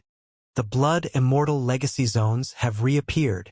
The 8th blood immortal legacy zone has been discovered. Now that it's been entered, the other 7 legacy zones have opened. The 8th blood immortal legacy tournament is about to begin. There will only be 9 total chances to get the blood immortal legacy. Over the past tens of thousands of years, it has happened 7 times. This is the 8th time. If no one acquires the legacy this time, who knows how many years will pass before the 9th tournament arrives. The other 7 locations were places where previous blood immortal legacy tournaments had begun. Whenever a new location appeared, it would cause a huge sensation in the southern domain. The eyes of countless cultivators grew red with desire. Although no one had ever acquired the legacy itself, in every race, lucky participants emerged with various magical items and techniques. As the news spread, the 5 great sects and 3 great clans were the first to react. After them, other clans followed in taking action. At the moment, the roaring sound rippled out, and the words of the archaic voice echoed loudly. The entire southern domain buzzed with action. The Wang clan, one of the 3 great clans, was one of the first to act. Several hundred beams of light flew out, followed by several enormous flying battleships, filled with the disciples of the Wang clan. They made their way toward the nearest blood immortal legacy zone. White-robed Wang Tingfei stood on the second boat in the procession. His hands were clasped behind his back as he stared coldly at someone on the ship ahead in the lead position. There stood a man wearing a similar white robe. He closely resembled Wang Tingfei, although he looked a little bit older. He frowned in thought. This was Wang Lihai I, Wang Tingfei's older brother. He was a Dao child of the Wang clan, which was a position higher than that held by a trifling chosen. He was in the late foundation establishment stage, and could achieve core formation at almost any time. He was surrounded by various elite members of the Wang clan, including his Dao protector, a nascent Soul clan uncle. As for Wang Tingfei, he stood there silently, hands clasped rigidly behind his back. One of the fingers of his right hand looked very different from the others. It was as transparent as crystal, within which circulated tiny black spiraling threads. It looked extremely bizarre. Standing next to him was Wang Shifan, the man who had almost killed Meng Hao with a single look that day years ago. If things hadn't happened the way they did in the state of Zhao, he said coolly, you wouldn't be at the early foundation establishment stage right now. You would be at the middle stage. You would still be behind your brother, but not as far as you are now. I will exceed my brother, said Wang Tingfei calmly. I will become a Dao child. There will only be one chance to acquire the legacy of the blood immortal, said Wang Shifan, his eyes flashing. He frowned. It's too bad there hasn't been any word from the Violet Fate sect about Yuyan. Apparently, she's in a critical stage of secluded meditation. Otherwise, she would be able to provide you with some assistance. Meanwhile, in the Golden Frost sect, one of the 5 great sects of the southern domain, hundreds of beams of light shot whistling up into the sky. These were sect members who didn't need the aid of magical flight items. Up ahead of them, the person in the lead ripped open a hole in the air, into which the others entered. Zhao Shanling was amongst them, carrying a gold greatsword, clad in a set of armor. He moved with incredible speed. The legacy of the Blood Immortal had sent the great sects and clans into a frenzy. In addition to the Wang clan and the Golden Frost sect, there was the Song clan, another of the three great clans. Several hundred cultivators emerged, all of them outstanding talents. Amongst them was eccentric Song, whose treasures Meng Hao had stolen in the state of Zhao. The most powerful sect in the southern domain was the Solitary Sword sect. Hundreds of sword auras shot up. It was a shocking sight. Every cultivator amongst them stood on a sword. The hundreds of sword auras seemed as if they could split open the sky. At the front of the group were 7 people with stern looks on their faces. One of the 7 was none other than Chun Fan. Chun Fan's face was filled with righteousness.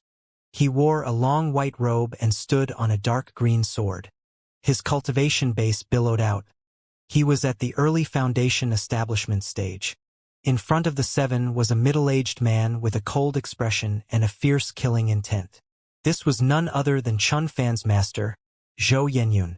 Wind whipped the clouds into turmoil above the southern domain as Wu Dingqiu of the Violet Fate sect shot through the air along with hundreds of Violet Fate disciples.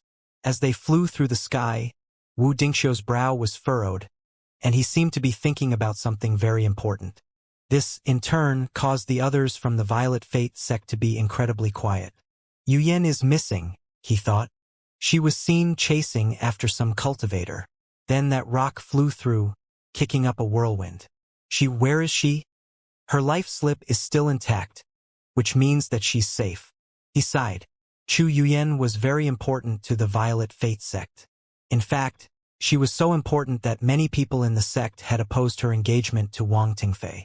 Beams of prismatic light could be seen in the sky all over the southern domain, flying toward the 7 Blood Immortal Legacy Zones. Amongst the great sects and clans, the Li clan was the most secretive. They rarely sent clan members out into the world, and when they did, few people were aware of it. In fact, when the Blood Immortal Legacy Zones opened, they only sent out 5 people. Of those 5 people, 2 were old Dao protectors of the nascent soul stage. The rest were at the foundation establishment stage, 2 men and 1 woman. These 3 were chosen of the Li clan, whom few outsiders had even heard of.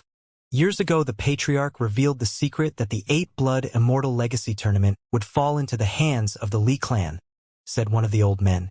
He wore a long black robe and was tall and emaciated. He looked back at the 3 behind him. The 8th tournament has arrived. Dowie, the legacy belongs to you, this is certain. As for you two, just observe and take the opportunity to learn something. The most mysterious of the 5 great sects was the Blood Demon sect. They sent even fewer people than the Li clan, only 2. One was old, one was young. The young man wore a scarlet robe and appeared to be about 16 or 17. He emanated a fierce killing aura. Located between his eyebrows was a mark of blood, which would occasionally let out a glow that covered half of his face. Beneath his feet was a mist of blood, within which could be seen countless fierce faces that appeared to be howling. This young man looked anything but ordinary. If Meng Hao were there, or perhaps Fatty or Little Tiger, they would instantly recognize him. The young man looked exactly like Wang Yukai III, from 6 or 7 years ago. If it really was him, then it would mean he hadn't changed at all over the years. Very strange. Of the 5 great sects of the southern domain, 4 sprang into action. Only the Black Civ sect did not. In the main hall of the sect, 6 people sat cross-legged, their bodies concealed in shadows. Within the hall, everything was silent. An archaic, sinister voice suddenly rang out. So, the time has come for the Blood Immortal Legacy Tournament. Should we dispatch some people? The legacy of the Blood Immortal might be powerful, but no one has acquired it even after tens of thousands of years. Comparatively speaking, the ancient map we discovered is much more important. We can't conceal the matter, though, so we won't. That will cause more chaos, which will serve to our advantage. If we succeed in our endeavor, the entire structure of the southern domain will be changed. As for the item, the Tao of the Black Civ sect will be refined, which is luck for the sect. I agree that we should not dispatch anyone to the Blood Immortal Legacy Tournament. We've studied this ancient map for a long time. Even the patriarchs view it with high importance and have studied it several times. We can take advantage of the suspicion which will arise from our lack of participation in the Blood Immortal Legacy Tournament. We can guide more people here, whereupon their curiosity will increase. Then we can begin the next phase of our plan. Outside of the Black Civ sect's main temple hall, several hundred solemn-faced disciples had gathered. They had been called here to wait for orders from the sect elders. Standing off to the side in the crowd was Su Qing. She wore a standard white robe. Her face seemed thinner than before, and her frame somewhat frail. Although she had always been a cold person, she didn't seem to be very happy in the Black Civ sect. Her cultivation base was only at the 9th level of qi condensation.